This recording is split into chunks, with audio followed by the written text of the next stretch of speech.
Zhang A-si was born on the 14th day of the fourth month in a year of the Yin, hailing from a family of meager means. Having lost his kin and subjected to the ridicule of others who claimed his home harbored spirits. In truth, there lay a ghost beneath his ancestral grave. To the precipice of life and death, he issued a solemn warning.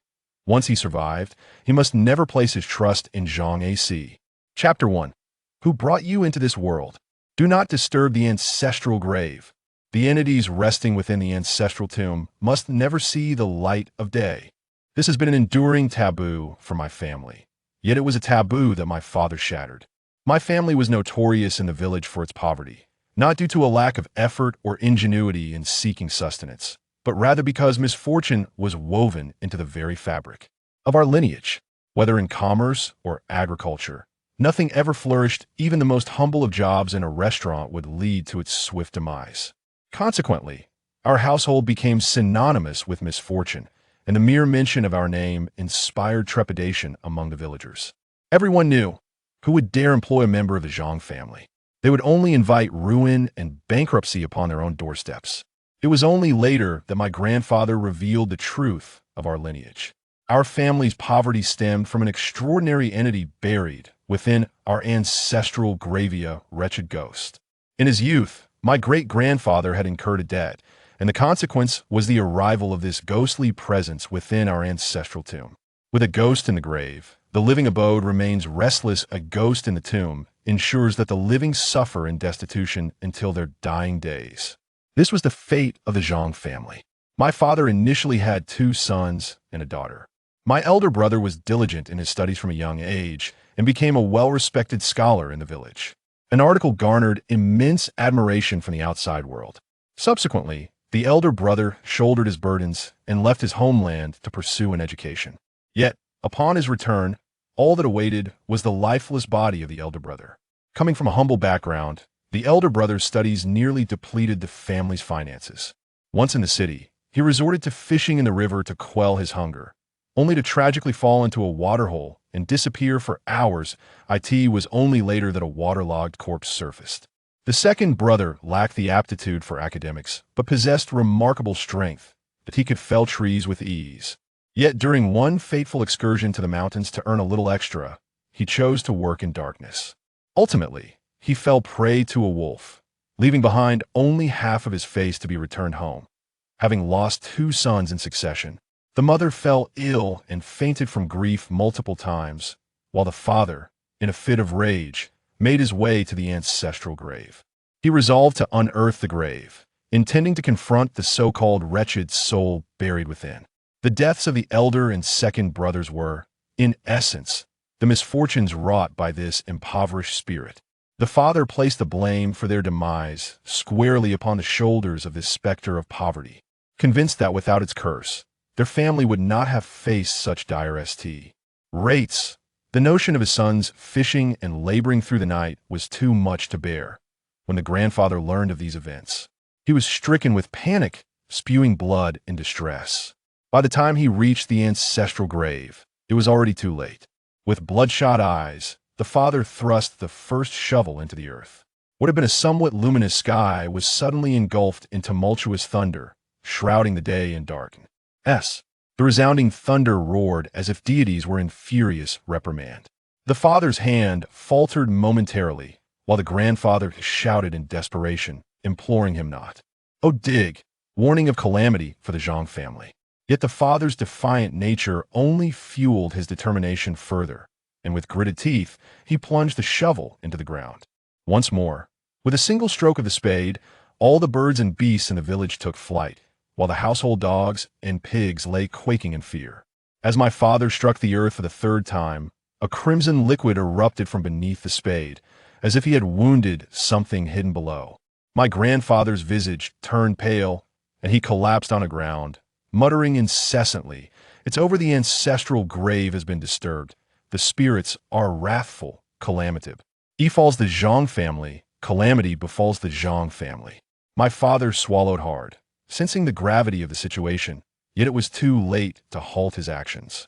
With each thrust of the spade, he continued to excavate, oblivious to the fact that the soil he unearthed was stained with blood damp and viscous, oozing like fresh gore from the age of the spade. At last, the ancestral tomb was entirely unearthed, exposed to the light of day. Suddenly, a thunderclap rent the heavens asunder, a blinding flash illuminating the dim earth for a fleeting moment. The lightning revealed my father's muddy face, yet his expression was one of horror, dread, and a twisted fear. He gazed intently into the depths of the ancestral grave, and the spade slipped helplessly from his grasp. My father perished beside the ancestral grave, and no one knew what he encountered or how he met his end. The sole witness, my grandfather, was rendered a fool thereafter, perpetually murmuring about the calamity of the Zhang family. At the time of my father's demise, my mother was already with child. The overwhelming sorrow nearly caused my own death before birth. Fortunately, the kind-hearted villagers came to our aid, swiftly transporting us to the doctor. From that moment on, my family relied solely on my mother's strength to bear the burdens of my mentally incapacitated grandfather and my sister, who was merely 7 or 8 years old. The villagers urged my mother, still young, to remarry, questioning why she would bind herself to this wretched place. They suggested that terminating the pregnancy and taking my daughter to find a more suitable family would be preferable to living as a widow. To be honest, my mother entertained this notion. That day, she resolved to seek an abortion at dawn. However, when morning arrived, she changed her mind, choosing instead to endure her circumstances and remain in this dismal house.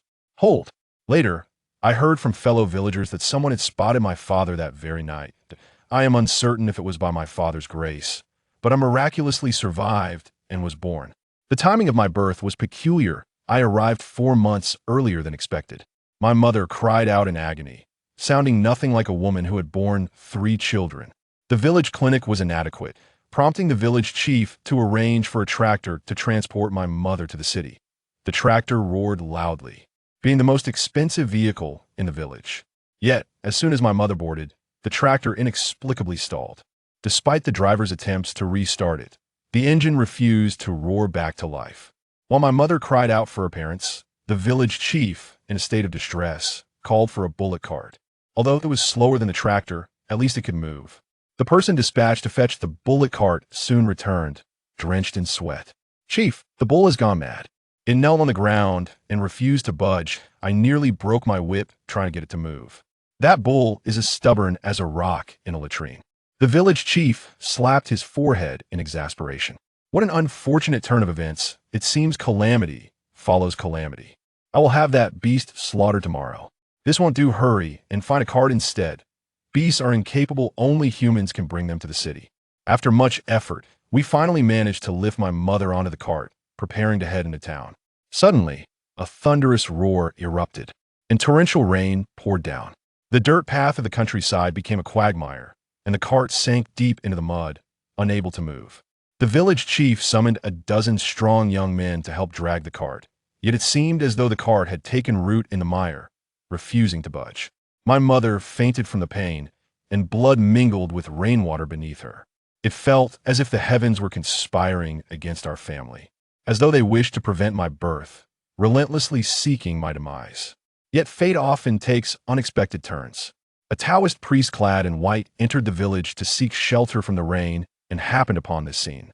With a touch of soil on his hands, he drew a few symbols on the cart and, with a gentle push, freed it from the mud. The young men stood in astonishment. Despite their combined strength, they could not budge the cart, yet this old priest accomplished it with a single hand. At that moment, the rain ceased. The priest's gaze lingered on my mother for a moment, and the village chief expressed his gratitude, inviting the priest into the village to rest. Before long, the group of young men returned, prompting the village chief's surprise. "What brings you back so soon?" he inquired. One man replied, "We encountered Master Wei, who just returned from the city and informed us that the main road is blocked. He knows of a small path to the west of the village, which is much quicker and not muddy. Why do we need so many strong men? 2 can carry her. We can return to change our clothes. You should find a couple of women to accompany her to the hospital." Upon hearing this, the village chief sprang to his feet. A resounding slap struck the man's face. "What nonsense are you spouting? Master Wei passed away in the hospital 2 days ago and was cremated in the city yesterday. How could you possibly have seen him?" Chapter 2. A haunting encounter. The village chief, appearing utterly bewildered, exclaimed, "Master Wei has long since passed. The path at the western edge of the village leads to the burial grounds. Why not admit you encounter ghost?" The man's face drained of color as he replied, "Village chief, please do not jest with me." The chief's wife furrowed her brows in earnest, asserting, "This is no jest. Just yesterday, I witnessed Master Wei being cremated alongside his wife." The man hastily turned to his companions for confirmation, inquiring, "Is this true? If you doubt it, ask the others." The remaining young men exchanged glances, hesitation etched upon their faces, before one finally stammered, "Brother, we only saw you conversing with thin air and dared not interrupt. Yet, it is undeniable that Master Wei is indeed deceased." Recalling his earlier banter with Master Wei, the man's legs weakened beneath him. Master Wei had claimed to have returned from the city. How could it be that he was cremated just yesterday upon his return? At that moment, the village chief perceived something amiss. He scrutinized the group of men, his expression turning to one of horror, and queried, "How many of you were there to pull the cart?" "2," came the uncertain reply. "Nonsense. I summoned 10 of you, and now all 10 have returned." "Are you telling me only 2 pulled the cart? Who then, pray tell, pulled it?" The man was taken aback, hastily counting. Upon his first count, his face turned ashen. He counted thrice, before collapsing in shock. Despite it being the summer solstice, his limbs felt chillingly cold. 10. 10. All the men I took with me have returned. But who then pulled the cart? Who could have taken it? As the young men regained their composure, a sense of dread washed over them. At that moment, the old Taoist priest in white rose and simply stated, "The cart was not taken by any person." The old priest ventured out alone. It was not until the early hours of the following day that he returned, pulling a cart that held my mother cradling a bruised infant at her breast. The village women, drawn by curiosity, gathered around, only to recoil in horror upon seeing the sight. A few of the louder ones shouted, "A dead baby! A dead baby!" The village head and several young men were equally taken aback by the grim scene. The infant, amidst the crowd's gaze, did not cry, but rather smiled, spitting out the nipple, its lips curving into an exaggerated grin, revealing a toothless mouth, chuckling softly, "Hee hee hee." However, to the villagers, this laughter resonated like a ghostly wail. In response to the baby's unsettling mirth, the village was filled with the anguished cries of despair, as dogs barked wildly from every household, sensing an unseen presence. Shadows seemed to multiply in the long-hidden woods, as if more figures had emerged from the darkness. "What manner of child is this?" the village head stammered, trembling as he offered the old priest a cigarette. The priest waved his hand in refusal, sighing, "Born on the 14th of the lunar calendar, at 4 in the morning. How unfortunate. This year marks a calamity that occurs once every 400 years. People fear death and are superstitious about the number 4. A child born on the 14th of the 4th month shall bring chaos to the underworld. Why must this child be born at such a time?" Ultimately, the old priest departed, leaving behind a grim pronouncement. "It was fated that this child should perish in the womb. Yet my intervention has proven futile. Your family has been ensnared by a dreadful fate. The child of misfortune shall not survive beyond 4 hours. Bury him early to spare him further suffering." The villagers, in hushed tones, urged my mother to consider ending my life swiftly. They had never encountered such an infant. It was truly peculiar. What newborn is characterized by laughter? My mother continuously wiped her tears, for she had not anticipated the difficulty in bringing me into this world. Yet, I was destined to be a fragile life.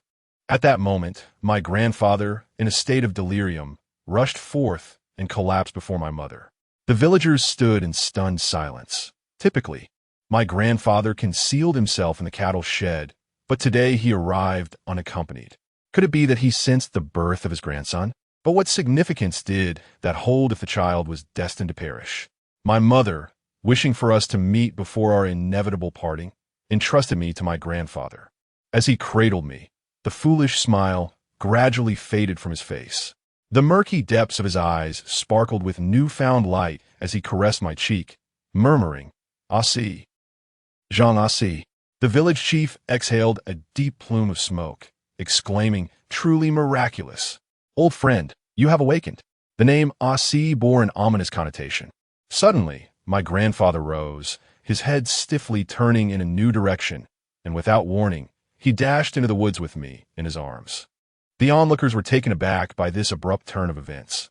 The village chief's cigarette fell from his hand. By the time they called for someone to pursue, my grandfather's figure had vanished. My mother, wiping her tears, resigned herself to the fate of the child, reasoning that he might as well accompany his grandfather in his final moments. It was not until the following day, the 15th day of the lunar calendar, that I was discovered near the Zhang family ancestral grave, my body free of bruises. However, my grandfather had passed away. According to the individual who found me, I was lying on my ancestral grave, while my grandfather lay not far away, his body resembling that of one who had endured countless tortures, with blood completely drained and both eyes gouged out. His death was exceedingly tragic, and the soil near the grave was nearly stained crimson. Fortunately, I survived for 4 hours, defying the grim prognosis of death. Upon returning home, my mother wept inconsolably. The villagers were equally astonished, believing that my grandfather had exchanged his life for mine. From that day forth, my mother named me Zhang A-si, after the name my grandfather had repeatedly uttered while holding me. Zhang A-si, are you out of your mind? Speaking of such things late at night, a charming girl with shoulder-length hair playfully scolded me, giving me a gentle punch. I shrugged nonchalantly. It's a true story. My mother often recounts it, how the name A-si was hard won. Chi-chi, are you going home tomorrow, since it's the weekend? She stood up, brushing off her rear.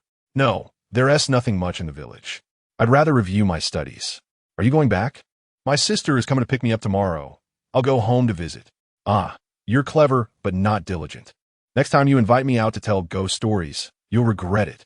With that, the girl huffed and walked away. On a vast playground, aside from those jogging at night, there were also pairs of couples while I remained hidden in the shadows. The origins of my name are indeed as such, and for reasons unbeknownst to me, I hold an unwavering belief in this tale, which is well known among the villagers. Perhaps my life was indeed exchanged for my grandfather's. Now I am on the cusp of 18. Throughout these 18 years, I have experienced peace, and the circumstances of my family have improved significantly, perhaps due to my father's excavation of our ancestral grave. The following afternoon, I eagerly awaited my sister at the door. She is 7 years my senior, not conventionally beautiful, rather ordinary in appearance, yet she consistently looks down upon the men of our village. She asserts that her destiny lies far beyond this rural enclave. At the bustling school gate, a clattering electric tricycle captured my attention. The driver was a woman clad in a dark long dress, her hair styled into a thick braid. That was my sister. I hurried over and leaped onto the vehicle. Sister, you're quite punctual this time, I remarked. She chuckled. What do you mean? Have I ever been late? I scoffed. You are indeed punctual. I could wait until midnight for your arrival. This seemed to touch upon an awkward memory, and my sister smiled, choosing not to respond further. The school in the city is far from our village. It takes over an hour to reach home on this tricycle. The return journey is relatively smooth along the cement road, and the gentle breeze, combined with the vehicle's swaying, becomes a potent lullaby. Suddenly, the ringing of my phone jolted me awake.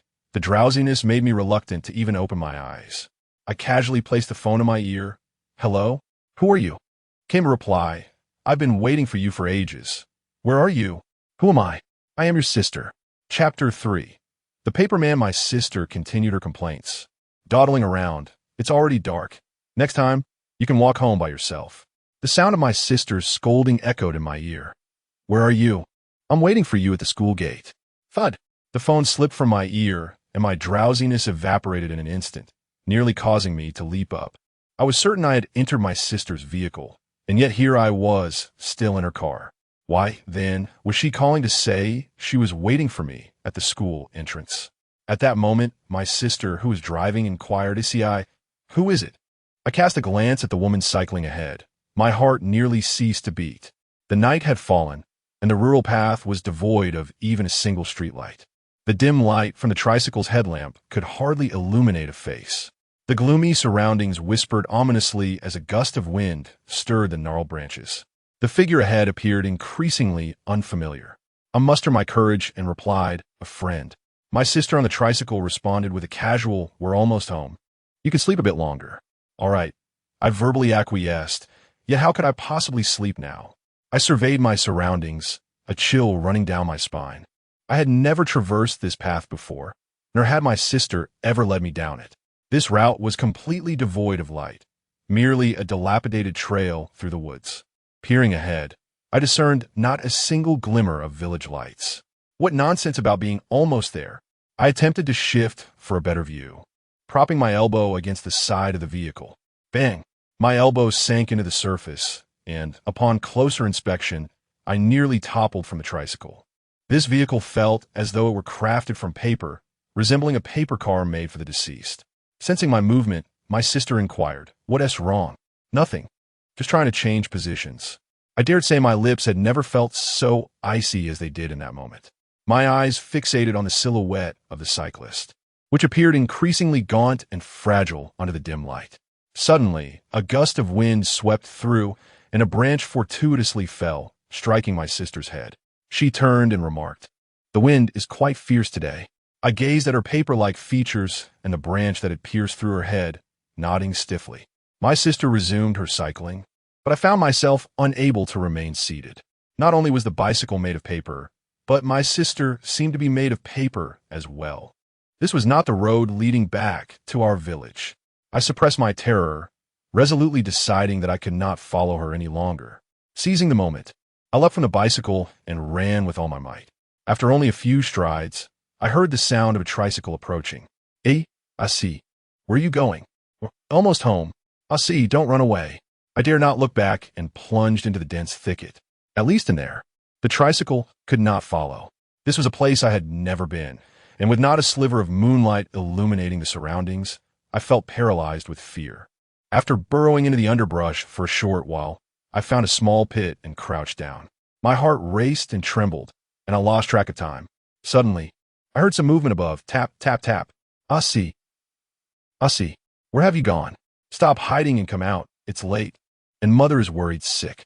The voice grew nearer, accompanied by the crackling of dry branches and leaves. Leaning against the earthen wall, I felt the vibrations of footsteps. I covered my mouth, not daring to breathe heavily. At last, just as I approached, the footsteps halted, gradually fading away as they ventured towards other realms. The sounds grew increasingly distant, allowing my mind to slowly unwind. Suddenly, the shrill ring of my mobile phone pierced the air, sending a jolt of terror through me as I instinctively clutched it tightly. The caller was my elder sister, undoubtedly growing impatient at the school gate. I inwardly lamented, "Oh, dear sister, why must you choose this moment to call?" I curled up, enveloping the phone in my grasp, my eyes instinctively squeezed shut. The ringing persisted until, at last, it ceased. I cautiously opened my eyes and scanned the surroundings, relieved to find myself unnoticed. With a deep sigh, I leaned against the earthen wall. However, upon raising my gaze, I was met with the haunting visage of a paper effigy, its pale features locking with mine. Its lips were as red as blood, its skin resembling white parchment, and a branch protruded ominously from its dark eye sockets. The paper figure of my sister loomed perilously close. My heart raced, and I instinctively rolled away, scrambling to escape. "A-si, if you run any further, sister will be angry." The voice, though reminiscent of my sister S, instilled in me an unwavering fear that prevented me from looking back. I dashed forward, heedless of my direction, driven solely by the desire to distance myself from that ghastly apparition. As I ran, two beams of light suddenly appeared ahead. "A-si, A-si." Familiar voices echoed from the luminous source, accompanied by another calling my name. My heart leaped with joy. It was my mother and sister. Had they come searching for me? I cautiously approached, and upon confirming their identities, I exhaled in relief and stepped forward. "Mother, sister." The beam of the flashlight illuminated my face as my sister approached briskly. Reprimanding, "Zhang A-si, what are you hiding in this wretched place for?" I stammered incoherently. "There's a ghost." "A ghost? A ghost impersonating you?" My sister's expression was one of utter disbelief. "I think you're merely playing around and causing me to search for you everywhere. You even made Mom come out at this late hour to look for you. How could you be so shameless?" My mother, standing nearby, intervened diplomatically enough. "A-si didn't mean any harm. Perhaps he just lost his way." Let us hurry back and inform the villagers. They're still searching for you." My sister huffed and turned away, while my mother offered me some comforting words before leading me back. Curiously, I inquired, "Sister, how did you know I was here?" She replied, "You were gone for so long, and both Mom and I were anxious at home, so we called upon the villagers to help search for you." Suddenly, a wave of confusion washed over me as I recalled that my sister had been waiting for me at the school gate. When had she returned home? On the dimly lit path, only the beams of the two flashlights pierced through the fog. At that moment, I sensed something was amiss. There were no shadows behind my sister and mother. Even though the flashlight's light was not particularly bright, it should have cast some shadows. Yet behind those two figures, there was not a trace of shadow. I even glanced behind me, where my own shadow loomed large. A terrifying thought surged in my mind, causing my limbs to grow cold and my movements to stiffen. I pulled out my phone to dial. My sister, walking ahead, turned back with curiosity and asked A-si, "Who are you calling at this hour?" At that moment, the call connected, and the familiar voice of my sister resonated from the phone.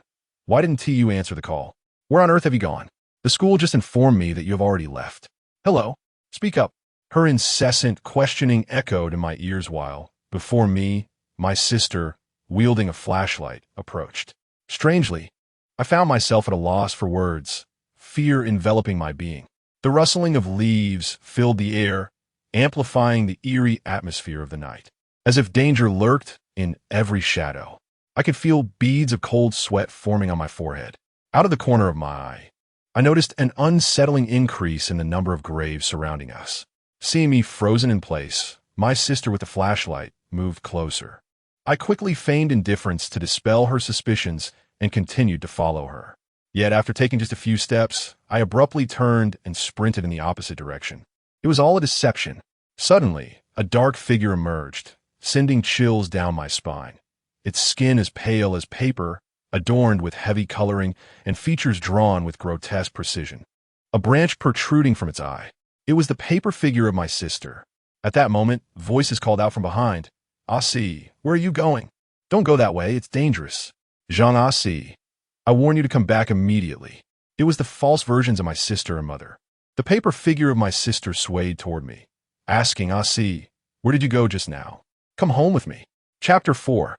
The Contract of the Shadow Marriage. The shouts grew increasingly urgent, with danger looming both in front and behind me, sending shivers down my spine. In a moment of desperation, I pushed the paper figure of my sister aside and continued to run with fervor. Suddenly, I stumbled and fell awkwardly to the ground. The beam of a flashlight illuminated me, and despite my predicament, I was determined to crawl away. Yet a sudden chill enveloped my ankle as something seized me. My body was involuntarily dragged backward, as if being pulled by an unseen force. Countless roots and branches scraped against my body, and my mouth was filled with mud. I yearned to struggle against my captor, but my hands were gripped by a pair of icy fingers. A paper-like visage abruptly appeared before me, its hollow, dark eyes fixated on me. "A-si, where are you going?" Gazing into those shadowy voids, my vision gradually succumbed to darkness as a chilling sensation crept over me, slowly eroding my limbs.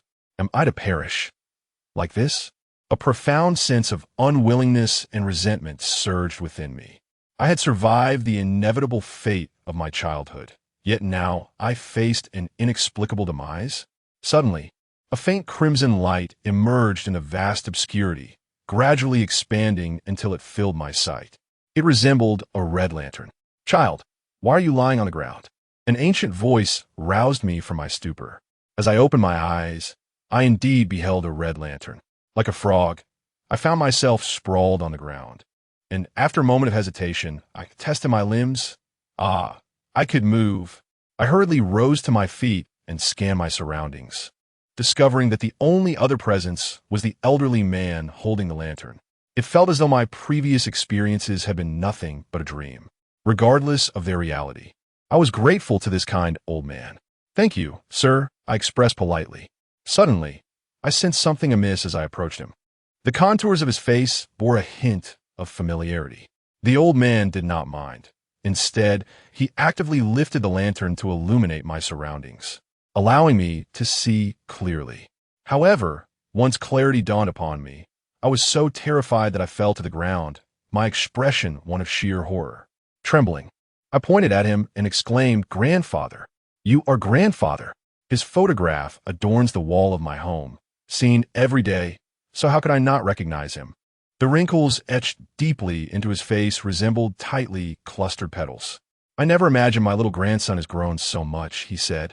"Do not be afraid. I am your grandfather. What is there to fear?" Tears welled up in my eyes, for it was precisely because he was my grandfather that I felt a surge of fear. My grandfather passed away over a decade ago. To see him now could only mean I was either witnessing a ghost or had succumbed to death myself. Leaning slightly, he patted my shoulder. "Child, rise. The ground is cold." Through these experiences, my psychological resilience had strengthened somewhat.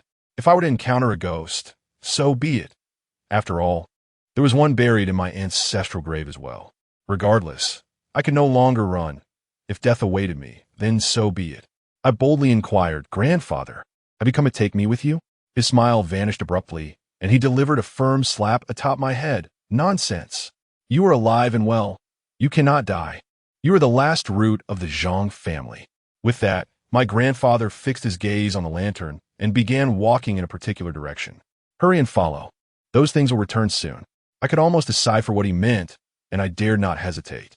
The ghosts of my own lineage were far more acceptable than those from outside. Unlike the previous entities, I felt an inexplicable affinity towards my grandfather, which alleviated my fear. Trailing behind him, I could not restrain my curiosity any longer. "Grandfather, are you a ghost?" He offered no reply. I pressed on. Were those things we encountered earlier ghosts? Grandfather let out a deep sigh, lamenting, "The misfortunes of our ancestors must be borne by their descendants.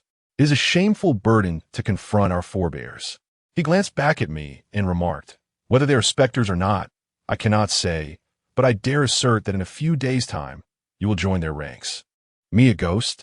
A shiver ran down my spine. "Grandfather, you cannot be here merely to frighten me. Who would wish to take my life?" Grandfather paused, then uttered a name that left me utterly astounded. "Your wife."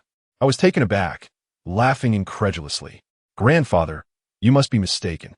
I am merely 17, without even a girlfriend, let alone a wife." He turned back, a peculiar smile gracing his lips. "Your lack of a girlfriend does not imply the absence of a wife. You possess one, and she has been yours since the day you were born. Your father committed a grave transgression by disturbing our ancestral grave, and the restless spirits have since clung to the Zhang family.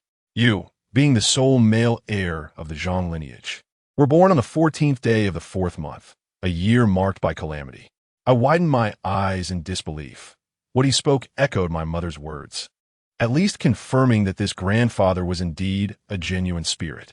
He continued, "On that fateful day, as your mother was about to give birth, destiny dictated that you should not survive. Yet, a figure in white appeared and saved you.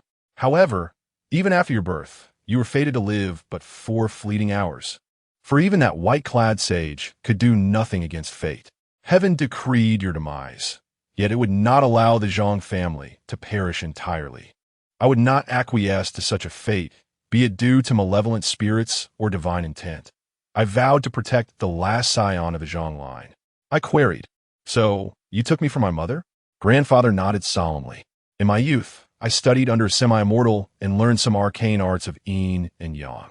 There was but one course of action left, a ghost marriage. Marry a ghostly bride to safeguard your very life." I am perplexed. You assert that marrying a ghostly bride is for protection. Yet why does she now seek my demise? Grandfather, the contract of a ghostly marriage, the decree of the king of hell. Once wed, you enter the realm. Half a joyous occasion, half a sorrowful affair. She shields you before the wedding, but after, she covets your life. The day you turn 18 is the moment she will claim you.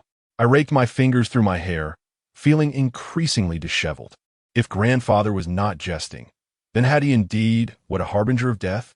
With scarcely a few days until my 18th birthday, was my ghostly wife truly intent on my destruction? Suddenly, a sound pierced the air, a branch snapping in the distance, followed by a mournful wail. I could not discern whether it was the wind howling or a woman weeping. The sound was profoundly tragic and desolate. The darkness of the forest seemed to come alive. encroaching upon me. The cries hastened, as if someone were rushing towards me in anguish. Grandfather turned, his countenance paling. This is dire.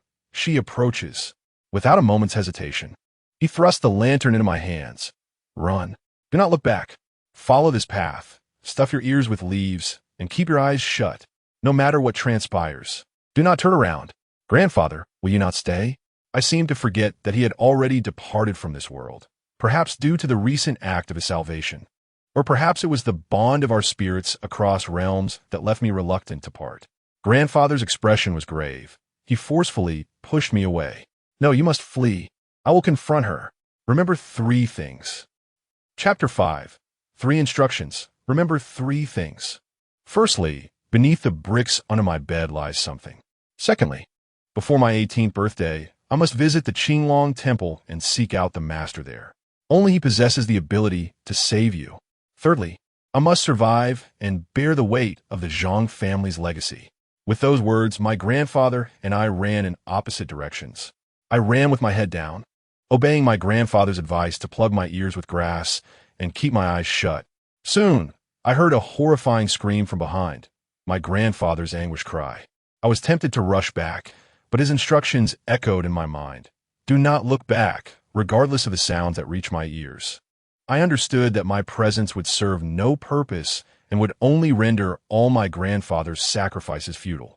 All I could do was survive, carrying the burden of the Zhang family. With my eyes tightly shut and burning red, I pressed forward relentlessly. Countless thorns and branches scraped against my skin, inflicting a searing pain.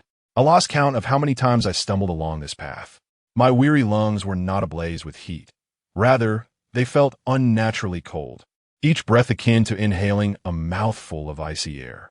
My limbs gradually grew numb and weak, and I found myself mechanically running, driven by a singular thought.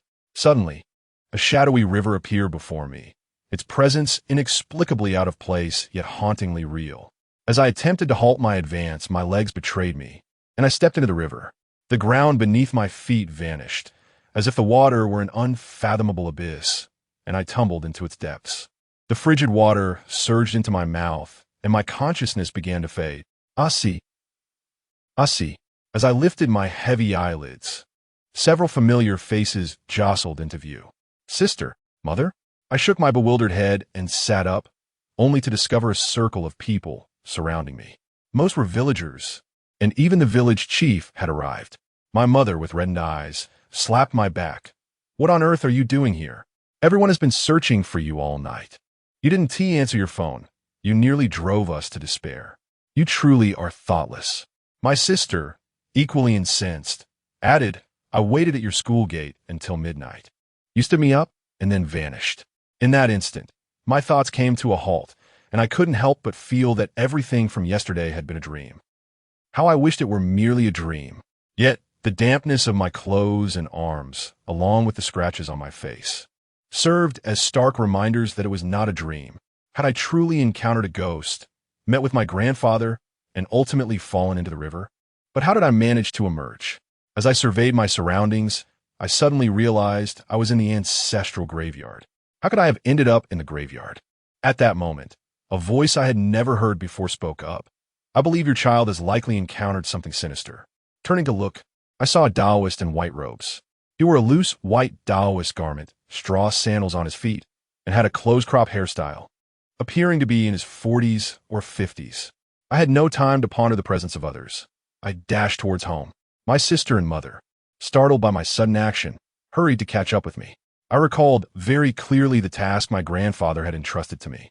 The first matter was that there was something beneath the bricks under the bed. If there truly is something beneath the bed, then yesterday's events must not have been a mere figment of my imagination. Ever since my grandfather passed away, his room has been relegated to a storeroom. Yet his dilapidated wooden bed remains in the corner. It is so fragile that it would collapse at the slightest touch, which is why it has been untouched for so many years. Upon my return, I dove headfirst into the cluttered shelves. In no time, I had discarded all the obtrusive items, and then I crawled beneath the bed. My sister and mother stood outside the door, utterly bewildered. My mother clutched the Taoist priest's robe, repeatedly inquiring whether her child had been possessed. The priest furrowed his brow and shook his head. When I emerged from beneath the bed, I found myself cradling a redwood box. Just as my grandfather had mentioned, something was concealed beneath the bricks. My mother was astounded, being the eldest and having spent the most time in the house. She had no inkling of the existence of such an item underneath the bed and had never heard of it before. Suddenly, I felt the box slip from my grasp, and upon glancing back, I saw that the priest had snatched it away. He gazed intently at the box, his focus unwavering. In a panic, I reached to reclaim it, but he casually tossed it back to me, accompanied by a warning. This object is laden with heavy energy. What lies within is unclean. I harbored no trust for this unfamiliar Taoist and questioned, "Who are you?" My mother, upon hearing this, became furious and retorted, "A-si, how can you speak like that? If it weren't for this Taoist, you would still be lying in the grave." Quickly apologized to the Taoist. The priest, unfazed, waved his hand dismissively. "No need for that. Let the child recount what he encountered yesterday. I suspect it was no ordinary affair." My sister and mother's expressions shifted dramatically. I found myself compelled to take a closer look at the old Taoist. It seemed he truly possessed some remarkable abilities. However, his assertion that the contents of the box were unclean puzzled me. I recounted the events of yesterday, detailing my encounter. My sister regarded me with wide eyes, clearly skeptical, believing I was fabricating an excuse to evade punishment. Yet my mother and the old Taoist held a different perspective. Being of an older generation, my mother harbored a deep-seated apprehension towards spirits and deities, especially with the precedents set by my two elder brothers and my father. She dared not dismiss the notion. With a gaze filled with desperation, she turned to the Taoist, her voice laced with a hint of sorrow. "Master, what should we do? My child cannot have truly encountered something malevolent. You must save him. He is our family's only surviving son." The Taoist scrutinized me intently several times before inquiring. "You claim you encountered a ghost yesterday and were rescued by your grandfather. You are destined for grave misfortune. Destined to perish on your 18th birthday?" I nodded, recounting my grandfather's warnings. My age rendered me quite dependent, and familial understanding was imperative. Moreover, my mother did recall these matters. The Taoist's credibility was reinforced by my mother's earlier introduction. He was the very white-clad figure who had aided me on the day of my birth. Coincidentally, when my mother and the others sought me out yesterday, they encountered this same old Taoist who had even predicted my presence near the ancestral grave. According to them, they had discovered me lying beside the grave. The Taoist took a delicate sip of the tea my sister had poured for him and remarked, "Something feels amiss." My sister burst into laughter, exclaiming, "Of course, it must be wrong. How could we possibly encounter our grandfather? He's been gone for so many years." The old priest glanced at my sister and remarked, "It seems you truly encountered your grandfather. I must correct myself. It is not you who is mistaken, but rather your grandfather. His death tribulation did not occur on his 18th birthday, but rather this very night." Chapter 6. The Imminent Death Tribulation. My sister came to an abrupt halt, and I bolted upright, gazing at the old priest in shock. My mother's complexion turned a ghostly white. The old priest, however, remained unperturbed as he continued. "I had prophesied that you would meet your demise at the 4th season after your birth. This prophecy was mine, yet you have not perished. Upon encountering you, I found it hard to believe, but your words have rendered it plausible. The contracts of ghostly marriage, the edicts of the king of hell, the guardians of the deceased before marriage, and the vengeful spirits post-marriage." He then turned his gaze towards my mother and added, "I did not expect the old gentleman to possess such esoteric knowledge, utilizing the ghostly marriage contract to extend life, an audacity that is indeed chilling. I never imagined that this long-lost forbidden art of ghostly marriage would resurface in such a remote valley. Truly, there exists someone capable of performing the ghostly marriage ritual." "Master, what do you mean by my son's death tribulation occurring tonight?" my mother queried, her forehead glistening with sweat. She could not comprehend the intricacies of ghostly marriage or the esoteric arts. Her only concern was for her son's life. The mere thought that her son's death tribulation was set for tonight nearly caused her to faint. The old priest's expression shifted to one of reverence. "To be precise, your son's death tribulation transpired last night. A veil of dark energy shrouded him. Malevolent forces converged upon him, and the waning light of life signified his death. Last night, your family's elder intervened, preventing the death tribulation from manifesting, thereby shifting its ominous signs to this evening. He looked directly at me and stated, "From 10 o'clock tonight until 1 in the morning, your death tribulation will unfold, and that entity will return to claim your life. There's no need to wait until your 18th birthday. You may not even reach it." Upon hearing this, my mother felt a wave of dizziness wash over her. Trembling, she rushed out of the house and unleashed a torrent of curses into the empty courtyard, spitting out foul language with tears streaming down her face. I remained silent, feeling a pang of sorrow. The notion of a curse is merely a rural legend, and while some elders may be adept at invoking such things, their efficacy remains uncertain. Moreover, would such a malevolent force truly reside in our courtyard? Could it be driven away by mere words? From the moment she conceived me to the arduous labor of bringing me into this world, she had fought valiantly to raise me, only to find our lives now hanging by a thread. My mother, her chest heaving with anger, returned indoors and knelt before the Taoist priest, pleading, "Master, I implore you, save my son. He should not bear the burden of our ancestors' mistakes. Misfortune should not befall the next generation." The old Taoist quickly supported her, saying, "Sister, what are you doing? When the common folk are in distress, it is only natural for me to lend a hand. Please rise." Once she was seated, the Taoist began to speak of a remedy. "It is the will of heaven that I am here today on the very day of your birth. I have encountered your impending fate as well. It is all part of celestial arrangement. I am familiar with the technique of marriage contracts from ancient texts, yet I do not possess the means to break such a spell. However, I have heard of the Qinglong Temple, located atop Wangmao Mountain, just outside Jun City. It is said that the monks there possess extraordinary powers and profound Buddhist knowledge. If the elder has instructed you to visit Qinglong Temple, it is likely they hold the key to resolving the marriage contract. The malevolent entity will arrive tonight. You must leave at once." A bitter expression crossed my face as I said, "Master, you mentioned that I bear the visage of death, and now I face a dire calamity. If I were to perish, would she truly refrain from taking my life? Yesterday's attempts were in vain, and now here I am again. This marriage feels less like a union and more like an encounter with a vengeful spirit." The old priest's gaze sharpened with intensity as he declared, "You must be bold and depart. Tonight, I shall confront her. I will employ my sorcery to deceive her. Hurry to the Qinglong Temple. By the time she realizes, it will be too late." I was taken aback. "Leave now. Now." The old priest conferred with my mother, who, with no reservations left, hastily gathered a few articles of clothing and some money before ushering me out the door. The old priest warned that if I did not leave tonight, my entire family would be compelled to accompany me in death.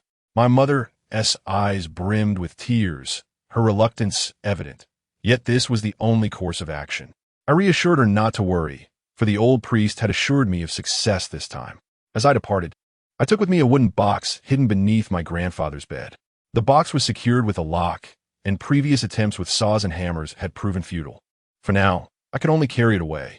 Once I left, only my mother, my sister, and the white-clad priest remained in the house. The priest paced back and forth in the courtyard, fingers entwined in a contemplative gesture. My sister, feeling lightheaded, questioned, "Master, are you confident?" The old priest maintained a solemn demeanor. "I have cast the divination, yet I cannot decipher the nature of the entity that awaits us tonight. It is no ordinary foe. Young lady, you must procure several roosters, some yellow paper, and a coffin." My sister cried out, "A coffin? Roosters and yellow paper are manageable. But where am I to find a coffin?" The old priest seemed oblivious and continued speaking. "The coffin must be roughly the same size as your brother's physique, and must be newly made this year. Any deviation could put your brother in jeopardy." The sister gritted her teeth. "Understood. Even if I have to resort to theft, I will procure one." The old priest then turned to the mother and said, "Dear sister, please fetch your son's frequently worn clothing, as well as the cotton from his bedding and a pair of his shoes." The mother responded affirmatively, of course. After the two departed, the old priest's expression softened slightly. The household water was drawn from a village well and usually stored in a large vat in the yard. Approaching the vat, the old priest picked up a ladle, intending to drink. However, as the ladle neared his lips, a glance into the vat filled him with sudden dread. Clattering, the ladle fell from his grasp as he leaned over the vat for a closer inspection. His reflection was marred by an indelible darkness, ominous energy coalescing at his brow. This was the visage of death. I sat on the bus headed for June City, gazing at the rapidly passing scenery.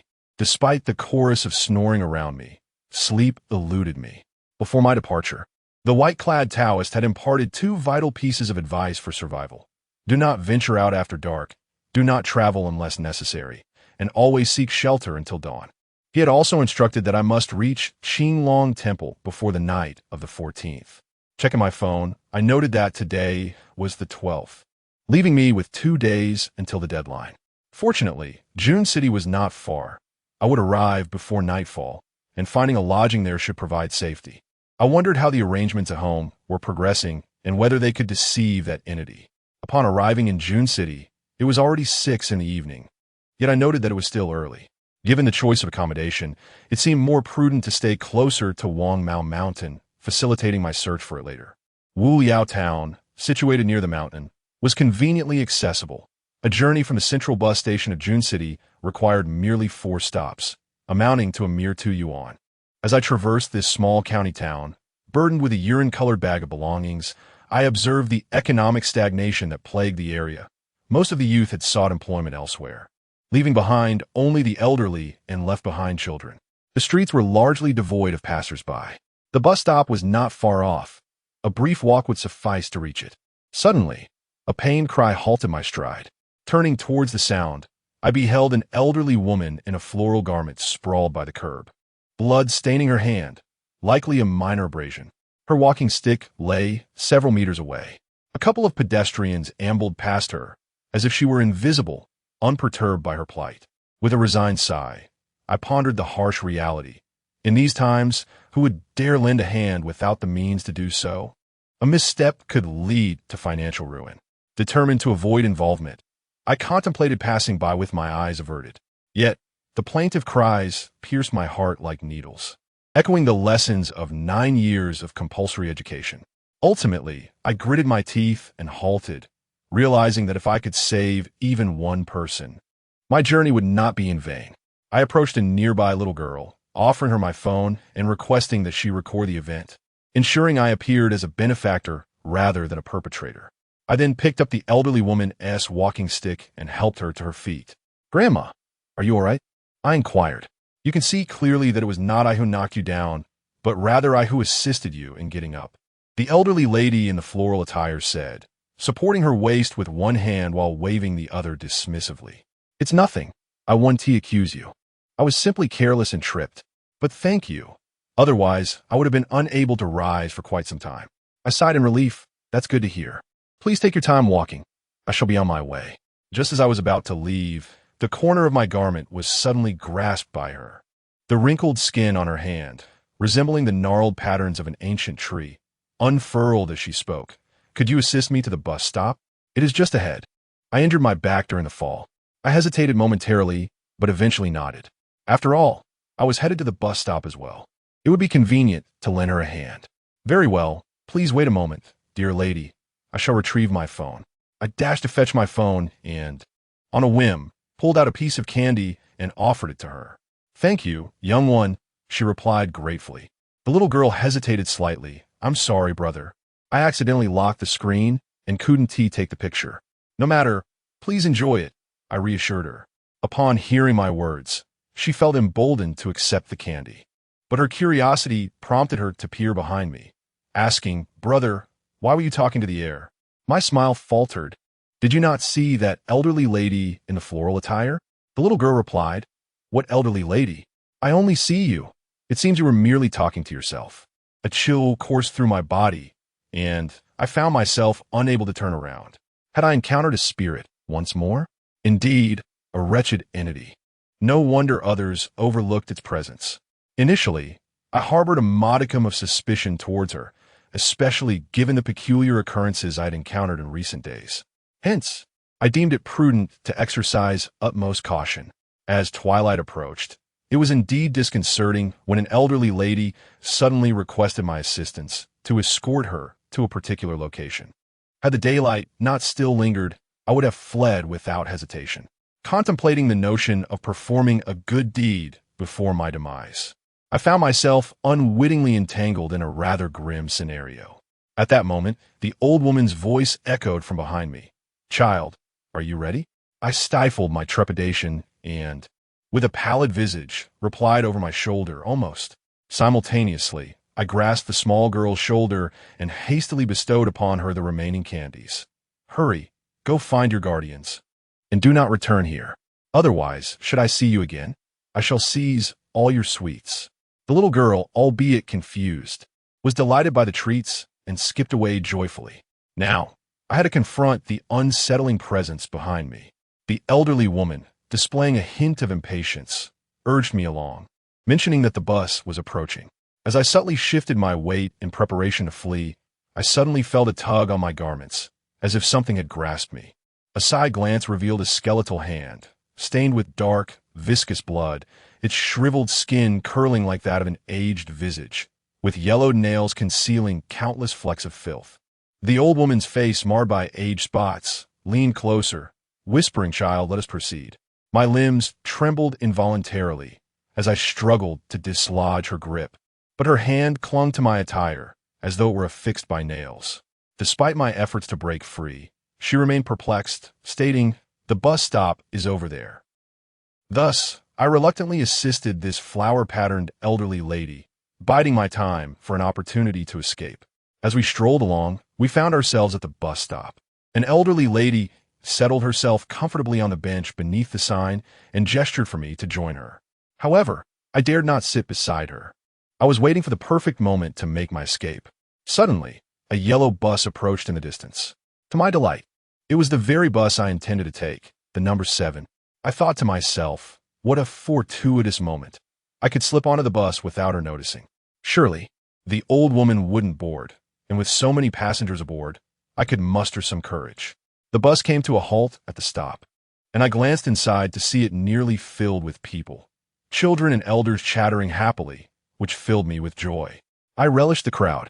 The driver, a balding gentleman, cast me a quick glance before opening the doors. No one was alighting at this stop. It was my opportunity to board before the bus departed. I cautiously turned to check on the elderly lady, who was now dozing off with her cane, supporting her. The moment had arrived. With the most agile movement I could muster, I stepped onto the bus, only to be abruptly yanked back down by an unseen force. My initial surprise quickly morphed into alarm as I turned to see who had pulled me back. It was none other than the old woman in the floral attire.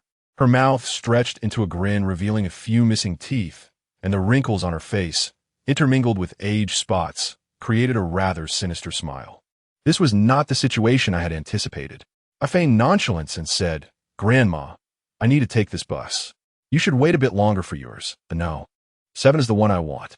Yet the old woman clutched my clothing and continued to laugh ominously. "Not this one." Beep, beep, beep.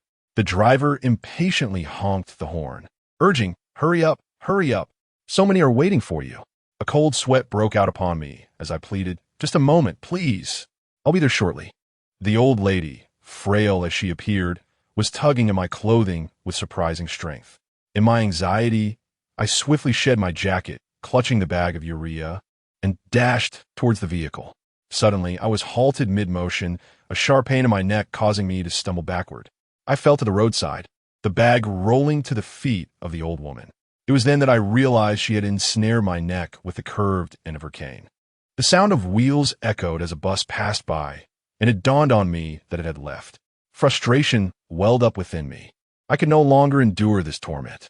If death was inevitable, I would rather face it than be toyed with by this wretched situation. Rising to my feet, I exclaimed in anger, "What on earth do you want?"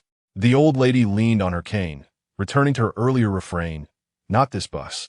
I shot her an exasperated glance, picked up my clothes, and resolved to depart. I was determined that if she dared to stop me again, I would confront her fiercely. Once we were destined to perish, it would be better to meet it with valor. The old woman's voice rang out once more, "Look, Isn't that the bus coming? The familiar sound of the bus's horn resonated behind me, and to my astonishment, it was indeed the number 7 bus.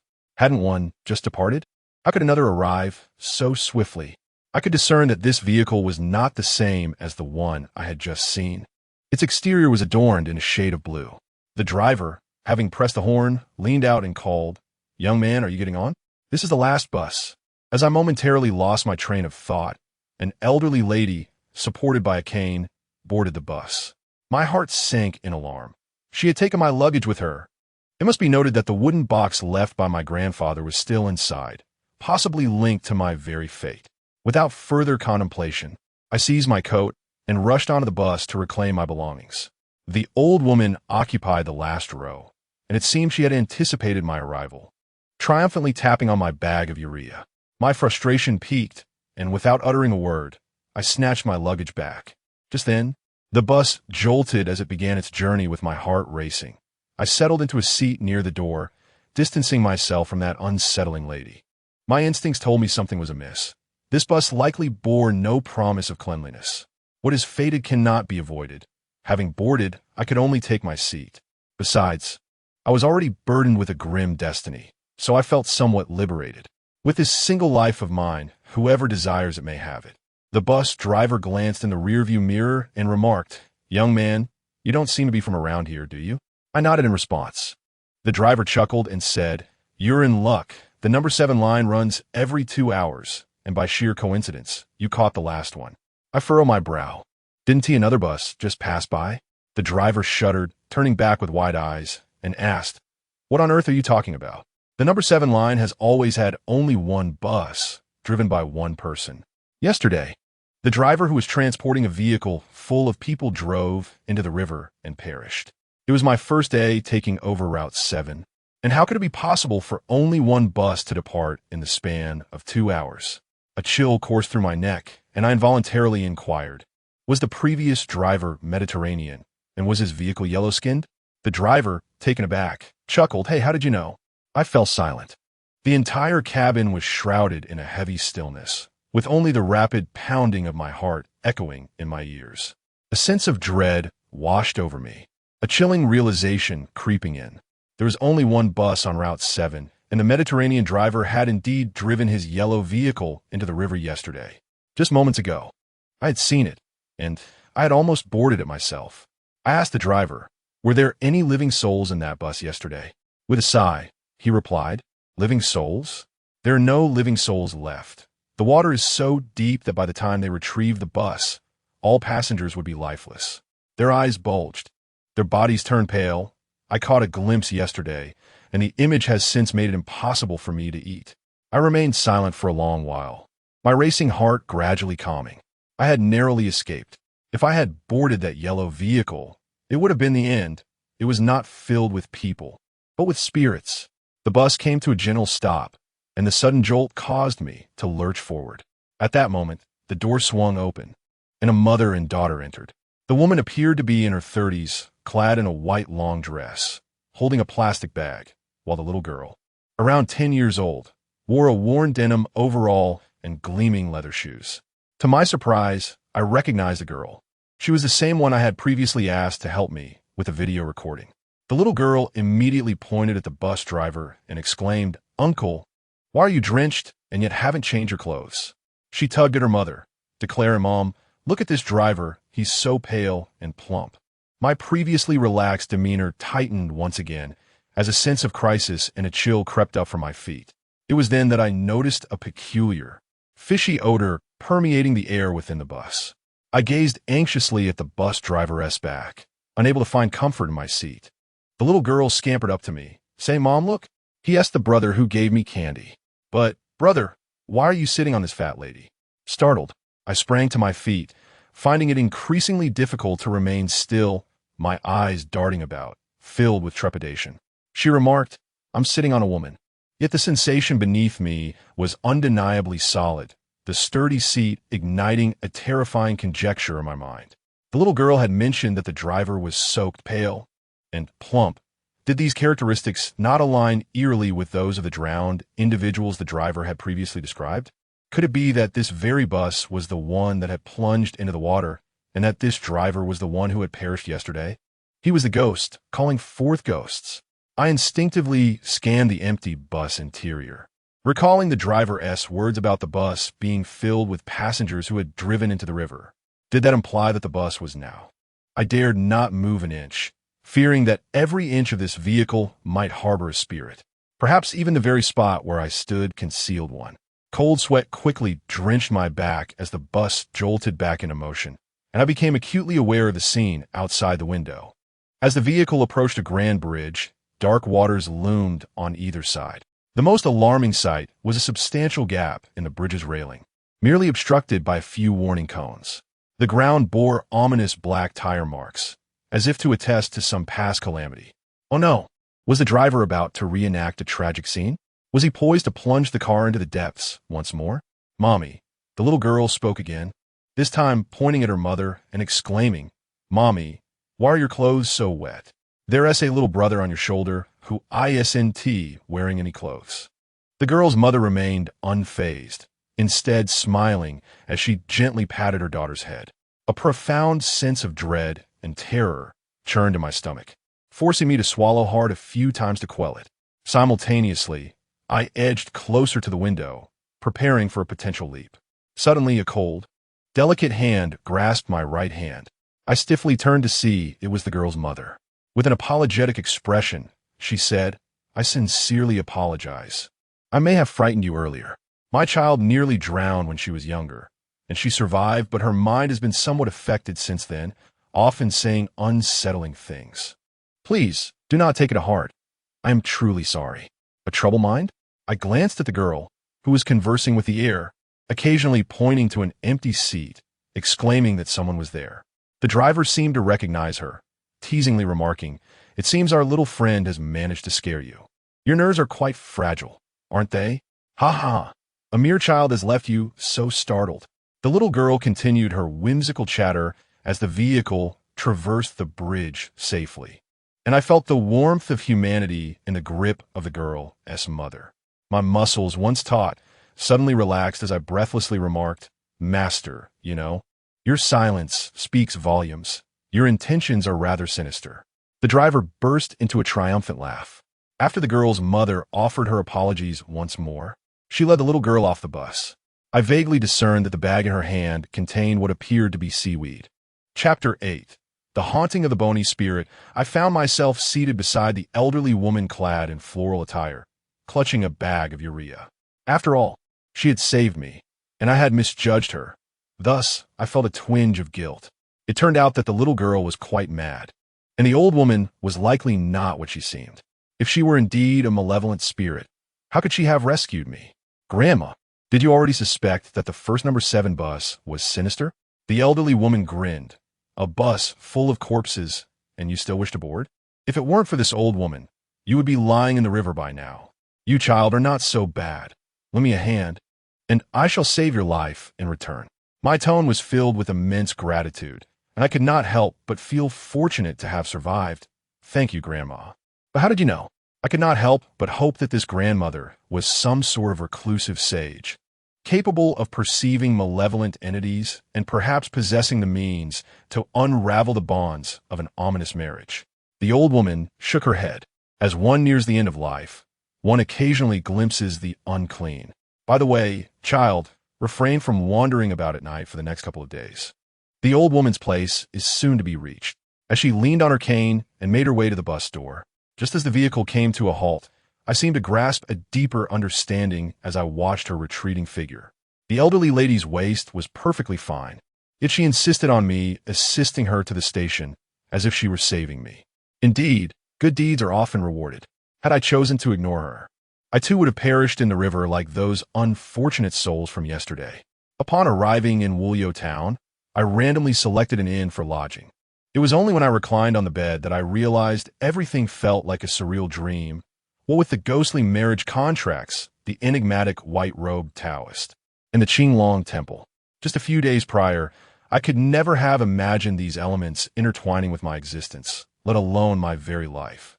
Perhaps the multitude of harrowing experiences throughout the day left me utterly fatigued for I soon drifted into slumber. Ultimately, I was roused by the grumbling of my hungry stomach, glancing out the window to find the night had enveloped the sky in darkness. Although my hunger was insatiable, the thought of venturing outside did not appeal to me. It was not a desire for self-destruction. After encountering malevolent entities during the day, the idea of facing them again at night was daunting. I rummaged through a bag of urea to find 2 packets of instant noodles, which my mother had thoughtfully packed to ensure I wouldn't go hungry on my journey. Initially, I had deemed them unnecessary, but as my ravenous stomach met the noodles, I understood my mother's wisdom. While I was savoring the instant noodles, a series of knocks echoed from the door.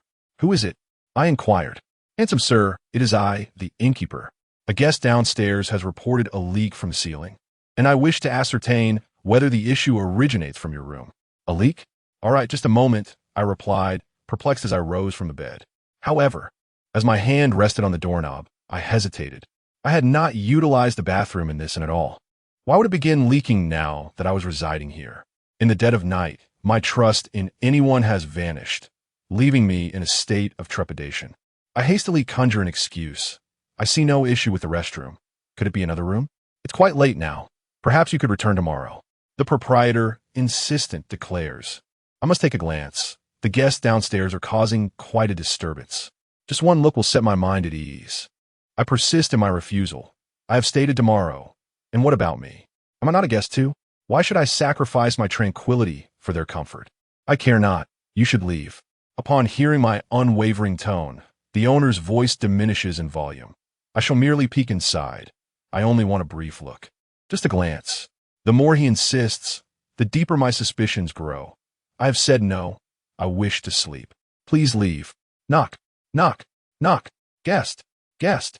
When I remain silent, the proprietor's knocking intensifies. "Knock, knock, knock. Guest."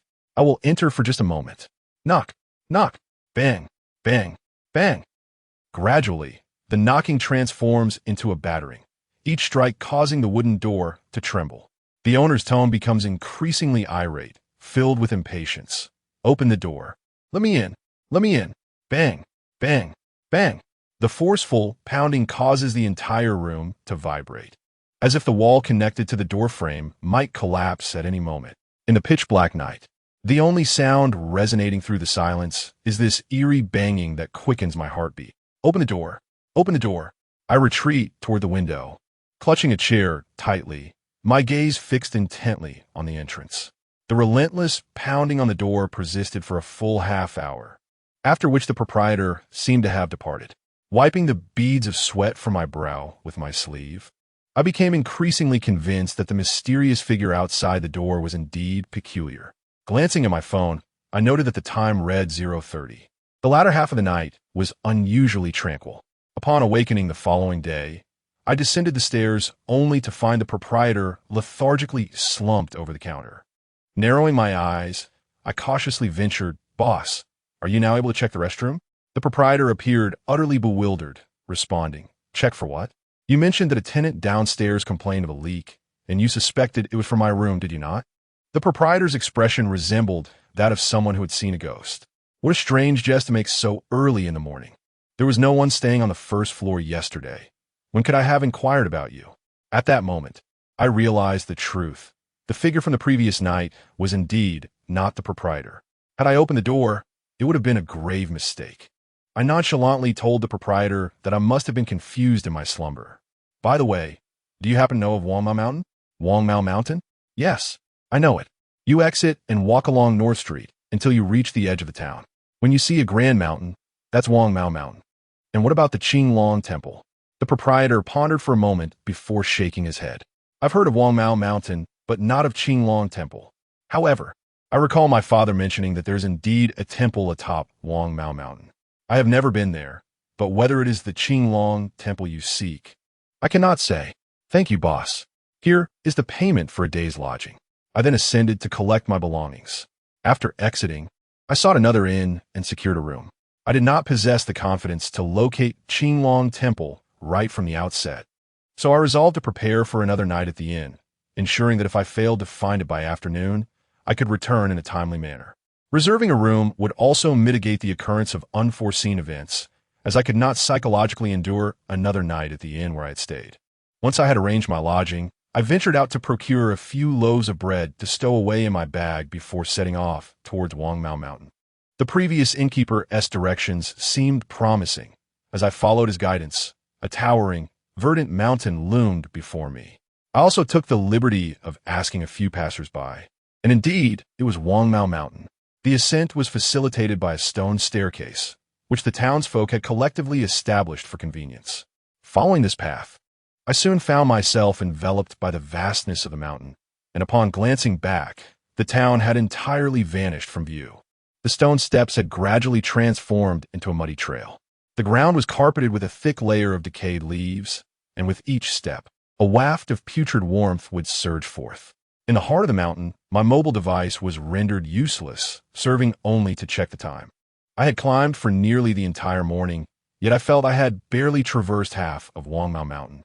My greatest frustration was the uncertainty of Qinglong Temple's whereabouts amidst this dense, seemingly infinite wilderness.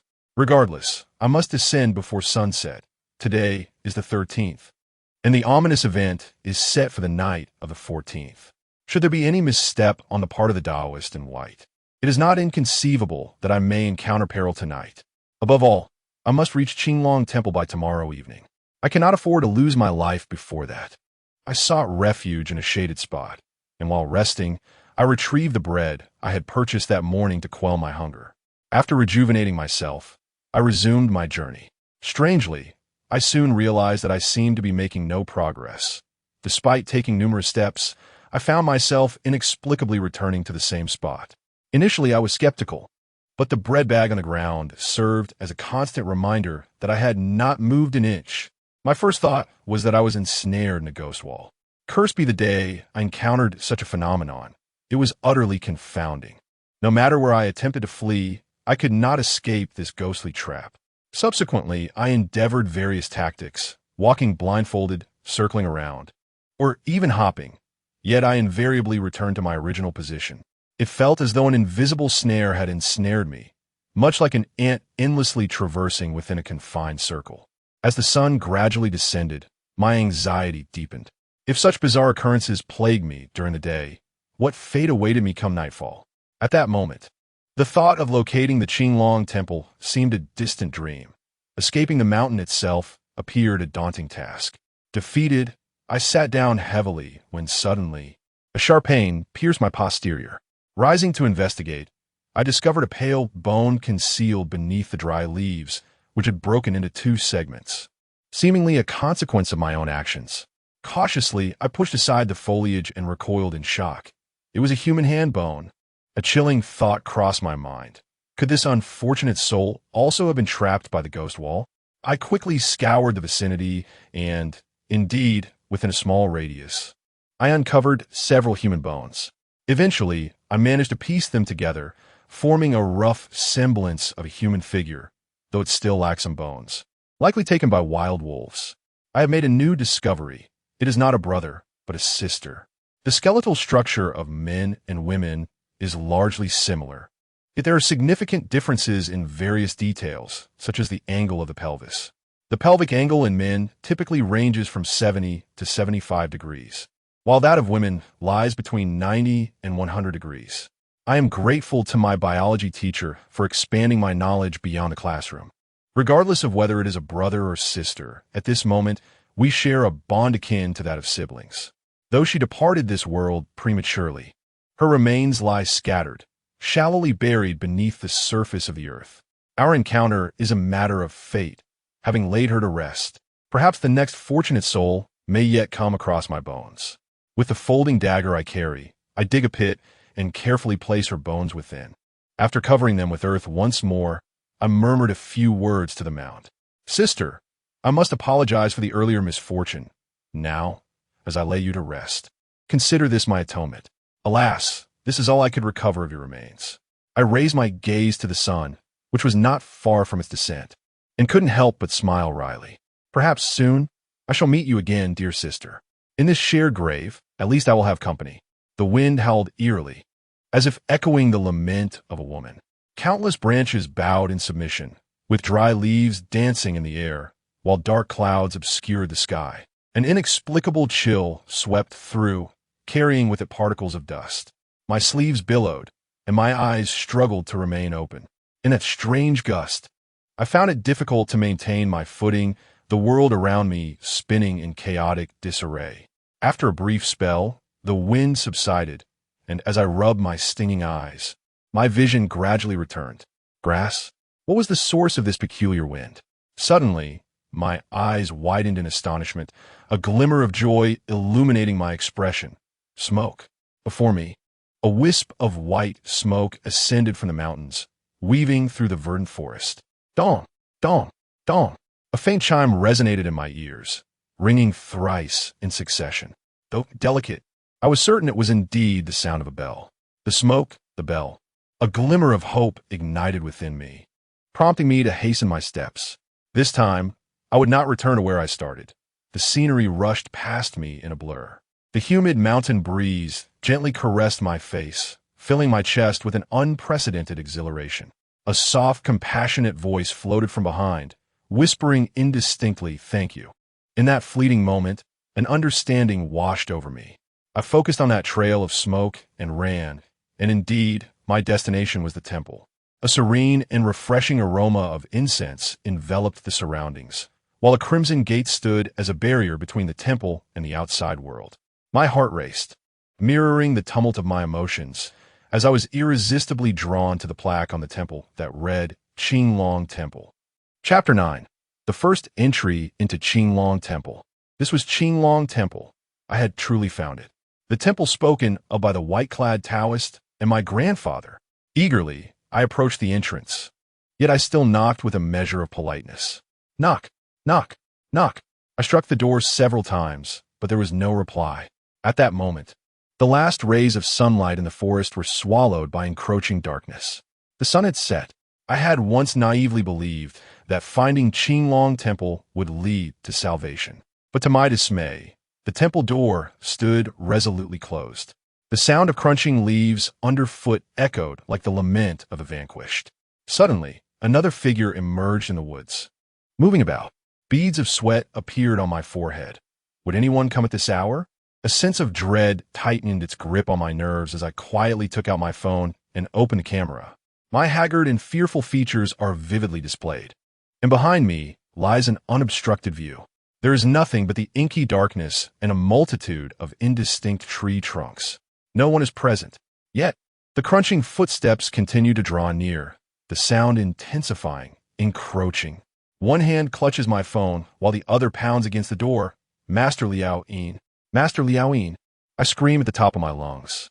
In the dense, shadowy forest, only my voice reverberates, amplifying the eerie emptiness as the unsettling echoes return.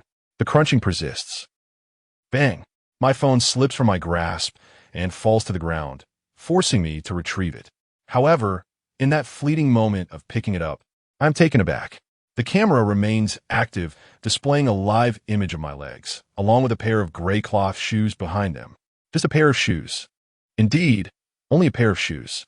Those shoes tread upon the withered leaves, as if someone were wearing them, each step eliciting a mournful crackle. In the pitch-black depths of the forest, a solitary pair of shoes approaches me, devoid of a wearer. It requires no intellect to deduce what that signifies. I pick up my phone and resume pounding on the door, this time with a frantic urgency that far surpasses before. The walls of Qinglong Temple are formidable. Otherwise, I would have scaled them long ago. Why else would I be knocking? Master Liao Yin. Master Liao Yin. I can almost sense the chilling presence looming closely. The footsteps mere inches from my back. Upon glancing back, the cloth shoes were merely 10 steps away from me.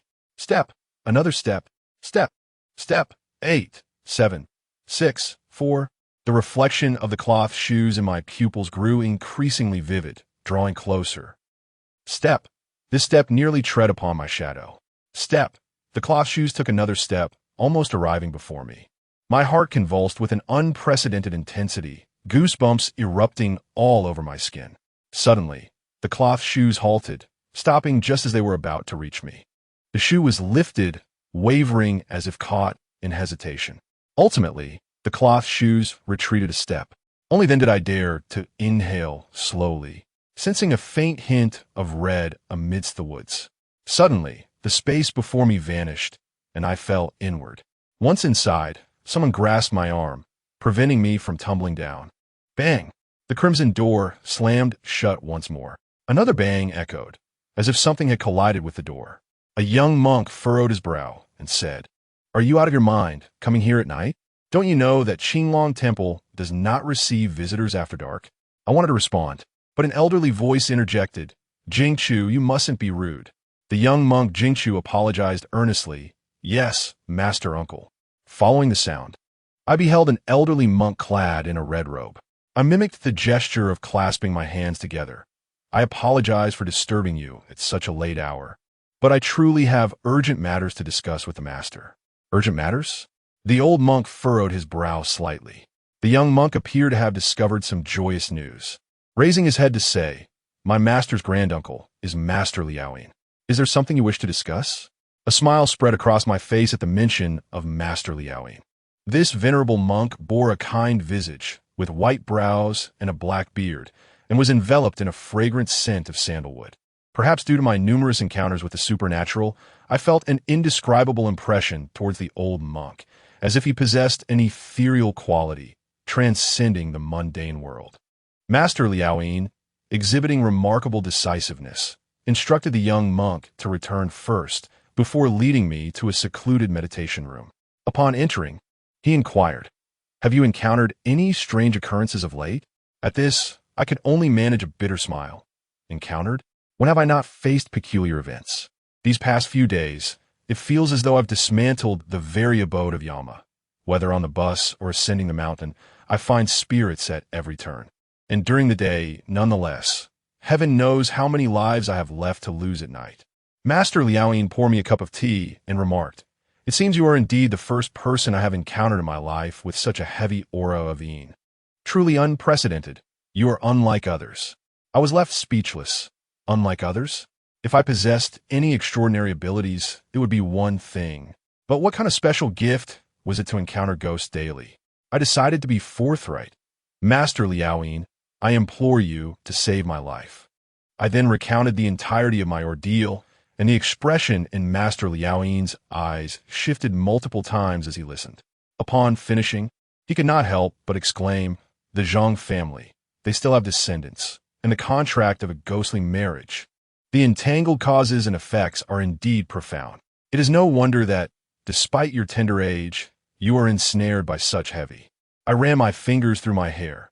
Since that fateful day, there has scarcely been a moment devoid of encountering spirits. I am besieged by apparitions daily, in every corner. Could this be the consequence of the spoken of by the master? Master Liaoyin nodded and elucidated. The realms of yin and yang are separated. Humans and spirits traverse distinct paths. Humans and ghosts inhabit two disparate worlds, entirely unrelated. However, when one's body is excessively laden with, it inevitably draws the attention of malevolent entities. In the eyes of spirits, the living bustle about. They typically do not entangle themselves with mortals. Yet, you appear as if you were carrying a lantern in the dark of night. It is akin to a river teeming with countless fish. Yet only you are singled out by fishermen. Why is that? I replied decisively, "It is my uniqueness." Master Liaoyin affirmed, "Indeed, while it protects your life, it has also forged excessive ties with the realm of the departed. As your 18th birthday approaches, that will come into full effect, causing an accumulation of within you. I shall devise a plan regarding but you must not venture outside tonight. Remain within this humble meditation room. The accommodations are somewhat Spartan, so I ask for your understanding." I felt invigorated. "Thank you, master. This is far superior to my own room at home. It is more than sufficient." The meditation room, though somewhat antiquated in appearance, features vintage-style windows, covered with newspaper as makeshift sunshades. There is a table, several chairs, and a wooden bed. As Master Liaoyin rose to prepare for his departure, a thought crossed his mind. The Qinglong Temple adheres to certain regulations, including a nighttime curfew, and it is advisable not to venture out without necessity. The monks within the temple rise with the dawn, and I hope you do not take offense. I understood and expressed my gratitude to Master Liao Yin. Ah, it is but a trivial matter, merely an understanding of cause and effect, he replied. Once Master Liao Yin had departed, I lay alone in bed, relishing the peace that had eluded me for several days. To be candid, since my first encounter with the supernatural, I had not enjoyed a single restful night's sleep. Anxiety had gripped me, for I feared that a moment's carelessness could lead to peril. Now, having arrived at Qinglong Temple, I felt a sense of security. Observing Master Liao Yin's composed demeanor, I noted that even upon hearing my account, he exhibited little astonishment. Such is the mark of a true sage, a genuine master. Chapter 10. The red evil-repelling box now. Lying within Qinglong Temple, I could hardly believe that any malevolent spirits would dare approach. That night, I slept with unparalleled tranquility. When I awoke, the dawn had yet to break. As I opened the door, a refreshing mountain breeze, imbued with the scent of damp earth, enveloped me. With each breath, I felt the impurities in my lungs being replaced by the crisp air. After attending to my pressing needs, I wandered about the temple, for I might be residing here for the next few days. Suddenly, a flickering candlelight caught my attention. In a pavilion nestled against an ancient tree stood a half-burned red candle. Its gentle glow was unmistakable in the impending twilight. As I approached, I noticed another figure present. It was the young monk Jing Chu. Leaning against a pillar, he was engrossed in a tattered, gray-covered book, illuminated by the candlelight. I remained silent, stealthily slipping closer. As I raised my gaze, the contents of the book captured my attention, and a smile spread across my lips. The little monk, appearing innocent and serious, harbored quite a few thoughts beneath his seemingly pure exterior. The two imposing mountains of Hongling pressed down upon me, their presence as gentle as flowing water, causing my rationality to fray. My body temperature heightened, responding to the rhythmic rise and fall of the Red Maiden's breath. Just as I felt I could no longer contain myself, Hongling spoke, playfully nibbling on my ear. "Brother-in-law, don't mind my sister. I am willing to offer myself to you." I abruptly stood and pushed the Red Maiden down. I joyfully absorbed the words within the book. The little monk was momentarily stunned, his fair face turning as red as a rising sun, and had it been capable of emitting steam, it would have transformed into a locomotive. In a flurry, he concealed the book within his robes, though it was already too late. I teased, "Little monk, your sixth senses are quite impure." The little monk, flustered, stammered, "How can you spy on others?" I retorted, "This is the pavilion of the Qinglong Temple, not your bedroom. How can it be termed spying?" However, I never anticipated that the little monk would have such inclinations. This book was left here by a benefactor. I was merely curious. Just curious. I extended my hand and placed it on his shoulder. "Why the hurry? I never said I would report you. In the beginning, human nature is inherently complex. Desire is a natural part of being human. What is there to be ashamed of?" The blush on the little monk's face faded somewhat as he cautiously held the worn book. Then, "Shall we read together?" Splendid. The two individuals, engrossed in their reading, felt their cheeks flush with embarrassment. Although the book's content was somewhat dated, the story remained equally captivating. The section's rich and vivid imagery rendered them unable to tear themselves away, immersed as they were in the narrative. Their excessive fascination led them to overlook the arrival of the master, who cleared his throat, prompting them to awaken as if they had committed a grave misdeed. The young monk quickly concealed the book behind him, but it was futile to evade the master's discerning gaze. With a mere gesture, the master summoned him forward. Jingchu, caught in a moment of truth, confessed, "Master, this book is indeed mine." Liao Yin, holding the book with a heavy heart, reproached, "Jingchu, you have yet to sever your worldly ties. How can one so consumed by such vulgarity aspire to accompany the ancient Buddha? Go to the hall and recite the scriptures." Yes, the young monk sighed in relief, grateful that the master did not intend to impose a severe punishment. It was merely a matter of reciting scriptures. After Jingchu departed, Liao Yin casually glanced at the book and was taken aback. The brother-in-law and the sister-in-law, together in such a manner. How could such a place be used for such purposes? Hastily averting his gaze from the book, he muttered in remorse, Amitabha, Amitabha, how could such a book exist? It is a transgression, a transgression. I too could not help but feel regret. Had I known, I would have asked the young monk the title of this book. Liao Yin then addressed the patron. The meal is prepared. Please follow me. I glanced at the sky, noting that dawn had yet to break fully. Is breakfast served this early? With a gentle smile, Master Liao Yin explained, Qinglong Temple is unlike other places. The number of devotees here is usually quite sparse. Therefore, we must have our meals early, followed by chanting scriptures before the ancient Buddha. Thus, the timing of our meal holds no significance for us. He added, if you find it inconvenient, you may have Jing Chu bring your meal later. I replied, I simply have never had breakfast this early. There is no other implication. I am immensely grateful for Qinglong Temple's hospitality and dare not wish for anything more. Eating earlier is quite agreeable. Very well, I shall escort you to the dining area, he said. The vegetarian fare at Qinglong Temple was rather simple, yet pleasing to the palate. It consisted of pickled radish strips, a rich and viscous rice porridge, and some sweet potatoes grown on the premises. I indulged in 2 generous bowls. Master Liao Yin appeared satisfied with my hearty appetite, as such unrestrained enjoyment was a form of respect towards the monks of Qinglong Temple. The cook, witnessing my delight, joyfully filled my bowl once more. Within the temple, aside from Master Liao Yin and Jing Chu, there were 6 other esteemed monks and several dozen other monks. The 6 senior monks occupied the prominent seats, their demeanor solemn and serious as they attended to their porridge with utmost care. Even a single grain of rice that fell to the table would be delicately picked up and consumed. They seemed unperturbed by my presence, not even inquiring with Master Liao Yin. Perhaps he had already apprised them of my circumstances. After the meal, the 6 masters rose and departed. Shortly thereafter, the melodious sound of scripture chanting and the fragrance of incense enveloped the entire temple once again. I hesitated for a moment, but ultimately resolved to share the matter of the wooden box with Master Liao Yin. I have long concealed that wooden box within my luggage, for I sense that it may hold some connection to the Qinglong Temple. My grandfather once imparted 3 crucial pieces of advice. One was to visit the Qinglong Temple, and the other pertained to this very box. He mentioned that going to the temple could ensure my safety, yet he remained silent regarding the box's purpose, and he was unable to open it himself. Therefore, it is plausible that Master Liao Yin possesses some knowledge about it. This redwood box was left by my grandfather during his lifetime, and I have been unable to unlock it. Not even the sharpest knife or axe could inflict any damage upon it. Upon hearing about the box, Master Liao Yin raised his eyebrows in intrigue. A redwood box? What does it look like? How large is it? Since our encounter, the urgency in his tone has never been so pronounced.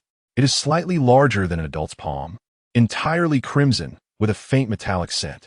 However, a Taoist once mentioned that the box is imbued with heavy, sinister energy, rendering it an ominous object. The transcendent demeanor of Master Liao Yin shifted to one of gravity. The red shower-repelling box. My heart sank as he uttered the name of the box. Indeed, this wooden container is inextricably linked to Master Liao Yin. Seizing the moment, I pressed further. Master Liao Yin, do you know this box? With a tone that hinted at resignation. He replied, how could I not know of the red shower-repelling box? This box once incited a tempest of bloodshed. It is crafted from the wood of a bed that belonged to a widower who passed away alone, the beam of a house from which a widow hanged herself, the blood of an orphan from the womb, the nails of a coffin for the childless, and the powdered bones of the destitute. This box embodies 5 misfortunes, concealing within it 3 deficiencies. It is an omen of great calamity, a harbinger of misfortune. There was once a farmer who was bequeathed this box, and by placing the belongings of his enemies within it, he could bring about their widowhood, orphanhood, and solitude, thus transferring their fortune to himself. The farmer employed this cursed box to combat the oppression of his landlord. Within 3 days, the landlord suffered the loss of his wife, followed by the demise of his parents. His son met with an unfortunate accident, falling into a well, while he himself broke a leg. In stark contrast, the farmer experienced a surge of prosperity, rising to become a landlord himself within a month, with ambitions soaring ever higher, while the former landlord met an untimely death. I could not suppress a shiver at the thought of such a malevolent and terrifying artifact. The transfer of fortune, the farmer's ascension to the landlord's status, signifies the transference of the landlord's blessings to the farmer. These blessings, after all, are merely power, wealth, and longevity, ultimately leading to the landlord's demise. The five misfortunes, the absence of a wife, parents, and children, along with his own affliction, culminate in his own death. Who could endure such torment? Master Liao casually inquired about my thoughts on the tale. I replied candidly.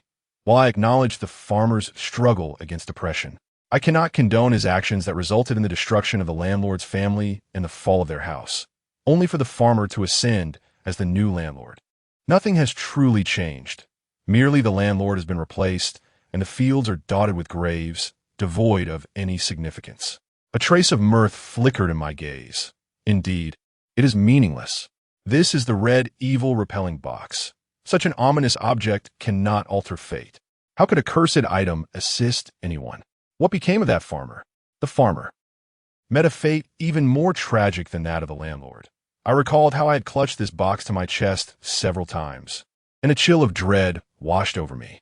Relying upon my intuition, I realized that the red, evil-repelling box is not something just anyone can open. Yet I believe I may possess the means to do so. It might contain some pivotal elements. Where's the box now? It resides in the inn of the town at the foot of the mountain, where my luggage is still kept. At that moment, I was concerned about losing my way to the Qinglong temple, and given the box's ill-fated nature, it would be folly to wander with it while enveloped in my own negative energy. Thus, I temporarily left it at the foot of the mountain. He removed a string of prayer beads from his wrist and solemnly recited a chant. Although the practitioner harbors a heavy aura of negativity, there is no major concern during the day. The calamity shall strike at midnight. It is sufficient for the practitioner to return before then. These prayer beads, steeped in years of incense and chants, have absorbed a significant amount of Buddhist essence. Wearing them will help to suppress your negativity and ward off malevolent spirits. I accepted the beads, slipping them onto my wrist, and felt a gentle warmth coursing through my arm, dispelling the darkness that had enveloped me. With the prayer beads, my confidence surged. After exchanging simple farewells with Master Liao, I rose and descended the mountain. As dawn broke, I gently shielded my eyes from the sun, and a string of prayer beads gleamed under its rays. Everything seemed to be progressing favorably. During my descent, I encountered no peculiar incidents. However, I found myself retracing my steps back to the enigmatic wall. I paused before the grave that marked the resting place of the nameless remains. Retrieving several incense sticks I had procured from the Qinglong temple from my sleeve, I lit them and inserted them into the ground, despite their broken state. It was a sincere offering from my heart. After paying my respects, I continued my descent. Around noon, I arrived at the quaint little town. The innkeeper, upon seeing me, immediately perked up. "Ah, you're back. You didn't mention how many days you'd be staying, and I was just contemplating whether to free up a room." I sheepishly replied, "My apologies. I had some matters to attend to yesterday that delayed my return. I'll gather my belongings right away." Entering my room, I first ensured that the wooden box was still intact, then emerged with my bag. The innkeeper, somewhat exasperated, remarked, "I simply cannot fathom you young couples. Booking a room and not staying, merely leaving your luggage behind. If you had told me earlier, I would have stored it for you free of charge." I playfully retorted, "I believe you're mistaken. Dear innkeeper, I reserved a single room. As a lifelong singleton of 18 years, where would I find a girlfriend?" The innkeeper, still unconvinced, waved his hand dismissively. While I may be vague on other matters, I remember the daily comings and goings of my guests with clarity. You did indeed book a single room, yet you were accompanied by a girl with long hair. I could hardly find humor in this situation and spoke with a harsh tone. "I haven't offended the boss, have I? Is this how you frighten customers?" "Yesterday, I was alone. Where did this girl come from?" The boss, clearly agitated, retorted, "Who in their right mind would scare you? I saw you both enter the room together." He continued, "Who is lying? Even the ancestors would rise from their graves." Suddenly, a thought struck him, and he stared at me in disbelief. "You all came together yesterday, left together, and now you claim there was no girl? You can't possibly deny that you two are a couple. What have you done to that girl? Where is she? How could a lovely girl end up with someone like you?" My facial muscles froze, and an icy dread crept up my spine once more. The boss's expression was evidently genuine. An ordinary man had no reason to feign such fright, nor could he. So, it was true that a girl had followed me yesterday. She had entered the room with me and left alongside me. Yet I could not see her. Who was she? The chilling terror escalated. But the warmth of the prayer beads in my hand brought a moment of clarity. I grabbed the urea bag and hastily ascended the mountain. This was not the time for fear or confusion. Returning to the Qinglong Temple was paramount for my safety. Although the innkeeper attempted to stop me, he could not catch up, resorting to hurling insults at me, calling me a scoundrel and a lunatic. As I fled up the mountain, I seized the opportunity to call home. The line rang, and it took a while before someone answered. "A-si, where have you been? Your mother and sister have both collapsed at home. Where have you run off to?" This was the voice of the village chief and his son, sounding quite tumultuous. My concern for my family intensified, prompting me to inquire further. What has happened to my mother and sister? The village chief coughed a few times before responding. "We are uncertain ourselves. It was your Aunt Kai who went to find your mother. She discovered your mother and sister unconscious at home. We have no idea what they were doing, but there was a coffin set up in the living room, and blood was everywhere. However, there is no need for you to worry. Your mother and sister will be fine and will wake up shortly."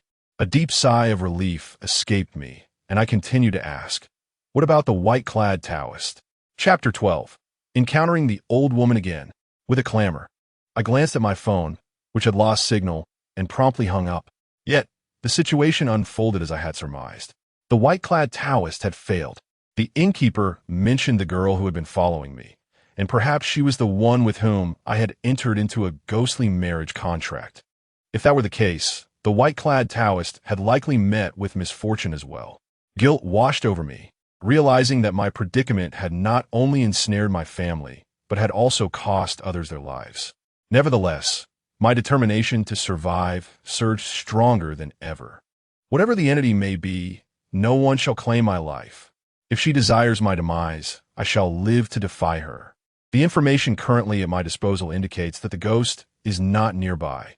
Even if she were, she would not take my life just yet. Otherwise, I would have perished yesterday, even if I managed to reach the Qinglong Temple. Perhaps she is biding her time, waiting for the moment of my calamity. "Ah, dear child, child!" A hoarse voice interrupted my stride, and the sound was somewhat familiar. Turning around, I was surprised to see the old woman in the floral attire from the day before. She was still clad in her vibrant garments, leaning on a crooked cane. Upon spotting me, she appeared quite pleased, her toothless mouth stretching into a grin as she exclaimed, "Where are you off to, child?" She had saved my life, so I naturally felt a deep sense of gratitude towards her. I greeted her as if she were an acquaintance. "Auntie, what brings you here? What are you doing in this remote wilderness?" The old woman chuckled at my question, replying, "This is where I reside. But I was curious about your destination." "I'm going to Qinglong Temple." "What? Speak up. I can hardly hear you." Noticing her advanced age, I deduced her hearing might not be very sharp. Thus, I stepped closer and raised my voice, saying, "I'm going to Qinglong Temple." "What did you say?" "Qinglong Temple." Suddenly, she swung her cane and struck me on the head. Wincing in pain, I retreated, exclaiming, "Annie, why are you hitting me? What have I done to offend you? Are you human or a ghost? Am I human or a ghost? Did I not save you the other day? How could you not know? If you are indeed human, why would you go to that cursed place?" I frowned.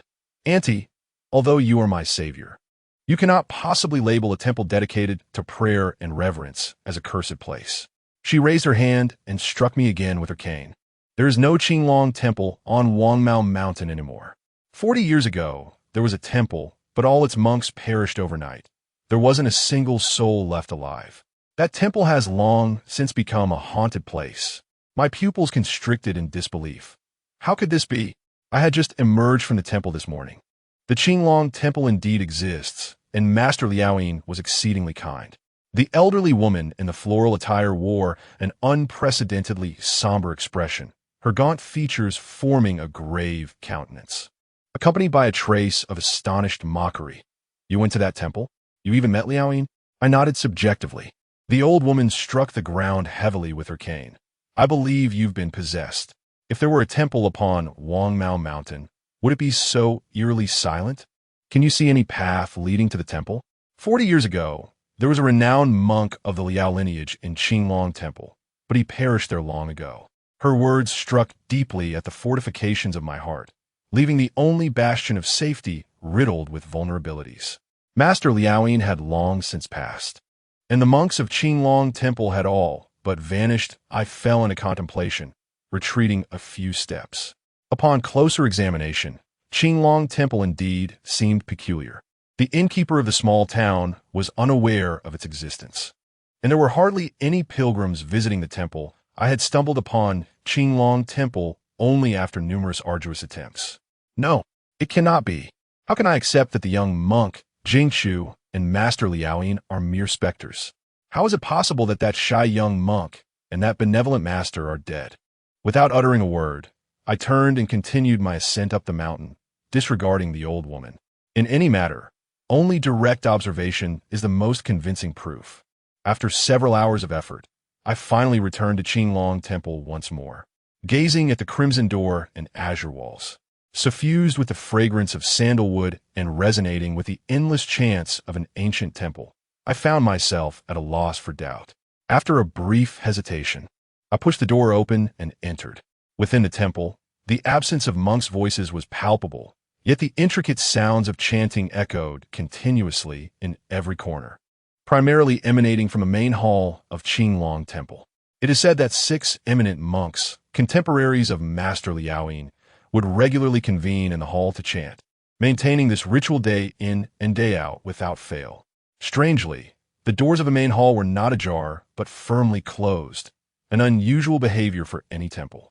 Approaching the exterior of the hall, I leaned in to listen, confirming that the chanting indeed originated from within. I searched around until I discovered a narrow gap in a window.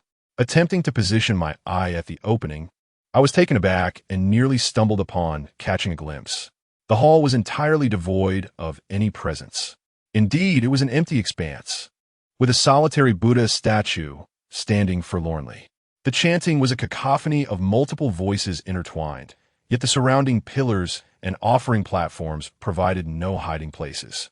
Moreover, the head of the Buddha was obscured by a red cloth, and in this deserted temple hall, the chanting persisted as if an unseen congregation were at work. Who then was reciting the sutras within? With my face drained of color, I was about to take another look when suddenly a weight settled upon my shoulder, pulling me back a step. Master Liaoyin's demeanor was composed and mature. "When did you return, disciple?" I gathered my scattered wits and replied with feigned calmness. "I just returned and was hoping to find you, master." A spark of eagerness flickered in Liaoyin's eyes. "Have you acquired the red Sha Yinxing box?" "No, when I arrived, I was playing within the car and left it behind. However, I called the transportation center, and they informed me that the box is at the lost and found. I can retrieve it tomorrow. There is a slight regret about this situation." "I see. Thank you for your trouble. This matter is not urgent. I can wait until after the calamity is past to collect it." I nodded awkwardly. In truth, the red charm box was nestled within the bag of urea I held, but I was reluctant to part with it so soon. The red charm box was the only possession of significance to me, and indeed, the sole extraordinary item I owned. My grandfather had once entrusted me with it, so it must be kept safe. Liaoyin glanced at the firmly closed hall door, fixing his gaze upon me. "What did you see?" Chapter 13. The Haunted Temple. Liaoyin looked at the closed hall door. "What did you see?" I chuckled softly. "Nothing. I was just about to enter to find you when you called me." Although I maintained a calm facade, a wave of trepidation washed over me. Liaoyin was indeed astute. He did not inquire whether I had entered, but rather what I had perceived. Such abrupt questioning could disrupt the thoughts of an ordinary person, and even if one had prepared their words, such an inquiry could induce a moment of panic, revealing a vulnerability. Fortunately, having grown under the watchful eye of my older sister, who relished this method of probing, I had become particularly sensitive and knew how to respond to avoid missteps. With my hands clasped in prayer, I beseeched my 6 esteemed senior brothers often recite scriptures within a grand hall. They prefer to remain undisturbed by outsiders, lest the ancient Buddha be disturbed, which would disrupt their meditative state. Thus, I kindly implore you not to intrude, and I hope you will not take offense. Yet, there was no one within. I feigned a pious smile and replied, "Certainly. How could I ever dream of disturbing the masters? Were it not for my quest to seek your wisdom, I would hardly dare to wander freely. I added, "By the way, master, is there any food left? After a morning of running about, my stomach is still empty." Liao Yin responded, "I instructed Jing Chu to save you some lunch. It is in the pot in the kitchen." "Thank you, master." After departing from the entrance of the grand hall, I proceeded to the kitchen to retrieve my bowl of rice, idly meandering through the temple as if to alleviate my boredom. The more I wandered, the more I sensed that something was amiss within the temple. It was peculiar that, even in broad daylight, there were no monks to be found. Not even a trace of them. I had seen numerous monks during breakfast that very morning. Even little Jing Chu was nowhere to be seen. Of course, I was not foolish enough to seek out Liao Yin for clarification. That old woman in the floral attire had mentioned that 40 years ago, the monks of Qinglong Temple perished in a single night, including Master Liao Yin. Could her words be trusted? I anxiously tugged at my hair when suddenly a memory struck me like a jolt. Clutching my bowl, I hurried back to the meditation room that Liao Yin had assigned me. The newspapers. Yes, the newspapers. The windows of the meditation room were covered with them. If the events at Qinglong Temple truly occurred 40 years ago, then the entire temple could not possibly possess any semblance of temporal progression. Surely, the newspapers held information that signified the passage of time. Upon rushing back to my room, I leaned over the newspaper, meticulously scrutinizing each word. A shipyard in Jiangnan had suffered an unexpected fire, resulting in numerous casualties amounting to 20 souls. The shoe factory in Liaodong had shuttered, with the proprietor absconding alongside 6 of his mistresses. I perused several articles while cross-referencing the dates. Unsurprisingly, all these reports dated back 40 years. It was 40 years ago that the monks of Qinglong Temple met their untimely demise. Could it truly be? How could this be? I cast aside my bowl and stepped outside, only to be taken aback. The young monk Jing Chu was diligently sweeping the courtyard, and within the temple grounds, I observed several scattered monks coming and going. From whence had these monks emerged? Upon noticing me, Jing Chu hastily abandoned his broom and approached. "A-si, do you happen to know where our venerable master has hidden that book? I just searched his quarters for quite some time, but found nothing. Under normal circumstances, I would have jested with him, yet at this moment, I was devoid of any levity. How should I know? Perhaps Master Yin tossed it into the furnace." I replied dismissively, then subtly inquired, "By the way, where is Master Yin?" Jing Chu shook his head. "Who can say? Our venerable master frequents only a few places. You might try looking there. He could very well be hiding in one of them." "Ah, indeed. Please keep an eye out for that book, and do your utmost to retrieve it from our master. It is quite a rare treasure," I added. "Of course," he replied, and with a forced smile, I slipped away.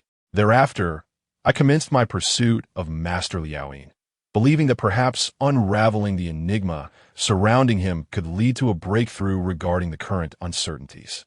Are the other monks merely deceiving me?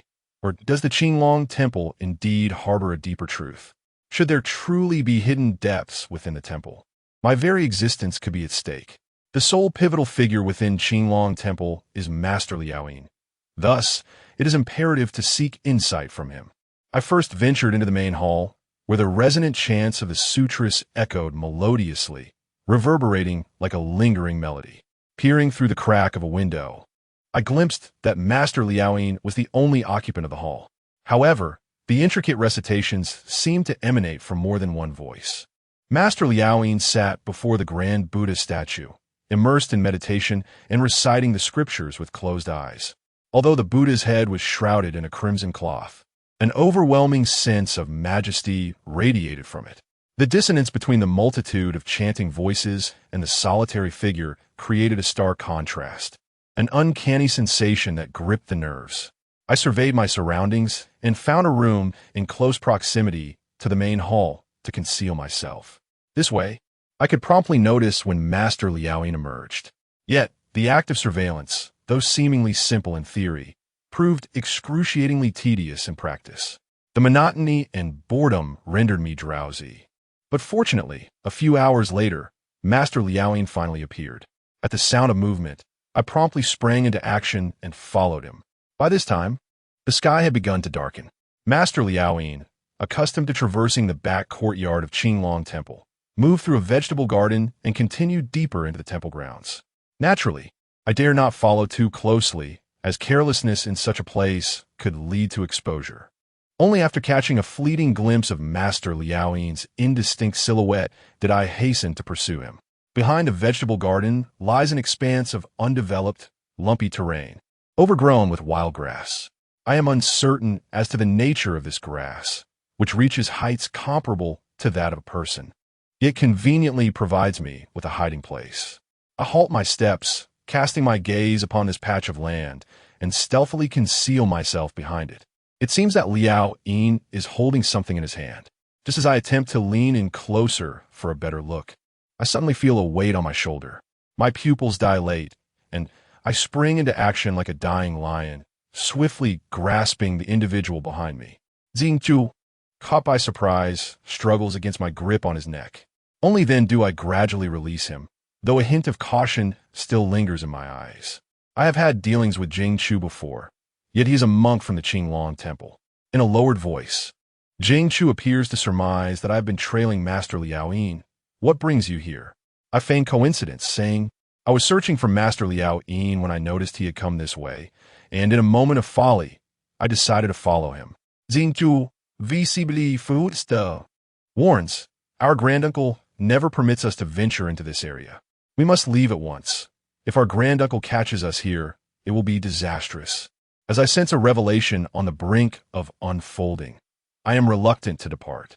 Just a moment, wait, I implore, disregarding Jingchu's pleas. I lean forward to catch a glimpse of Liao Yin. At that moment, I finally discern the object in his hand, a stick of incense emitting sparks. Liao Yin kneels before a cluster of gravestones, arranged like a dense forest. Jingchu continues to tug at me from behind, attempting to pull me away. However, upon witnessing the gravestones, he too is taken aback, halting his movements to join me in observation. What is this? How could there be so many gravestones?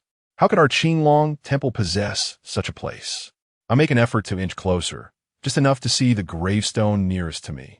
As I scan the surroundings from above, observing each word meticulously, I notice that behind me, Jingchu could not see the gravestone.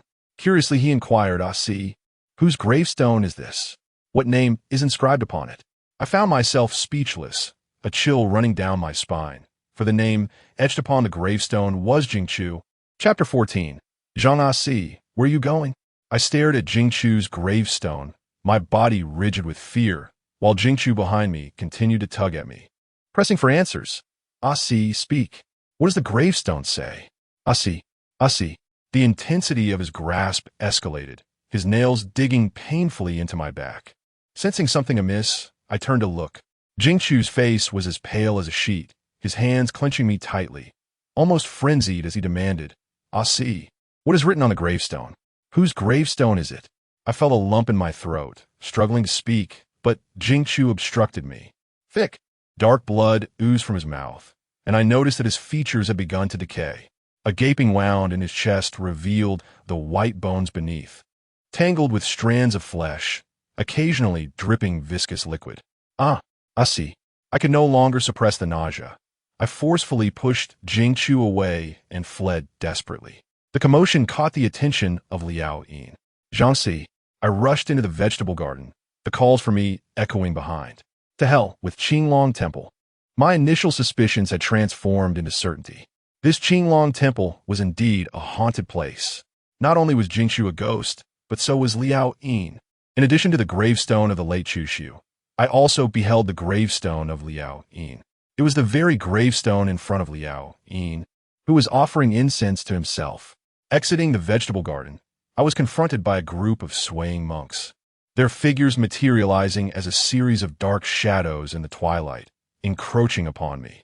I turned to glance at the courtyard wall, gritted my teeth, and, with the aid of a corner of the wall, clambered up.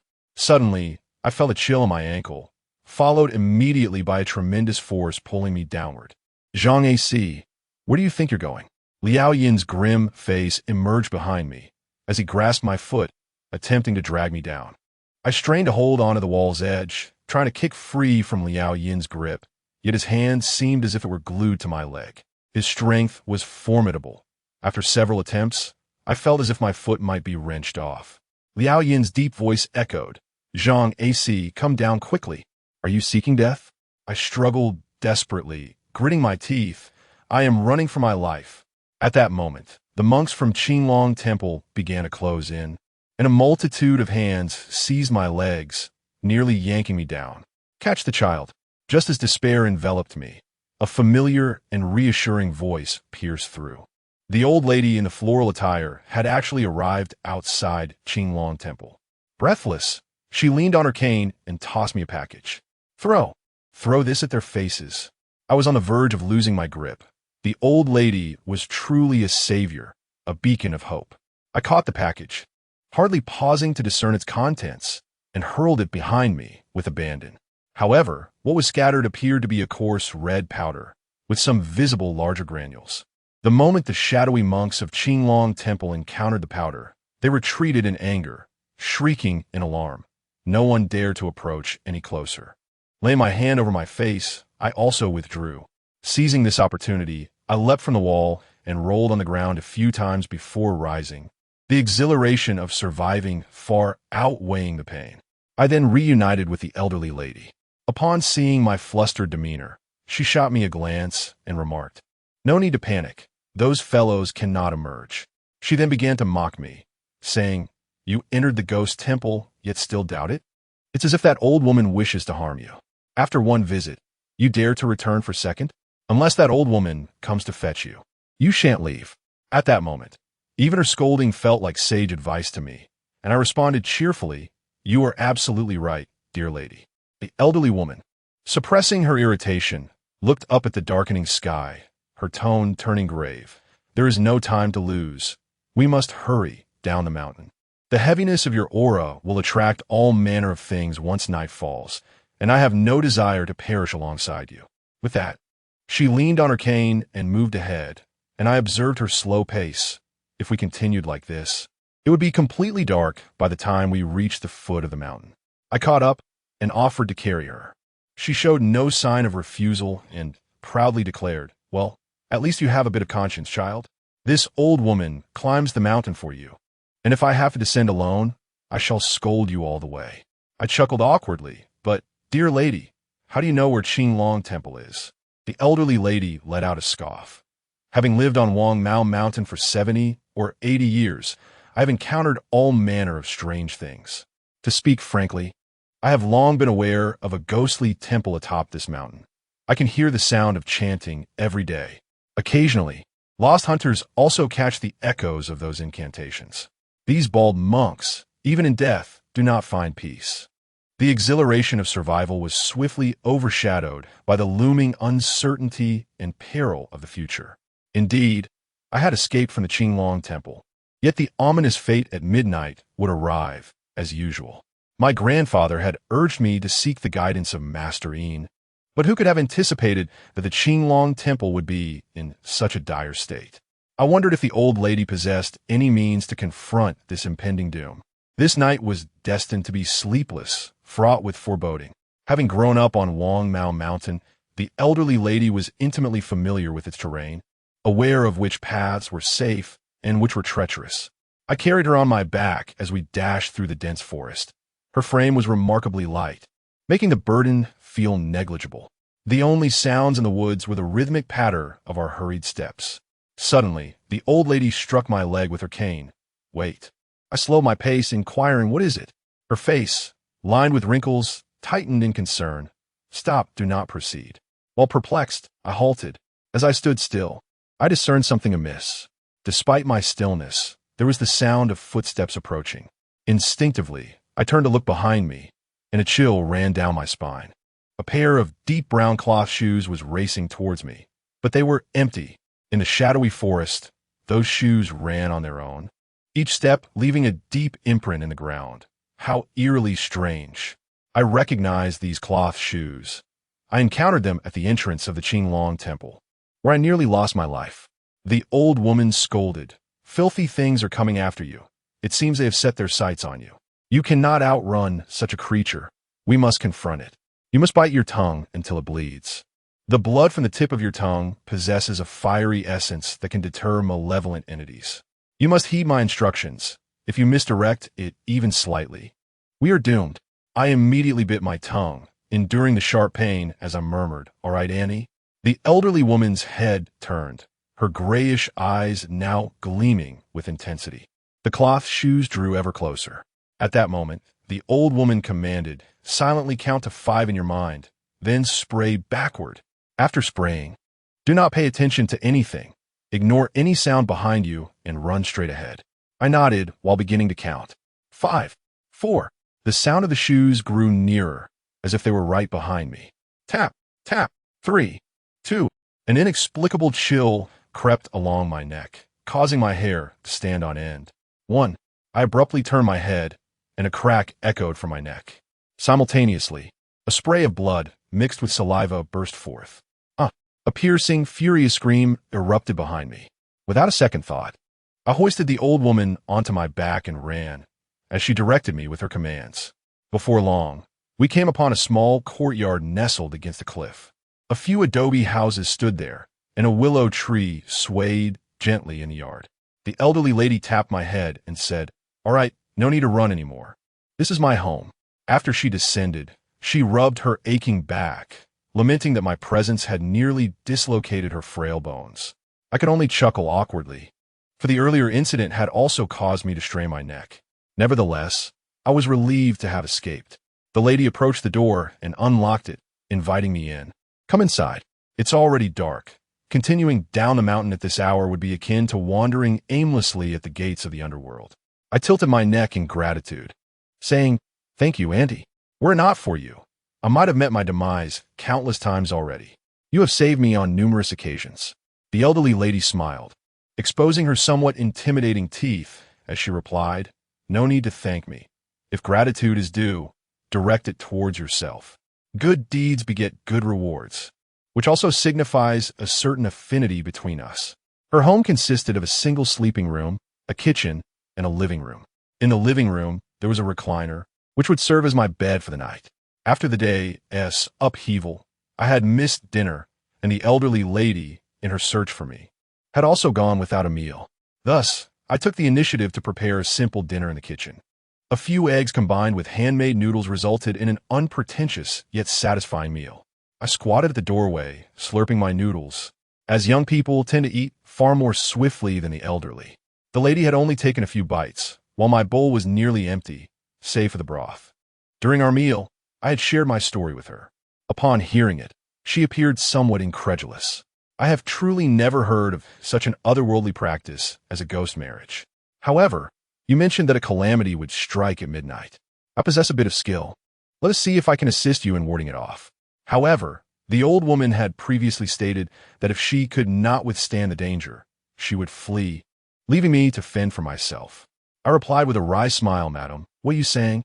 I would be immensely grateful for your assistance. If peril arises, you must escape without concern for me. Otherwise, you may find yourself ensnared in my misfortune. Even in death, I would not find peace." The elderly lady chuckled heartily. Curiously, I gazed into the impenetrable depths of the mountains and inquired, "Madam, could you perhaps recount the story of Qinglong Temple? Last time, you mentioned that 40 years ago, in a single night, the entire family perished, and since then, it has become a ghost temple. How could such a blood-curdling tragedy befall a revered place of worship?" The old woman wiped her mouth with her sleeve, her tone laced with disdain as she remarked, "A revered place of worship? Those bald-headed monks are hardly deserving of such a title. It is only fitting that a temple filled with hypocritical monks meets its end. They have brought this upon themselves." The old woman set down her bowl and began to narrate. 40 years ago, Qinglong Temple was a well-known ancient temple in this city, frequented by countless devotees. Among them were 2 monks of considerable renown, named Liao Guo and Liao Yin. Both possessed profound Buddhist roots and had undertaken a 1,000-mile pilgrimage, ultimately returning to Qinglong Temple. Many patrons came specifically for Liao Guo and Liao Yin. Yet, who could have foreseen that these 2 monks were nothing more than empty vessels? A heavily pregnant woman, abandoned by her husband for a mistress, sought solace at a temple. Her arrival was fortuitous, but as she made her way home, darkness fell and she stumbled, causing her waters to break. Blood streamed down her thighs. With over half an hour left to descend the mountain, She was merely a few hundred meters from Qinglong Temple. Dragging herself to its entrance, she pleaded for assistance. The elderly matriarch, with a cold smile, inquired, "Do you know how Qinglong Temple operates?" The venerable temple, a revered establishment, callously dismissed the laboring woman, claiming that her blood was inauspicious and disrespectful to the ancient Buddha. They would never allow a woman to give birth within their sacred walls. Consequently, they shut the door, ignoring her desperate knocks, cries, and pleas. By the time they finally opened the door, both mother and child had perished at the threshold. The infant, still attached by the umbilical cord, lay lifeless and bruised, while the mother succumbed to severe blood loss. The temple's entrance bore the marks of her desperate scratching, her nails broken in the process. The one who denied her entry was the abbot of Qinglong Temple at that time, Liang. That very night, the woman returned as a vengeful spirit, exacting retribution upon Qinglong Temple, slaying everyone within its walls overnight. The following day, visitors incessantly knocked at the door, yet no one responded. Upon forcibly entering, they were met with a gruesome sight: blood pooled on the ground and lifeless bodies strewn about.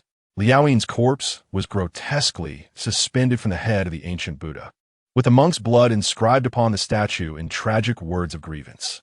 Afterward, the Qinglong Temple fell into decline. The once thronged paths leading to it became obscured by the sands of time. Strangely, it seems that fate has spared the monks of Qinglong Temple from reincarnation, for often one can hear the haunting sounds of their chanting echoing from that direction. How ironic it is that these pious-looking monks have caused the demise of two lives, perhaps leaving them too ashamed to be reborn. I was momentarily taken aback, unprepared for the weight of such karmic retribution associated with Qinglong Temple. A tragic incident from 40 years ago has given rise to yet another calamity. The bitterness of that woman must have been immense, for in a single night, the entire populace of Qinglong Temple was wiped out. No wonder there's so many tombstones behind the temple's vegetable garden. Wait, tombstones? If all the people of Qinglong Temple are dead, who erected these markers? I turned to the elderly woman and inquired, "Madam, do you know where the monks of Qinglong Temple are buried?" She looked at me in confusion before scoffing. "Burials? They have none. These monks committed deeds that have drawn the ire of heaven and humanity alike. The former patrons have severed all ties with them, and it's fortunate their bodies have not faced retribution. Besides, who would dare disturb them? The courtyard is filled with the dead, and it is said to be haunted." My brow furrowed in perplexity. During my time at Qinglong Temple, I had traversed its grounds extensively. It is worth noting that the temple did not appear abandoned. Rather, it was merely aged. I had once seen Jing Chu cleaning the courtyard, as if the spirits of the monks were tending to their own grounds. But who buried their remains? Could it be that these spirits interred their own bones? Perhaps even offering incense at their own graves? How peculiar indeed. I touched the Buddhist beads on my wrist. They exuded no chilliness, but instead, I felt a gentle warmth coursing through them. Liao Yin had once mentioned that these beads could help suppress negative energy and ward off malevolent spirits. Yet now, Liao Yin herself was a malevolent entity. Should I still keep this object? The beads reflected glimmers of light beneath the illumination, giving them an almost luminous quality. The elderly woman noticed this object and, intrigued, leaned closer. "Oh, these beads are rather splendid. They even glow. Let me have a look," she said. I extended my wrist, and she grasped it, scrutinizing the beads closely, attempting to roll one between her fingers. Suddenly, with a sharp crack, the entire string of beads shattered like a disintegrating abacus, scattering countless smooth beads across the floor. They fell with a delightful, crisp sound. Chapter 16. The Coming Calamity. The old woman pouted. "What is this? It breaks at the slightest touch." In her displeasure, she picked up her bowl and utensils and retreated to the kitchen to wash them. Meanwhile, I stood frozen, an icy dread creeping up my spine. Liao Yin had claimed that these beads could protect me from malevolent spirits. How could a protective object shatter upon the mere touch of the old woman? Was this mere coincidence, or something more sinister? I tried to reassure myself that it was just an accident. After all, these beads were relics from 40 years ago, and it was not unusual for them to break. Until I began to collect the fallen beads, I had remained relatively calm. But when I picked up one of the scattered beads, my heart sank.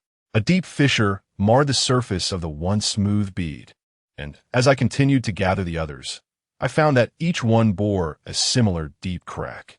This cannot simply be attributed to coincidence or chance.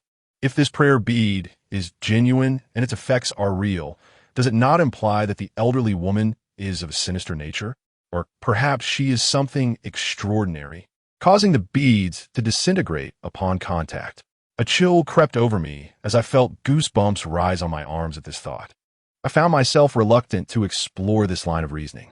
Could the old woman truly be malevolent? Is the Qinglong Temple a den of spirits? Would there be anyone left on Wangmao Mountain? Have I even encountered any souls in this Xiaocheng? The multitude of contradictions, the eerie phenomena, and my bewilderment conspired to create a throbbing ache in my mind, while an invisible wall of doubt subtly began to take form within me. Whom can I trust?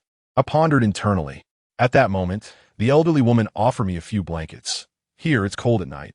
You mustn't catch a chill. I accepted the blankets with a word of thanks. Regardless of whether she is human or ghostly, at least for now, she poses no threat to me. If she had intended to harm me at the Xiaocheng bus station, had she not warned me, I would have met my demise. Perhaps I should rest for a while to gather my thoughts. I spread one blanket over the lounge chair and covered myself with another, ensuring every corner was snugly tucked in. In the pitch-black, desolate mountains, this warmth was a rare comfort, though I had returned in exhaustion. The earlier incident had robbed me of any drowsiness. I lounged on the chair, my mind unusually vacant. I gazed at the spiderwebs adorning the beams, instinctively retracing the threads of events that had transpired. Everything resembles a spider's web, gradually unfolding yet inescapably tethered to that central point. That core. I abruptly sat up. A fleeting detail amidst my chaotic thoughts connected everything. My brow furrowed in contemplation, and suddenly I seemed to grasp something. My pupils dilated violently, and even breathing became laborious.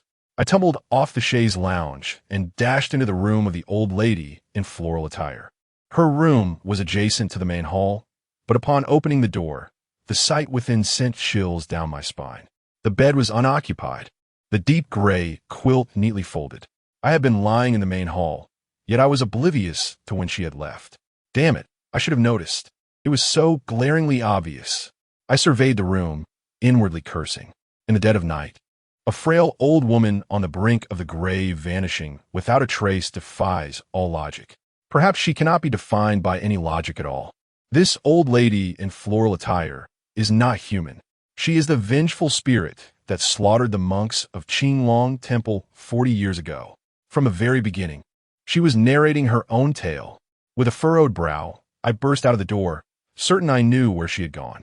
I paid no heed to the fact that it was the dead of night, sprinting up the mountain. Perhaps I had lost my sanity, and not just a little. At midnight, a deadly calamity would descend, yet here I was, recklessly running up the mountain. After barely escaping from Qinglong Temple, I was now willingly heading back. But deep down, I understood that all the answers lay within Qinglong Temple. I had to go there. My very life depended on it. If I were even a moment late, the calamity would truly become insurmountable because the old lady in floral attire had gone to kill Master Yin. The elderly lady is a vengeful spirit from 4 decades past, which explains why the Buddhist beads shatter at her mere touch. The monks within the Qinglong Temple met their demise at her hands, becoming phantoms bound to the temple, while the likes of Jingshu and other monks have also succumbed to this fate. However, one among them remains human, Liao Yin. He stands in stark contrast to the other monks of Qinglong Temple, as evidenced by his peculiar manner of offering incense. Moreover, he gifted me the Buddhist beads. Had he been malevolent, they would have surely splintered in his grasp long ago. The old woman first referred to Qinglong Temple as a haunted place, recounting an incident from 40 years prior when a monk of the Liao lineage met a tragic end. During her subsequent mention of the temple, she elaborated on the events, revealing that there were 2 monks of the Liao lineage, Liao Yin and Liao Gua. The lady recounted how, on that fateful night, a woman exterminated the entire temple's congregation. Did that congregation include Liao Yin and Liao Gua? Thus, when the elderly lady discovered Liao Yin's presence, she displayed astonishment, even sneering. Initially, I presumed she mocked my inadvertent intrusion into a ghostly temple, deriding Qinglong Temple itself. Yet that was not the case.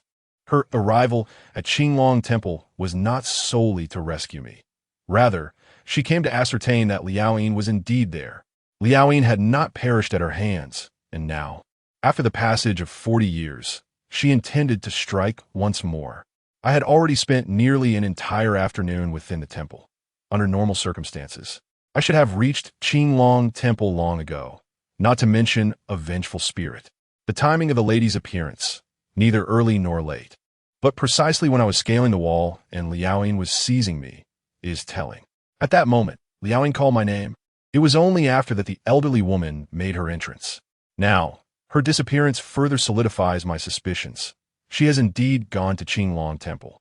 40 years ago, a malevolent spirit wrought havoc upon the monks of Qinglong Temple, and now, after the passage of 4 decades, what fortune might it bring upon its return? It seeks to exact vengeance upon the master, for back then, Master Liao turned a blind eye to her plight, leading to the massacre of the monks. How could she possibly forgive him? I have traversed the path up and down the mountain several times, and under the cover of night, it is not particularly arduous.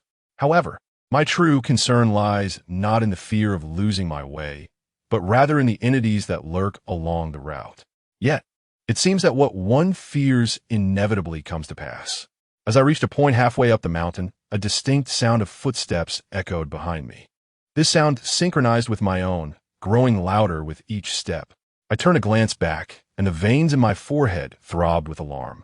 A pair of deep gray cloth shoes was trailing me, as if worn by a corporeal being, their surfaces bulging, leaving deep imprints with every stride. Notably, these shoes appeared even more tattered than before, stained with the remnants of dried blood. I couldn't help but curse under my breath. It was that damned specter again. It seemed intent on pursuing me, choosing this very moment to strike.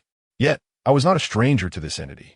I deliberately slowed my pace, allowing it to close the distance. The pounding of my heart matched the rhythm of the footsteps behind me. I counted silently to 3, then suddenly spun around and hurled a bead from the string of prayer beads Master Liao had bestowed upon me, now scattered. In an instant, a chilling scream erupted from behind, and I seized this opportunity to flee. It appears that the beads still hold some efficacy, as the footsteps ceased. However, with the absence of the cloth shoes, it seemed I had drawn the attention of something else. Unbeknownst to me, an abundance of shadowy figures had materialized in the woods, lurking behind trees and perched upon mounds of earth, trailing my every movement with an unsettling slowness. Though they appeared to advance at a leisurely pace, I found myself unable to escape their relentless pursuit.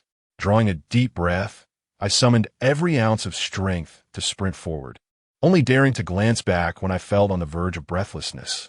To my astonishment, the spectral figures seemed to have vanished. Yet as I turned my head back, I was taken aback. Chapter 17, The Midnight Journey. Upon turning around, a visage suddenly sprang forth before me. It was the face of an elderly woman. Her features withered and ravaged, her eye sockets sunken, and her pupils alarmingly minuscule. "Where are you headed, young man?" My heart jolted violently, and my feet faltered involuntarily. The old woman seized my arm with surprising strength, her height barely reaching my waist, yet her grip was unyielding.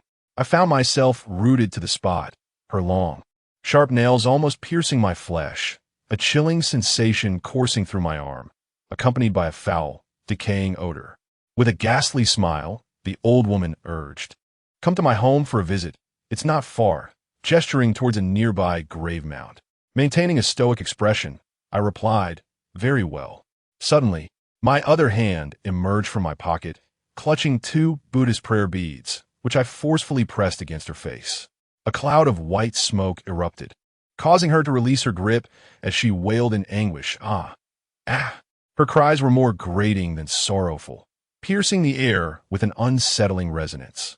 Without a second thought, I kicked her away and resumed my flight towards Qinglong Temple. Meanwhile, I checked my pocket. I had expended 3 or 4 beads on that tattered shoe, and the old woman had consumed 2. I still had nearly 10 beads remaining. This object proves to be remarkably effective. Regardless of its origins or any malevolent forces, should anything dare obstruct my path, I shall confront it with unwavering resolve. The imminent peril approaches, and in the face of such adversity, who would stand in my way? I shall not allow it to survive. Fueled by an exhilarating fervor, I am prepared to challenge anyone. However, as I proceed, I encounter no obstructions, which is either fortuitous or peculiar. Both the elderly woman, the Taoist priest in white, and Master Liaoyin have warned me that venturing out at night nearly equates to courting death, with all manner of supernatural entities poised to take notice of me. Yet tonight signifies my impending doom. Remaining indoors would merely invite fate. My life rests solely in my own hands. At last, I behold the ancient and venerable Baoshan Temple, Qinglong Temple. Flickering candlelight illuminates the interior, yet silence prevails, much like it always does. My greatest concern lies in this silence. Undoubtedly, the elderly woman has proceeded ahead of me. I am merely exerting my modest efforts to pursue her. She may very well be within the temple now. The stillness is unsettling. Could it be that what I dread has already transpired? I shake off this fleeting despair. What does it matter in the face of impending doom? I hasten to the entrance of Qinglong Temple, where the vermilion doors stand ajar, an unsettling sight. Under ordinary circumstances, they would be securely closed at this hour. A chilling breeze wafts from within, causing me to shudder. I gather my resolve and step forward, determined to enter. Zhang A-si, halt. You must not proceed any further. Open your eyes wide and discern what lies before you. A familiar voice shouted from behind me, as a gentle warmth surged through the beads of prayer resting in my palm. For reasons unknown, my vision began to blur. After a few blinks, a sudden chill enveloped me, causing cold sweat to cascade down my brow. Before me lay not the Qinglong Temple, but a dark, unfathomable pool of water. The chilling gusts of wind emanated from its depths. Standing at the water's edge, 1 foot nearly submerged, I could feel the icy tendrils swirling around my ankle. The perimeter of the pool was shrouded in darkness. Who could fathom its depth? Perhaps the depth itself was not the most terrifying aspect. What truly rendered me immobile was the reflection upon the water surface. Despite the absence of moonlight, the reflection was strikingly clear, my features mirrored back. Yet my complexion appeared unnaturally pale, almost ghostly. My reflection lay serenely upon the abyssal waters, lips faintly smiling. Yet I was not smiling. I hesitated, moving my hand and body, and the dark reflection mirrored my movements. As I attempted to withdraw my foot, the reflection remained still, the smile gradually fading away. The haunting visage in the pool, with its stark white complexion, followed my movements with its eyes. I pressed my lips together tightly and retreated forcefully, only to witness the reflection's expression shift to one of fury, its mouth opening in a silent scream. Suddenly, with a resounding splash, a hand thrust upward from the water's surface, gripping my leg that was about to return to solid ground. My trousers were instantly soaked, the frigid water seeping in, accompanied by an overwhelming force attempting to drag me beneath the surface. I immediately leaned back, half reclining on the ground, to contest with that hand. Its skin was as pallid as the reflection, yet it bore the swollen whiteness of one submerged in water. The reflection in the dark pool quivers, distorting my features as my foot is gradually pulled into the water. The figure of myself in the murky depth smiles, my lips stretching in an exaggerated manner, revealing an impatience that I cannot conceal. Despite my struggle, my other hand clings to the soil and gravel, my elbow pressing forcefully against the ground in an attempt to gain traction. My foot has already sunk into the black mire up to my ankle. The chilling essence of the water envelopes me, and the initial sensation of immersion is that of a bottomless abyss. The clarity of the water denotes shallowness. The green suggests depth, while the black signifies a profound void. Among these, the most perilous is the black abyss. Having grown up in the village, I possess a modicum of understanding regarding water. The black pool is a place that even the village elders regard with trepidation. Can one truly fathom its depth? And what secrets lie beneath its surface? Even those proficient in swimming find no escape once ensnared. The creatures within yearn for my demise. With steely resolve, I bite my tongue, spitting out a hidden prayer bead. The bead, along with the scattering of crimson starlight, disrupts the reflection in the water, and upon its entry, I feel a sudden lightness in my foot. Hastily, I withdraw my leg, simultaneously feeling a tug from behind. As I steady my nerves, I turn to distance myself from the figure looming behind me, astonished and incredulous as I behold the person, the Taoist priest in white. Initially, upon hearing that voice, disbelief washed over me. I had thought the priest had met a tragic end, yet here he stands before me. The Taoist priest in white gasped for breath. Zhang A-si, you have truly frightened me. I hurried back to assist you, only to find you heading towards that water pool. You nearly fell victim to whatever lurks within. I brushed myself off and rose. Thank you, Taoist priest, but what brings you here? What has transpired at my home? The priest sighed. It is a lengthy tale.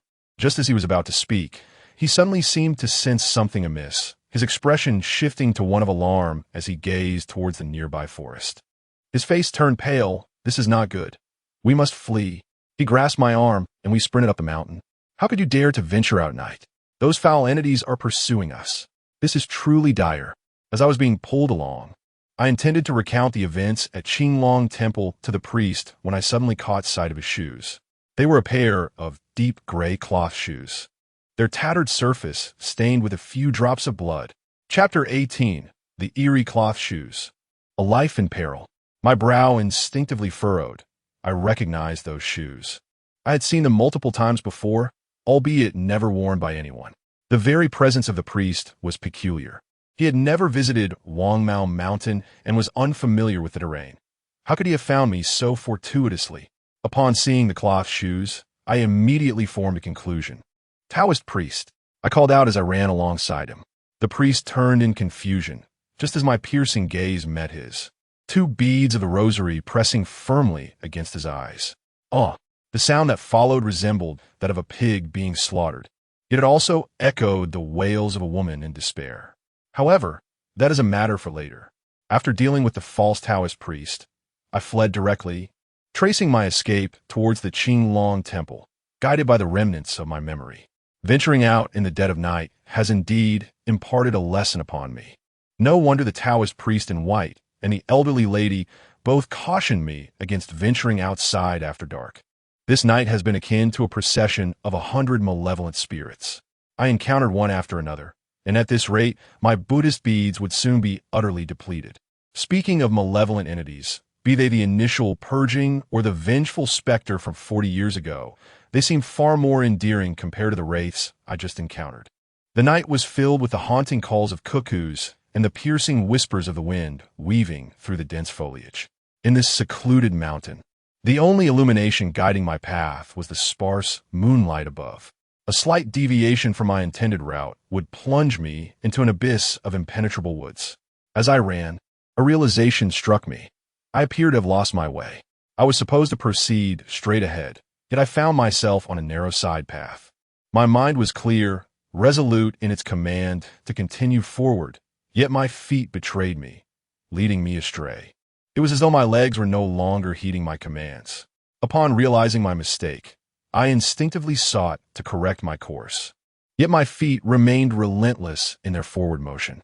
A cold sweat broke out upon me as a sliver of moonlight filtered through the dense canopy, revealing to me a pair of shoes. I discovered that I was wearing a pair of deep gray cloth shoes, their surfaces stained with dried blood. When had this wretched thing caught up with me? How could it possibly be on my feet? The unfolding series of inexplicable events instilled a profound fear within me. And at that moment, I became aware of what lay ahead. The black abyss of the water's edge, so dense that not even the moonlight could penetrate its depths. It was precisely the very pool that had nearly ensnared me, from which I had managed to escape with great difficulty. Yet, inexplicably, I found myself returning to its treacherous embrace. Fortunately, my hands remained under my control, and I hastily fumbled in my pocket for the prayer beads. The cloth shoes seemed to sense my intentions, and with a twist of my feet, they sent me tumbling to the ground. As my upper body fell, my lower limbs involuntarily moved towards the pool. The sound of my steps echoed, plop, plop, plop, plop. In that moment, I felt an eerie resemblance between the footsteps I had heard on previous occasions and my own. This predicament rendered my attempts to grasp the prayer beads futile. Even if I managed to reach them, I could not evade the grasp of the cloth shoes. I endeavored to cast one bead aside, but alas, it was a futile effort. Splash! My left foot was the first to breach the surface of the water, the icy river quickly encroaching upon me. Splash! This time it was my right foot. I refused to surrender to despair. Yet my struggles transformed into a powerless contest against the force that clutched my leg, dragging me down with relentless strength. Gurgle! Gurgle! The sinister water, with its indescribable taste, surged into my nostrils and mouth.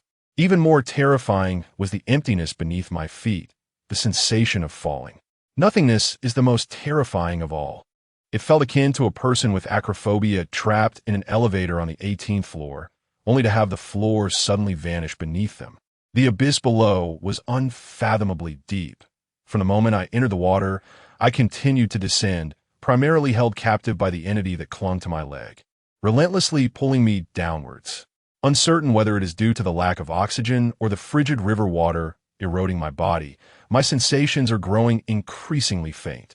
With great effort, I managed to pry open a sliver of my eyelids, a final wish of mine, to ascertain the cause of my demise. Before me lies a corpse. Who knows how long it has languished in the water, its body plump and pallid, with pitch-black eye sockets. This floating cadaver, as if animated, grasps my foot with one hand, attempting to drag me into the abyss, its grotesque features contorting into a disfigured grin. My vision blurs from hypoxia. My thoughts spiral into chaos. There is no need for it to pull me down. I will succumb to drowning long before that. I had thought I would meet my end at the hands of my unseeable ghostly bride, yet I never anticipated being pulled under by a drowned spirit instead. All this time, I had fought desperately for survival, straining to escape the clutches of death. From the fatal predicaments of my childhood to the looming specter of death at 18, have I not continuously battled against fate? Emotions of bitterness, resentment, regret, and fury occupy my mind, but one feeling stands out among the cacophony: jealousy. I resent the heavens and envy others, a constant undercurrent of envy. Yet it is but a whisper, silent and scarcely more than indignation. I envy the wealthy, I envy the couples. I envy those who are born into a life of ease and growth. Why? By what right? I am destined to bear this fate. Why must I obediently follow the decree of destiny and step into death? At that moment, an extraordinary sensation blossomed within my heart. Even amidst the dark, murky waters, I felt no chill. Even as I approached the brink of drowning, I did not experience anguish. My once fervent heart fell into silence, no longer beating, no longer resonating. A fleeting reflection? I pondered within. Suddenly, I sensed that the reins of my body had returned to my command. With great effort, I retrieved a prayer bead, cradling my final wish and cast it downward, allowing it to descend naturally. I prayed for myself, hoping that this bead would strike that wretched, putrid specter of death. Gurgle, gurgle, wheeze. A sudden commotion erupted beneath my feet, akin to a large fish thrashing about, exhaling. At that moment, the iron clamps around my ankles released their grip. I inhaled deeply and swam upwards. My body had never felt so unencumbered, so liberated. I almost believed I was a creature of the sea. With a few strong strokes, I could almost see the surface, mere steps away from the boundless supply of oxygen. Suddenly, my feet lost control once more. They ceased their intended movements. I cracked open my eyes and glanced down.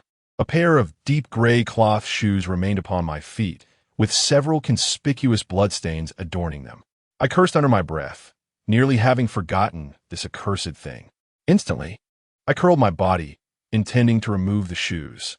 Yet, as if sensing my intention, they tightened around my feet. It feels akin to a pair of size 42 feet forcibly crammed into shoes of size 39.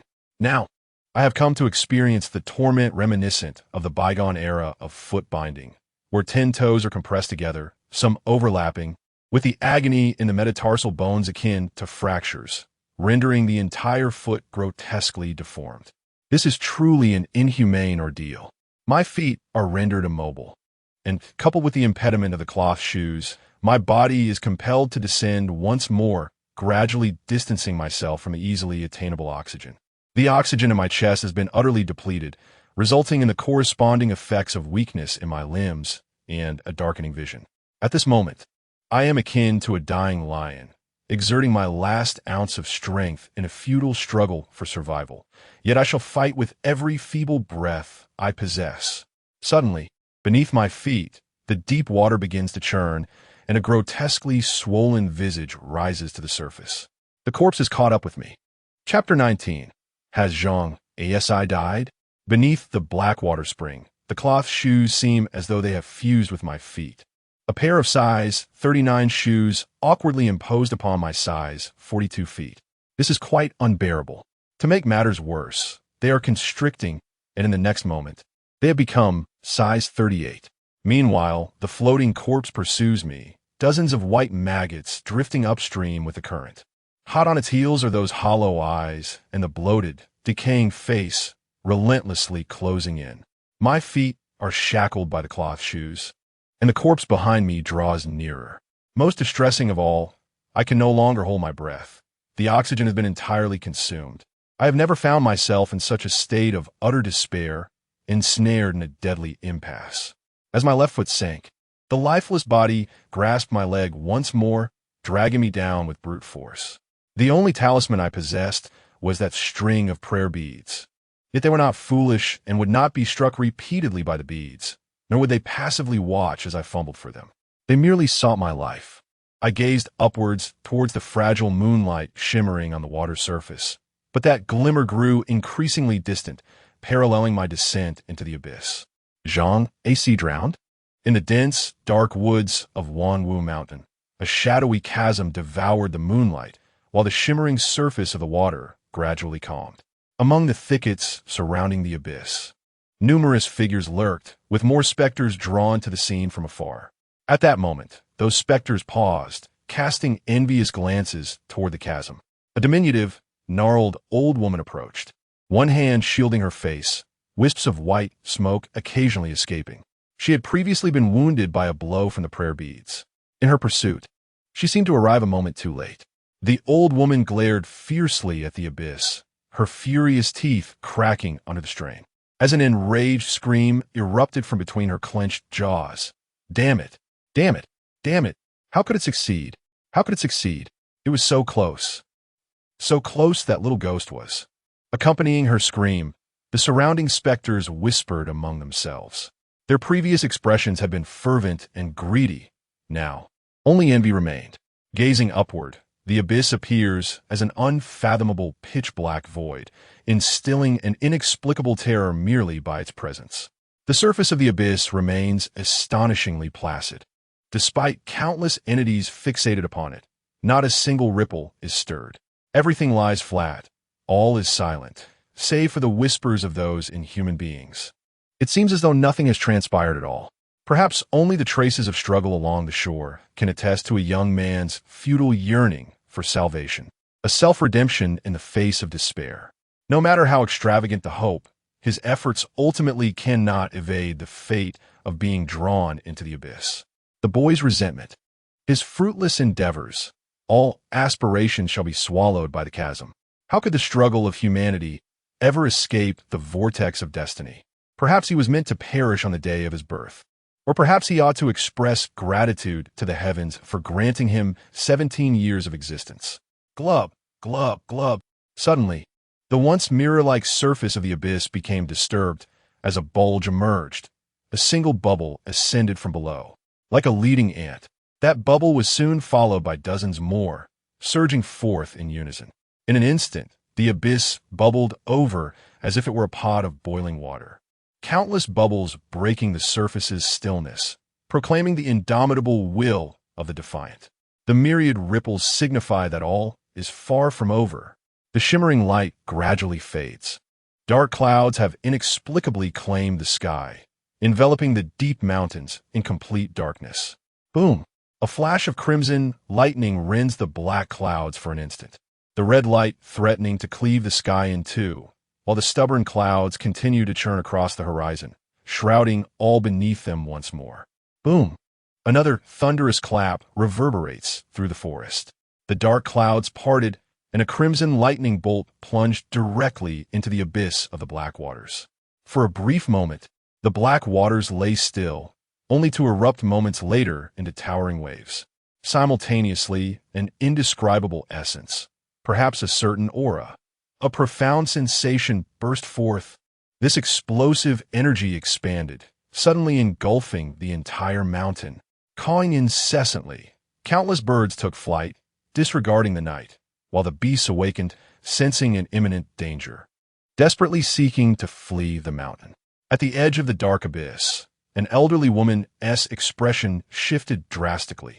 Trembling, she pointed towards the chasm, as if sensing something, or perhaps perceiving the vulnerability of a colossal beast. Alarmed, her fur bristled, as if faced with death itself. Her shrill scream reverberated through the area once more, but this time it was filled with sheer terror and dread. "WH! What? What is that? What on earth is this?" she shrieked, retreating in a manner unbecoming of an old woman, scrambling and rolling away swiftly into the depths of the mountains. Around her, shadowy figures twisted and fled, vanishing into the darkness. Atop Wangwu Mountain, within the majestic halls of the Qinglong Temple, only one person sat before the great Buddha. Suddenly, his brows furrowed in alarm as he cast a horrified gaze outward towards the direction of the black abyss. Beads of sweat trickled down his pristine bald head, and his hand, gripping the prayer beads, trembled. On the path to Qinglong Temple, an elderly man named Zhang A-si, leaning on his cane, abruptly halted. His pupils dilated in shock as he turned to gaze into the distance, his eyes filled with disbelief. Lips quivered in hushed whispers. "My heavens! What on earth has emerged? What is that?" She dared not linger, hastening her steps as if fleeing towards the Qinglong Temple. Chapter 20. The incident at Qinglong Temple black water pool of Wangmishan. The tranquility here had yet to be fully restored, as a fine mist enveloped this small realm. The surface of the black water pool once again rippled with waves. Splash, splatter, I broke through the water's surface, standing tall like a long-distance runner on the brink of victory. Yet while they stood tall with their chests, I straightened my head. I inhaled greedily, gasping for air. Huffing and puffing, I dare not linger in the water, swiftly swimming to the shore and climbing out. Sitting on the bank, the warmth of my limbs gradually returned to normal, and I instinctively glanced at my right hand. I could not forget the events that had just transpired, much like I could not fathom them. Was it unfathomable? Or perhaps a figment of miraculous imagination? Just moments ago, I had been ensnared in despair, my legs grasped by a floating corpse, my feet entwined in a deep gray cloth shoe, with no breath left in my chest. There seemed to be no escape, an inescapable fate.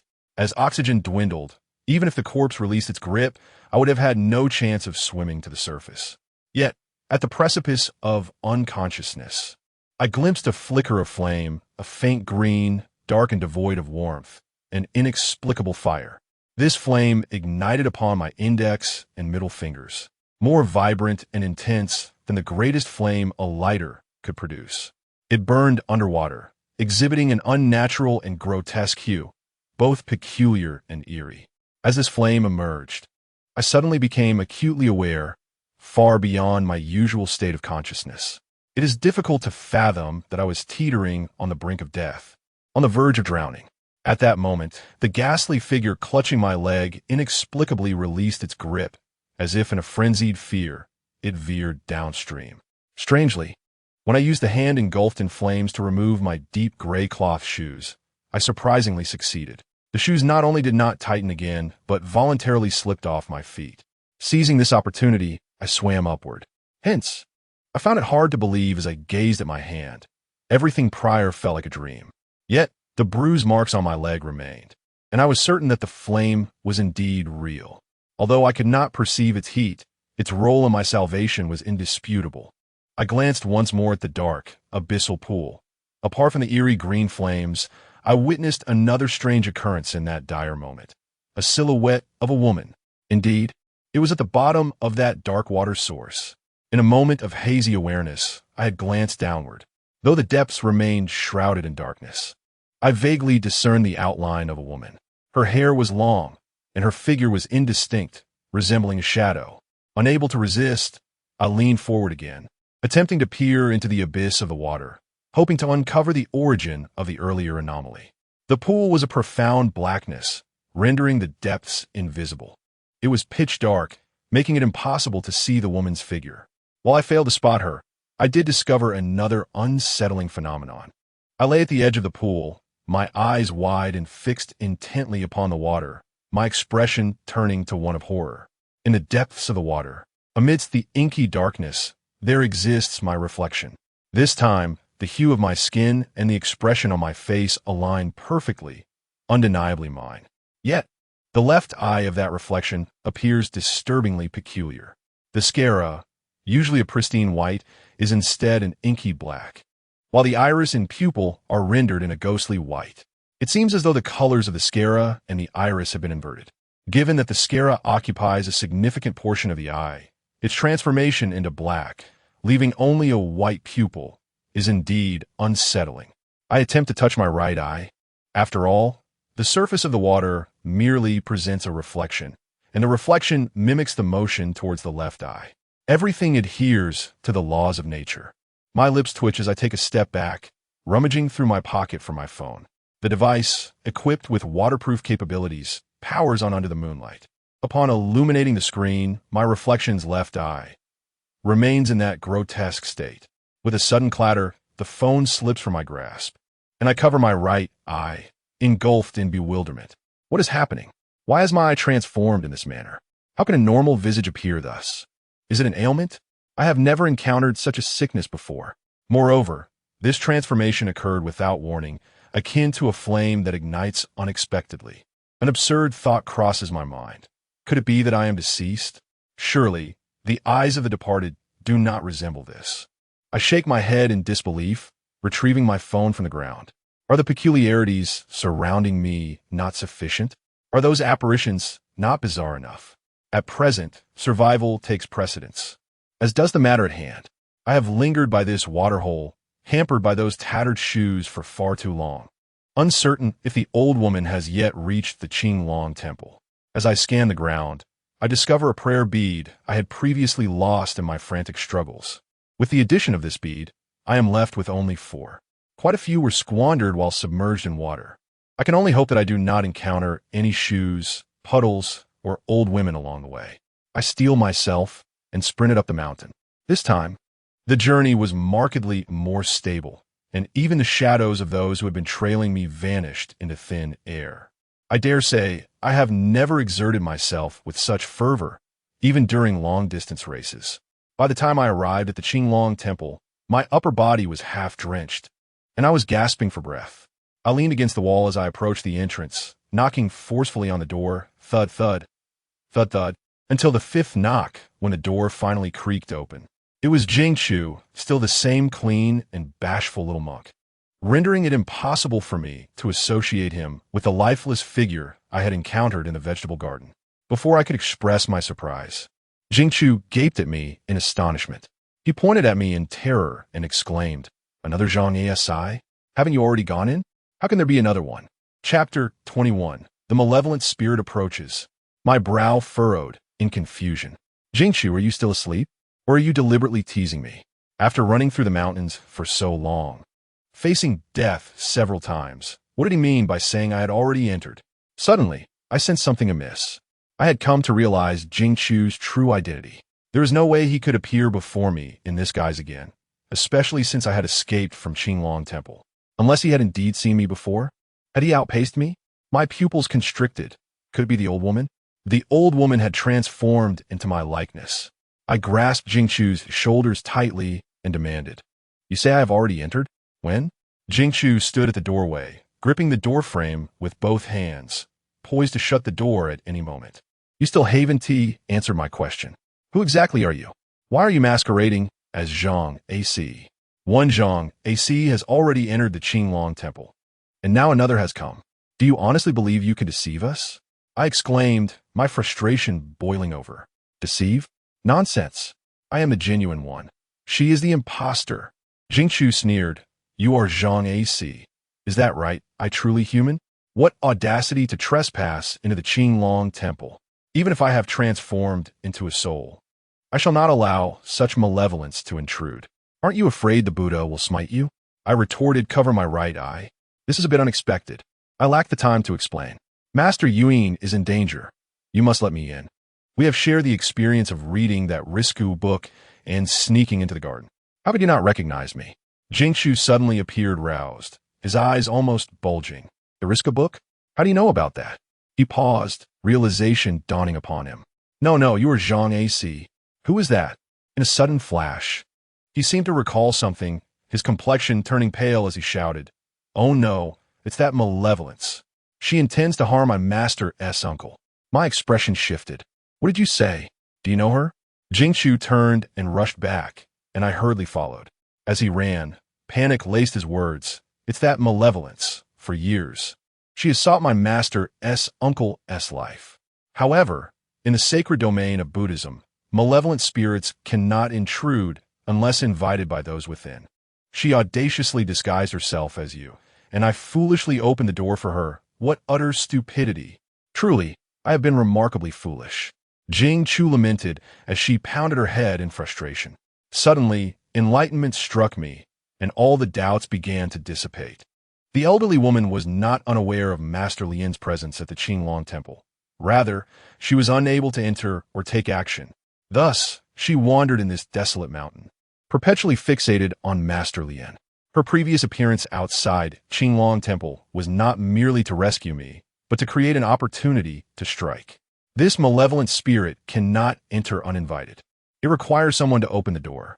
Of course, the Qinglong temple would never grant her entry, but adopting a different identity changes everything. Zhang A-si can traverse in and out of Qinglong temple, having earned its trust. She offered me shelter in her home, seizing the chance to borrow my identity to infiltrate the temple. No wonder Master Lian remarked that there is a curfew at Qinglong temple, forbidding anyone from leaving, presumably to guard against the elderly woman. If she intends to take Master Lian's life, does it not also mean she seeks mine? There are deadly tribulations looming at night. I shouted at Jing Chu, demanding, when did she enter? Filled with regret, Jing Chu replied, 10 minutes ago. Our master uncle should be in the meditation room. Just as we were about to rush towards the meditation room, a piercing scream echoed through the air. It was Master Lian's voice, coming from the rear courtyard. Jing Chu and I exchanged alarmed glances and hurriedly pursued the sound. All along the way, that heart-wrenching scream resonated several more times. My heart tightened. I now shared a fate with Master Lian. Should he perish, my own existence would be forfeit. Jing Chu was engulfed in terror and remorse. Her eyes reddened from the anguished cries she had heard. One can only imagine the depth of her self-reproach for allowing the old lady to enter. Disturbing sounds continued to emanate from the vegetable garden at the back of the yard. That place was familiar to both Jing Chu and me. It served as the burial ground for the monks of Qinglong Temple. Upon our arrival, we were met with a harrowing sight. Blood had stained large patches of the ground, and Master Liao Yi knelt there, resembling a decrepit old man, his robe, originally red, now soaked in crimson. Before him stood none other than the old lady in floral attire. This time, she did not masquerade as me, but revealed her true visage. Jing Chu threw herself onto Liao Yin, crying out for her granduncle. I rushed forward to shield Liao Yin, bracing myself to confront the old lady. With a grotesque grin exposing her broken teeth, she jeered. Do you understand now? This child's fate is none of your concern. You are not a bad person, and I have no desire to kill you. I have awaited this day for 40 years, and none of those from that time shall escape. Her words dripped with boundless resentment. After 4 decades, her bitterness remained undiminished, fixated on claiming Master Liao Yin's life. Nonsense. Liao Yin's life is irrevocably tied to mine. How could it be unrelated? I steadied my resolve and confronted her directly, saying, if you wish to kill him, you might as well slay me first. The old lady regarded Liao Yin with disdain, declaring, these bald-headed monks deserve death. They dare to call themselves masters, yet they are inferior even to children. Do you know why I saved you at the station that day? Without a moment's hesitation, I had already discerned the answer: compassion. In her lifetime, she once found herself without assistance, Yet in an unexpected turn of events, I extended my hand to her. This incident bears a resemblance to events that transpired 4 decades ago, which the old woman yearned for until her last breath. The reality that had unfolded was unchangeable, leaving her to seek solace in certain echoes of the past. Suddenly, blood began to seep from her eyes, and she underwent a profound transformation. Her emaciated form gradually straightened. The withered crevices of her body filled out, and her abdomen swelled once more. It was as if she had returned to 40 years prior. Her belly was as large as that of a woman in labor, with veins visibly coursing across her distended skin. Through gritted teeth, she recounted, "They had the means to save me, to save my child, yet they barred the door, allowing me to cry out in despair." Tears streamed down her face as crimson blood dripped steadily from between her legs, pooling at my feet. With a soft thud, it seemed as though something heavy had fallen into the bloodied mess. Upon closer inspection, I beheld a lifeless infant, its tiny fists clenched, curled up and wailing, the sole connection to its mother being the gruesome umbilical cord. She knelt upon the ground, cradling the child in her arms. Her gaze filled with a mother's tenderness as she sought to soothe the infant, gently patting it. Her voice softened considerably. "You must know, my child was lively at birth. He was alive." My gaze shifted as she recounted how she and her child had perished outside the Qinglong temple. It seemed that the baby had indeed been born alive, yet ultimately succumbed to the harshness of existence. After all, how could a woman suffering from severe hemorrhaging and premature labor care for an infant? It was perhaps the first time for Master Liaoyin to embrace the role of a mother. He sat up unsteadily, gazing at the infant with profound sorrow. He longed to touch the child, yet his hand trembled in hesitation before retreating in fear. Ultimately, he clasped his hands together, murmuring, "Amitabha, Amitabha, my transgressions, my sins." Master Liaoyin wept, his cries echoing with the anguish of a child just beginning to comprehend the world. The tears, like shattered stars, fell into the pool of blood, a mingling of identities long lost. The old man's lament blended with the infant's wails, creating a haunting symphony of grief. Suddenly, the cries multiplied, drawing my gaze to the shadows nearby. Unbeknownst to me, a multitude of figures had gathered, standing together like a wall or a chain of small hands. I recognized them. They were the monks from the Qinglong temple. They too were weeping, their sorrowful cries reverberating with regret and anguish. The collective lament transformed into a mournful elegy, recounting the tragic events of 40 years past. With tears streaming down his face, Master Liaoyin raised his hand, clutching a small dagger. With a swift motion, he carved a deep wound into his own shoulder.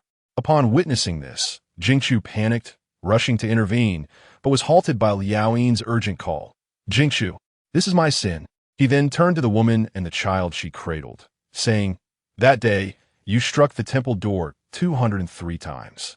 Each strike resonated clearly in my ears, a relentless reminder of our numbness and the filth of our sins.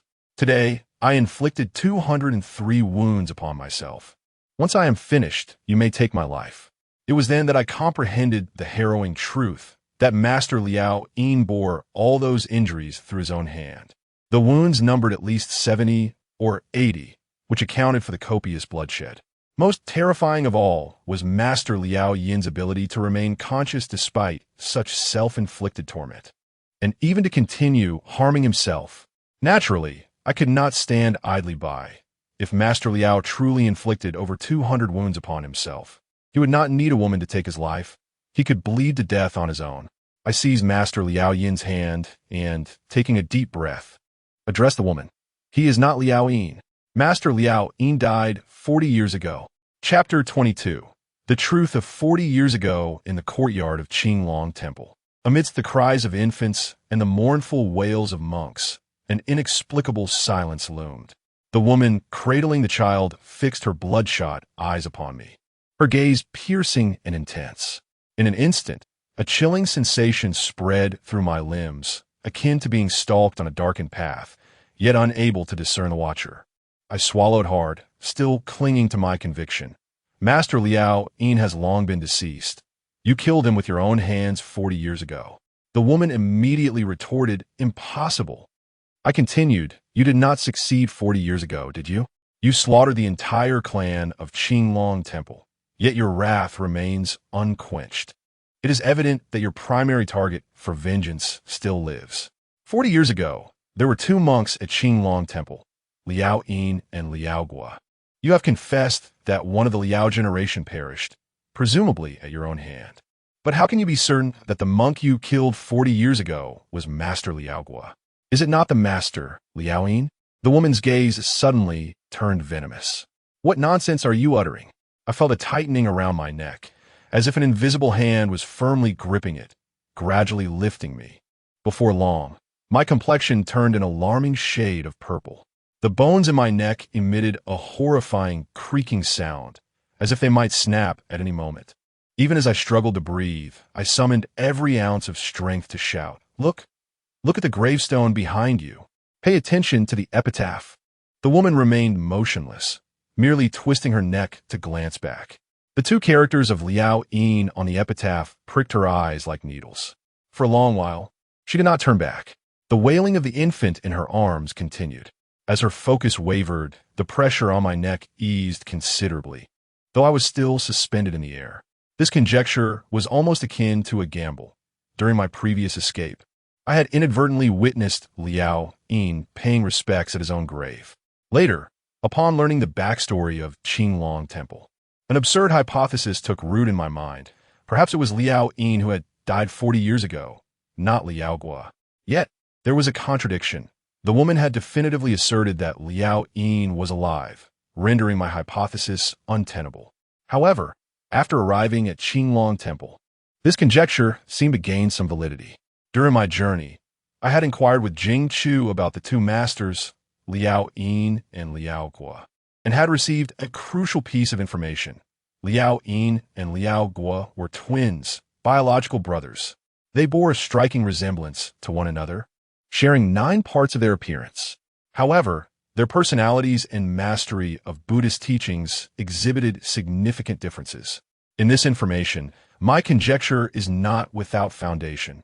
Rather, the crux of the matter has shifted to the cause and the effect. 40 years ago, it was the cause that perished, or was it the effect? Only the two of them were privy to the truth. Master Liao Yin gazed at me, shaking his head repeatedly, almost as if he were sighing. The mechanical turn of the woman's head returned to me, and in an extreme fit of rage, she screamed, "It's a lie, a fabrication. Who is he? And who are you?" The echo of her voice reverberated through the courtyard like needles piercing my eardrums, and I was forcefully thrown to the ground, my head striking the floor, leaving me dazed. Master Liao Yin, in a calm demeanor, uttered Amitabha, as if he had accepted everything.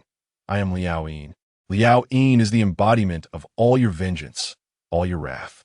I willingly accept this. Please allow me to atone for my sins." I compelled myself to regain clarity and urgently shouted at the woman, "He is not." Realizing her stubbornness, I turned to Jing Chu and rebuked, "Jing Chu, how much longer do you intend to hide? Do you truly wish for Qinglong Temple to become a haunted place? You must be aware of those events." Jing Chu, already in a state of confusion and panic, trembled at my outburst.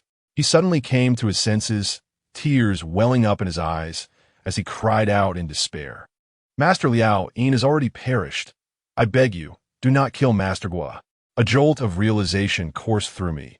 Indeed, this Liao Yin was none other than Gua.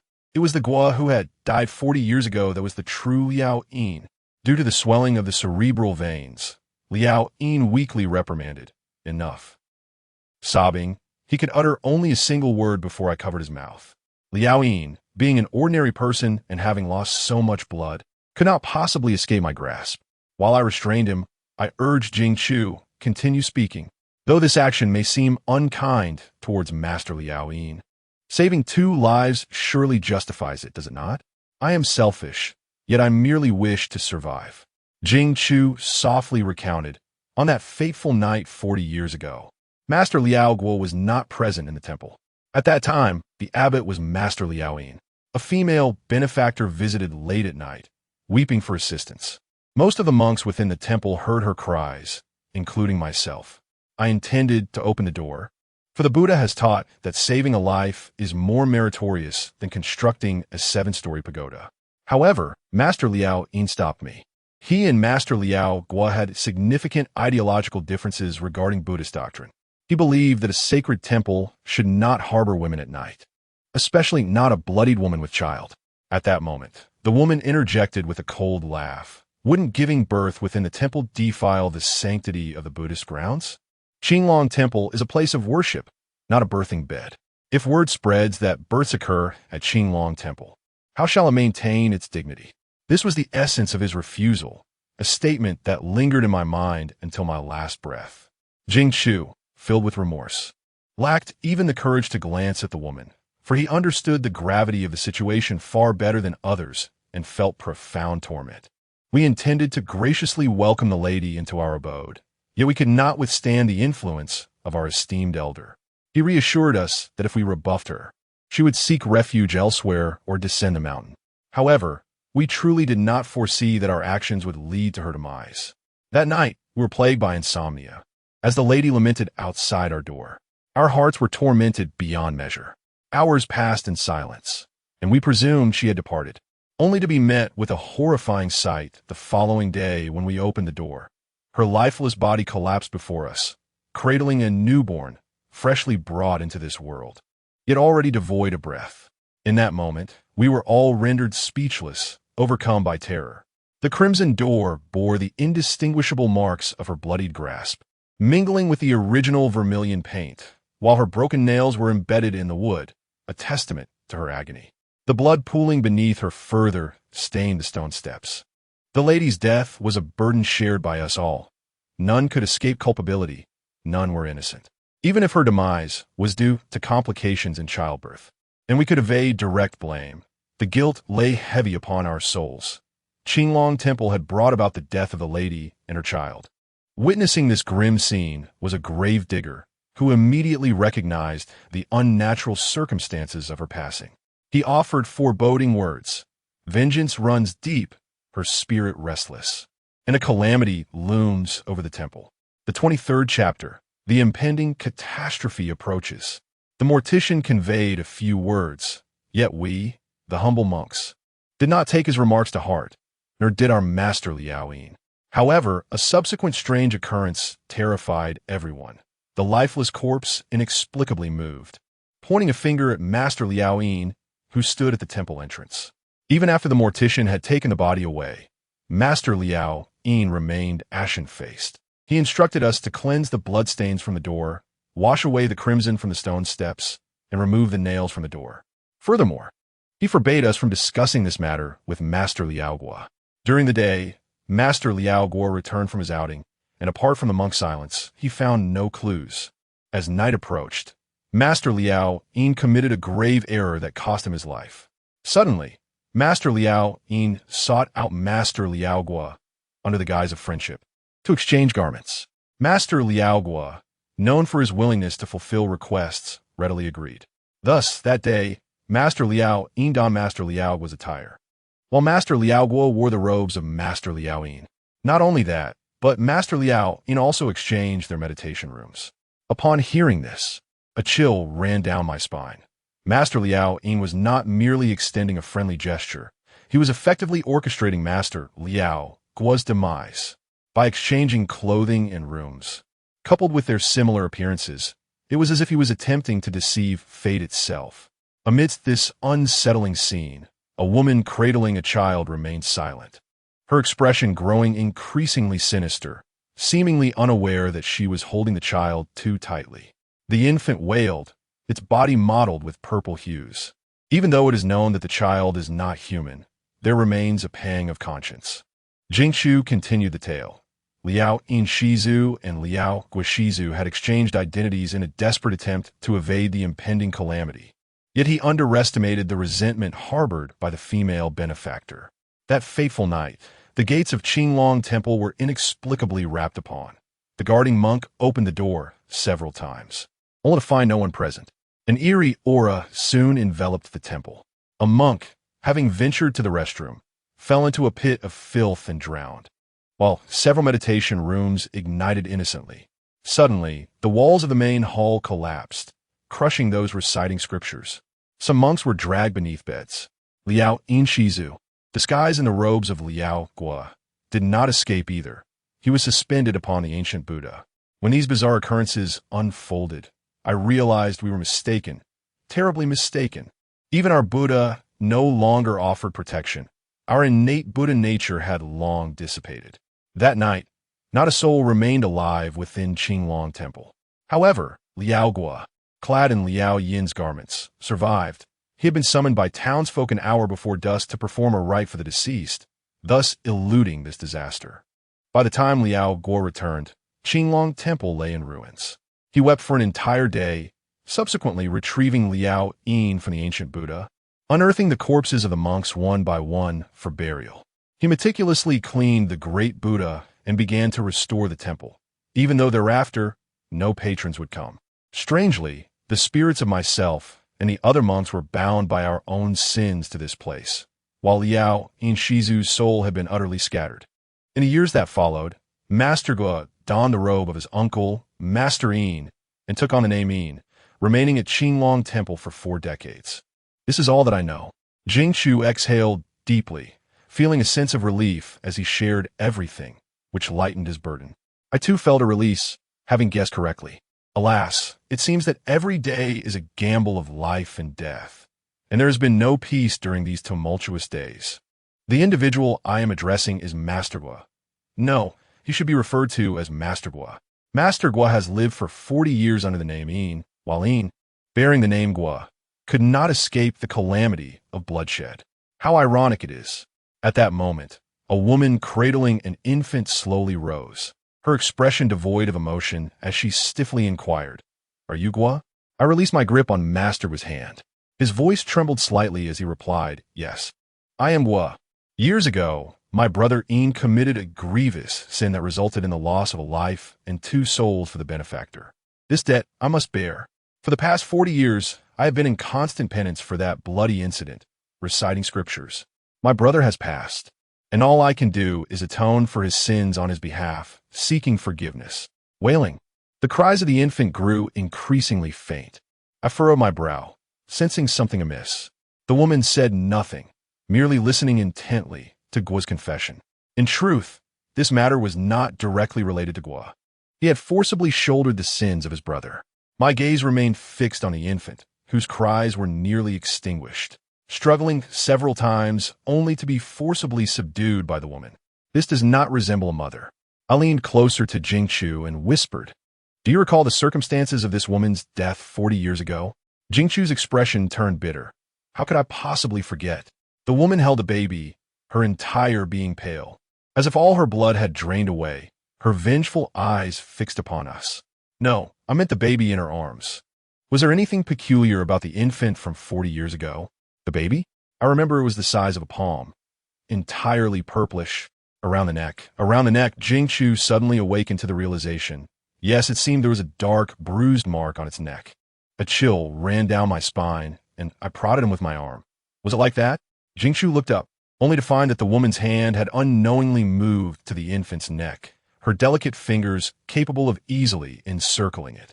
Gradually, she exerted pressure, her fingers sinking effortlessly into the tender, unformed flesh of the baby's neck. The baby's cries were faint and silent, its final struggles weak and powerless. I stepped back, my face paling. There are often rumors in folklore that some spirits reenact their dying moments, reliving their deaths or other actions finally. The baby lay still in her arms, resembling a small purple doll. I cursed inwardly. The infant had undoubtedly been suffocated by her own hand 40 years ago. It was not a case of dying at birth. This wretched woman had taken her own child's life before her own demise. The woman remained utterly unresponsive to the death of her own child, her expression as impassive as ever. Her voice was laced with bitterness. I never considered whether I killed the cause or the effect. I simply yearned to annihilate everyone at the Qinglong Temple. Suddenly, an unseen force gripped my throat, lifting me into the air with brutal intensity, infused with a palpable intent to kill. I had erred fundamentally. I once believed that unraveling the identity of the cause would dissipate her resentment. After all, the effect had been entirely unaware and uninvolved in the events that transpired, only coming to know of it afterward. Was it not unjust for him to be slain? Yet, I had grossly underestimated the depth of her animosity. Her pursuit was never about vengeance. Her sole ambition was to eradicate every single person associated with the Qinglong Temple, even those entirely unrelated, like the effect. Her corpse, in death, did not point fingers at the cause, but rather at the Qinglong Temple behind it all. In her final moments, she strangled her own child, whether out of a desire to spare him a life of solitude or some other extreme emotion. This act was undoubtedly radical. She had been so extreme in life, and one can only imagine how much more so in death. Previously, out of a misguided sense of compassion, I had allowed her to spare my life, foolishly believing her nature to be benevolent. How naive I was to think I could untangle a grudge intertwined with countless lives lost. A malevolent spirit is beyond human comprehension. It seems now, she is not even prepared to spare me. However, I still possess one final, desperate measure. I clumsily fumbled for my phone and glanced at the screen. 11:59, the moment of doom is approaching. Let us perish together. Chapter 24. The catastrophe begins. In the courtyard of the Qinglong Temple, the scene was entirely dominated by a woman cradling an infant.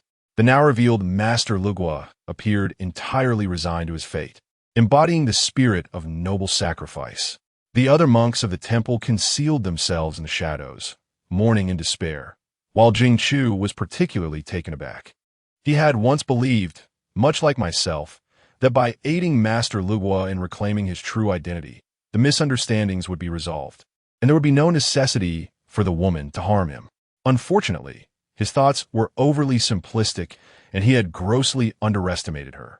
Much like the past 40 years with Master Liao Yin, he naively assumed that merely exchanging identities with Master Lugua would allow them to escape their doom, failing to realize that the woman, transformed into a vengeful spirit, sought to annihilate the entire Qinglong Temple from the very beginning. It no longer mattered who was Liao Yin, who was Lugua, or who bore the gravest sins. These distinctions had become trivial. The woman's objective had always been the complete eradication of the Qinglong Temple. Her obsession was profound, stemming from the time she saved my life at the bus station. It was this very obsession that led her to take the lives of dozens within the temple, all while guarding Master Liao for 40 long years. Naturally, she could not spare Master Lugua, regardless of his lack of connection to the past events. As I floated in the air, I did not display any signs of terror. Instead, I laughed maniacally. Upon my arrival at the Qinglong Temple, I had envisioned two scenarios.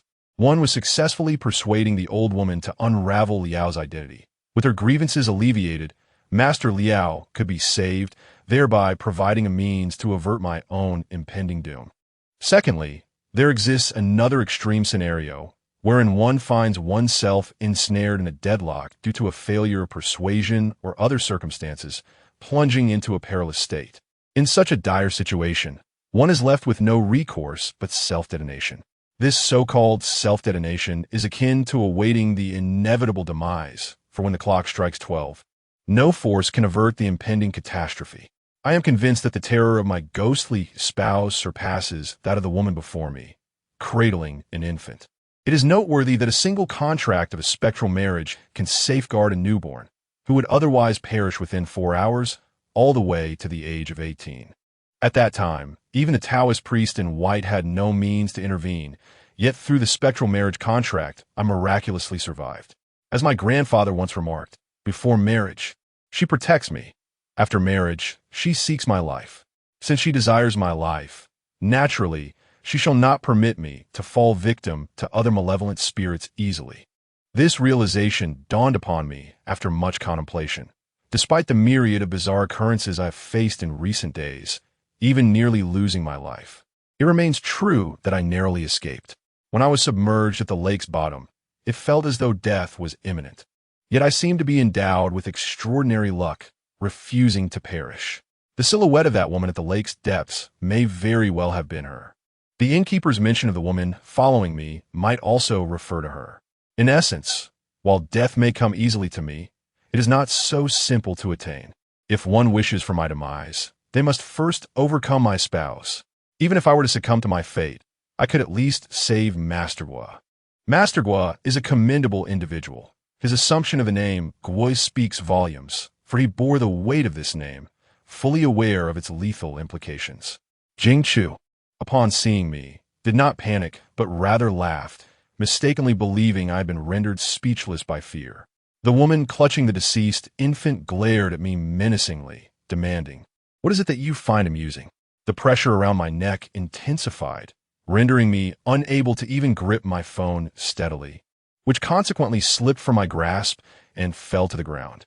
I could not utter a sound, only able to form a silent kiss. My right eye, which had remained shut, now lacked the strength to remain closed, its whites and pupils bizarrely reversed. I scrutinized her, a smirk on my lips, my tone conveying the message. Midnight approaches. The woman failed to comprehend my words, yet she noticed my right eye. Her composure shattered. Her expression morphed into one of exaggerated horror. "It's you. The creature that emerged from the mountains is you." I was bewildered, pondering what creature she referred to. The time displayed on the screen of my fallen phone read, 11:59, 12 o'clock. Suddenly, bang, bang, bang, bang, bang, bang. The door of the Qinglong temple was being struck. Both Jingchu and I could not help but change our expressions, for we had not closed the door upon our entrance. We had completely forgotten to do so. What door was being knocked upon? At that moment, the invisible grip around my neck abruptly vanished, nearly causing me to tumble to the ground. Just as I was about to investigate, "Close your eyes. Do not look." The voice of Liao Gua thundered in my ears like a clap of thunder. In the brief moment of my astonishment, Liao Gua swiftly covered my eyes with his hand. The anguished screams of a woman clutching a dead infant echoed in the instant my vision was obscured. No. You. Wails piercing and filled with despair, intertwined with resentment and fury. I had never envisioned that the vengeful spirit responsible for the demise of numerous lives at the Qinglong Temple would produce such a haunting and chilling cry. It is almost unfathomable that she could emit such a sound, yet I undeniably heard it. The grim fate of the ghostly marriage contract has arrived. Indeed, the ghostly bride is fiercely protective of her own. Only she has the right to take their lives. I find myself torn between joy and sorrow. Master Lu Gua seemed to materialize beside me, one hand firmly shielding my eyes while the other pressed against my back. He leaned close to my ear, his voice laden with an unprecedented gravity and trepidation. "You must not open your eyes, nor act impulsively. From now on, you shall heed my every command. Disregard any sounds from the outside world, even if the heavens themselves were to collapse. No matter what you hear, any sound, any voice, do not listen, and do not pay them any heed." The impression I had of Master Lu Gua during our previous encounter was that of an unfathomable sage. Yet now he appeared so anxious and cautious.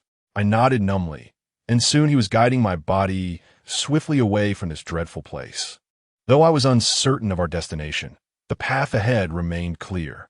The anguished cries of the woman cradling the lifeless infant grew increasingly harrowing, until, after a few moments, they ceased altogether. I could not tell if she had fled or if her fate had been sealed. At that moment, a voice called out to me from the distance. "Zhang A-si, where are you going?"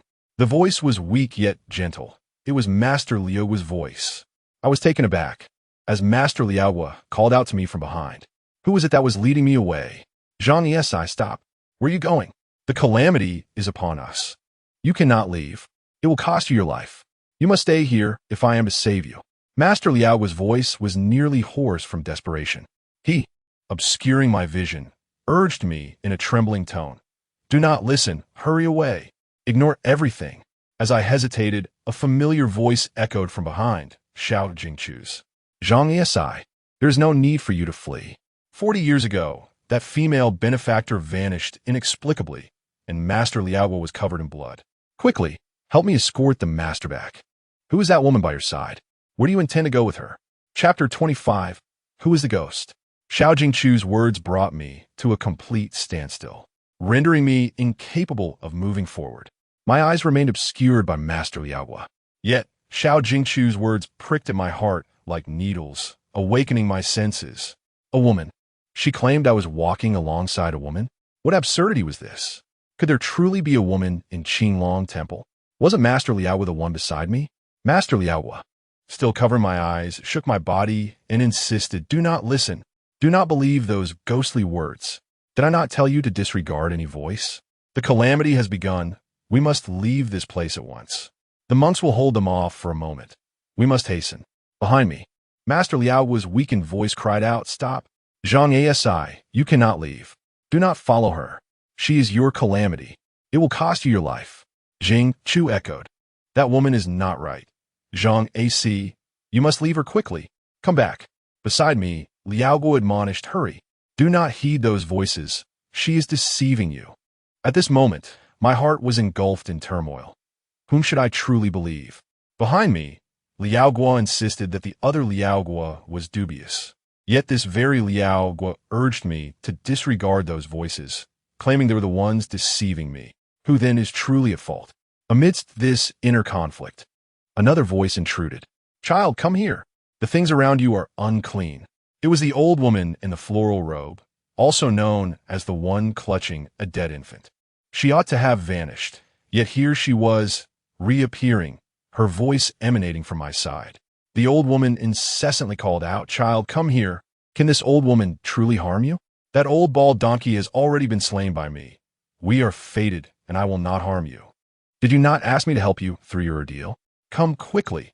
The things around you are decidedly unclean." Liao Guo urgently shouted, "Do not believe her. Ignore whatever they say. Listen to me. Come with me." Liao Guo grasped my arm, pulling me forward, but after only a few steps, I felt someone tugging at my belt. Jing Chu had somehow appeared behind me, exclaiming, "Zhang A-si, come back. Are you disregarding your life?" Another Liao Guo murmured from behind, "Zhang, do you not trust this humble monk? You have saved my life, and I am determined to risk my own to rescue you. You must believe me. You cannot proceed any further." Jing Chu anxiously echoed, "Did you not come here seeking help from Master Guo? If you do not trust him, how can he assist you?" The old woman in the floral attire approached from my other side, seizing my arm in an attempt to pull me aside. "Child, I have saved you. Do you still not believe me? Let me tell you, none beside you are human. If you follow that woman, not even the gods can save you." Liao Guo seemed intent on wrenching my arm from its socket, exerting an unimaginable strength for one of his age, pulling me forward with all his might. Behind me, another Liao Guo and Jing Chu clutched my clothing, resisting Liao Guo's efforts, and the fabric tore apart with a resounding rip. Simultaneously, the sharp, bony nails of the old woman pierced my flesh, drawing blood. Who is genuine? Who embodies malevolence? None of them are human. My brow furrowed in frustration, my agitation reaching its peak, and I flung my arms in desperation. "Get away from me!" Yet, instead of releasing their grip, they were incited by my struggle. Liao Guo ceased his attempts to guide me away and began to fiercely tug at my arm. The old woman's withered, pointed nails left countless deep scars on my arm, tearing away chunks of flesh. The Liao Guo behind me, along with Jing Chu, joined in, gnawing at my shoulders. Just then, a loud thud echoed through the air. A resounding chime echoed, a profound and unadulterated celestial sound that struck with no prior warning. The bell's toll reverberated. And amidst this tumult, my chaotic thoughts suddenly crystallized as if I had emerged from a state of exasperation into tranquility. Simultaneously, the figures around me, Lao Guo, Jing Chu, and the elderly lady in floral attire, vanished inexplicably. My vision, now unobstructed, revealed only the searing heat emanating from my right eye, as if it were on the brink of igniting. As I pressed my palm against my right eye and lifted my gaze, I beheld Guo. He remained draped in that blood-stained cassock, and the wounds upon his body, stirred by movement, began to ooze anew. The old monk grasped a massive bronze bell, the size of a human head, in one hand, while wielding a black mallet in the other. The thunderous sound that had jarred me arose from this very source. Guo's labored breaths escaped him, and his hands, resembling gnarled branches, were stained with blood. The weight of the ancient bell appeared to bow him under its burden. Suddenly, he looked at me in horror and struck the bell once more, its sound resonating through the air. Amidst the echoes, he spoke, his pallid visage, a consequence of excessive blood loss, took on an air of solemnity. Go quickly to the main hall. I am blocking her here. The monks will not be able to restrain her for long. Hurry. In that moment, I realized he was gazing behind me. I turned slightly, casting a sidelong glance in that direction, where the monks of Qinglong Temple sat in unison, their hands clasped together, elbows intertwined, their faces obscured, revealing only indistinct outlines. Their shadows loomed in the night, resembling an insurmountable wall. I gritted my teeth and sprinted toward the grand hall, passing by Master Bois, whose scent of blood was not pungent, but rather evoked a sense of sorrow. In the hall, a vague yellow halo around the windows seemed to be crawling with worms resembling earthworms. The normally wide-open doors were ajar, with only one side accessible. As I hurriedly slipped inside, I thought I heard the anguished cries of the monks behind me, but I could not afford to stop now. Once inside, my pupils involuntarily dilated. The entire hall was transformed from my last visit. The walls, the windows, and even the floor were inscribed with verses in red cinnabar. Glancing back, I noticed that the back of the grand door was also covered in these cinnabar scriptures. Those worms on the windows were, in fact, the verses themselves.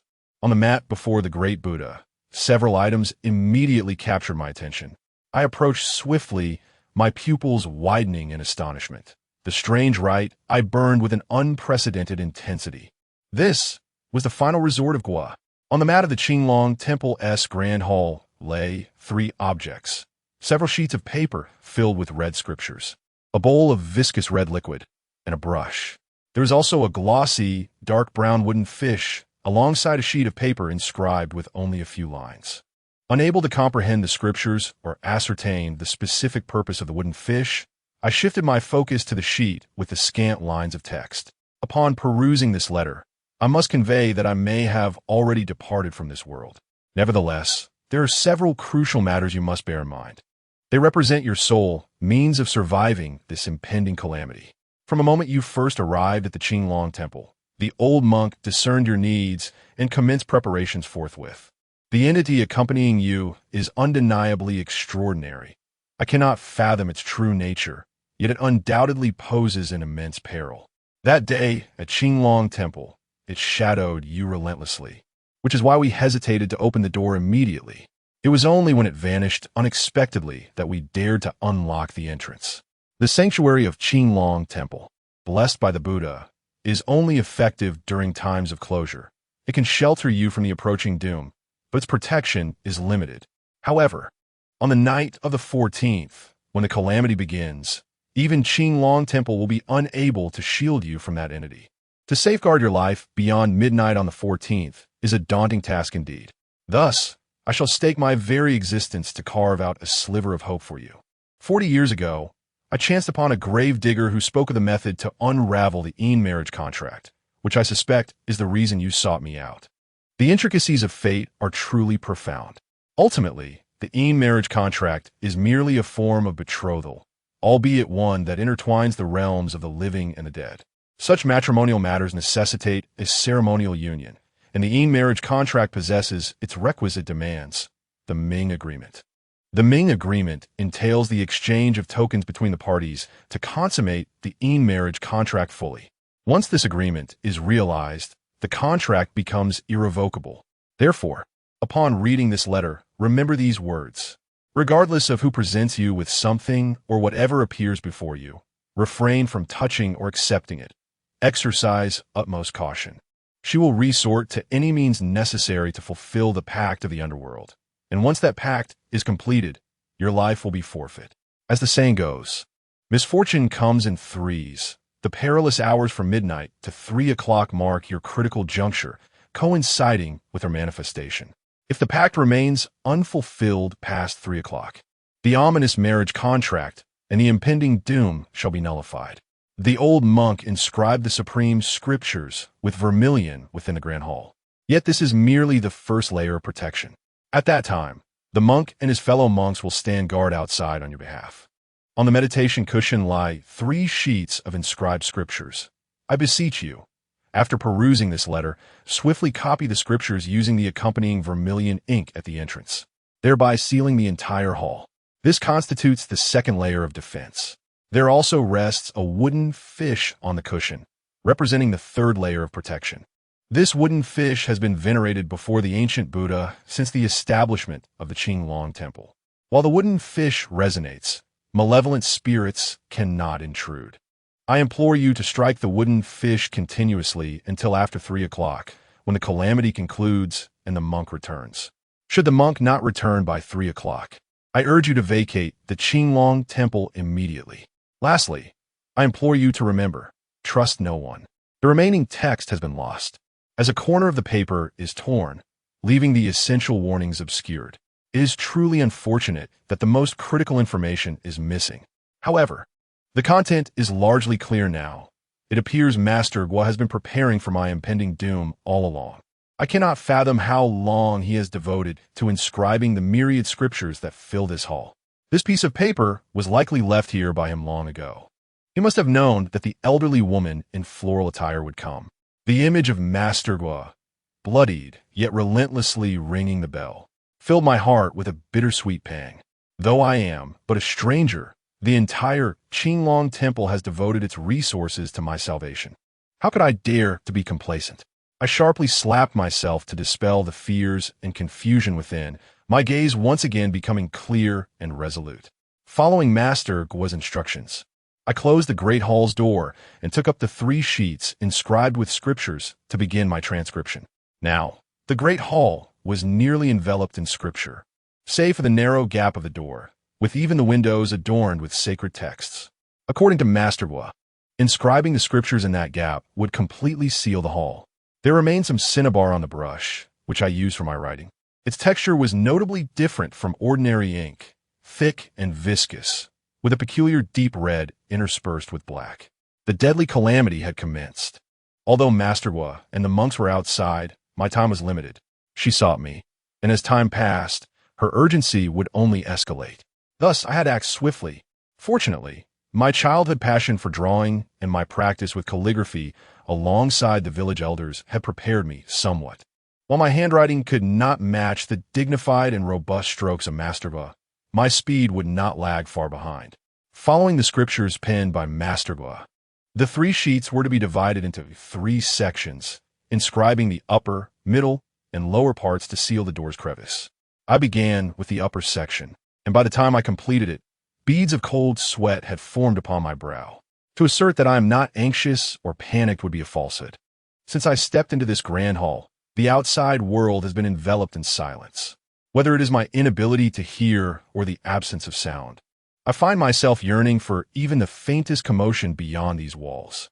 This oppressive stillness is tormenting, even terrifying. One cannot help but wonder if, at any moment, the door might be flung open with a violent crash. I commenced the transcription of the central text, and my progress has been remarkably smooth. Once I complete this task, I can begin the rhythmic beating of the wooden fish. Each syllable, intricate in its formation, is etched onto the wooden panel by my hand. The vermilion ink, without a doubt, provide the measure of reassurance, yet the palm of my writing hand is already drenched with perspiration. Perhaps the complexity of scripture is overwhelming, or the atmosphere is simply too fraught with tension. I can only strive to keep my hand steady. Fear serves no purpose at this juncture and may only hasten my demise. Should my hand tremble, the transcription will surely be compromised. I take a deep breath, attempting to alleviate the tension and rigidity within my body.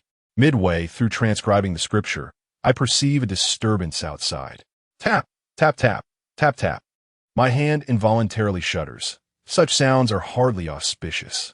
The footfalls are unmistakable, yet they do not belong to Master Gua, nor do they resemble those of man. They are gentle and slow, more akin to the steps of a woman. Chapter 27. Terror in the Buddha Hall. I grit my teeth and hasten my transcription, my hand moving with such speed that it seems to blur. I doubt I ever wrote so swiftly, even during my school days when I copied answers before submitting my exam. I surmise that once I cease, my hand will tremble for quite some time, which is precisely why I dare not stop, not even for a moment. The sound of footsteps echoed relentlessly in the eerie silence, clear and disconcerting. As the sound drew nearer, I became certain it was the tread of a woman. At that moment, I raised my hand and completed the final words of the central scripture. Without hesitation, I turned the page and began to transcribe the lower scripture. Suddenly, a strange gust of wind surged from outside, slamming the door with a resounding bang. The wind was formidable. Even with the door secured, it rattled violently. I quickly turned my shoulder against the door, using all my strength to brace it. Yet, I continued to write. Even amidst the door's tumult, I could not afford a pause. A halt would mean total defeat. Bang! Bang! A relentless series of strange winds howled, causing the door to shake incessantly. I could feel the strength of the wind even as I pressed my shoulder against the door. Had I employed a thinner door latch, it would likely have flung open by now. A chill breeze seeped through the cracks, chilling my face with a sharp, cutting pain. Clearly, the transcribed upper and central scriptures had some effect. Otherwise, how could I alone withstand such force? After several more gusts, the wind abruptly ceased. Seizing the moment, I hastened my writing. Just as the door settled, the windows of the grand hall began to rattle violently, as though someone were pounding on them from outside. Bang! Bang! Bang! Would they abandon the door in favor of the windows? However, it proved of little consequence. Despite the fervent shaking, the windows showed no signs of yielding. The scriptures of Master Liao were not penned in vain. After a brief tumult, the windows fell silent, only for another window to begin its own tremor. Clang! Clang! The noise from the other window gradually subsided after a few moments. Just as I presumed, she had ventured off in search of another entrance. A sudden bang and a resounding crash reverberated through the grand hall, emanating from the two doors. I was instantly thrown back, spilling crimson ink all over the floor, saturating the lower part of the parchment, rendering the text illegible. I paid no heed to my numb shoulder. The door panels continued to tremble, as though a dozen individuals were pushing against them from the outside. Bang! Bang! The gap between the two doors widened with each impact, and the bolts securing the entrance began to crack under the tremendous force. Creak! Creak! Wooden splinters erupted from a fissure. I rushed forward, bracing the door with my unfeeling shoulder, my body swaying uncontrollably from the force. With my other hand, I seized a brush, dipping it into the scant remaining vermilion ink on the floor. Though the lower portion of the scripture had become indistinct, I recalled the final few lines, which had also appeared in the upper section. Thus, I continued to fend off the door while copying the text. The relentless jarring caused my script to resemble a chaotic dance of dragons and phoenixes, barely decipherable. Thud! Thud! The knocking persisted. Although it seemed as if someone were forcefully battering the door, a distinct knocking sound emerged. A chill ran down my spine. This knocking had also been present at the onset of this dire calamity. The sound was gentle yet urgent, betraying her impatience. She was upon us. At that moment, the brush in my hand completed the final stroke of the lower scripture. With a sigh of relief, I could no longer bear the weight upon my shoulders and succumbed to the force, collapsing onto the ground. Each collision with the door felt like a relentless hammering upon my shoulders. I longed to lie there and rest, but that would be perilous. The door continued to slam, trembling violently. Creak, bang, creak, bang. These sounds instilled a sense of urgency that forbade any hint of complacency. However, this time I was acutely aware that the door would remain intact for the moment. I struggled to rise and settled onto the mat, placing the polished wooden fish upon my lap. With one hand gripping the wooden mallet, I struck it decisively. Thud. The sound was crisp and clear, akin to pearls cascading upon a platter, a celestial symphony. Thud, thud, thud.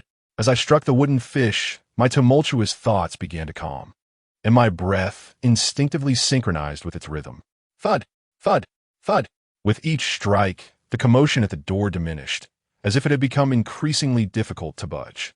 Eventually, the door fell into utter stillness, the broken latch still bearing witness to the recent peril. In the profound silence, only the delicate clarity of the wooden fish remained. At that moment, I felt an inexplicable connection between my heartbeat and its resonant strikes. If I were to cease this rhythm, I feared the mere recitation of scriptures would not suffice. Hud, hud, top, hud, hud, top. Within the cadence of the wooden fish, I discerned the faint sound of droplets, dew, or perhaps rain. But such musings were now trivial. As I continued to strike the wooden fish, I cast a glance at the clock within the grand hall. It was barely 1:30, leaving approximately an hour and a half until the end of this deadly trial. Heaven knows how life-threatening this ordeal is, even in this brief moment. The danger had been more than sufficient to threaten my existence multiple times, and now I faced the daunting prospect of enduring another hour and a half. I wonder if these scriptures and the wooden fish can endure this passage of time. Suddenly, a figure appeared at the door, casting a shadow that obstructed the diffusion of candlelight. No, that figure seemed to be fleeing, with a slender silhouette pursuing closely behind. The voice of Master Liaohua resonated. "Evil spirits, I shall not allow you to harm that child in the slightest. How can the sacred ground of Buddhism permit your rampant behavior here?" The words of Master Liaohua were indeed powerful, yet he seemed to be shouting while in flight. Immediately, the slender figure darted after him. I rose, clutching the wooden fish, eager to glimpse the external circumstances. Suddenly, another shadow stood at the door. "Zhang A-si, are you inside?" I furrowed my brow slightly. It was the voice of Jingchu. Jingchu called from outside.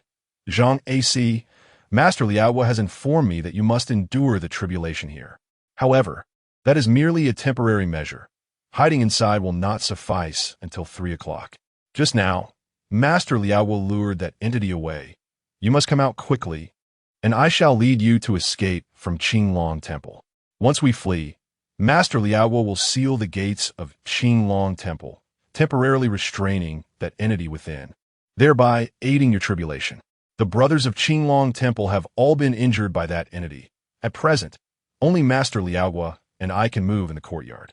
If you do not hurry, we shall perish in Qinglong Temple. Escape?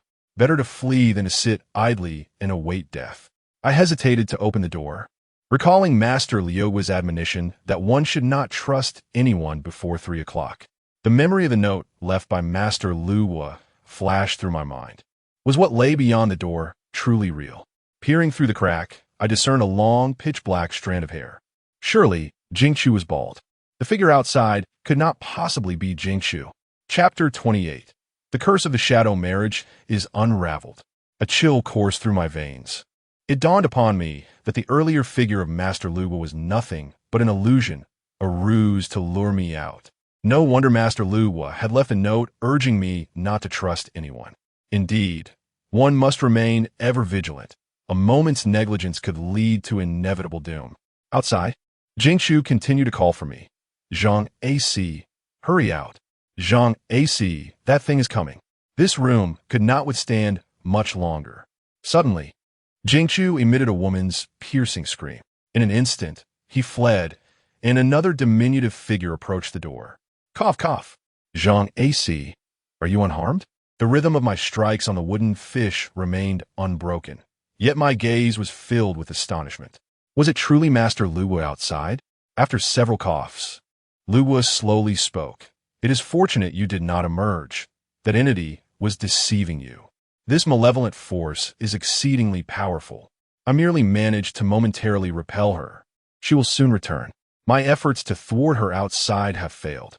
I shall enter, and together we shall withstand until 3 o'clock. Having learned from past experiences, I find it increasingly difficult to trust anyone." I attempted to peer through the crack in the door, only to be met with an overwhelming void. Indeed, nothingness. Though a silhouette was reflected, the reality outside remained elusive. Suddenly, compelled by an inexplicable force, I pressed my right eye against the crevice. Though the exterior of my right eye had undergone a transformation, its essence mirrored that of the left. As I leaned closer, the enigmatic pupil gradually unveiled what lay beyond. What awaited me was a crystalline orb reminiscent of amber, with a pupil as deep as a chasm, playfully revolving yet fixated intently on me. An eye, positioned precisely at the crack, met my gaze. Startled, I stumbled back, my heart racing like a fawn. Just moments ago, there appeared to be nothing. Yet, upon shifting my perspective, I discovered a solitary eye peering back at me. This I continued to scrutinize from the outside. A voice from beyond the door called out, "Zhang A-si, what troubles you? Do you not trust this humble monk? Your doubts wound my heart." For I have dedicated myself to your salvation, risking my life and enlisting the entire strength of the Qinglong Temple. Yet I receive not an ounce of your trust." With that, the figure outside began to withdraw gradually. Inside the hall, my countenance was notably pale, partly from the shock of that, and partly from the lingering dread. It was perilous and exceedingly challenging to discern the truth. That being had audaciously assumed Master Guo's identity and orchestrated an elaborate ruse. First, it lured away the malevolent spirit, then brought forth Jing Chu to lead me away, only for Jing Chu's true identity to be exposed, after which it staged yet another act to banish the evil. In order to gain trust, I requested to open the door in the guise of Liao Guo. It was exceedingly difficult to refuse the request of Master Liao Guo, as her acting was nothing short of extraordinary, particularly in the poignant scene where she departed in sorrow. Even though I was aware that she was not truly Liao Guo, I found myself harboring a fleeting desire to open the door. Had I not discerned her ruse, I might have succumbed to the temptation and opened it without hesitation. Truly, one must not place trust in anyone, not even in the esteemed Master Liao Guo. To avoid further temptation, I embraced the wooden fish and returned to my meditation mat. This time, I stuffed my ears with paper. With my eyes closed and my ears blocked, I resolved to become oblivious to my surroundings. Thud, thud, thud. I remained immersed in my rhythmic striking of the wooden fish, occasionally glancing at the clock. The sound of the wooden fish resonated in harmony with the ticking of the second hand. 2 o'clock, 2:30, 2:40, 3 o'clock, 3:10. It was not until 20 past 3 that I continued my striking of the wooden fish. Gazing at the clock, I found it difficult to articulate my feelings. Was it the elation of surviving a calamity or the horror of narrowly escaping death on multiple occasions? Thud, thud. The door was knocked upon. Master Liao Guo's voice echoed from outside. "A-si, are you well?" This time, I approached the door cautiously. Although it was now past 3 o'clock, and according to Master Liao Guo's note, the danger had subsided, I deemed it wise to remain vigilant. Peering through the crack of the door, the first sight that greeted me was a blood-stained robe. The master of the fruit, his body trembling outside, exhibited a troubling rhythm in his breath. Weakly, he said, "I sincerely apologize for leaving the benefactor alone in the grand hall. Alas, there was little I could do. The malevolent spirit sought you. If you remained outside, we would have been unable to protect you. Fortunately, the ordeal has passed, and as long as you are safe, that is all that matters." I cautiously cracked the door open, and upon seeing the master's pallid face, drained of blood, I exhaled deeply and fully opened the door. The master staggered in, and upon confirming my well-being, a faint smile graced his lips. "It appears you have heeded my advice," he said, his joy evident. "It seems that during the life-threatening ordeal, you did not open the door to anyone." I lamented. It was a near thing. I almost opened the door. That entity was exceedingly cunning, masquerading as the pure beginning and even adopting the master's visage to deceive. By the way, master, now that the crisis has passed, does that mean the deathly calamity afflicting me has also been lifted? The master joined his hands in prayer and smiled, saying, "Congratulations, benefactor. The deathly aura between your brows has dissipated, and the sinister energy surrounding you has naturally vanished. The contract of a spectral marriage has been dissolved." The release from the torment of the spectral marriage, which had plagued me for several days, filled me with a complex array of emotions, an outcome anticipated yet difficult to fathom. Is it truly over? This means I can return to school and no longer have to confront those vile entities. I can finally be a normal person. I exhaled a long breath of relief and approached the meditation cushion once more, kneeling before the gilded Buddha, my forehead pressing heavily against the ground, expressing my gratitude in my own way. Undoubtedly, the Qinglong Temple saved me, and Master Liao Guo rescued me, even though the temple has now become a haunted place. Yet, do the monks within exhibit even the slightest semblance of a ghostly nature? Perhaps they embody humanity more profoundly than those outside. A gentle breeze wafted into the grand hall, soft and devoid of chill, yet it deftly stirred the red cloth draped over the head of the great Buddha. Drip! The red cloth fell before me, piquing my curiosity as to why the Buddha's visage was concealed. Thus I lifted my gaze, and suddenly my limbs, including my fingers, became as rigid as ice. The Buddha's head was missing, severed as if by some malevolent force, leaving only a vacant neck platform. And upon that neck, something resided. It was a person. Master Liao sat there, his eyes hollow, limbs grotesquely contorted. Blood trickled down his face, cascading onto his neck. Drip! Drip! The figure atop the Buddha's neck was Master Liao. He was dead. His corpse lay upon the great Buddha. The rhythm of dripping throughout the night was the sound of Master Liao's lifeblood flowing. His body had been in the same room with me from the very beginning, had it not? Or rather, when I entered this hall, his corpse was already present. If Master Liao is indeed deceased, then who is behind me now? Who was it that opened the door and let me in? Who then? Were all the figures I encountered throughout the night? Overwhelmed by shock, I fell into a daze. The burning sensation in my right eye called me back to consciousness. Ignoring the numbing chill that enveloped my body, I forcefully turned my head to glance back. There stood Liao Guo against the wall, his face gaunt and lined with deep crevices, yet his gaze was benevolent as he regarded me. With a swift motion of his slender fingers, he marked a passage of scripture on the wall. Chapter 29. The Deception. Liao Guo's nails were particularly elongated, and his fingers appeared somewhat delicate, not characteristic of a man. As those hands grazed the surface of the wall, a disconcerting creaking sound echoed. Creak, creak. With each stroke of his nails, the sacred text was viciously torn asunder, utterly destroyed. I could not contain my fury and shouted, "What are you doing?" Liao Guo remained silent, merely bestowing upon me a faint smile, the corners of his lips curling ever so slightly. A wave of panic washed over me. This Liao Guo was an impostor, for the true Master Liao Guo had perished atop the statue of Buddha. A myriad of other questions plagued my mind. Hadn't it already surpassed 3 o'clock? The duration of the underworld pact should have elapsed, so why was that entity still pursuing me? What significance did her destruction of the scripture hold? Was the term of the pact not 3 hours? Suddenly, a fragment of white paper near the base of the statue caught my eye. Straining to see, I discerned a few words inscribed upon it, including me. My pupils constricted in realization. This was a torn corner of the letter left by Master Liao Guo, unexpectedly found in this location. If I were to piece the letter together, the final line would read, "Do not trust anyone, including me." It seemed Master Liao Guo had foreseen everything. Yet, it was too late.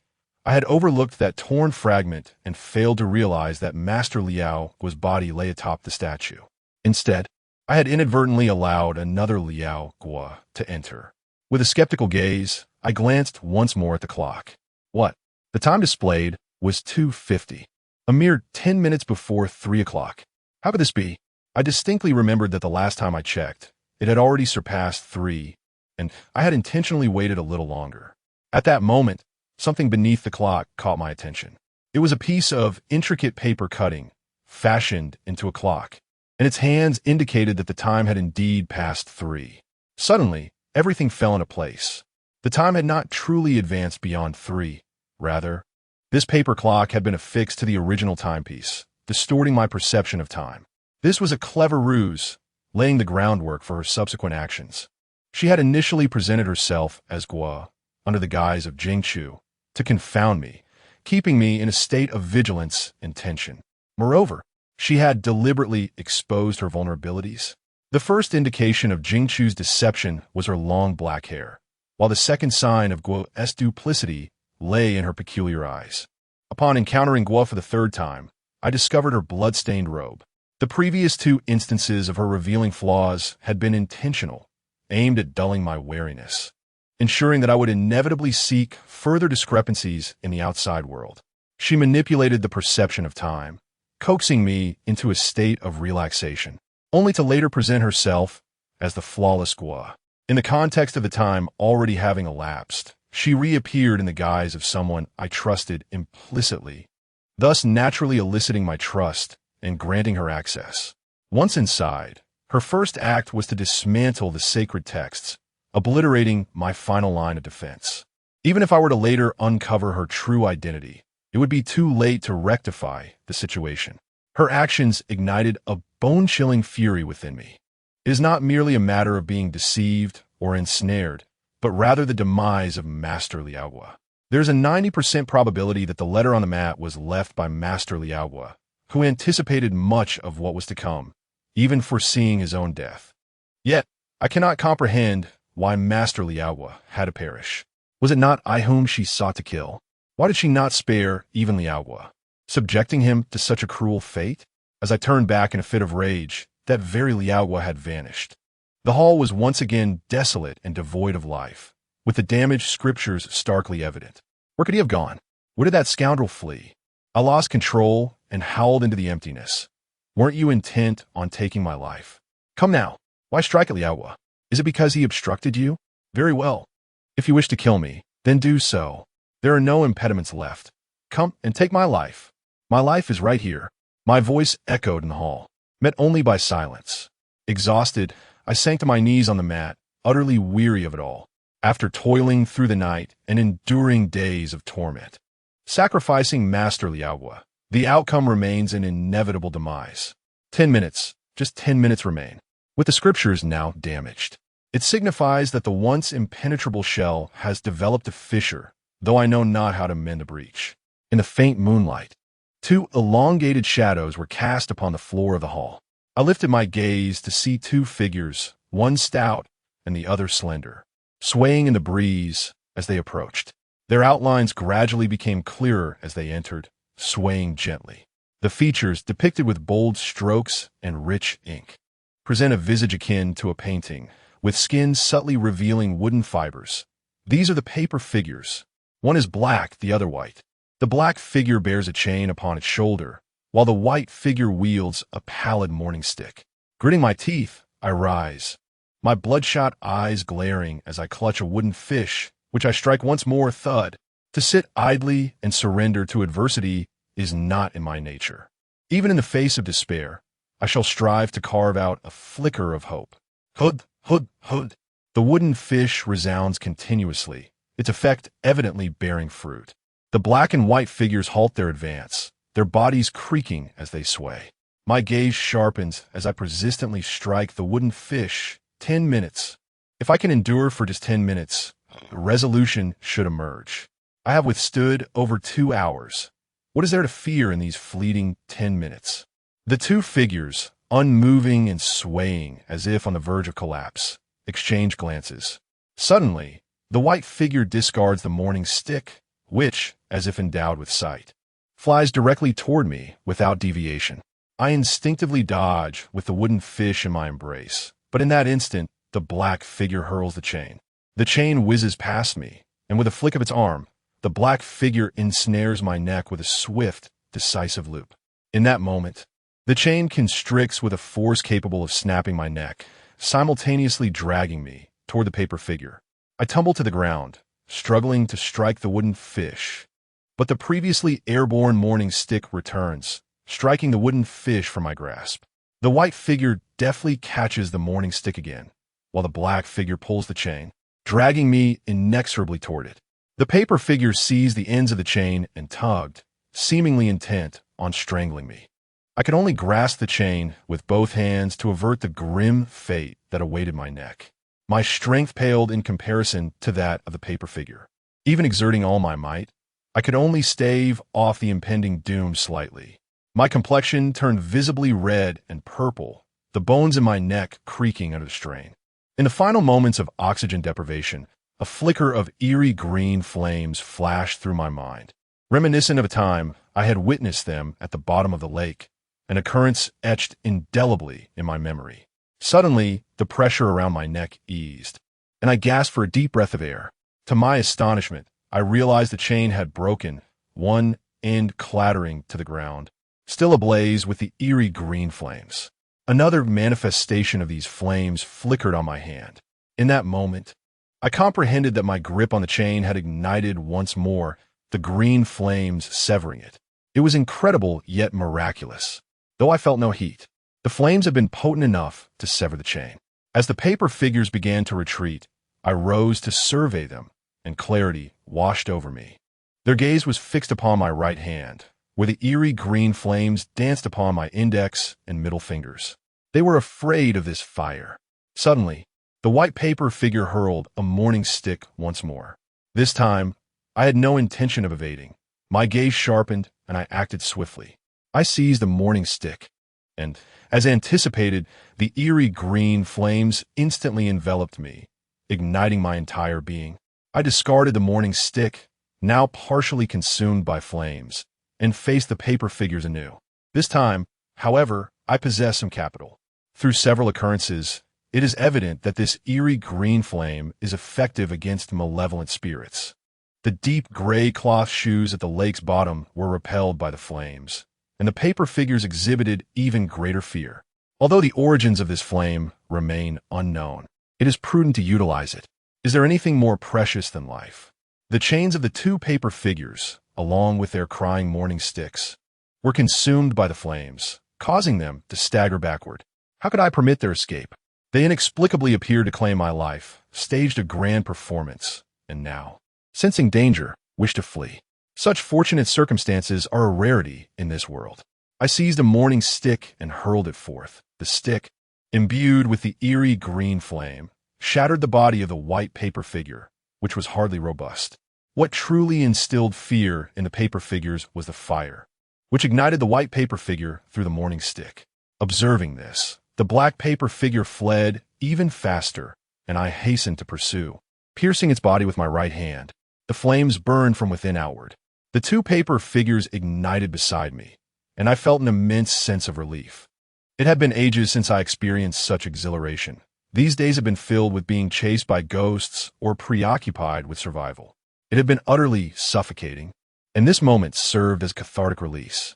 Just as I intended to close the door and attempt to repair the scriptures, I suddenly noticed that my shadow bore an uncanny resemblance to a woman. The shadow of long hair danced beneath my feet, swaying like countless willow branches under the night sky. As I turned, a small head emerged from my shadow's neck, the delicate owner of countless strands of hair. If the shadow is indeed a reflection of a person, then at this moment, there should be a woman perched upon my neck. A chill crept along my nape, as if someone were breathing softly upon it. I stood rigid, paralyzed by uncertainty. When did she arrive? Or perhaps she never truly departed. The emerald flame, flickering on my index and middle fingers, continued to burn, igniting my desire to retaliate. Yet the harsh reality was that I was utterly incapable of action. Was it fear that held dominion over my body? Or was my physique under the influence of some other force? My arm, ensnared by strands of hair emerging from the shadows, appeared devoid of any presence when I glanced at it. It was as though I could not perceive the person behind me, yet her silhouette lingered in the gloom. In the reflection of the shadows, the woman stirred.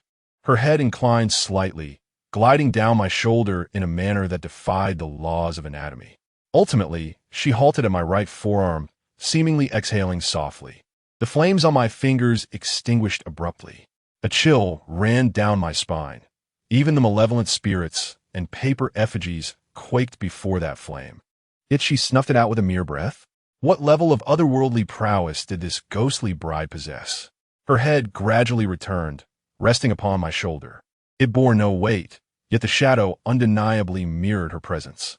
Evil spirit, a harsh voice echoed from outside, followed by a dark object hurtling towards me, striking my shoulder with painful force.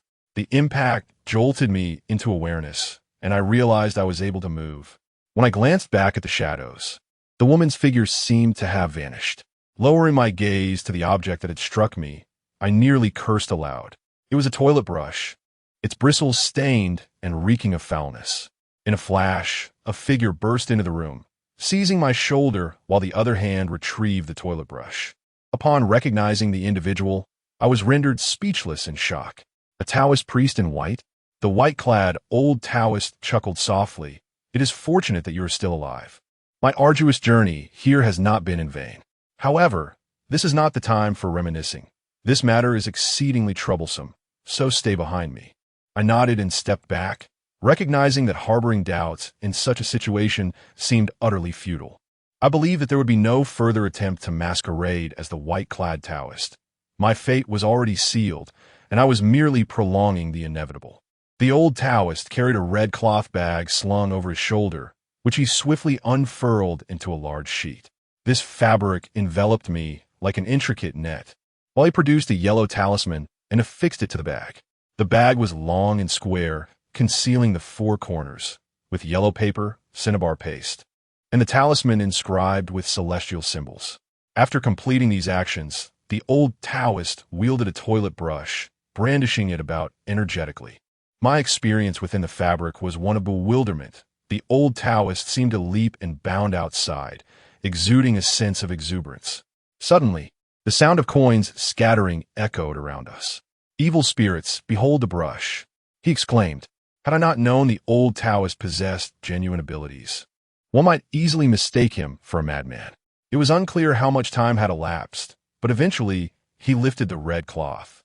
Perhaps it had been a brief moment, yet within the confines of the fabric, it felt interminable.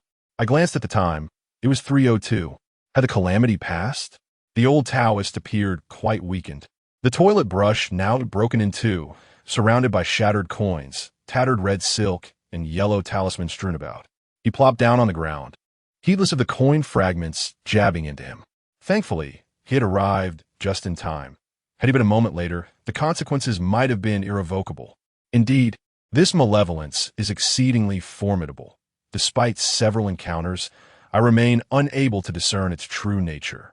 It is no wonder that Master Liao Yin also met his demise here. He gazed upon the corpse of Master Liao Gua enshrined in the statue, filled with profound emotion. I sighed and remarked, "That individual is Master Liao Gua." Liao Yin passed away 40 years ago. The Taoist in white, perplexed, asked Liao Gua. I recounted the events of 40 years prior, lamenting the fact that Master Liao Gua has borne the name of Liao Yin even after his death, shouldering the burden of his sins for 4 decades. The Taoist in white regarded Liao Gua with renewed reverence, exclaiming, "This master is indeed a true monk." Merely in these few minutes, he nearly cost the old Taoist his life. Yet Master Liao Gua shielded you from most of the impending calamities, inspiring admiration. "Indeed," I replied, curiosity piqued.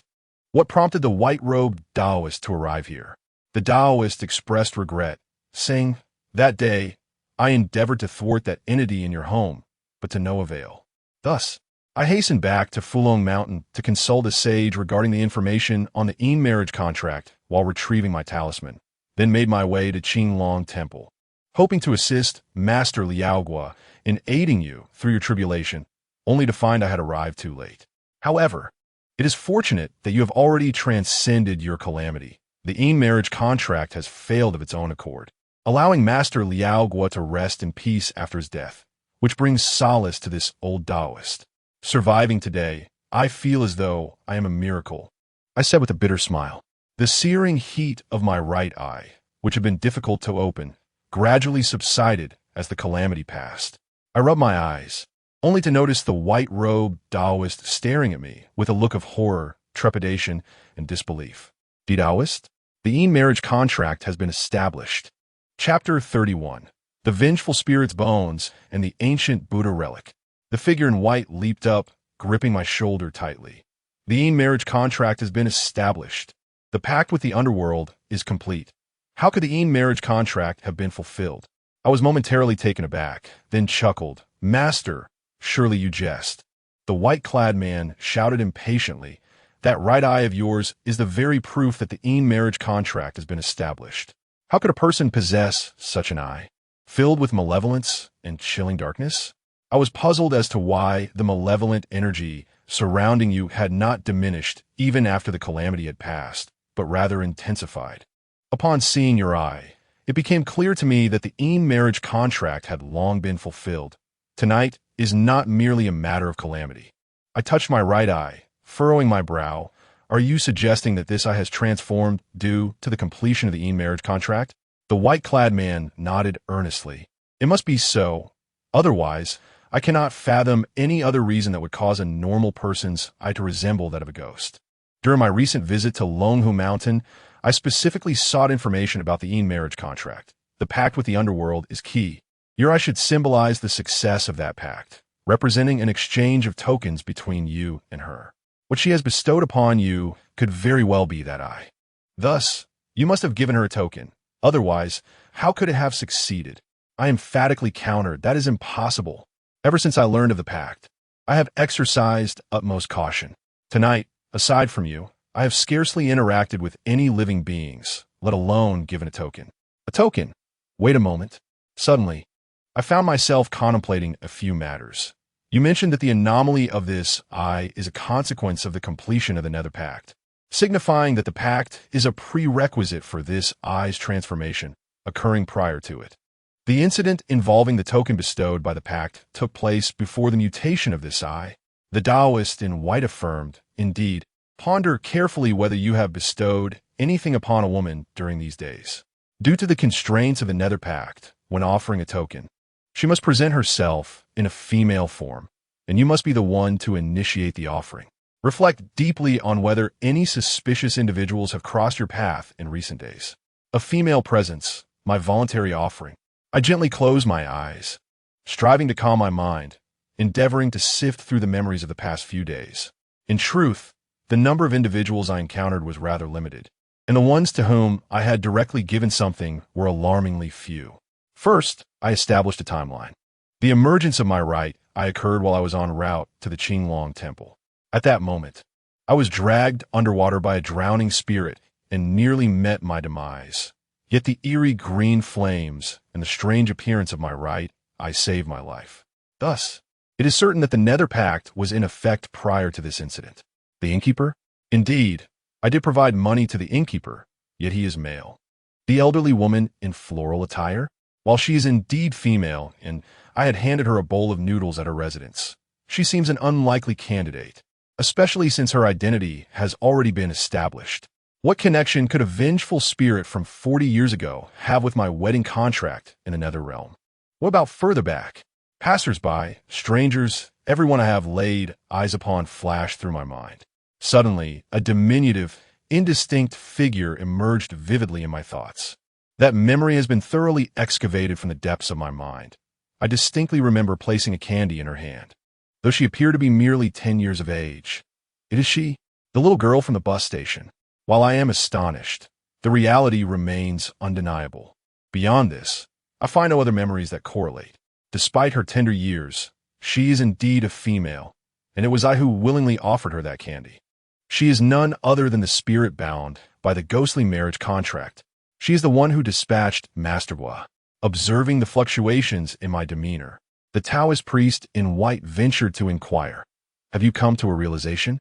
I responded with a slight affirmation. "Perhaps so." Thus, it appears that I am ultimately unable to escape the clutches of the ghostly marriage contract. He remained silent for a considerable time. The pact of a netherworld has been forged. The ghostly marriage contract is irrevocable. The old priest truly did not anticipate that. After enduring such tribulations, the outcome would remain unchanged. This is not your fault, for to be candid, you are among the most mentally resilient individuals I have encountered. Had it been anyone else, they might have succumbed to madness under such adversity. It is natural for humans to fear spirits, yet few possess the courage to combat malevolent forces, let alone engage in a struggle against fate itself. The old priest witnessed your birth. That was the first time you defied destiny, and this is the second, albeit with failure. How could one easily defy fate? I wearily closed my right eye. May I trouble you, Master, to enlighten me on my fate? Will I perish? Or is there a fate even more dire awaiting me? If possible, I wish to refrain from involving others. The Taoist in white shook his head, contemplating. Unknown. I sought out several elder individuals at Fulong Mountain to inquire about the matter of the underworld contract. However, they remained largely uninformed about what transpires after the binding of a ghostly marriage. The only certainty is that the individual burdened with such a contract leads a life fraught with misery. It is not merely a matter of death. I inhaled deeply, holding the breath momentarily before exhaling, perhaps as a means to release boredom or some latent emotion. After a brief hesitation, I inquired, "By the way, when my right eye manifested last time, I also experienced another peculiarity." I raised my middle and index fingers. At that moment, a peculiar green flame ignited upon those two fingers. Just now, that flame reappeared and saved my life. This flame seems to possess some efficacy against malevolent spirits. I recounted my encounters with the paper figures and the severing of chains. My curiosity regarding this flame piqued. How fascinating it was to have fire emanating from my hand. The Taoist furrowed his brow for a considerable time upon hearing my account. If what you say holds true, this flame is indeed extraordinary. It must also be a result of the underworld contract bestowed upon you. The green flame resembles something I encountered in texts at Fulong Mountain, though I cannot quite recall the specifics. Once I return to Fulong Mountain, I'm certain I will remember what this flame represents. By the way, here is my phone number. I shall call you when the time comes. He retrieved a vermilion brush from his robe and inscribed a series of numbers upon my arm. Upon catching sight of my phone, I suddenly remembered it lay abandoned on the ground in the backyard. Just as I contemplated retrieving it, another thought struck me, and I turned my gaze toward Master Guo's lifeless body. Taoist, could I trouble you with one more request? In the secluded courtyard of the Qinglong Temple, nestled behind the vegetable garden, a new gravestone has been added to the many that mark the resting places of the monks. The Taoist priest in white took up his brush to inscribe the name, Liao Guo. I procured incense from the main hall and, after lighting it, offered it to each gravestone in turn. Will anyone else come to pay their respects after this stick of incense burns out? Such melancholy thoughts are burdensome, and I prefer not to dwell on them. My own future remains uncertain and fraught with challenges. All I can do is dedicate time each year to come here and honor the departed. After the calamity, I have not encountered any monks within the temple. I cannot tell if they are in hiding from the Taoist priest in white or if some other misfortune befell them during the event. My brightly colored phone case was easy to locate after a brief search, and I also stumbled upon another object, a snow-white bone, thick at one end and slender at the other, reminiscent of a human femur. Upon picking up the bone, I felt its chilling touch cold and smooth, as if it had been polished over decades. Taoist priest, come and see this. The priest hurried over, astonished by the bone. After examining it for a considerable time, he concluded that this was no ordinary item. Such a thing is not meant for the faint of heart. This is the bone of a vengeful spirit, said to be imbued with the immense resentment of a malevolent ghost. When a soul, filled with grievance, departs in anguish, the accumulated bitterness manifests in the longest bone of its body, symbolizing the enduring nature of its wrath. It is not to say that every vengeful spirit will yield a bone upon demise. The factors contributing to the emergence of a grievance bone are manifold and nearly impossible to artificially produce. There was once a man who kept malevolent spirits, attempting to cultivate them solely for the purpose of shattering their souls in hopes of acquiring a grievance bone. In the end, he did not obtain the coveted bone, but instead fell victim to the backlash of the very spirits he sought to control. Is this object truly so rare? I could not help but recall the lingering resentment of the elderly woman in floral attire, who pursued vengeance against Qinglong Temple for 4 decades, resulting in her own demise and the subsequent bequeathal of a grievance bone. The Taoist priest in white toyed with the bone for a moment before tossing it to me, stating, "You may keep this. Your heavy aura of Yin makes you impervious, but others should not dare to handle it. This is a manifestation of condensed resentment, as hard as gold or stone, capable of harming spirits. Keep it close for your protection. Who knows what may transpire after the marriage of shadows?" I held the grievance bone, marveling at its weight. The dense aura surrounding me had its advantages, it seemed. The bone was slightly longer than an ordinary femur, resembling a baseball bat in my grasp, yet carrying a human bone in public would necessitate some form of concealment. Such a thought was unthinkable. After laying Master Guo to rest, dawn was approaching. With matters reaching a conclusion, Qinglong Temple had irrevocably transformed into a haunted site, and there was no reason for us to linger. Upon returning to the main hall, I tidied up the spilled ink, performed a modest cleaning, and wiped the blood from the neck of the great Buddha. Perhaps one day, this venerable temple will welcome a monk akin to Master Guo. After the cleaning was completed, the first light of dawn emerged, as rays of sunlight gradually penetrated the branches, bathing this ancient and venerable temple. As I exited the grand hall, I grasped the weathered door, preparing to close it. Strands of light illuminated my back, brushing over my head, refracting into the hall. Suddenly, my vision was engulfed in blinding brightness, causing me to instinctively shut my eyes in pain.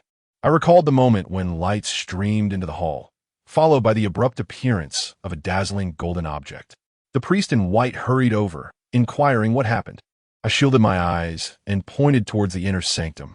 This is a relic, the elder exclaimed in astonishment. What? I managed to open my eyes, though I was uncertain if it was mere coincidence or fate. I noticed that where the external light converged, it illuminated the severed neck of the great Buddha, upon which a radiant object gleamed, continually refracting sunlight and transforming the hall into a resplendent golden spectacle. Faint echoes of sacred chants seemed to whisper in my ears. Even the headless Buddha commanded a profound respect. The elder, with a glint of excitement in his eyes, elaborated, "This is a relic of the ancient Buddha. I have only heard of it before. This is the first time I have witnessed it with my own eyes. First, we encountered the marriage contract of the deceased, then the bones of the vengeful spirits, and now a relic has manifested. You have certainly broadened your horizons. Relics are not simply formed from the demise of an ordinary monk. They are contingent upon celestial, human, and spiritual affinities. They cannot be sought after and may sometimes seem ethereal. It is akin to encountering the divine presence of a living Buddha. In contrast to my naive ignorance, the white-clad priest was palpably more exhilarated. He seemed to fear the disappearance of the relic, hastily entering with the intent of seizing it. After considerable effort, he climbed onto the neck of the great Buddha and immediately reached out to grasp the relic. His palm effortlessly passed through the luminous barrier, yet when he looked back, it was empty. The white-clad Taoist was taken aback and quickly extended his hand again, only to find it still void. It appeared he came to a realization. Turning to me with a smile, he said, "I understand now. This ancient Buddha's relic indeed requires a connection. It manifests because of you, and only you can claim it." With a sense of cautious skepticism, I ascended the great Buddha, doubting my own ability to retrieve the relic. I cannot claim to be disrespectful to the Buddha, yet I had never held faith since childhood.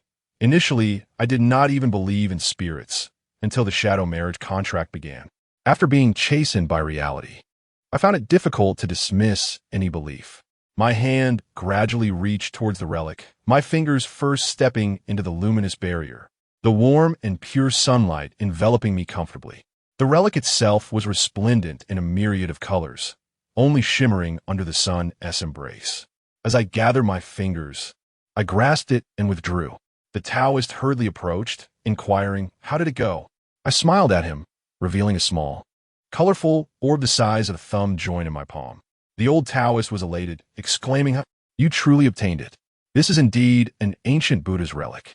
Not to mention, your luck is remarkable, encountering the shadow marriage contract, the vengeful spirit's bones, and now the relic. I truly wish to take you back to Fulong Mountain." I smiled apologetically, saying perhaps it is best to let it be.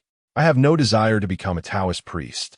I have come to realize that since the marriage contract has protected me for 17 years, bearing its weight in the future is not so burdensome. The old priest shook his head with a sigh. If there were a way to take you back to Fulong Mountain, I would have done so long ago. The marriage contract is a great taboo, a profound art of yin and yang. I will seek other methods. Keep the relic with you as a pendant. It is best if it is exposed to sunlight daily, as it can suppress the yin energy within you. This also alleviates the worry of encountering spirits, allowing you to venture out at night. With the ghostly bone and the ancient Buddha's relic, this journey does not seem as tragic. At least it is not a complete loss of effort.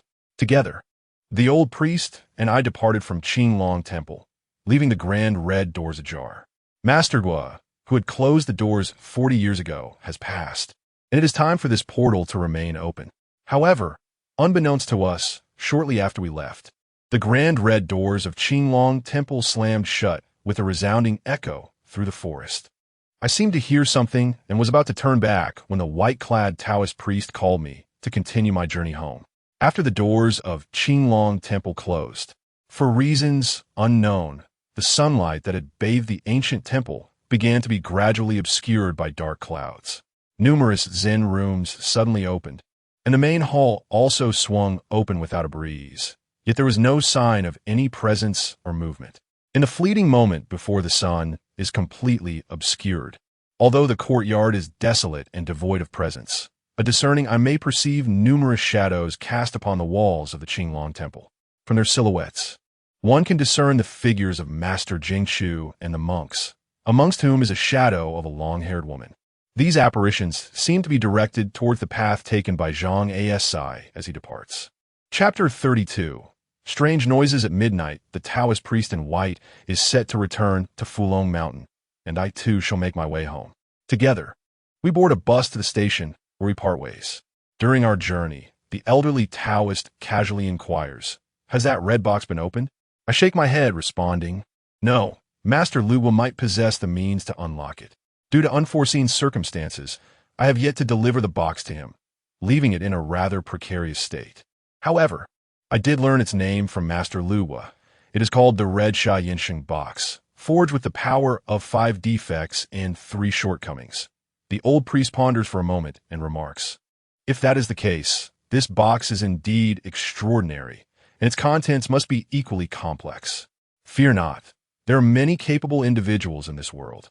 I shall assist you in seeking someone who might be able to open it. That would be greatly appreciated, esteemed Taoist. Be cautious. I shall provide you with a prompt response regarding the matter of the eerie green flames upon my return to Fulong Mountain, and I will continue my investigation into the marriage contract. I have long harbored a suspicion. Why does the Taoist extend such assistance to me?" The figure in white turned his gaze towards the window, lost in thought. Who can say? Perhaps it is to atone for the helplessness of 17 years ago. Or perhaps it is the fate that has brought us together once more after 17 years. Or perhaps it is simply my intrigue with the concept of a ghostly marriage. After a long journey by car, I finally returned home. Due to the peculiarities affecting my right eye, I was compelled to wear sunglasses. The village remained unchanged, with wisps of smoke rising from every household as night fell. The dusty paths were alive with the laughter of children at play, accompanied by the cheerful bickering of families. As I walked along the road, I greeted the elders of the village, a customary practice and the most familiar form of greeting among them. Upon arriving at my doorstep, I found it empty. I carried my luggage inside, where the aroma of food enveloped me. At that moment, my sister entered with a plate, her expression one of surprise and delight. "You're back?" I replied with a smile. "Yes, I have returned." Suddenly, there was a clatter of dishes from the kitchen, and a woman covered in soot and the scent of firewood rushed out. "Mom, I'm back." My mother, wiping her eyes with her apron, repeatedly said, "It's good you're home. It's good you're home." Neither my mother nor my sister inquired about my experiences over the past few days. Perhaps for them, my mere return was of paramount importance. After dinner, I asked about the events of the night I left. It was then I learned that both my mother and sister had fainted that evening, but fortunately, their lives were not in peril. My sister was immediately filled with resentment. Speaking of that old priest infuriates me. First, he asked me to find a coffin, then to procure a rooster, and ultimately, he made me lie in the coffin dressed in your clothes. I had barely settled in when I fell asleep, only to awaken in a hospital bed. Our mother, too, was instructed by him to carry a rooster out of the village late at night. According to Aunt Wong next door, our mother collapsed on the road not far from home. Both our mother and I fainted, yet that wretched priest vanished without a trace. If it weren't for your safety, I would have sought him out to unleash my fury upon him. My mother quickly interjected, "Don't say such things. That Taoist saved our A-si's life. How can you speak ill of him?" I could only manage a wry smile. "Sister, you truly misunderstand the priest." I proceeded to recount how the white-clad Taoist had returned to Fulong Mountain and rushed to Qinglong Temple to rescue me. Upon hearing this, my mother insisted on expressing her gratitude towards the priest, planning to prepare some gifts and banners to send to Fulong Mountain. My sister, though still sharp-tongued, softened her stance towards the white-robed Taoist. "By the way, the mattress under your bed has been taken apart by our mother. You should grab a new quilt from my wardrobe and lay it down. Otherwise, it will be uncomfortable." "Why dismantle the mattress?" I asked. How would I know? It was the priest's instructions: coffin, rooster, and now a quilt. "This is splendid. Soon we won't have any meat to eat, you know." My sister began her incessant chatter, prompting me to make a hasty escape. In her wardrobe, I found only a large red quilt adorned with dragon and phoenix motifs. Although I felt somewhat reluctant, I had no choice but to take it. As I emerged, clutching a blanket, I heard a resounding thud. The pristine femur slipped from my mother's grasp, and she gazed at me in panic. A-si, how is there a bone in your luggage? This isn't a human bone. Is it? Where did you get it? A-si, you haven't done anything wrong, have you? Clutching the blanket, I exerted effort to retrieve the bone, jesting in a nonchalant tone. This? I bought it as a toy in Zhao City. It's made of plastic. Everyone in the city has one. It's quite the trend. My sister wrinkled her nose, seemingly astonished. City folk play with such frivolities? Indeed. After hastily retreating to my room, I concealed the cursed bone in the nook between the bed and the wall, ensuring I could access it swiftly. It seems I ought to devise some packaging for it, lest I attract undue attention while walking down the street, possibly landing myself in trouble one day. The mattress on my bed had been stripped of its stuffing, so I discarded the old one and replaced it with a new one. After a bit of tidying, at least it was suitable for rest. Perhaps it was the exhaustion of these past few days or the exertion from earlier, but despite having eaten well, I found myself hungry once more. However, I was too lazy to venture out for a meal, opting instead to snack on a few packets of cookies that remained. After finishing the cookies and removing my sunglasses, I once again captured an image of my right eye with my phone. Regrettably, it remained unchanged, with the sclera and pupil colors inverted. With a sigh, I realized I would likely need to wear sunglasses from now on. From my backpack, I retrieved the red, malevolent box. The switch was designed as a knob, yet it refused to turn despite my numerous attempts. Just as I was about to cast it aside, I noticed what appeared to be bloodstains in the crevice of the knob. Upon closer inspection, it indeed was blood, and an idea sparked in my mind. Having indulged in countless fantasy novels and web series, I wondered if this object required blood to unlock it. I ventured into the kitchen and, with a grimace, made a small incision, returning to my room to let a few drops of blood fall onto the top of the box and the knob. I then waited for half an hour before attempting to open it once more. Bang! I slammed the box onto the table, but it remained obstinately shut. The notion of blood recognizing its master was utterly futile. I lay on my bed in frustration, not daring to speak of the ghostly marriage contract to my mother or sister, who believed it had been resolved. In truth, it had not, and who could predict what might unfold next? However, should the ghostly marriage pose a threat to my family, I would not hesitate to flee. My only offering would be my own life. As I pondered these thoughts, fatigue gradually enveloped me, for I had not slept well in days. And last night had been yet another sleepless vigil. Unbeknownst to anyone, the bloodstains on the red, malevolent box began to fade, as if being absorbed within. Creak, creak, rustle, creak. I could not discern the time, but I was jolted awake by a series of unsettling noises. The moon was obscured from view, yet I could feel the deep night enveloping me. Creak, scratch, scratch. The strange sound persists. Startled like a frenzied cat, I immediately sit up, my first instinct being to grope for the bone of revenge at the edge of the bed. Upon finding it, a sense of calm washes over me. I strain my ears, quickly pinpointing the source of the bizarre noise. It emanates from the table in my room. I raise my hand to look, and my pupils constrict involuntarily as a wave of emotion surges through me, spreading like a tempest. The box of malevolent red has been opened. Chapter 33. The foreboding hand in the dead of night, with the moon obscured. Creak, creak, scratch. A series of eerie sounds resonate, akin to someone dragging their nails across the table, or perhaps carving something into its surface. Outside, an out-of-place cry from a night owl pierces the stillness.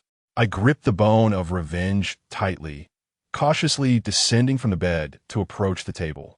For it is the box of malevolent red that produces the unsettling sounds. Indeed, the box has been opened. I had long since abandoned hope of it ever being unsealed. Yet here it was, mysteriously ajar in the dead of night. The hand that emerges is dark and withered, resembling a desiccated twig, yet its fingers are unnaturally elongated. The nails sharp as chisels. This peculiar hand extends from within the box of malevolence, half concealed within its confines, its fingertips gliding across the tabletop. This is the origin of the strange sounds. As I approach, brandishing the bone, I am astounded to discover a hand within the box, an unimaginable revelation. A hand of the deceased might be somewhat comprehensible, but this hand is undeniably animated. There is no accompanying body, merely this solitary hand. After a brief period of scratching and etching, the hand finally comes to a halt. It gradually retreated into the box, and to my astonishment, I noticed a pull tab on the interior lid.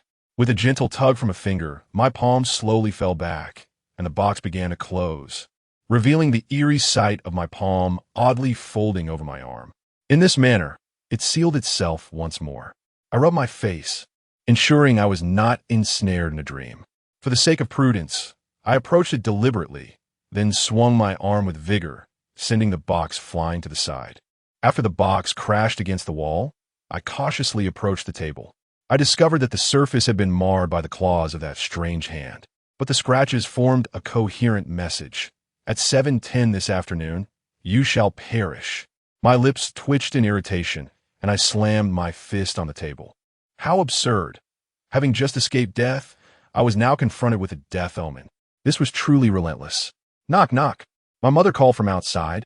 A-si, are you all right? What happened? I heard her voice booming. I replied, I'm fine. Just a mouse scurried out, and I dispatched it. My mother mumbled as she departed. A mouse? I'll buy some rat poison tomorrow. You should get some rest.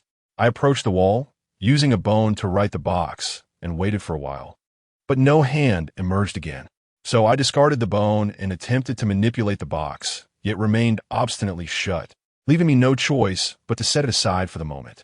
As for the message it had inscribed, I could only regard it with a measure of skepticism.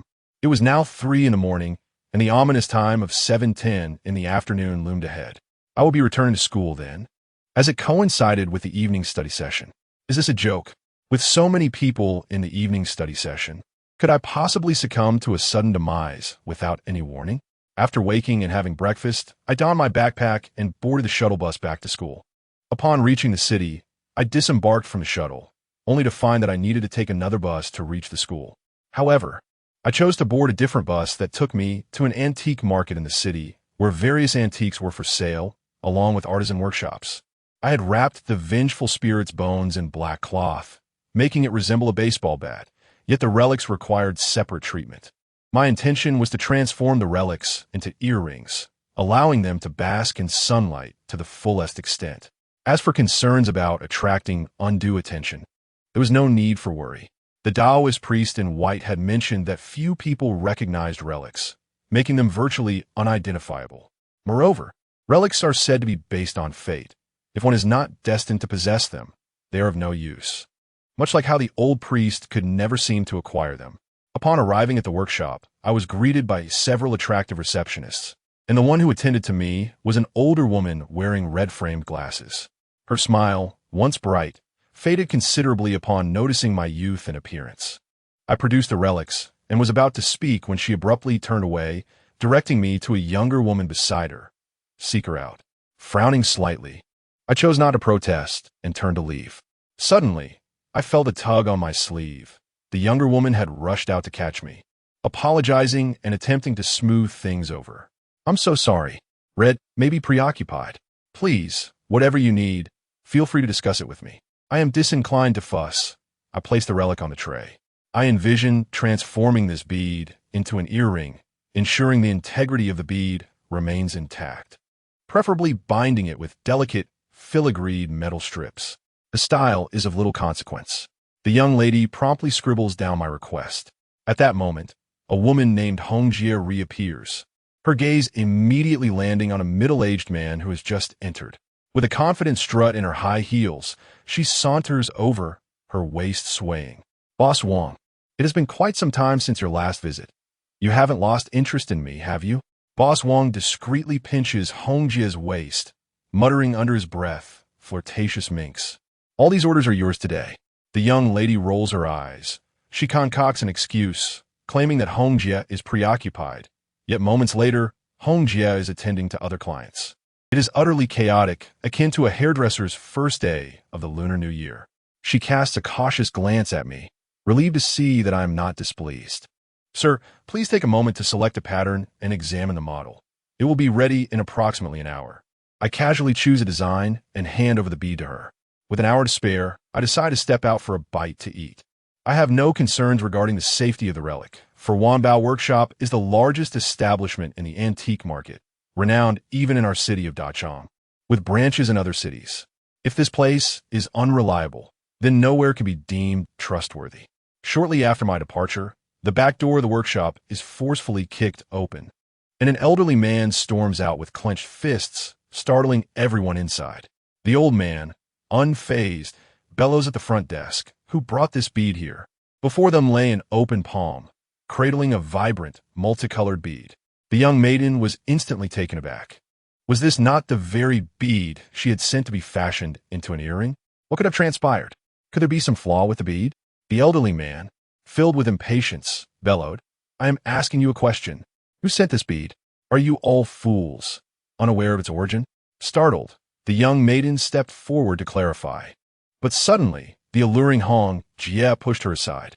With a charming smile, Hong Jie replied, "Old Ko, I know about this bead. It was delivered by a young man carrying a baseball bat, whom I attended to just moments ago." He hesitated for quite a while, and it took considerable effort on my part to persuade him to part with it. The young maiden was left dumbfounded. Had she not been the one to receive him? How had it come to be in Hong Jie's possession? Observing Old Ko's expression, she suddenly grasped the situation. Old Ko's demeanor suggested he had stumbled upon something extraordinary. It was the first time she had witnessed such excitement from him in all their time together. If Old Ko was pleased, it meant they could also reap some rewards from their efforts. Yet, now her credit had been usurped by Hong Jie. A bitter pang of resentment surged within her. Old Ko, a man of advanced years, eagerly inquired, "And where is that young man now?" Hong Jie responded, "He may have stepped out, as the processing of the bead requires time. He should return shortly." What was it about this bead that had so captivated Old Ko? His fervent gaze remained unyielding as he exclaimed, "It is not merely unusual. It is truly extraordinary. You cannot comprehend its value. I shall wait here for that young man. Xiao Hong, this is your achievement. Well done. You may gradually familiarize yourself with the responsibilities of the store manager." Upon hearing this, Hong Jie was filled with an overwhelming joy, as if a delightful surprise had descended upon her. Old Ko's words essentially meant that she would assume the role of manager of this establishment, an elevation not merely by one rank, but by several. The young girl hesitated, her courage wavering as she felt the piercing gaze of Hong Jie, whose fierce demeanor silenced her. Naturally timid and meek, she decided to let it go, convincing herself to act as if nothing had transpired. Just then, I pushed the door open with a creak. Chapter 34, Ko Zhenghai. I re-entered Wanbao, Fong, and the previously stern Hong Jie immediately approached me with a radiant smile, the heavy scent of her perfume nearly suffocating. "Handsome, you're back. I hope you won tea hold my earlier indifference against me." I furrowed my brow, perplexed by the abrupt shift in her demeanor. Had she experienced a sudden pang of conscience? Regardless, I found her personality unsettling. I preferred the earlier, more demure young girl. In a corner of the front desk, I finally spotted that young girl. For reasons unknown, she appeared despondent, her eyes red-rimmed as though she had recently shed tears. At that moment, a jovial elderly man approached, laughing heartily. "Young man, is this bead yours?" He opened his palm to reveal a luminous pearl. A relic.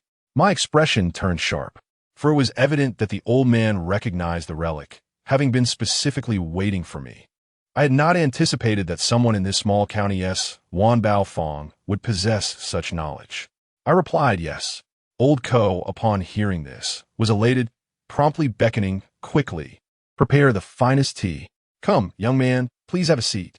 He welcomed me to the reception area, and without any formality, I took a seat, eager to discern his intentions. Old Ko no longer held the relic in his hand, but placed it on the tray upon the table, probing gently, "Young brother, do you know what this bead is?" I forced a smile and replied, "Sir, are you not aware of the nature of this bead? Nevertheless, this object is governed by fate. It would be of no use to you, old sir. I trust you would not stake the reputation of Wanbei Fang on this bead." If this elderly gentleman truly harbored ulterior motives regarding the relic, I must dissuade him from such thoughts. Old Ko's eyes brightened. "Governed by fate? It appears that the young brother is quite knowledgeable. Despite your tender years, you possess such a significant connection. This object is, without a doubt, a priceless treasure. Regrettably, as you mentioned, it is indeed reliant on fate. Others may obtain it, but it would serve them no purpose. Thus, my interest lies not in the bead, but rather in you, young brother. I instinctively shuddered, scrutinizing old Ko, with his impeccable attire and distinguished demeanor, seemed not to be. At that moment, Hongjia brought in the tea. I am not well versed in tea appreciation, so for me, drinking tea is akin to consuming water, devoid of any ceremonial etiquette. Old Ko took a delicate sip and remarked, I have little interest in such matters. I simply enjoy further processing and elevating those jewels and rare treasures. Thus, I usually remain in the background. Today, I nearly let you slip away. Had you truly departed, I fear I would have spent countless nights restless. Thankfully, Xiao Hong managed to keep you here just in time. Indeed, having a few clever and capable employees in the shop brings great peace of mind. He cast a satisfied glance towards Hong Jia, perplexed by the elderly woman's curiosity about me. However, one thing seemed clear. Having witnessed the young girl with tear-stained eyes earlier, now learning that it was Hong Jia who had kept me here, was this not evident? This woman is truly despicable, pushing me towards others only to swoop in and claim me for herself when it suits her. I shot a glance at Hong Jia, who dared not meet my gaze and maintained a flirtatious smile.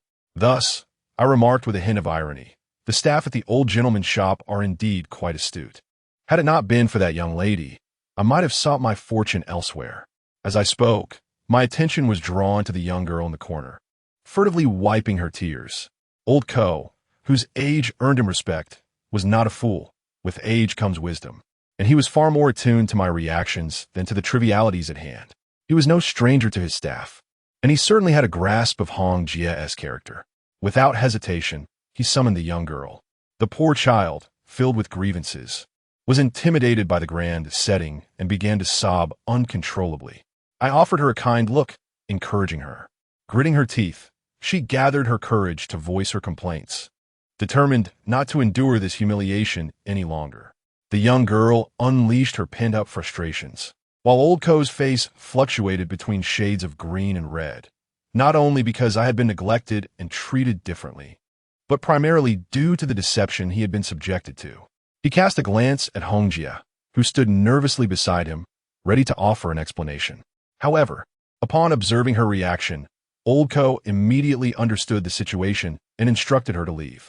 As a longtime employee, Hong Jia was understandably reluctant to be dismissed so abruptly.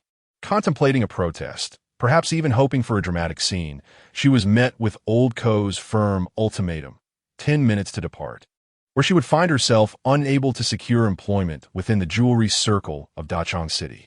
This declaration struck her like a bolt from the blue, her complexion shifting to one of sheer panic. Despite being an old employee, she could not grasp Old Ko's true identity, but she was acutely aware of his considerable influence. With a single statement, he could render her jobless in the city. With no time to hesitate, she hastily grabbed her bag and sprinted outside, her high heels breaking under the pressure, yet she dare not pause. Once Hong Jia had left, Old Ko expressed his regret, lamenting that he had nearly promoted her, unaware of the treatment she would face upon my arrival. I waved my hand dismissively, saying, "It is of no consequence. May I inquire your esteemed name, sir?" The outcome of the situation indicated that Old Ko had extended me a significant favor, prompting me to lower my guard. He continued, "I am Ko Jinghai. You may address me as Old Ko. Had I not encountered this gem years ago, I might have overlooked it today. In truth, there is but one matter at hand. I wish to cultivate a friendship with you." I questioned, somewhat skeptically, "A friendship?" Old Ko replied, "Indeed, a friendship. I once met an extraordinary individual who foretold that I would face calamity at the age of 70, with the only remedy being to find someone possessing a gem akin to yours. As long as I cultivate a good relationship with that individual, my impending misfortune will surely be averted. This year, I have reached the venerable age of 69, and the specter of calamity looms ever closer." I clasped the bead in my hand and chuckled, remarking, "It seems you, esteemed elder, possess an extraordinary identity, having reached the age of a semi-divine being. How could you still place faith in such matters?" Old Ko smiled and replied, "The success of my business owes much to that extraordinary person. Thus, I remain steadfast in my belief. Might I inquire if the young brother would be inclined to forge a friendship with this old man? Chapter 35. The prophecy of certain death. In response to old Ko's request, I extended my hand and smiled lightly. It would be my utmost pleasure. Old Ko suddenly exhaled in relief, his eyes alight with joy as he shook my hand. I, Ko Zhang, may not guarantee any outcomes, but I assure you, should you require assistance, I would not hesitate to expend all my resources to aid you. I am Zhang A-si, and as you are my elder, feel free to call me A-si or Xiao Zhang. Should I ever find myself in dire straits, I will certainly remember your kindness, esteemed elder. Old Ko gave my shoulder a hearty pat, teasing, mark my words, if ever you find yourself in need and do not seek my help, do not blame me for turning my back on you. Now, hand over that bead. You wish to transform it into an earring, did you not? Allow me to showcase my craftsmanship. I handed him the bead, saying, I eagerly anticipate being utterly astonished. As old Ko made his way back, he passed the young woman, and after exchanging a few words, she suddenly appeared invigorated. She hurried to stand before me, bowing repeatedly. Thank you so much. I'm truly grateful. Had it not been for you, I would have buried my feelings deep within. I jested. Are you ready to take on the role of store manager now? The young woman's face flushed instantly as Mr. Ko instructed me to familiarize myself with the procedures and matters at hand. Subsequently, I found myself engaged in conversation with this young lady, who, despite being only a few years my senior, had left school early to join the workforce, enduring several job changes before settling at Wanbeifang. During our discourse, I gleaned some intriguing rumors about Mr. Ko. He is an enigmatic figure, the proprietor of Wanbeifang, renowned in the realms of antiques and jewelry, possessing such influence that his mere footfall could send ripples throughout the industry. After approximately half an hour, Mr. Ko emerged, confidently presenting me with a box he held in his hand. Upon opening it, I was immediately captivated. The relic was enveloped in delicate strands of jade, resembling the gnarled branches of a fruit-bearing vine, intertwined with golden streaks. It was astonishing to fathom how Mr.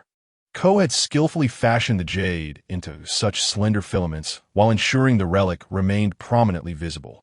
The jade strands flickered like flames, exuding a robust presence. Mr. Ko had evidently considered the wearer's gender in his design. With pride, he declared, I have utilized premium jade and employed a technique of gold inlay. It should meet your expectations. I attempted to wear it, finding it to fit perfectly. Having pierced my ears as a youth in a moment of bravado, I was now grateful for that decision. Just as I was about to express my satisfaction, Mr. Ko's demeanor darkened. If you dare to mention payment, I will have you thrown out immediately. That sum is inconsequential to me, and I hope you, Brother C, do not insult me in such a manner. I could only respond with a wry smile, understood, but truth be told, I am unable to afford it. The price of exquisite jade is something one could easily conjecture, especially considering the unparalleled expertise of Master Ko, which undoubtedly renders it a priceless item. Master Ko then revealed a smile, affirming my thoughts. After a moment of further discussion, he expressed a desire for me to stay for a meal. However, having just dined and needing to return to school, I politely declined. As I was leaving, Master Ko seized my phone and provided me with his contact number. Encountering such warmth for the first time left me somewhat unaccustomed. I hope my assistance proves beneficial in alleviating his misfortunes. In the afternoon, I returned to school without missing any classes. My desk mate, Gung Fatsai, is quite the astute businessman, nicknamed Abacus, and he is also my roommate. Our dormitory houses 4 individuals, each occupying a corner of the classroom. I and Abacus are positioned on the eastern side, while our roommates, known as Xiangzi and Pongzi, occupy the western and northern corners, respectively, dubbed the garbage throne and the realm of underachievers. Upon settling back into my seat, Abacus inquired, where have you been? You've been absent for so many days. Were you out with a girl? I, slightly exasperated, dropped my backpack onto the table and retorted, yes, indeed, I've been spending every day with women. As I began to retrieve my textbooks, a peculiar object tumbled out with a clatter. Abacus picked it up, curiosity etched on his face, and asked, what's in this red box? Is it food? My movements halted as I fixed my gaze on him. He was indeed holding a red box, the red evil-repelling box. How could this object be here? I distinctly remember placing it beneath the cabinet in my room. How did it fall out of my backpack? This object possesses an unsettling aura, and I dared not allow the abacus to hold it. I seized it and stuffed it into my bag.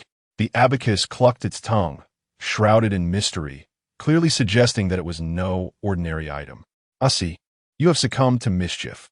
The afternoon classes proceeded as usual, and during breaks, I engaged in light banter with my roommates and indulged in gaming. Everything felt perfectly normal. It was not until the evening study session commenced that I began to harbor some apprehensions. At 7:10 this evening, you shall meet your demise. The ominous warning from the malevolent box could not be dismissed lightly. I had to exercise utmost caution. The evening study consisted of 2 periods, concluding at 7:30. This meant that at 7:10, I would be in the classroom. How could I possibly meet my end there? Even a specter would not dare to act in the presence of so many witnesses. Throughout the second period of evening study, my mind wandered restlessly as the clock edged closer to 7. Suddenly, a crackling sound echoed. Darkness enveloped the entire classroom. Oh no! Several girls shrieked in terror, while the boys erupted in cheers and dances, with some reveling in the opportunity to frighten the girls in the dark. The instructor shouted earnestly, "Remain calm, everyone. There's been a power outage due to aging wiring. Please exit the classroom in an orderly fashion." In the pitch-black classroom, my expression was notably more animated than the rest. Why did the power have to fail at this precise moment? The abacus nudged my arm with a playful tone. "Come on, there's no class anymore." Upon exiting the classroom, I discovered that the entire school was plunged into darkness. Chang and Pang awaited us in the corridor, and at that moment, Pang gleefully exclaimed, "What a perfect opportunity. I've ordered takeout. Both food and drinks are on the way. Let us go have some fun." The abacus was taken aback. Where exactly are we going to have fun? The school prohibits outside food. And as for the dormitory supervisor in our building, he doesn't even allow snacks like chips, let alone takeout. Moreover, if we were to sneak something in, what if that dimwit reports us for drinking in the dorm? We'd be in serious trouble. Xiangzi and Pengzi linked arms and said, "We've already thought this through. We can just sneak into the old teaching building to eat." The entire school is currently devoid of people in the old teaching building. I couldn't help but smirk.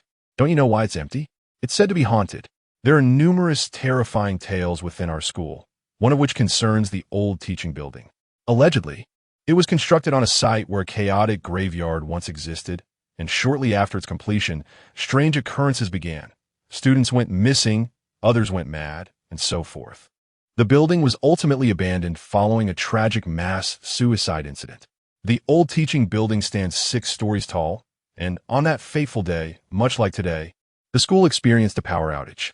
A group of students took advantage of the darkness and climbed to the rooftop, leaping to their deaths. 12 students fell that day, and none survived. Following that incident, the school remained closed for a considerable time, only reopening once the new teaching building was completed, while the old one was sealed off. Pengzi scoffed. "A-si, how can you still believe in such nonsense? These are mere rumors, and I know better than you. My father is a member of the school board. The building was abandoned due to design flaws that posed safety hazards during its construction, not because of any ghost stories. What harm could come from us just having a drink inside?" Xiangzi echoed. "A-si, why have you returned with such timidity? You were never afraid when we used to scale walls and venture into the night markets. What is there to fear in a mere building rumored to be haunted? The 4 of us, robust men, could easily scare any specter away with our sheer vitality. As for myself, the weight of the Yin energy upon me is considerable. Even with the protection of the relic, I remain uneasy, let alone willingly seeking out places shrouded in ghostly tales." The words of the red Sha suppression box pierced my heart like a thorn, causing persistent anguish. I resolutely declined. "No, I shall not go. A stroll around the playground will suffice to recharge my spirits. You should not venture forth either. What purpose is there in visiting such a place at this hour? We can simply wait until Sunday, and I shall treat you to a meal." The rotund one, somewhat disinterested, remarked, "I've already procured the food and drink. The owner is waiting by the fence. Come now, trust me, nothing will happen. Ignore the tales of ghosts. Before the son of a school trustee, they would surely flee in fear." Xiangzi added, "We share a dormitory. If you abstain, the three of us will find it rather dull. We'll be back in no time. With so many people around the school, if we call out in the old teaching building, surely someone will hear us. What could possibly happen? I remained steadfast in my refusal, resolutely declining to partake in the venture. The rotund one and Zhang A-si deemed me cowardly, but upon realizing my determination, they relented. I grasped the shoulder of the rotund one and urged, "Trust me, this is genuinely for your own good. Do not go. If you must, let us find another place. Why risk ourselves in such a perilous location?" The stout fellow clasped my shoulder and remarked, "Look at you, trembling with fear. Today I, the chubby master, shall prove to you that there are no ghosts in this world. When I return, remember to treat me to a meal this Sunday." He and Zhang A-si departed side by side, while Pan, who shared a good rapport with me, was also not particularly brave. Noticing my unwavering refusal to go, he too opted to stay behind. I sighed, hoping that the old teaching building was devoid of any unsavory presence. Pan inquired, "What are we doing now?" "Returning to the dormitory in utter darkness, which is stiflingly hot." After a moment of contemplation, I suggested, "Let us stroll around the playground. But I must return to the dormitory first to retrieve something." Pan, puzzled, asked, "What could you possibly need? Why not just wander about?" I responded enigmatically, "A precious item, one that can safeguard me and preserve my life." The bone of the vengeful spirit had been left in my dormitory, and given the current circumstances, I felt a tinge of apprehension even about a simple walk in the playground. Possessing the bone would provide me with some reassurance. As we made our way back to the dormitory, we noticed a throng of students congregating downstairs, likely engaging in games or seeking respite from the heat. It seemed that the interior was sparsely populated, especially considering that remaining in the dormitory under such weather was akin to enduring a sauna. Pan waited below while I ascended alone. Our dormitory was located on the 5th floor, and as I had anticipated, it was nearly deserted. Just as I approached the door and was about to turn the handle, I suddenly heard some commotion. The sound of shuffling, clattering. It appeared that there was movement within the dormitory, as if someone were rummaging about. Clatter, scratch. There were only 4 of us in the dormitory. The stout fellow and Zhang A-si had gone to the old teaching building, and Pan was downstairs.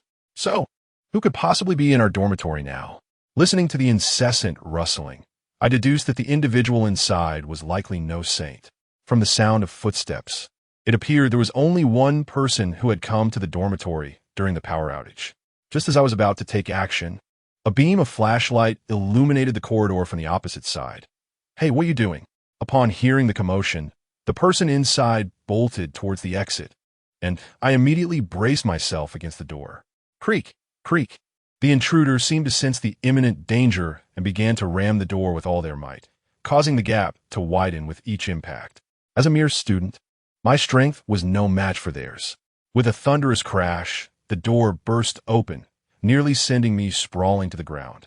In the flickering light of the flashlight, I caught a glimpse of the intruder's features, a face marred by acne, a slightly stout physique, and eyes that betrayed a hint of panic. Clutching a bundle of stolen items, the individual dashed out in haste, and I was not foolish enough to attempt to stop them, especially with a glinting dagger in their hand. What wouldn't a desperate person do? At that moment, the one wielding the flashlight arrived as well. Though their appearance was obscured, their voice suggested they were no youth. "Stop! What are you doing?" The beam of light shone upon my face, making it difficult to open my eyes.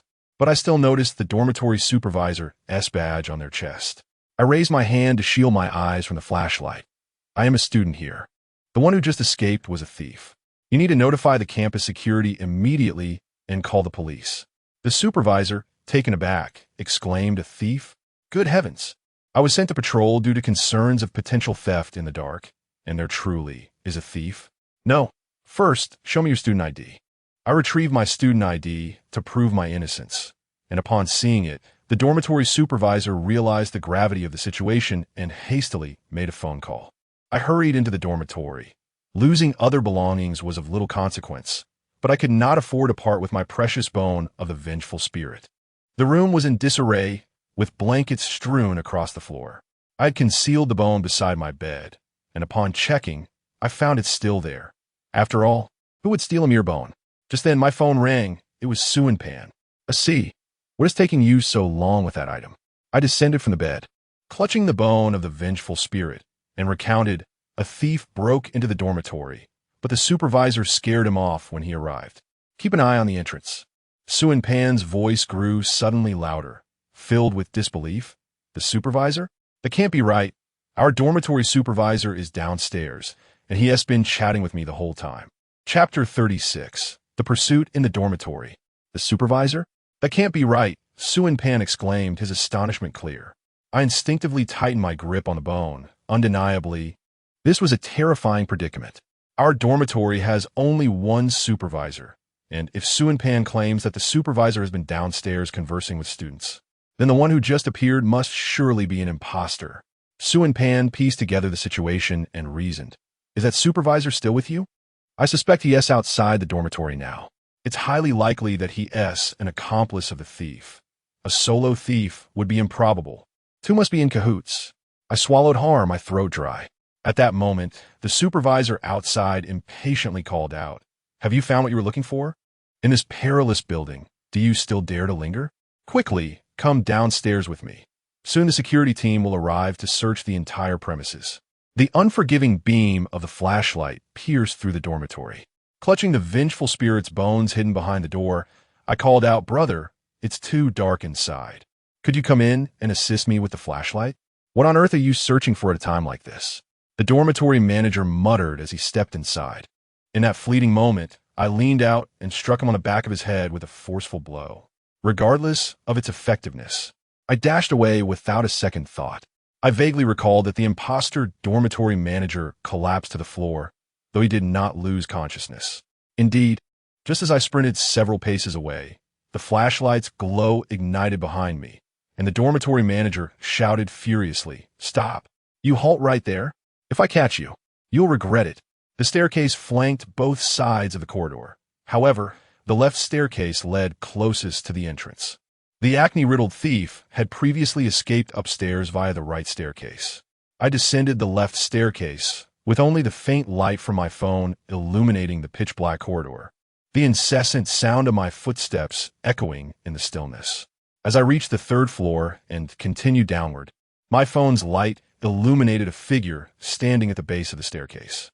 In the dim glow, I could discern his pockmarked face, marred by acne, and his eyes inexplicably glowed a sinister red. As we crossed paths, we both froze momentarily, taken aback by this unforeseen encounter. Such a cursed fate. Without hesitation, the acne-faced individual lunged at me with a dagger in hand, leaving me utterly bewildered. Was it truly necessary to resort to violence simply upon our unexpected meeting? His blood-red eyes caught my attention, an incongruity that was impossible to disregard. If his intention was merely theft, he should have fled upon discovery. Why would he instead return to attack me? Instinctively, I swung the bone club at him. Both of us lacked any significant combat skills. Resulting in a crude exchange of blows, my strike met with his dagger. I struck him fiercely, causing blood to spill from his head, while his blade left a gash several centimeters long on my forearm. Suddenly, the sound of footsteps echoed from the upstairs corridor, accompanied by the beam of a flashlight illuminating the wall. Stop right there, a voice commanded. I cursed under my breath, feeling trapped between a wolf and a tiger. The false dormitory supervisor had caught up with me. There was no time to further entangle myself with the acne-scarred face. I blocked his knife with my bone club and delivered a swift kick, sending him tumbling down the stairs, before turning to flee into the third-floor corridor. I estimated that it would take some time for him to recover from the fall. Initially, I intended to descend by the corridor on my right, but the flashlight beam was drawing nearer, leaving me with insufficient time. Thus, I softened my movements and slipped into a dormitory room, extinguishing my phone's light. If it had been a solitary pursuer, I might have devised a strategy to confront him. However, facing two adversaries proved to be quite daunting. My arm, still oozing blood from the wound inflicted by the acne-scarred assailant, prompted me to tear off my short sleeve and bind the injury. At that moment, I noticed a beam of light slicing through the gap beneath the door, traversing from one side of the corridor to the other. The sound of footsteps continued, tap, tap. The elongated shadow cast by the light crept gradually across the room where I hid. I focused on regulating my breathing, striving to ease the tension in my body and lower my heart rate. As a shadow swept by, a pair of black sneakers passed in front of the door. When those sneakers emerged, I instinctively held my breath, only exhaling in relief once they had moved past me. The beam of the flashlight gradually receded. Suddenly, the flashlight's light shone back toward me. The sound of hurried footsteps approaching my dormitory, the distinct rhythm of a single sneaker echoing. Bang! The door was forcefully flung open. The owner of the black sneakers entered with a flashlight, his immediate instinct to shine the light behind the door, finding it empty. Before systematically surveying the entire dorm room, I remained crouched beneath the bed, gripping a bone of vengeance, poised to strike. The footsteps brushed past me, revealing a figure clad in black denim trousers. He seemed to search the balcony of the dormitory, but after a while, he returned. Suddenly, he halted in front of me, lifting the bedding with a swift motion. My forehead was drenched in sweat, a combination of heat and anxiety. A droplet fell unnoticed onto the floor. It appeared he heard the sound as the flashlight beam began to descend. The intruder knelt slowly, lowering his head. I adjusted my position, ready to fight with all my might. At that moment, another set of footsteps echoed from outside, prompting him to cease his search beneath the bed and rise to move toward the door. Perhaps it was his accomplice, or possibly personnel from the security office. In any case, I had managed to escape by the skin of my teeth. Ding, ding, ding. The phone vibrated violently, its ringtone ruthlessly shattering the silence. It was a call from Suanpan. My hair stood on end. After the previous incident, I had meticulously set my phone to silent mode.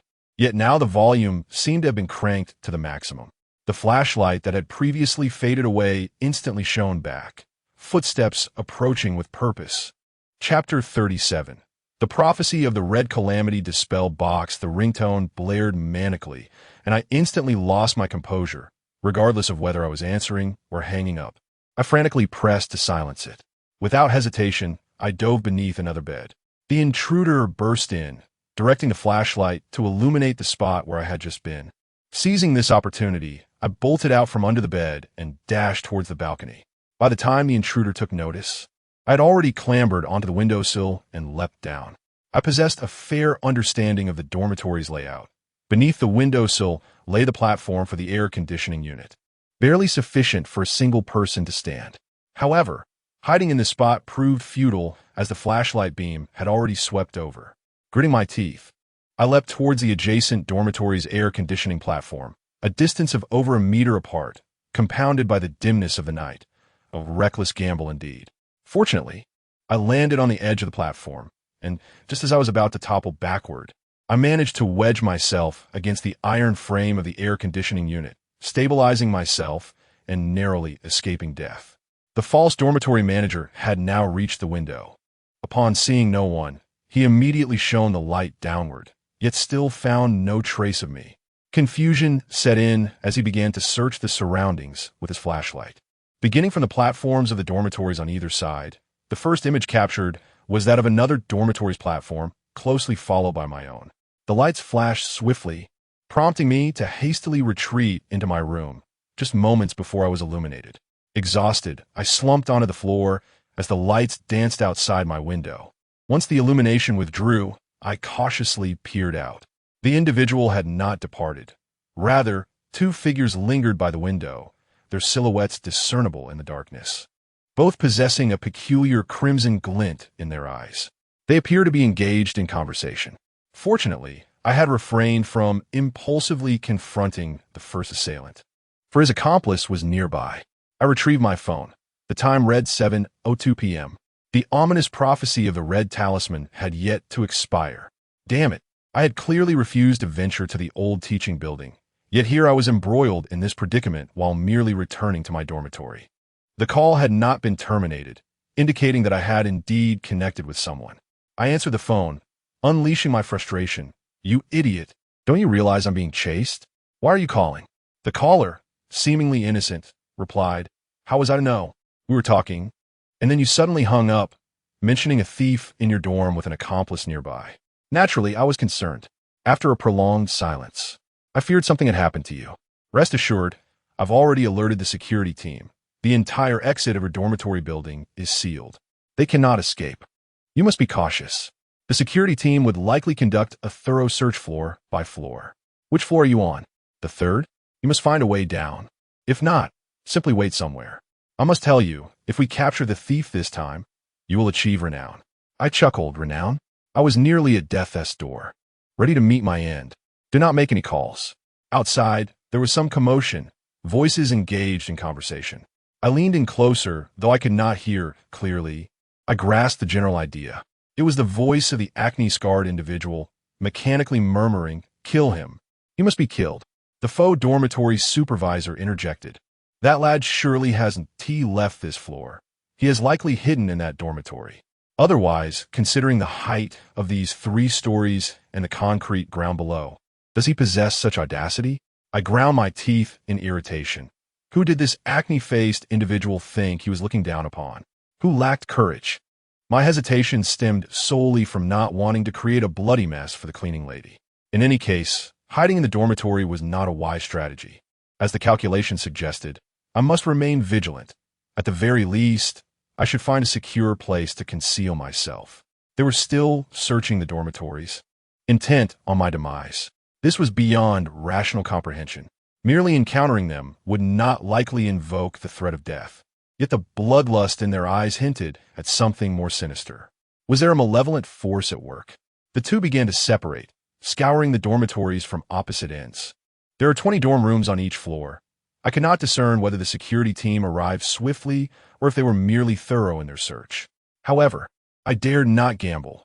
It was far better to hold my fate in my own hands. Both individuals wielded flashlights, allowing me to gauge their movements and ascertain whether they had entered other rooms. After a brief wait, I finally seized the opportunity when one of the lights vanished completely. I opened the door and dashed toward the nearest staircase. They conducted their search with remarkable speed, examining each dormitory in roughly 30 seconds.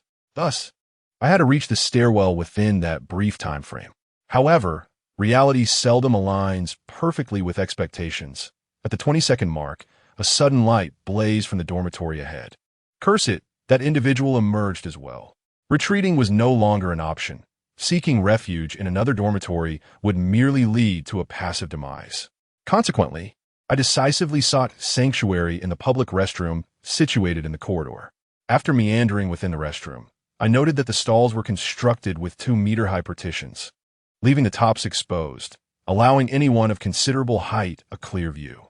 I concealed myself in the far-left accessible stall.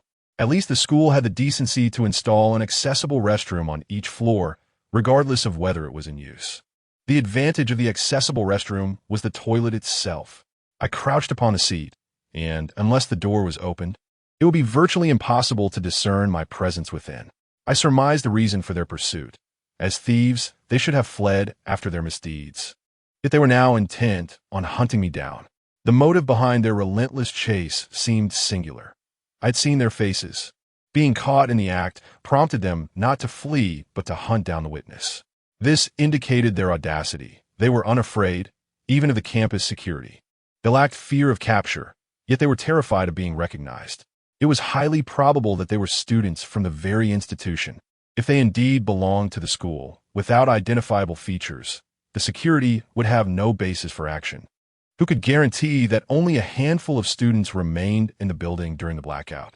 Thus, they sought to eliminate me to silence any potential witness, subsequently shifting the blame entirely onto the original thieves. Suddenly, footsteps echoed outside, likely drawn by the sound of my hurried movements. The next logical step would be to search the restroom. The footsteps intermittently paused, yet no sound of the restroom door opening could be heard. It seemed he was using a flashlight to illuminate the area below, which certainly expedited the search across multiple stalls. Soon, the beam of light swept beneath me, only to swiftly retract. Just as I began to believe he had departed, an individual abruptly appeared before my stall. With a creak, he opened the door adjacent to mine. The sound of liquid splattering against the floor was particularly jarring. This person displayed a profound lack of decorum, failing to aim properly despite the proximity of the toilet. From my vantage point, all I could discern were the crumpled leather shoes beside me. After several seconds had elapsed, The figure remained motionless. I stared intently at those shoes when a rustling noise caught my attention. My pupils dilated in alarm. Something was amiss. I jerked my head up, only to see a head popping up over the partition of the neighboring stall. At that moment, the flashlight flickered to life, illuminating a visage marked by scars and blemishes. An unforgettable sight. My face twitched as the acne-ridden individual, eyes gleaming with malice, bellowed, "Found you!" Simultaneously, he leapt from the adjacent stall. I managed to evade him, but he collided headfirst into another partition. Such a confined space was decidedly unkind to his acne-laden visage. Seizing the opportunity while he was dazed, I struck him squarely in the face with a bone, leaving him disoriented. I dashed out, only to hear his furious roar reverberate behind me. Damn it. If you have the guts, don't run. Stand still. The corridor was deserted as I hurried towards the staircase. Given my pace, the security team should have reached the second floor by now. Upon arriving there, as I attempted to descend further, a figure suddenly emerged from the side, grasping my arm. Just as I was about to strike, the individual quickly identified himself. "It's me, Zhang A-si, the calculator." He hastily produced a flashlight, illuminating his face. "It's truly me. The security team is currently on the second floor. I feared you might have encountered them. They apprehended someone just moments ago, though it remains uncertain if he was an accomplice of that group." A deep sigh of relief escaped my lips.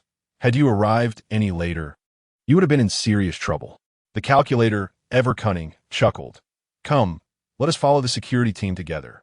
It will surely bring us some notoriety, an account recorded in the annals." With the security team present, I felt considerably more at ease. As for reputation, it mattered little. My life was paramount. I was too fatigued even to reach for my phone, calling out to the calculator, "What time is it?" One hand holding the flashlight while the other checked his phone, he replied, 7:08. "What is the matter?" My expression turned rigid. The time had not yet arrived.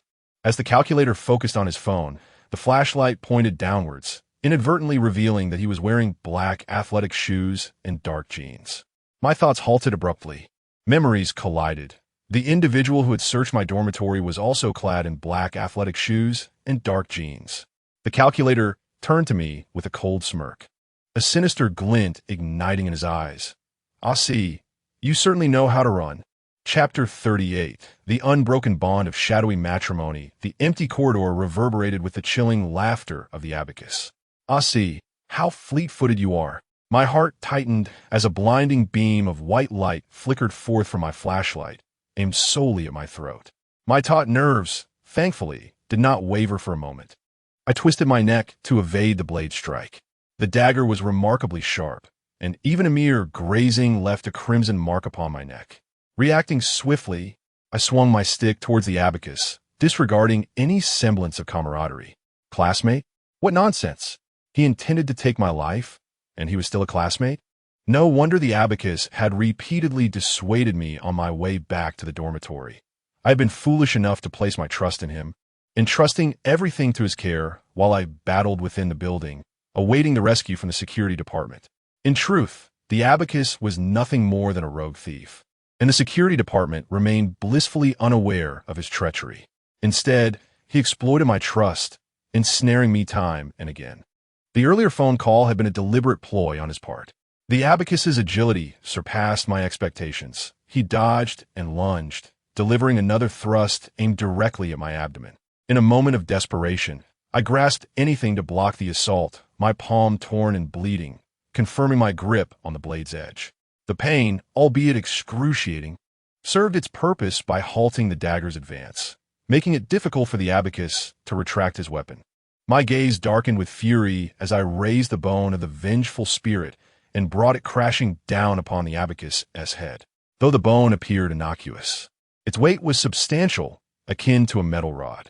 With each strike, the abacus grew dazed, unprepared for my reckless ferocity in battle. Suddenly, I heard footsteps approaching from behind. Instinctively, I released the dagger and leapt aside, only to find that my original position was swiftly occupied by the pockmarked face brandishing a knife. I retreated a few steps, my gaze fixed intently on the two of them.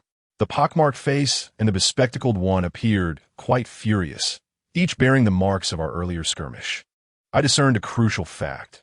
The thieving duo consisted solely of these two, the bespectacled one and the pockmarked face. The dormitory supervisor I encountered earlier was genuine, but the bespectacled fellow had deceived me, clouding my judgment. The supervisor, whom I had struck with a blow, was understandably enraged. I scoffed, "You have sharp mind." Bespectacled one, but is this truly the time for it? Ignoring my attempts at banter, he exchanged a glance with the pockmarked face, and both surged toward me. As they charged, I turned and fled. In that fleeting moment of their pursuit, I abruptly whirled around, wielding the vengeful bone like a crescent moon, striking the pockmarked face with a force that sent him sprawling, unconscious. Seizing the opportunity, the bespectacled one lunged at me, using his weight to bring me down. His next move was to grip the dagger tightly and thrust it toward my heart.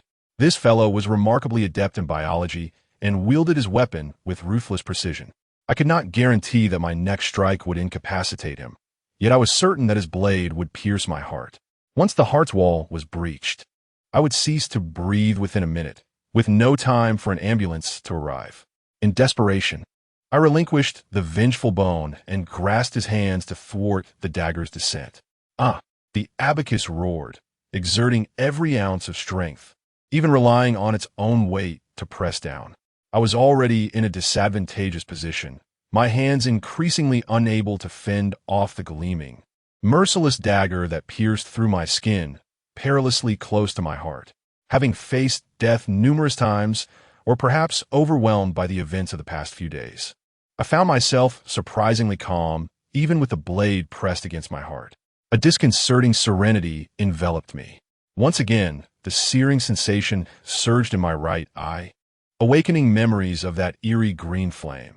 Whether it was fantasy or hallucination, I could not tell.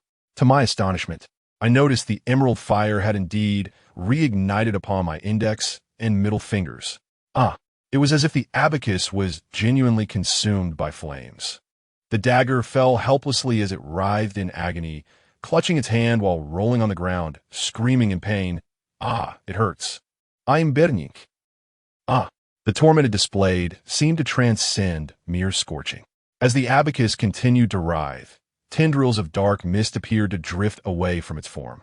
However, I had no time to witness its performance. I picked up the bone of the vengeful spirit and approached, seizing the opportunity while it was in pain. Determined to claim its life, I struck mercilessly upon its head. What difference is there between striking a foe and indulging in vice while gaming? I did not forget the acne-ridden face, regardless of whether it was conscious or not. I followed up with 2 additional blows. One must exercise restraint, for killing it would lead to considerable trouble. Perhaps our commotion was too great for a student on the 2nd floor, who had not descended, peeked out, secretly observing us. His dormitory was directly in front of mine. I had noticed him earlier, and, panting, I pointed the bone of the vengeful spirit at him. "What are you staring at? Call the police." The student, upon witnessing this scene, was utterly petrified. Hearing my voice, he hastily withdrew, terrified that I might strike him as well. I sat nonchalantly on the ground, my gaze fixated on my hands, particularly the burning index and middle fingers. A peculiar phenomenon unfolded before me. Although it was fire, this eerie green flame emitted no light whatsoever. The surroundings remained shrouded in darkness, the green flames existing yet failing to dispel the shadows. Suddenly, a whimsical thought struck me, and I called out to the student, "Hey, do you see anything on my fingers?" Startled by my sudden inquiry, the student trembled and fell to the ground. "I see nothing. I see nothing at all. I can't say a word. I beg you, please do not kill me. I see nothing." Sighing, I realized I needed to take a minute to clarify everything.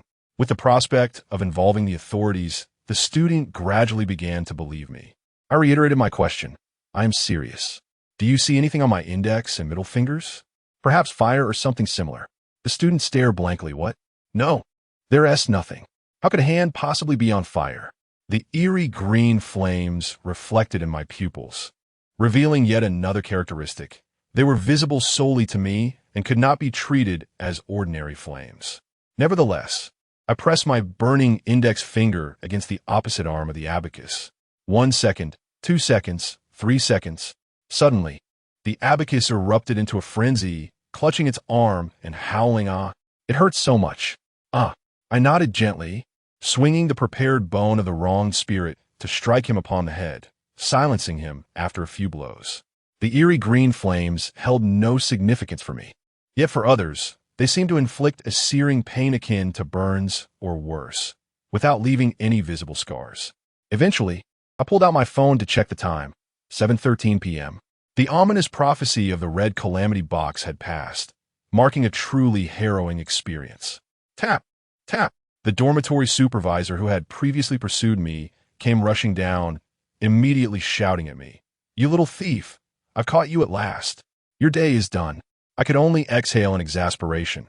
Have mercy on me. This supervisor had been severely injured by my earlier strike, bleeding profusely, likely suffering from concussion as well. Initially, he was furious and insisted on taking me to the police station. However, upon understanding the situation, his anger dissipated, and he chose not to pursue the matter further. Rubbing his head, he grinned. "You certainly strike with vigor. Well, today you've done a service.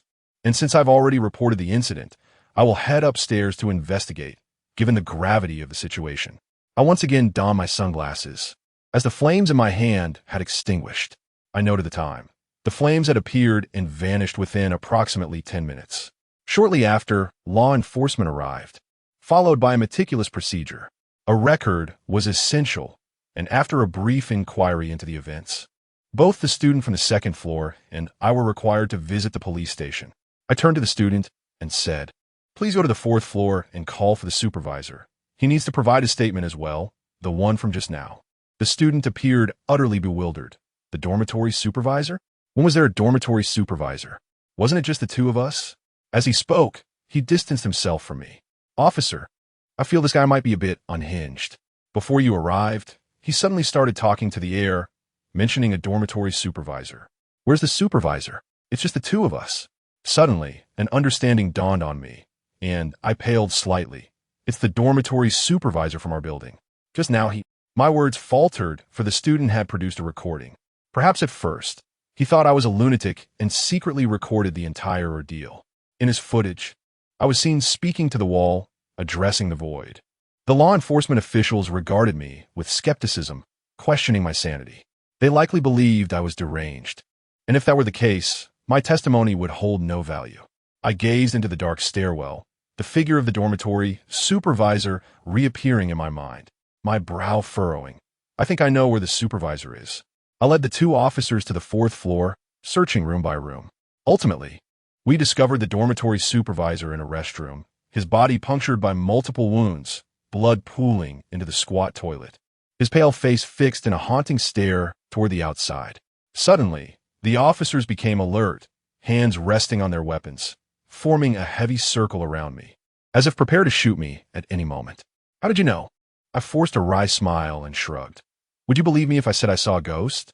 Upon returning from the municipal bureau, I discovered that the school had restored its power supply. I had exerted considerable effort to prove my innocence. The acne-scarred face and the abacus were confiscated, and a verdict would require some time. But the murder of the dormitory supervisor transcended the mere crime of theft.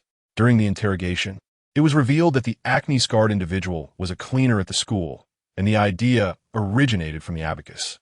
Our dormitory consisted of 3 impoverished souls. Yet the chubby one was wealthy, the son of a prominent board member, surrounded by luxury brands, his wallet brimming with cash and bank cards, and possessing multiple mobile devices. It was not difficult to comprehend why the abacus, whose background starkly contrasted with that of the chubby one, would target him. However, the intention of both the abacus and the acne-scarred individual to harm me remained perplexing. I distinctly recalled witnessing a hint of crimson in their eyes. Coupled with the ominous prophecy of the red calamity box, I felt an unsettling sensation, as if something was watching me from behind. Upon entering the dormitory, I was immediately assaulted by the stench of alcohol mixed with vomit. I vaguely perceived the presence of the chubby one. It appeared that both he and Chong had returned. They had not met with misfortune, which provided me with a modicum of relief. It seemed that the prophecy of the red calamity box had indeed pertained to the abacus this time. Nevertheless, with the dormitory having been robbed, Only a drunken fool could find comfort in sleep. I opened the balcony window to let in some fresh air. It was already 10 o'clock. After ensuring that I had not lost anything, I too retired to bed. The sound of the phone ringing jolted me from a deep slumber, and I lazily answered, "Hello? I am Officer Wong from the Dachang City Bureau. We met last night, and I now request your presence at the Bureau." I inquired, somewhat perturbed. "Is there anything else? Aren't those two detained at your facility? Is there not a possibility to discuss this tomorrow?" Officer Wong replied, "Zhang A-si and his accomplice have died in custody."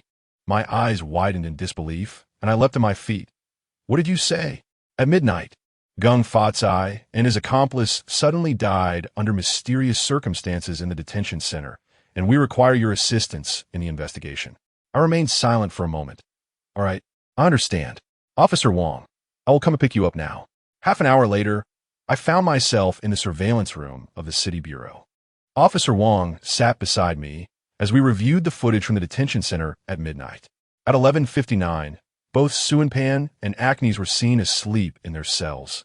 But when the clock struck midnight, they awoke simultaneously, seemingly startled by something horrifying. The screen abruptly went black, as if obscured by an unseen force, and the piercing sound of their screams echoed through the room. The footage remained dark for approximately 3 seconds before returning to normal. Tragically, both Suan-pan and Acnes were found dead within the detention center. Officer Wong pondered aloud, tapping his arm. "Quite strange. I senti it." Our forensic examination indicates that Zhang A-si and his accomplice both succumbed to natural causes, yet their demise was exceedingly peculiar. I remained silent, though my hands trembled slightly, my gaze fixated on the screen in disbelief. A chill ran down my spine. It was not merely the death of Suan-pan that horrified me, but the unsettling manner of their passing.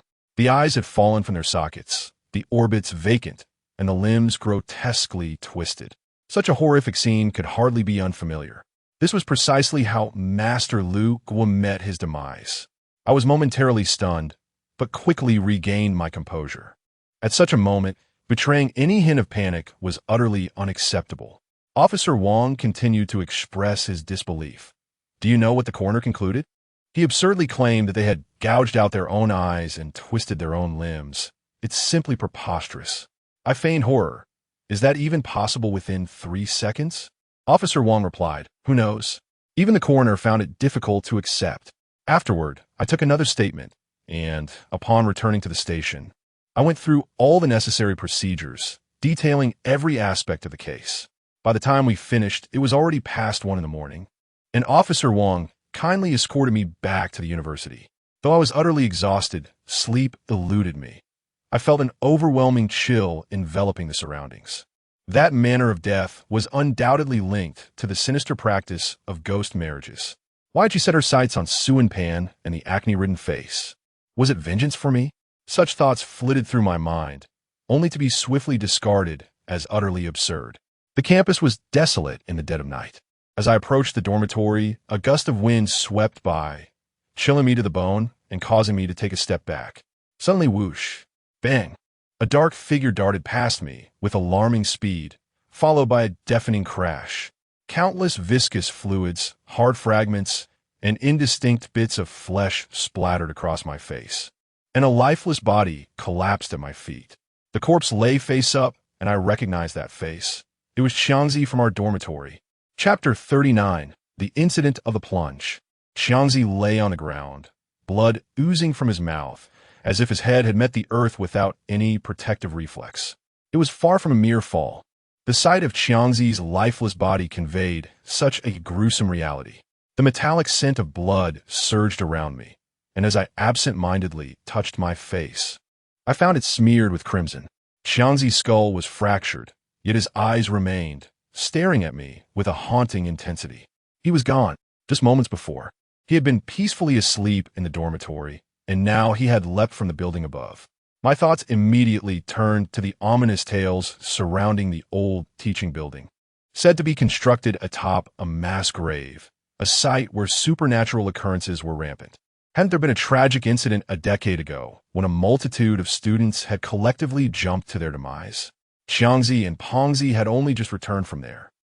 Indeed, They had not escaped the malevolent grasp of the old teaching building. Had I accompanied them, I too would have faced a similar fate.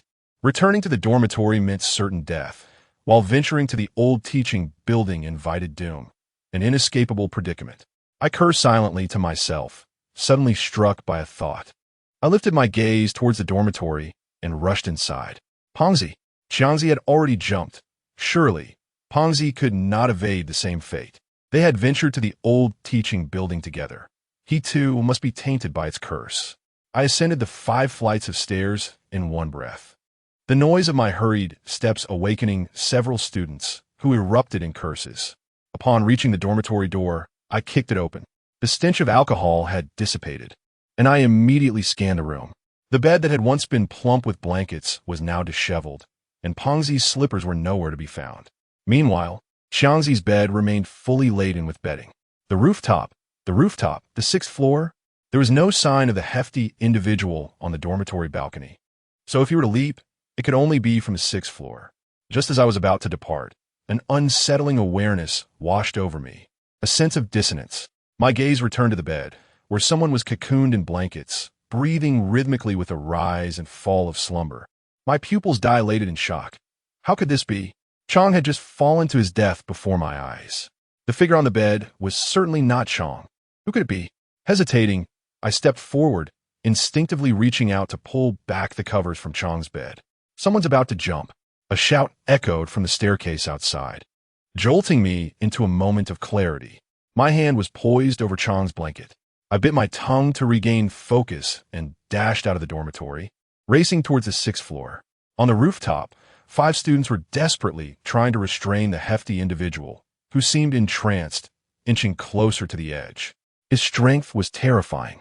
The 5 students were being dragged along helplessly. Seeing this, I charged forward to grasp the hefty fellow by the neck, attempting to rouse him with urgent calls. But he remained oblivious to the turmoil around him, relentless in his advance.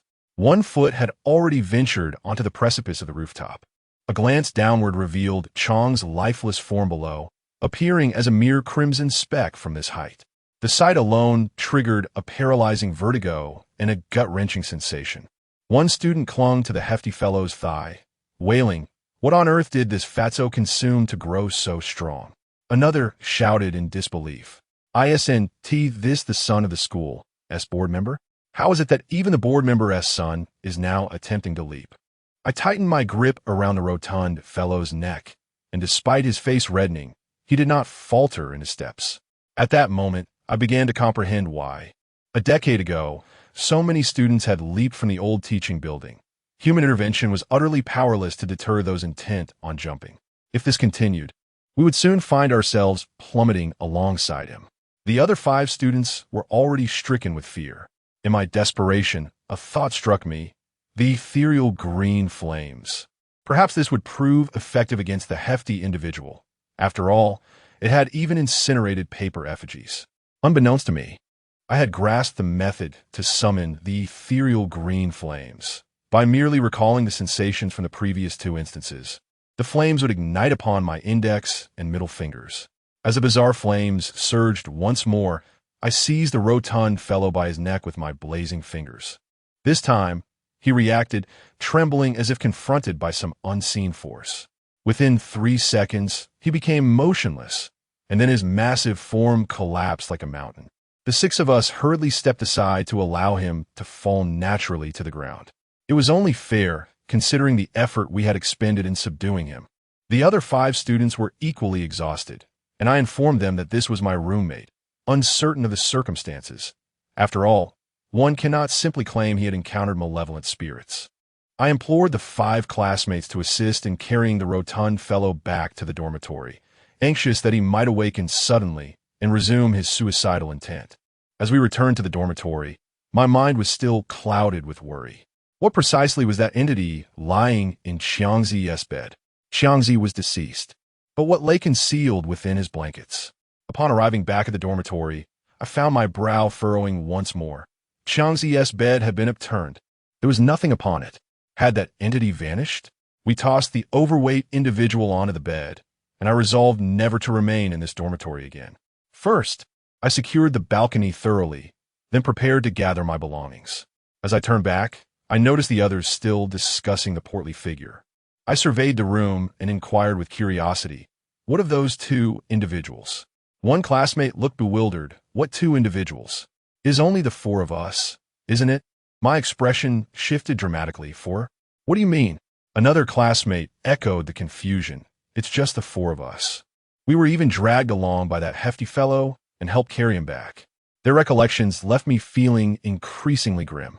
I was certain that 6 of us had ventured to the rooftop. When I arrived, there were already 5 individuals present. Yet now, all 3 spoke in unison.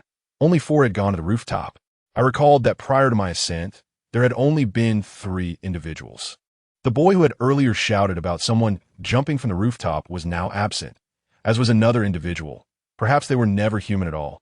Aside from myself, the responses from the other 3 remained identical. The group that returned the overweight individual consisted solely of 4, and there had never been a 4th or 5th participant. Instead, I was merely conversing intermittently with the void. In their eyes, I appeared to be the mad one. The trio swiftly concluded that there was something amiss with our dormitory, and none wished to linger any longer. At that moment, a scream echoed from below. "Ah, someone has jumped. A fatality." I surmised that the corpse of Chang had been discovered, prompting the 3 students to flee in a state of panic. I hastily gathered my belongings, deciding not to leave my reclining chair in the dormitory today. My bed was located on the lower bunk, and I had concealed the malevolent box within its side. As I tidied up, an object sent a chill down my spine. The red Shah counteracting box. I recalled vividly how it had fallen from my backpack, only to be hastily shoved back. Now, astonishingly, it had reappeared nestled within the confines of my bed. The zipper of my backpack had also been left ajar. Was this the doing of another, or had the red Shah counteracting box escaped of its own volition? I climbed onto the bed to retrieve the box, and was suddenly struck by a revelation. The box obscured a phrase etched upon the wall. "Lifting it will lead to death." Chapter 40. The Old Teaching Building. After vacating my original dormitory, I casually sought out an empty room to lie down in. There were still plenty of unoccupied beds on the 5th floor, which felt far safer than remaining in my previous quarters. As for the hefty fellow, I'd already locked the dormitory building. I presumed a multitude of individuals would soon converge upon it, especially in light of Qiangzi's demise. There was no time to fret over others' fates. I had narrowly escaped the clutches of death myself. If the warning inscribed by the red Shah counteracting box was indeed true, I had come perilously close to disaster. "Lifting it will lead to death." The words remained etched in the wall with a fingernail, undoubtedly a caution against my impulsive nature. This must have been inscribed prior, though I had overlooked it. Had it not been for that student's exclamation, I might have already uncovered the quilt. What would have transpired then? My understanding of the red Shah counteracting box deepened. While I could not intentionally open it, it appeared to leave behind a prophetic message each day, serving as a dire warning. Had I been more attentive beforehand, the situation would not have been so perilous. I must no longer disregard the ominous red box. It seems to possess a life of its own, relentlessly finding its way to my side, even emerging from my backpack. Those 2 students were exceedingly peculiar. One of them fortuitously called out just in time to save me, while the other left little impression, save for his bleached hair. I closed my eyes for what felt like a brief moment, only to be roused by a crowd of familiar faces, Judge Wang, along with the leaders and mentors of the academy. The individuals who had previously assisted in rescuing the plump fellow were also present. I yawned and rose to my feet, fully aware that this matter was far from over. We shared a dormitory. One had met his end by jumping, while another had attempted the same fate. It appeared I was the sole virtuous one among us. At the city bureau, I diligently recounted my statement once more. The officer in charge of recording could not help but inquire, "What is going on in your dormitory?" One involved in theft and murder, another who jumped, and yet another who attempted to jump, all while one of you is frantically trying to escape. I replied with an air of nonchalance. "That plump fellow didn't succeed in his jump, did he?" The officer was taken aback, remarking, "His strength is astonishing. Even 3 or 4 of us could not restrain him, and we were left with no choice but to confine him. You are the only one unharmed amidst all this chaos." I immediately countered, revealing my arm, scarred from a previous altercation. I am not unscathed, you know. The abacus belongs to me, and regarding the incident with Chang, I had just returned from the bureau. It is absolutely unrelated to me. After all, I was the one who saved that plump fellow. The law enforcement officer curled his lips in discontent, expressing his confusion. I am merely responsible for documentation. Any issues should be addressed with them later. This ordeal lasted several hours, and I finally emerged from the precinct around 5 or 6 o'clock. While accounting for a single matter is not particularly troublesome, the involvement of Zhang A-si and Fatty complicates the situation, though fortunately, I possess an alibi. As for the cause of Zhang A-si's demise, Fatty's illness remains under investigation. I certainly would not foolishly suggest to them that Fatty and Zhang A-si were possessed by malevolent spirits. On my way back, I received a call from the Taoist in white. With palpable excitement, he declared, "I have discerned the nature of that eerie green flame." I shook my head, dispelling the lingering drowsiness. "Taoist, have you uncovered something?" Indeed, I found mention of it in an ancient text. I had encountered it before, but time had dulled my memory. Upon reviewing it again, I can confidently assert that the eerie green flame you described is known as soul flame. The origins of soul flame remain obscure, yet its properties are detailed in ancient records. As its name implies, soul flame is a fire that targets the soul. For mortals, contact with it feels akin to being scorched by 1,000 flames, inflicting excruciating pain upon the soul. Images of the abacus encountering the eerie green flame flashed in my mind. Indeed, the pain exceeded that of ordinary burns, compelling him to drop his weapon and writhe on the ground. The Taoist continued, "This soul flame is invisible to ordinary mortals. They cannot perceive the flame you encountered. It is likely a token bestowed by the dark marriage contract. Oh, and there is one more matter. Your right eye appears unusual to us, yet it is imperceptible to the average person. Thus, you need not concern yourself with that eye. Only those versed in the arcane or malevolent entities can perceive its oddity." I let out a sigh of relief. This eye issue has indeed become quite a nuisance. I've been wearing sunglasses for several days now. Although the pretext is that my eye is injured, the scrutiny and discrimination surrounding it remain a significant concern. I have no desire to attract attention. Seizing the opportunity, I said to the Taoist priest, "Master, some peculiar events have transpired around me recently." "Oh, peculiar events?" I recounted the rumors surrounding the old teaching building along with the incidents involving Zhang A-si and Fatty. The Taoist fell silent for a moment and then remarked, "It appears that building is indeed extraordinary. I shall make my way there shortly. However, you must not involve yourself in this matter. You are already burdened by the unknown variables of the ghostly marriage contract, which carries a heavy aura of negativity. Should you intervene, the consequences could be dire." I replied, "I appreciate your assistance, Master." The Taoist in white said, "It is no trouble. We must find a way to eliminate the threat posed by that old teaching building, or it may cause harm in the future. Await my news." After hanging up the phone, I felt a sense of relief. At least I had clarified one matter, the soul flame. At 6:30, morning study commenced. After returning to the dormitory and resting for a full 20 minutes, I hurried to the classroom. The sky had yet to brighten completely. Despite a restless night, I felt quite alert. Following the crowd towards the new teaching building, just as I reached the entrance, someone suddenly called out, "Zhang A-si." I turned around, momentarily stunned, only to find no one behind me. Yet I had indeed heard it, and the voice was familiar. It resembled that of a classmate who had called me just as I was about to throw off my blanket in the dormitory. I glanced around in search of him and eventually spotted a figure bouncing away on a nearby path. The silhouette gradually diminished in the mist, becoming slender, almost resembling a young girl. Confounded, I shifted my gaze back to the teaching building, my heart jolting violently as a chill ran down my spine. I realized I was not approaching the new teaching building, but rather the old one. I had inadvertently run toward the old teaching building. I was just a step away from entering. My immediate instinct was to retreat when suddenly someone called out to me, "Ah, see." Just then, a person collided with me. Grasping my shoulder, I was about to express my irritation, but my anger dissipated upon recognition. It was Chi-Chi. Chi-Chi, a girl from the neighboring village, could be considered a childhood friend. Her voice was gentle, A-si, why do you look so anxious? Where have you been these past few days? I seized her arm, saying, come on, let's South find another place to talk. We can't stay here. Chi-Chi, puzzled, asked why. What's South wrong with this place? This place. I hesitated, my movements stiffening as I struggled to articulate my thoughts, for we had already crossed the threshold of the old teaching building.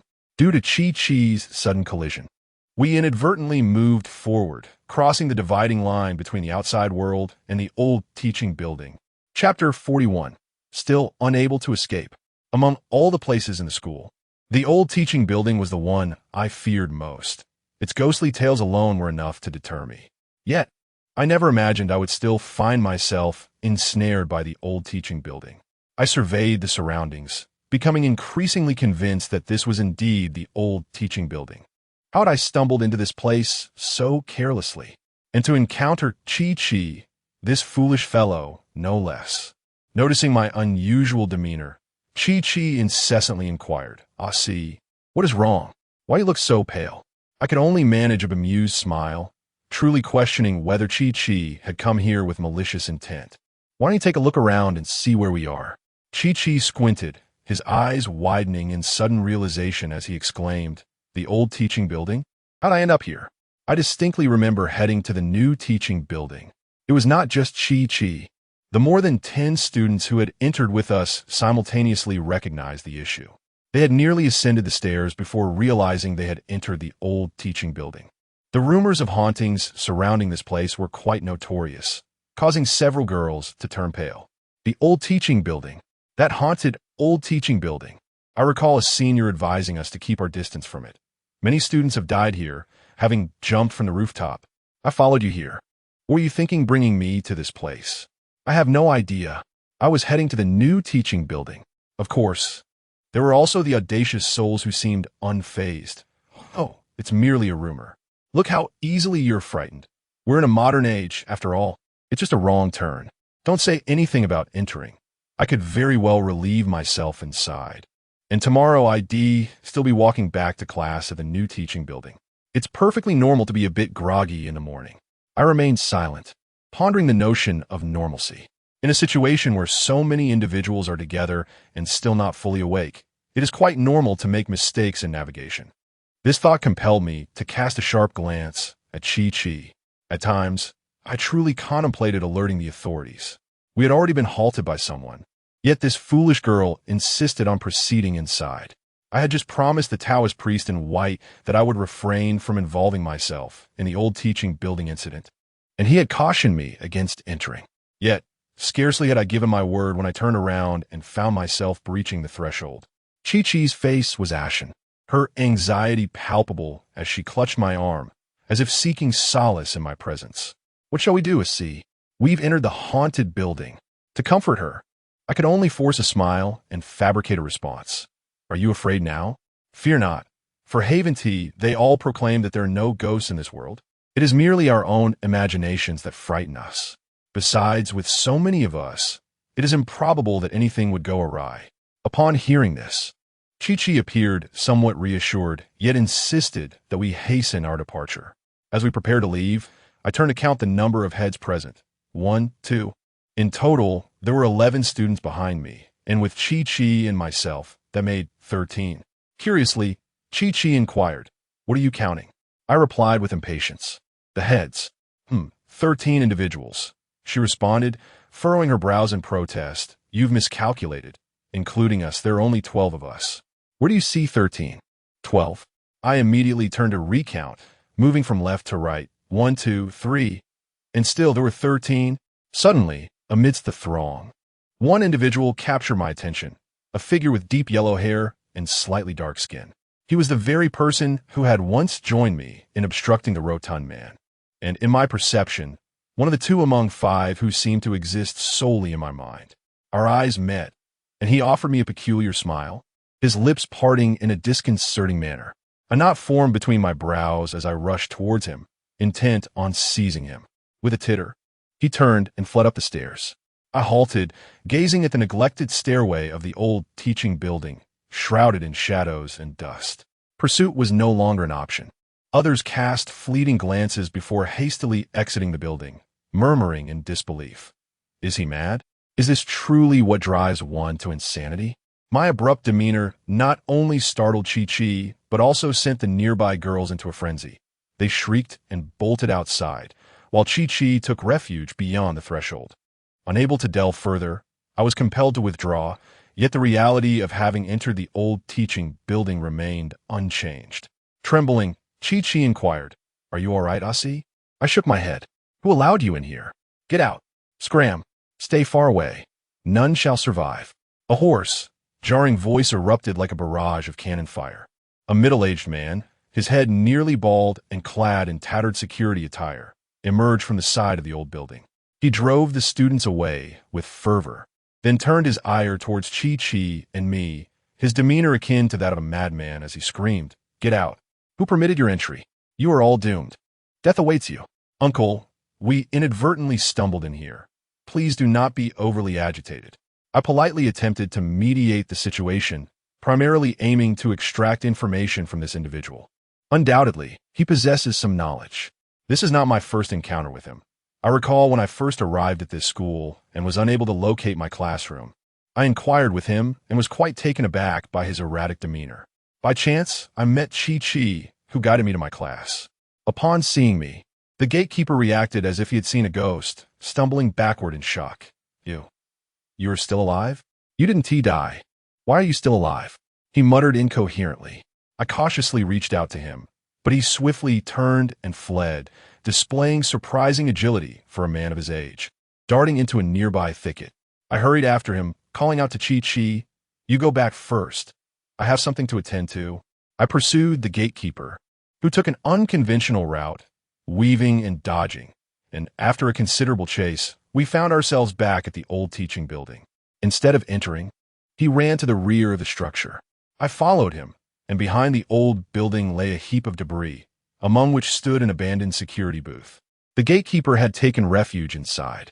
I approached and knocked on the booth's door, saying, "Uncle, why are you hiding from me? I'm not a bad person, and surely you've had enough of this madness." I have discerned certain truths about this gatekeeper. He feigns madness to frighten away the students.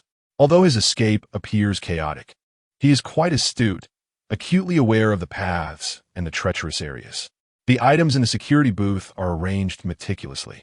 The gatekeeper clutches the door tightly, and I can hear his voice on the outside. "Why are you still alive? You clearly entered that building.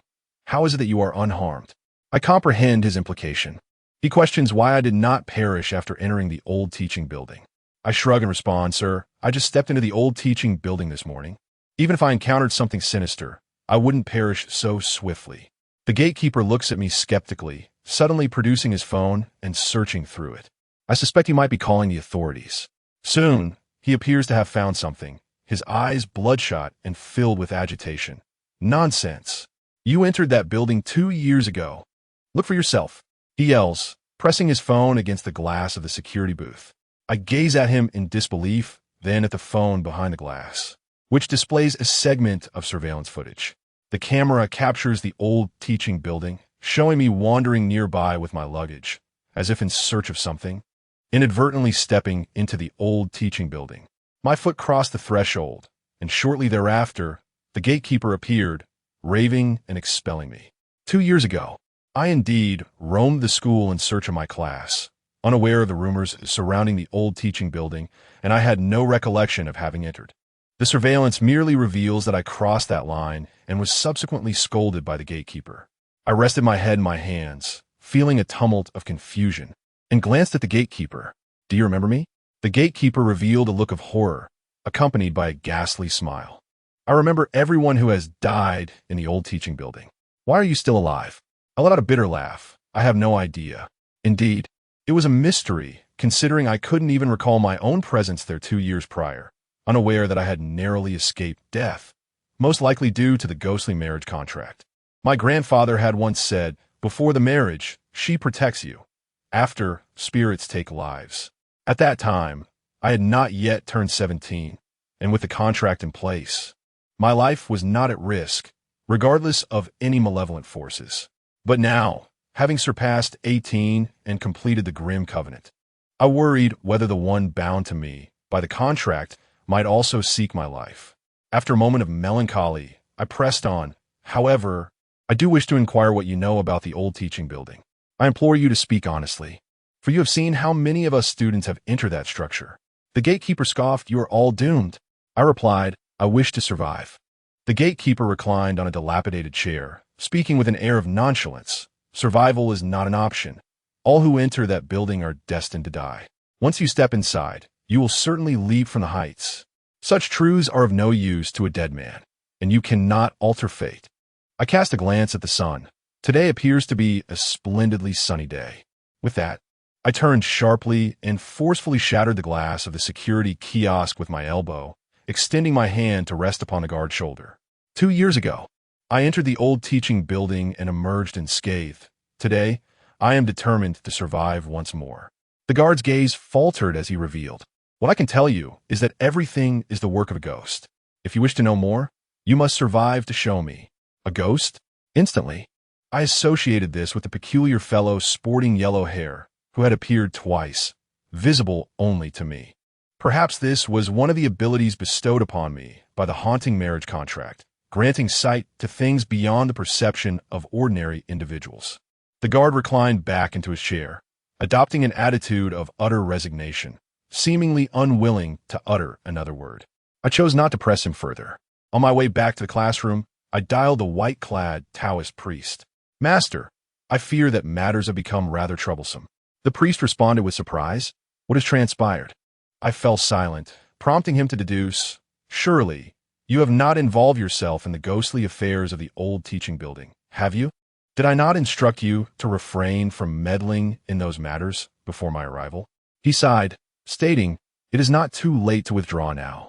You must cease all involvement with the old teaching building, even if it means taking a leave of absence from school." I remained taciturn, at a loss for words.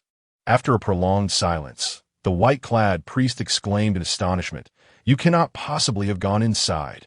I confessed with shame, "Indeed, this is the most dire of predicaments." The Taoist priest in white remained silent for quite some time, causing me great concern. What I feared had indeed come to pass. "Wait for me.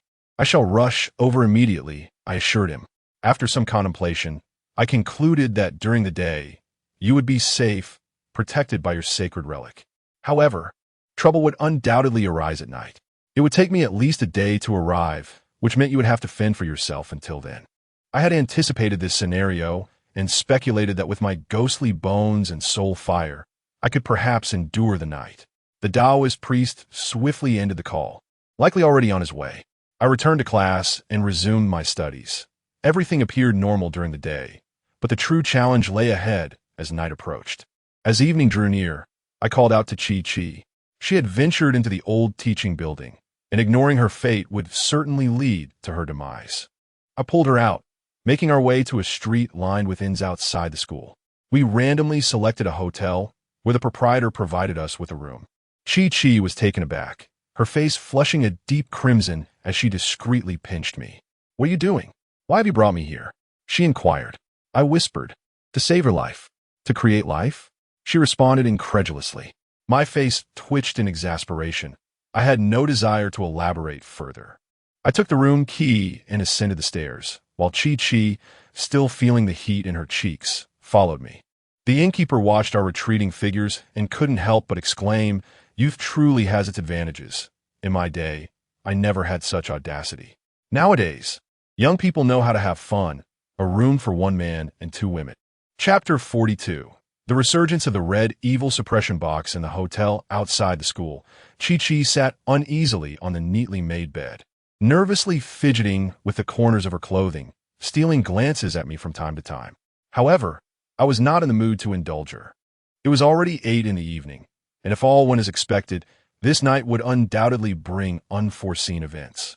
This time, I had brought the red evil suppression box along with the vengeful spirit bones, and I was uncertain whether the soul flame could evade this calamity. Ultimately, my hopes rested upon the red evil suppression box. If only it could provide some prophecies to avert death, it would be most fortuitous. I sat on the sofa, the vengeful spirit bones cradled in my arms, while the red evil suppression box lay in my backpack beside me, and I waited for time to pass. The relic occasionally sparkled with vibrant colors under the light, shimmering like a rainbow. Chi-Chi noticed the relic and teased, "A-si, when did you start wearing earrings? What kind of man wears such things? But it does look rather nice. Let me have a look." I shot her a glare, causing her to retreat in surprise. As a competent adult woman, you should learn to amuse yourself in a place like this rather than wait for me to entertain you. Chi-Chi pouted in dissatisfaction, sulking in silence beside me. Although the atmosphere had grown tense, it had also become quieter. Time trickled by from 8 to 10 and slowly to 11. The toll of this heightened tension was fatigue and drowsiness. By 10 o'clock, I was so exhausted that I had to pinch myself to stay awake. From that point onward, I could only force myself to endure. Chi-Chi was engrossed in her phone, seemingly oblivious to the fears that had plagued her during the day. She likely had cast aside the events concerning the old teaching building. Her gaze was fixed on the clock. Bang, bang, bang. "Hello, do you require any tea?" A courteous server called from outside the door. I was jolted awake, glancing at the time, 11:59. I hastily administered a couple of slaps to my cheeks to rouse myself. How alarming to have fallen asleep without realizing it. Chi-Chi remained beside me, lost in her phone, truly the queen of late-night escapades. "No, thank you." Suddenly, a rustling sound emerged from my backpack, prompting me to swiftly grab it and retreat to the bathroom. As I had suspected, the red Sha Yinxing box had opened, quivering incessantly. A crevice slowly widened, and with it, a withered finger extended, gradually prying the box open. I checked my phone, 11:59. It seemed that the prophecies left by the red Sha Yinxing box consistently occurred within this time frame. It appeared to be fixed. Each day, at this hour, it would autonomously open and inscribe a message. The emaciated twig-like hand emerged from the box, stretching out bit by bit, its elongated nails scraping against the floor, creak, producing a series of eerie sounds. Yet at that moment, I felt no aversion. Rather, I was filled with delight. Soon, a simple yet profound message was inscribed by the grotesque hand. "Sleeping will lead to death." After completing this task, the hand returned to the red Sha Yinxing box and closed it. Sleep? This brings to mind my experience yesterday when I returned to the dormitory from the office for the first time. Both Xiangzi and Pongzi were fast asleep. Could this be the prelude to the ghost's sinister deeds in the old teaching building? After placing the red charm box in my backpack, I exited the bathroom, only to be taken aback. Chi-Chi was sleeping. The slumbering girl was blissfully unaware that her phone remained on, half reclined on her bed, her delicate brows tightly shut. I dashed over and playfully swatted her on the backside, startling her awake, though her expression was one of surprise and annoyance. It wasn't my intent to overstep, rather, the proximity of her, behind made it unavoidable. Fortunately, Chi-Chi had only just drifted off, and rousing her was timely enough. However, explaining the situation was no simple task. I spun a web of fabrications to persuade her to stay awake. Her slumber was inconsequential, but the predicament lay in our shared room. Who could predict whether her dreams might entangle me in misfortune? For the sake of my own safety, I could not afford the slightest error. We kept watch over one another throughout the night, and I anticipated that sleep would elude us during the day. Given that several incidents of people leaping to their demise occurred in the old teaching building during daylight hours, the red charm box had explicitly warned against sleeping. Would I truly gamble my life on the chance that daytime slumber would not prove fatal? With fatigue weighing heavily upon me, I descended the stairs from our room. The innkeeper, upon seeing our disheveled appearances, remarked with a knowing smile about our youthful vigor, "You boys must not have slept a wink last night."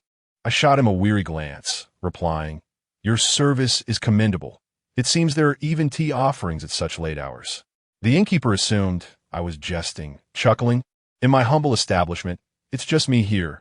I hardly offer tea service, so spare me such jokes." I paused momentarily and turned to inquire, "Chi-Chi, did you hear a knock on the door yesterday?" Chi-Chi replied, "No, not at all. Who will be knocking? You must be imagining things." I rubbed my temples, conceding, "Perhaps you're right."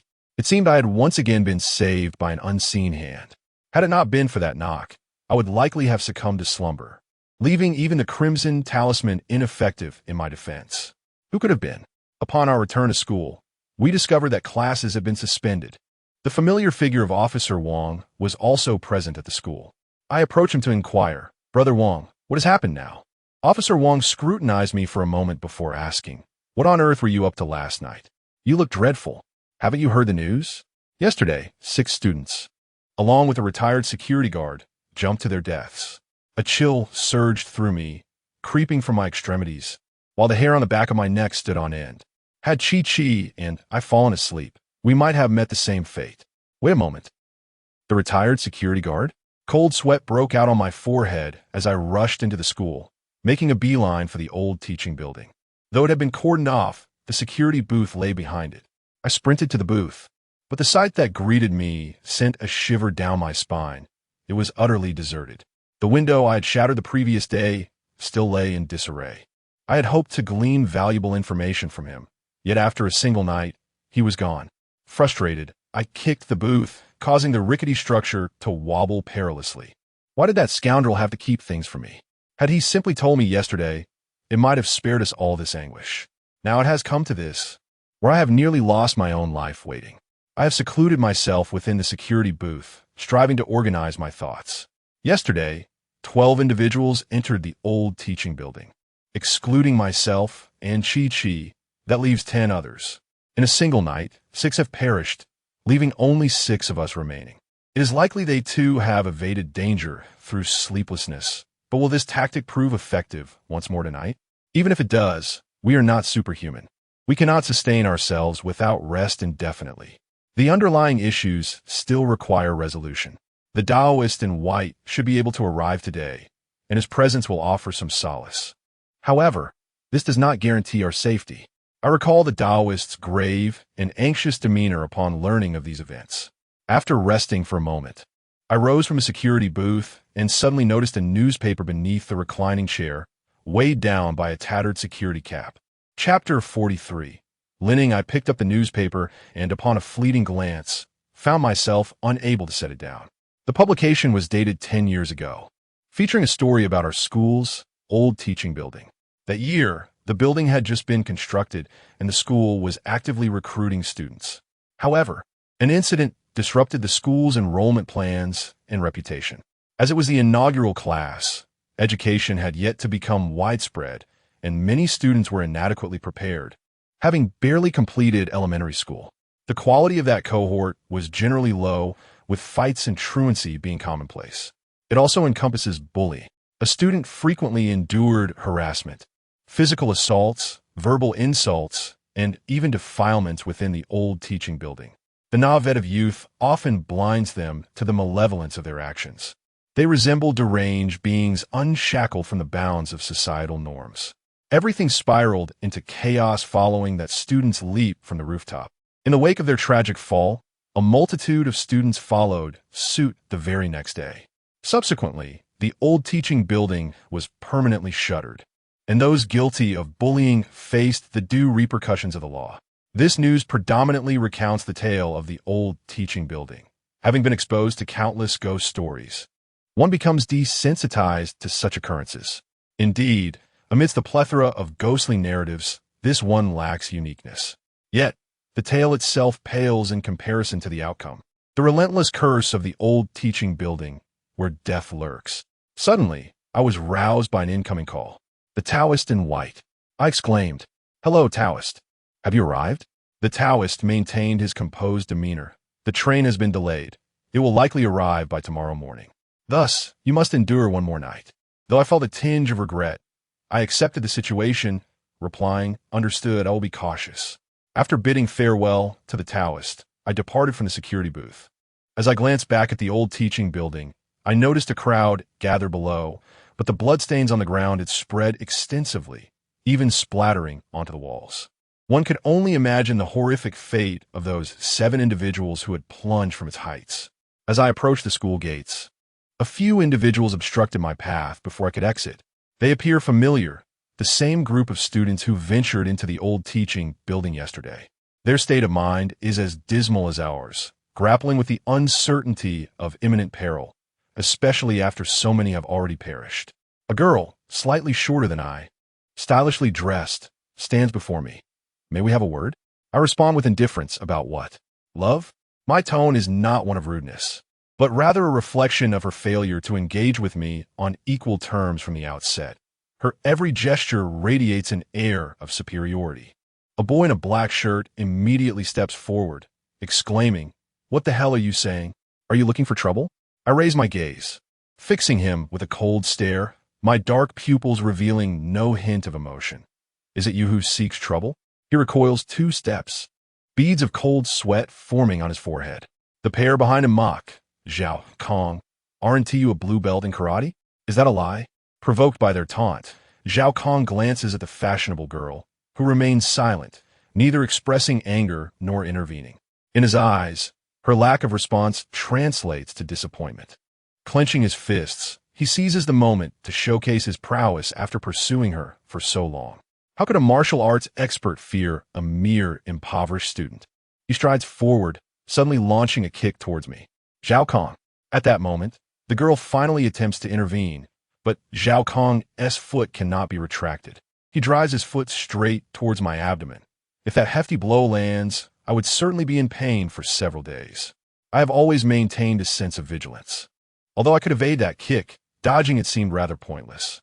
I took a step back, causing him to miss his kick entirely. As his foot descended naturally, I seized his ankle with my right hand. My strength posed no real threat to him. Yet the soul flame was an entirely different matter. The ethereal green flames flickering on my index and middle fingers were visible only to me, and even through the fabric of his clothing.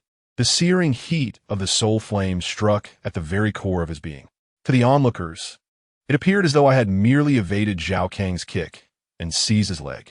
Suddenly, his face contorted in agony, and a series of piercing screams erupted from his mouth, beads of sweat cascading down his forehead like raindrops. It was as if he had been stripped of all strength, helplessly caught in my grasp.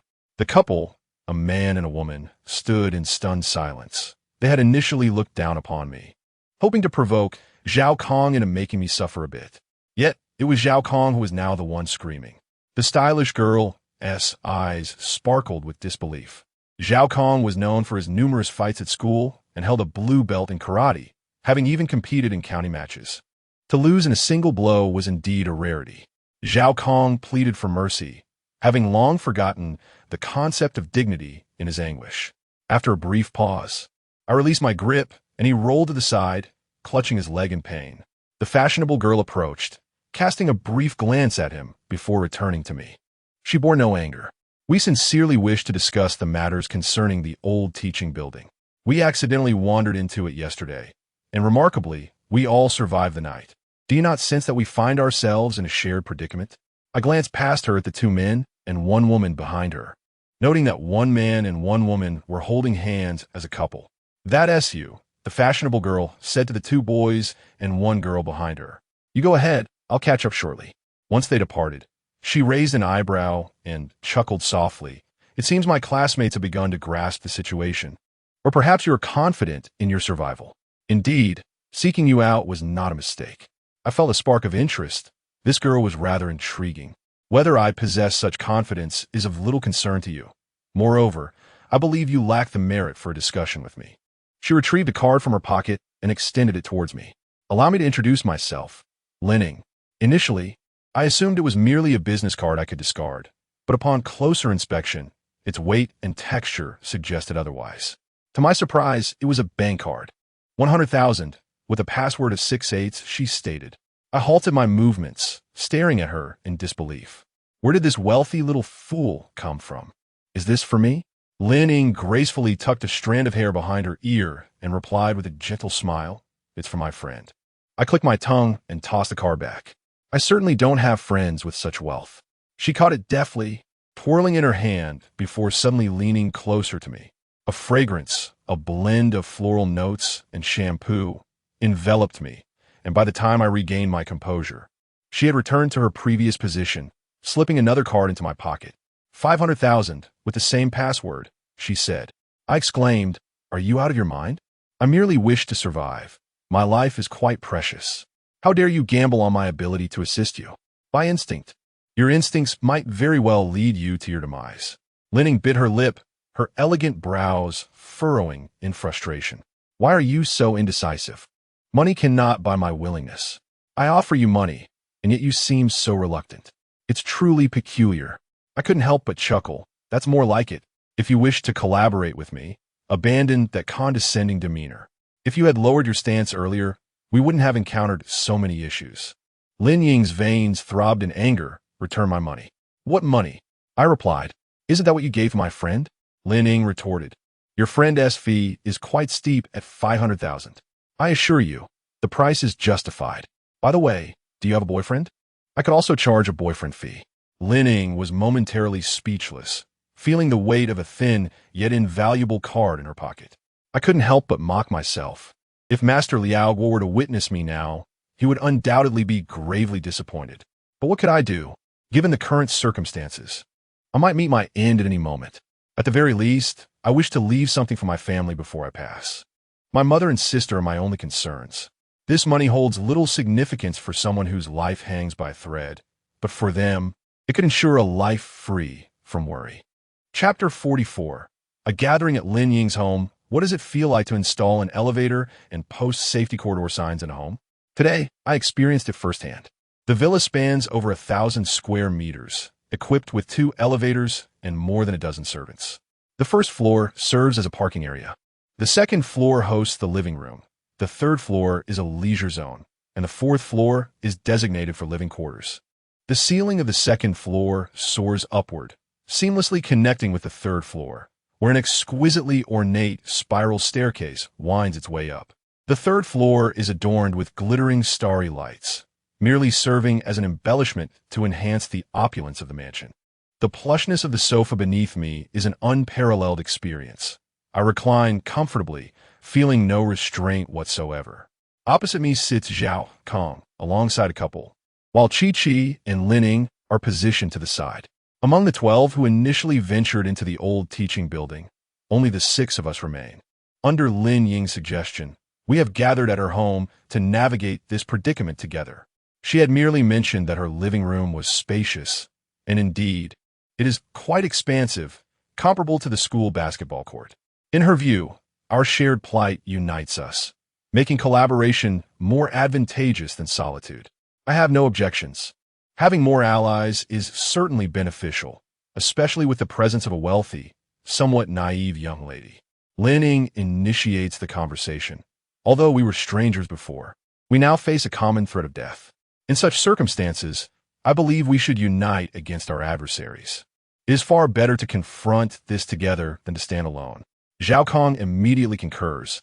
What Xiao Ying says makes sense. For this reason, Xiao Ying has designated her home as our stronghold. What reason do we have to oppose? Otherwise, some might never find themselves in such a place again.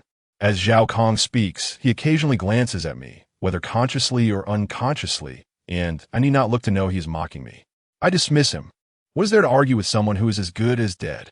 Lin Ying cast an apologetic glance in my direction, and I waved my hand reassuringly. Rest assured, Sakura, I do not stoop to the level of petty grievances. Zhao Kang's teeth ground together audibly. I could hear it even from a distance, and I teased. Zhao Lan Duan, dental work does not come cheap.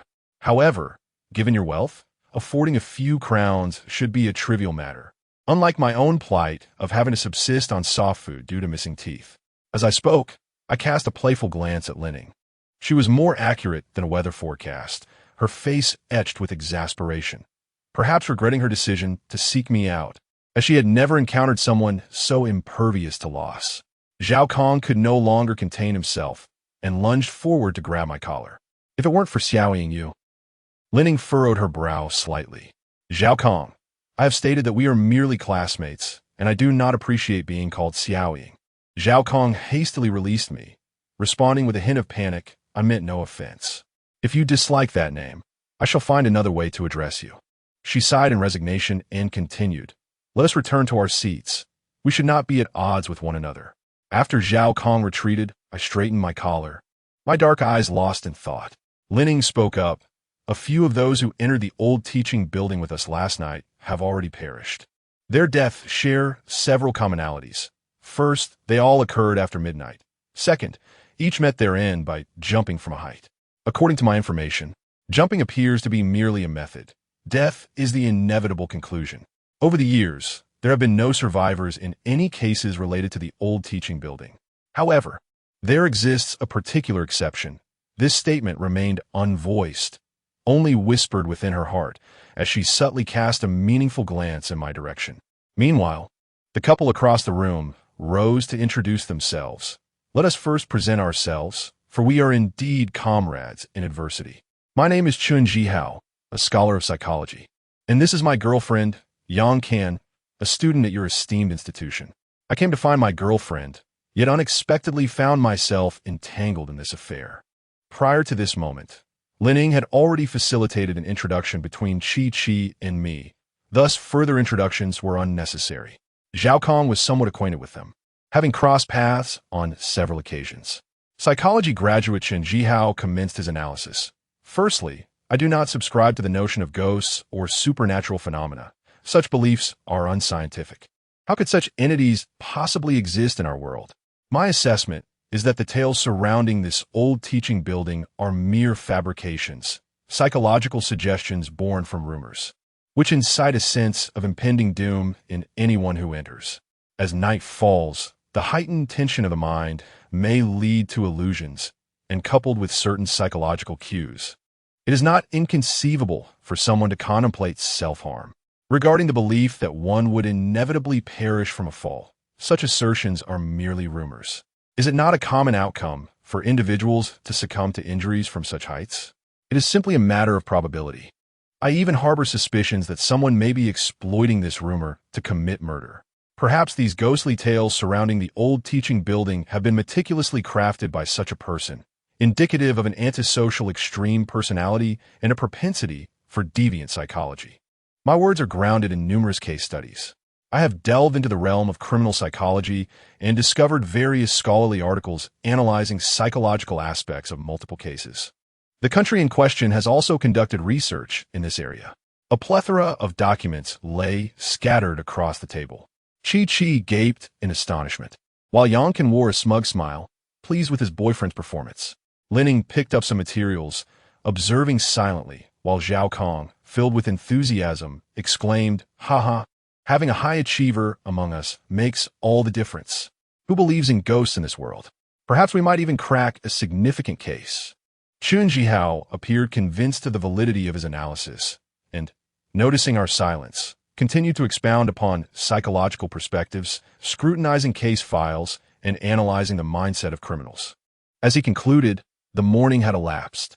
Due to our presence, Lining had granted the household staff a day off, and at noon, she ordered an extravagant array of takeout for us to enjoy.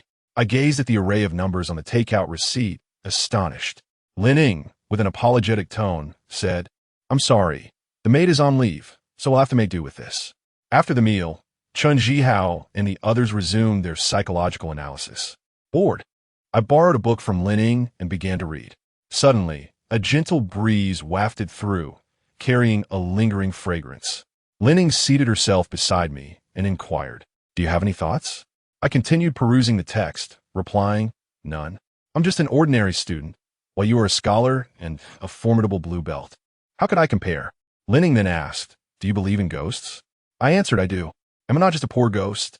Lin Ying's eyebrows danced with an air of mischief, her charming visage oscillating between composure and a suppressed smile.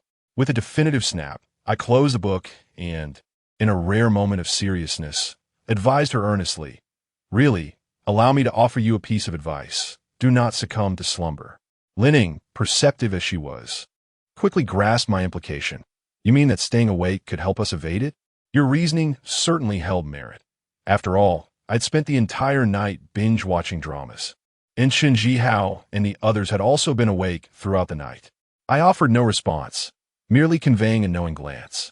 As evening approached, Chun Jihao and his team began to prepare for the investigation and the apprehension of the perpetrator, with Chi joining their ranks. Rising from the dinner table, I prepared to take my leave. Lining remained elegantly seated, delicately grasping her teacup, and, noticing my departure, inquired with curiosity, "Are you leaving?"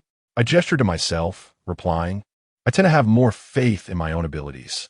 You all can strategize at your leisure. I've already shared what I needed to. Chi-Chi, are you coming or not? Chi-Chi glanced between me and Lin-Ying, hesitating as if caught in a dilemma. Understanding her predicament, I did not press further, reminding her, "Do not forget how you spent last night." I returned to the hotel near the school where I had stayed previously, having paid for 3 nights in advance. As dusk descended, the streets lay desolate, save for myself. Upon pushing open the automatic glass doors, I exchanged pleasantries with the proprietor before ascending the stairs. The owner peered at my retreating figure, sighing as he mused, "Have that young couple quarreled? The girlfriend doesn't even help by opening the door behind him. What has become of today's young men?" The glass door automatically swings open, then closes again. Chapter 45. A sleepless night at the inn. Once more, slumber eludes me tonight. In an effort to invigorate myself, I procured chili peppers, essential oil, betel nut, and other stimulants ahead of time. At 8 o'clock, I consumed my first chili, its fiery essence igniting a burning sensation throughout my mouth. Following this, I squeezed some horseradish into my mouth, and a sharp heat surged to my mind. Alertness surged within me. With these aids, the night no longer seemed insurmountable. Leaning on these substances, along with the computer provided by the inn, I embarked on my nocturnal endeavors. Knock, knock, knock.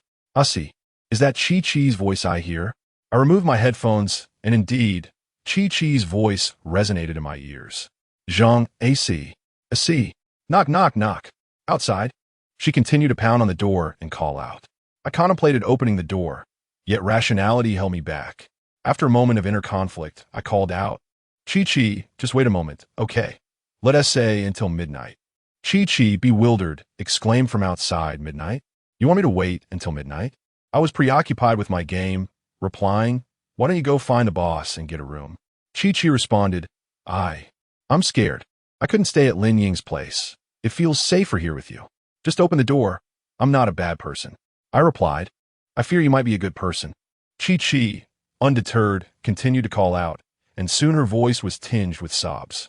I irritably donned my headphones, extending kindness to others, which felt akin to a slow, chronic self-destruction. After an hour or two, the clock finally struck midnight.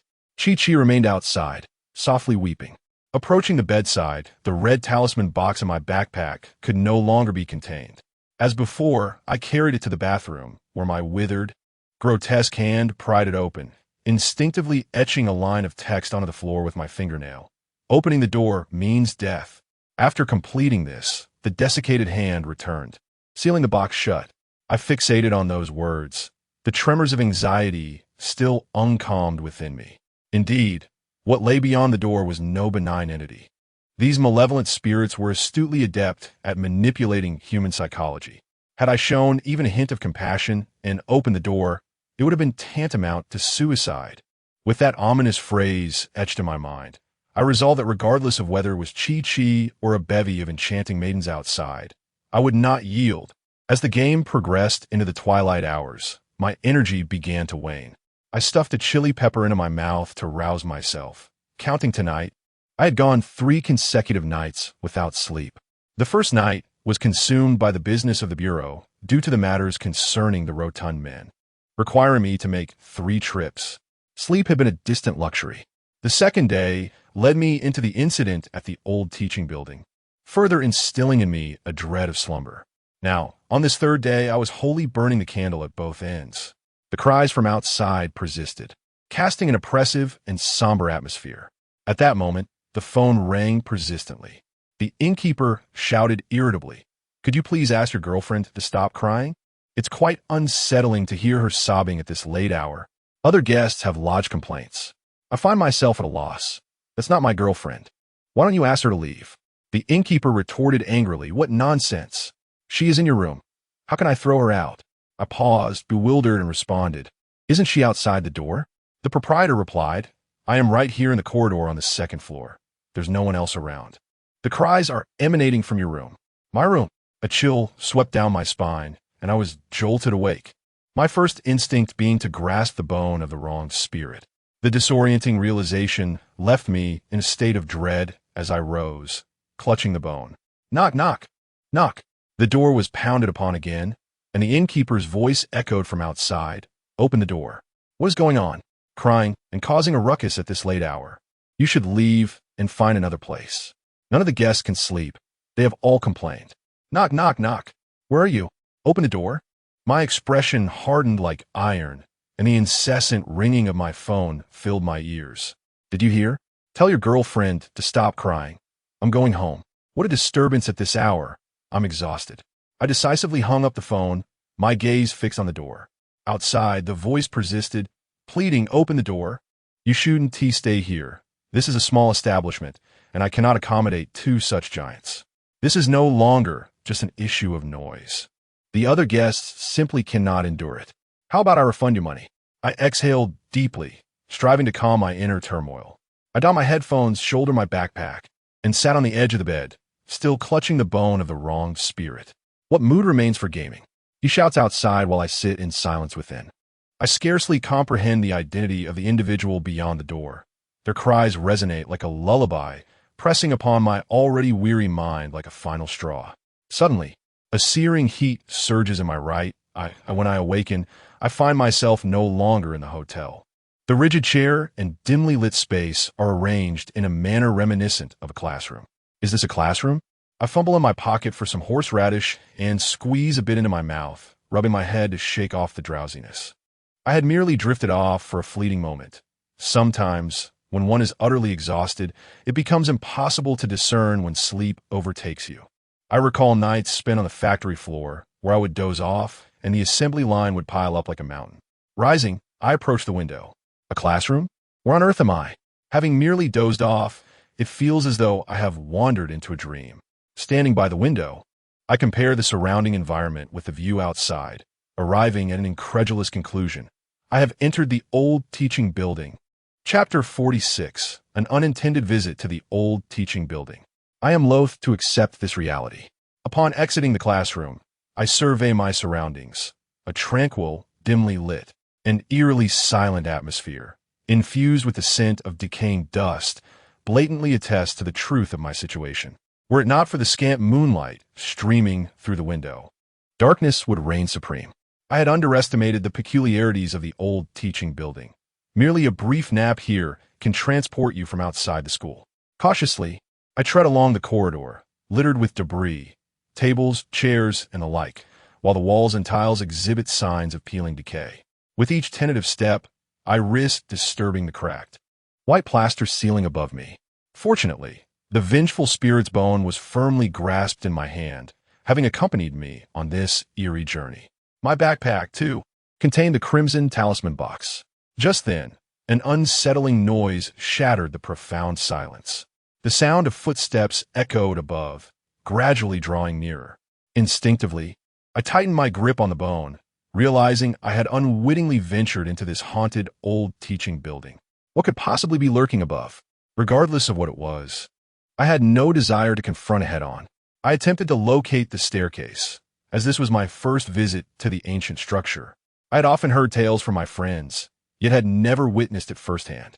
Suddenly thrust into this unfamiliar environment, I found myself at a loss for the exit, compounded by the oppressive darkness that enveloped the place. Activating my phone's flashlight, I could barely illuminate the ground beneath my feet, rendering it nearly impossible to discern what lay ahead. It felt akin to wandering through a shadowy grove at night, with not a glimmer of moonlight to guide me.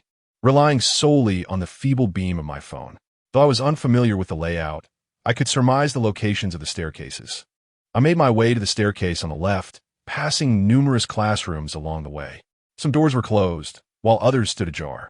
Whether it was the shadows cast by the outside world or the gentle sway of the window screens, I could not shake the unsettling feeling that someone might be inside those classrooms. Occasionally, the sound of chairs and desks colliding reached my ears, and I found myself hoping it was merely a mouse at play. Tension coursed through me as I remained vigilant, finally arriving at the corridor on the left. I took a moment to locate the sign on the wall using my phone's light, where faded red ink boldly inscribed the number 5. To my surprise, I found myself on the 5th floor of the old teaching building, which comprises only 6 floors. As I illuminated my surroundings with my phone, I soon discovered the staircase leading down. Just as I stepped forward, a sound akin to a soft scraping caught my attention, as if something were dragging against the ground. Instinctively, I directed my phone's light ahead, and a face suddenly emerged without warning, as if presenting itself in a close-up shot. The limited glow from my phone proved inadequate. By the time the light reached it, the face had drawn near. The indistinct figure detached itself from the encompassing darkness, revealing a pale visage devoid of any emotion. My instinct was to brandish the ghostly bone in defense, yet my reaction faltered as the face approached. Linning? Her eyes were void of pupils, her demeanor resembling that of a lifeless corpse as she ascended the staircase, seemingly oblivious to my presence, continuing her ascent in defiance of the ghostly bone I held. I retracted the bone, attempting to rouse her. Ingchan. Ingchan. My calls bore no fruit. Even tugging at her hair elicited no response as she persisted in her climb, her gaze fixated upwards. This reminded me of the chubby boy. Lin Ying's current state mirrored his. This indicated that she intended to reach the rooftop and leap. Such was the curse of the old teaching building. Furrowing my brow, I contemplated the effectiveness of my approach if she mirrored the chubby boy's behavior. Suddenly, a flicker of eerie green flames ignited in the pitch-black space, dancing upon my fingertips. I pressed my fingers against her neck, and, like the chubby boy, her movements ceased, her body trembling briefly before collapsing against me. Linning! Linning! I gently shook her a few times, and this time she stirred awake. Her eyes gradually regained their luster, and her expression softened somewhat. In the dim light, she could not clearly discern my face but recognized my voice. Zhang A-si? I helped her to sit up. It's me. What brings you here? Linning appeared bewildered. Where is this? I replied bluntly, the old teaching building. She paused for a moment, and I could wager her complexion was undoubtedly ashen. The chill radiating from the hand she tightly gripped mine was unmistakable. Linning trembled as she spoke. The old teaching building? I remember I couldn't hold on any longer. Thought I'd just rest my eyes for a bit. And then you woke me up, and here we are. Suddenly, a piercing scream from above shattered the silence. Linning and I exchanged glances. Both of us familiar with that voice, Chi-Chi. If Linning had found her way here, it was hardly surprising that Chi-Chi had appeared as well. The uncanny nature of the old teaching building was beyond comprehension. Even if one merely dozed off for a moment, they might find themselves on a rooftop. I hastily ascended. Clutching the ghostly bone, "Wait for me," Linning called out in panic, rushing to catch up and tugging at the corner of my backpack. The sixth floor was indeed the rooftop, entirely devoid of safety barriers. Fortunately, a faint moonlight illuminated the hazy figures above. Upon our arrival, we discovered that there were not just one, but 4 people on the rooftop. 2 were approaching the edge, while Chi-Chi and another person stood nearby to obstruct them. It must be Chun Jihao and Yang Can. They had no belief in the supernatural, so how could they be awake at this hour? The footsteps we heard earlier were likely theirs. Thankfully, they had encountered me. I shouted for Chi-Chi to evade danger and rushed forward, seizing a man's throat. By the feel of his bones, he seemed to be male. Within mere seconds, he collapsed, and then I turned my attention to another individual, a woman, whom I could discern by touch from the powder on her. After subduing both, I finally beheld their faces. Chun Jihao and Yang Can, truly a couple. Even in the act of leaping from heights, they shared both life and death. Out of the corner of my eye, I caught a glimpse of another figure standing aside. Zhao Kong. I could sense his malevolence from the incessant glare he cast. Regrettably, this fellow had not ventured into the act of jumping. Chi-Chi, seemingly seeking refuge, leaned against me, her voice trembling as she recounted her recent fright from A-si. I fell asleep without realizing it, and when I awoke, I found myself on the rooftop, and those 2 were about to jump. Suddenly, I turned to Lin Ying and earnestly declared, "You will bear witness. I saved them both." At 50,000 each, Lin Ying replied, "Understood." Both Chun Jihao and Yang Can hailed from affluent families, and it appeared that Zhang A-si was quite astute. For actions that yield benefits are far more credible than those that do not. It is akin to being offered a drink in a bar. One hesitates to partake unless it is purchased, which brings a sense of assurance. Accepting their money would alleviate many concerns. It is hard to believe that someone would save you without any ulterior motive. She was somewhat aware of Zhang A-si's character, but still felt a twinge of delight. He did not demand payment from me? Could this signify preferential treatment? His sudden change of demeanor was rather disconcerting. How could someone so avaricious not charge me? Could it be that he harbors feelings for me? As she immersed herself in her inner fantasies, I recalled something and, believing myself to be kind, remarked, "Sakura, a mere 100,000 will suffice." Lin Ying's expression faltered at that moment. Fortunately, the darkness concealed her beautiful lips, which could not help but tighten as she stammered. You. Ultimately, she blurted out, "You truly can differentiate between people, can't you?" Chapter 47. Escape from the old teaching building. Chen Jihao and his girlfriend were roused by Lin Ying. Upon awakening, the two were bewildered upon surveying their surroundings. Their faces turned as pale as a blank sheet of paper. Chen Jihao, his legs weakening, struggled to move as he exclaimed, How'd I end up here?"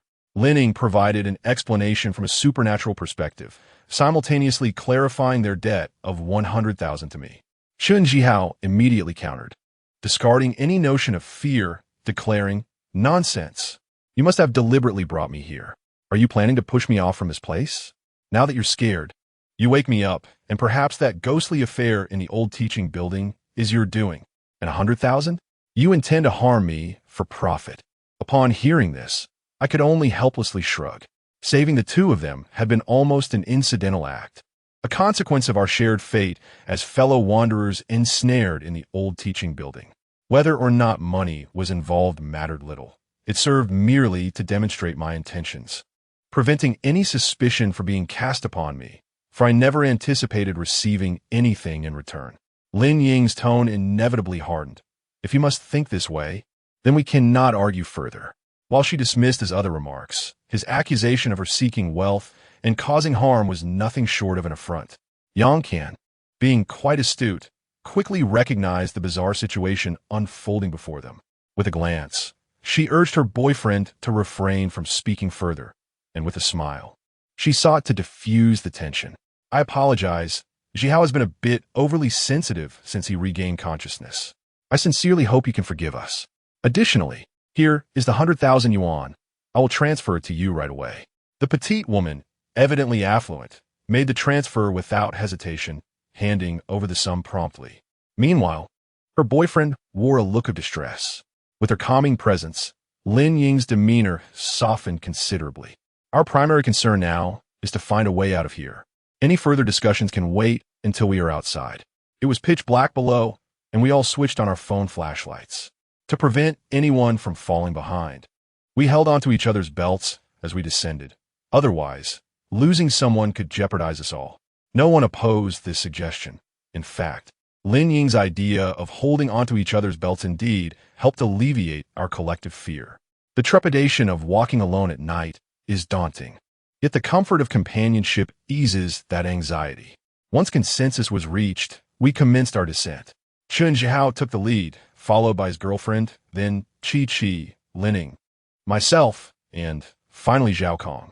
The thought of a man grasping my belt stirred within me an impulse to kick him off the rooftop. Fortunately, I could grasp Lin Ying's belt too. It was slender, akin to a type of leather with a slight metallic clasp. In this manner, we reached the 5th floor, where the darkness exceeded our expectations. Unless one shone their phone directly into another's face, it was nearly impossible to discern their features. Moreover, one must remain vigilant of the surroundings and the path ahead. Thus, our descent was exceedingly slow. I estimated it took us a good 10 minutes to reach the 3rd floor. At that moment, Lin Ying suggested we pause for a brief respite. In such a high-pressure, pitch-black environment, it was truly a test of one's mental fortitude. Our deliberate and cautious steps left our bodies feeling particularly weary, especially considering we had not slept for several nights. We halted in the corridor of the 3rd floor, affording everyone a moment to rest. After a 3-minute interlude for recovery, we resumed our journey. However, during our brief reprieve, the group had scattered, necessitating a reformation of our ranks. Unlike the rooftop, where a hint of moonlight lingered, the 3rd floor lacked even a single window. Apart from the faint glow of our phones, we were effectively blind. In our confusion, we stood haphazardly in a line. Chen Jihao, wielding 2 phones for illumination, called out, "Get ready, we are leaving. Suddenly, Yang exclaimed, "Why is there no one behind me?" I was taken aback and replied, "Isn't there a shadow behind you?" No, there's truly no one." Yang Kan's voice trembled with a mix of panic and despair as he pressed forward, disregarding who was in front. Chi, equally frightened, stammered, "Who is it? Don't come closer. Why do I feel like there are more people?" The group, once orderly, descended into chaos. Lining attempted to use her phone's light to survey our surroundings, yet she could not discern a single face. "Everyone, remain calm. Let us count off to ensure no one is missing and confirm who stand beside us." I began 1, 2, 3. I continued 4, 5, 6, 7. Upon reaching 7, an unsettling silence enveloped the entire third floor. The feeble lights in our hands flickered and swayed, for we all knew, with utmost clarity, that there simply could not be so many people present who raised their voice too loudly. Or was there truly an extra individual among us? There's a ghost. A girl, in a moment of despair, screamed, casting her phone aside.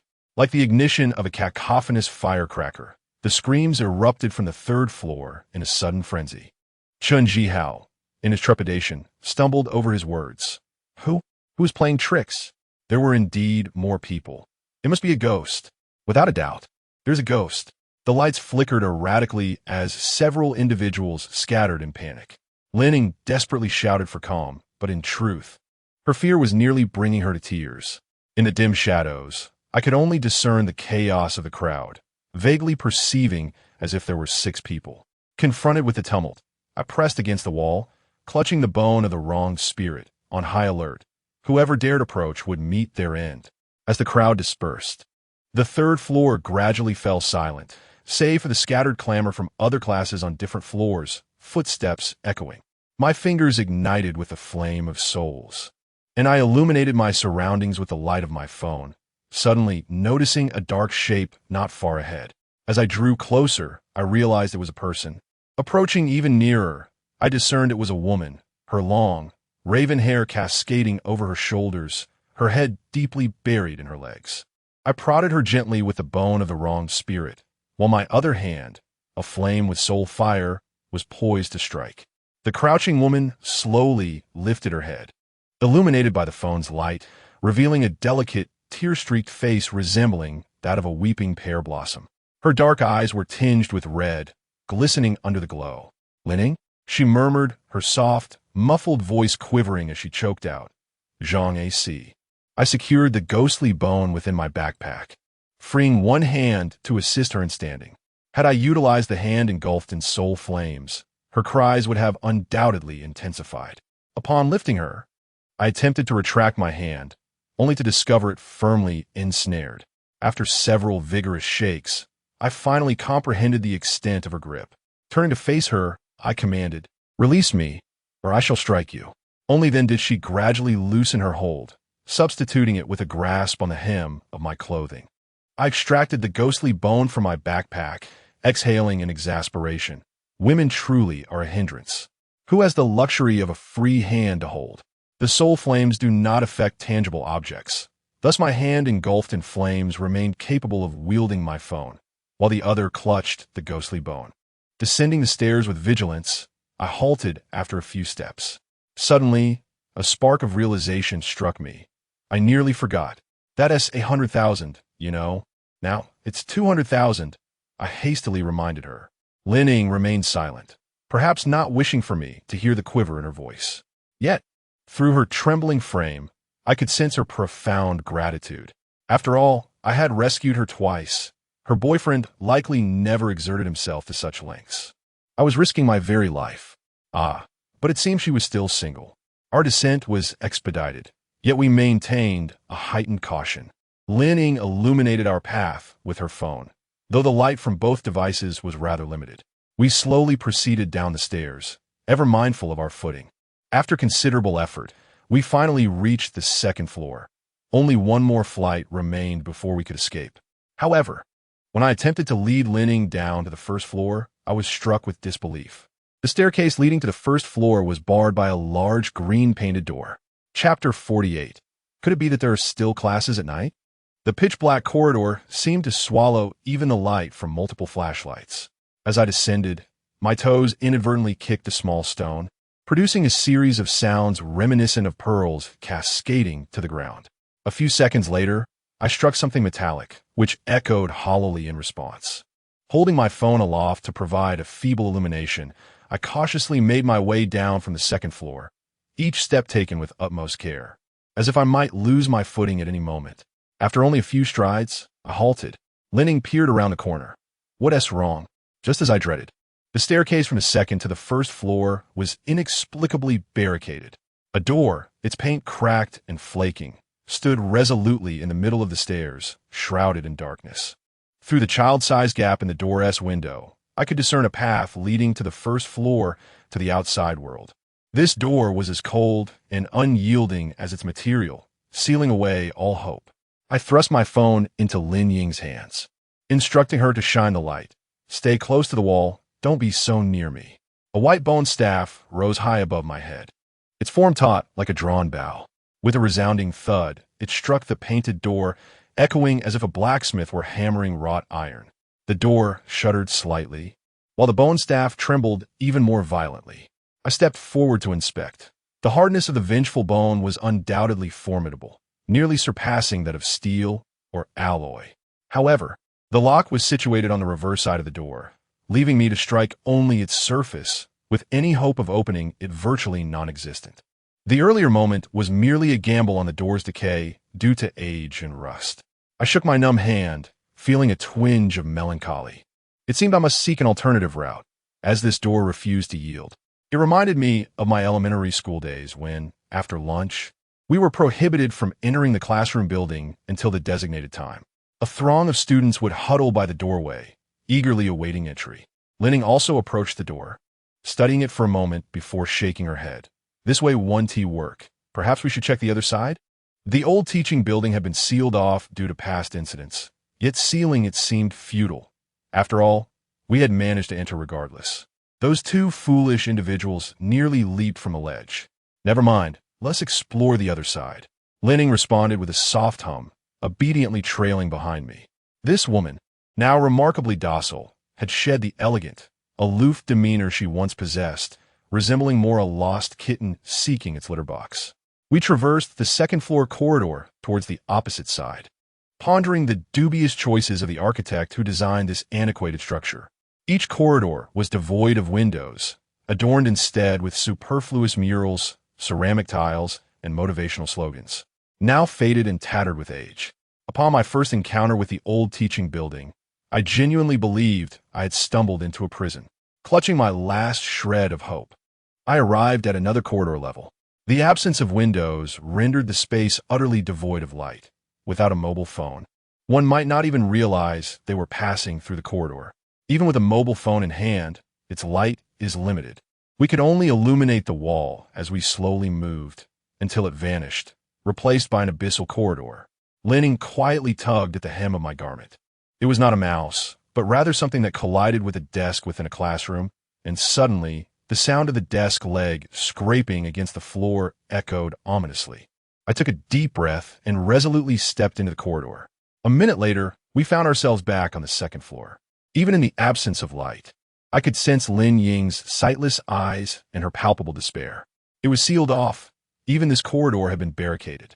The second floor was entirely inaccessible, indicating that they were trapped in this haunted edifice. Previously, they had foolishly imagined that escaping the building would grant them safety, yet before they even reached the second floor, their companions had scattered in panic. What difference did it make to arrive on the second floor? It merely added to their hopelessness. Were they to wait idly? It was not that simple. They were fleeing for their lives. They were evading the curse of the old teaching building. God only knows what lurked within these walls and how many souls remained. Were they truly the only 6? Lin Ying and I fell into a contemplative silence for a time, until she suddenly lifted her gaze, her bright eyes sparkling with an epiphany, as if she had uncovered something profound.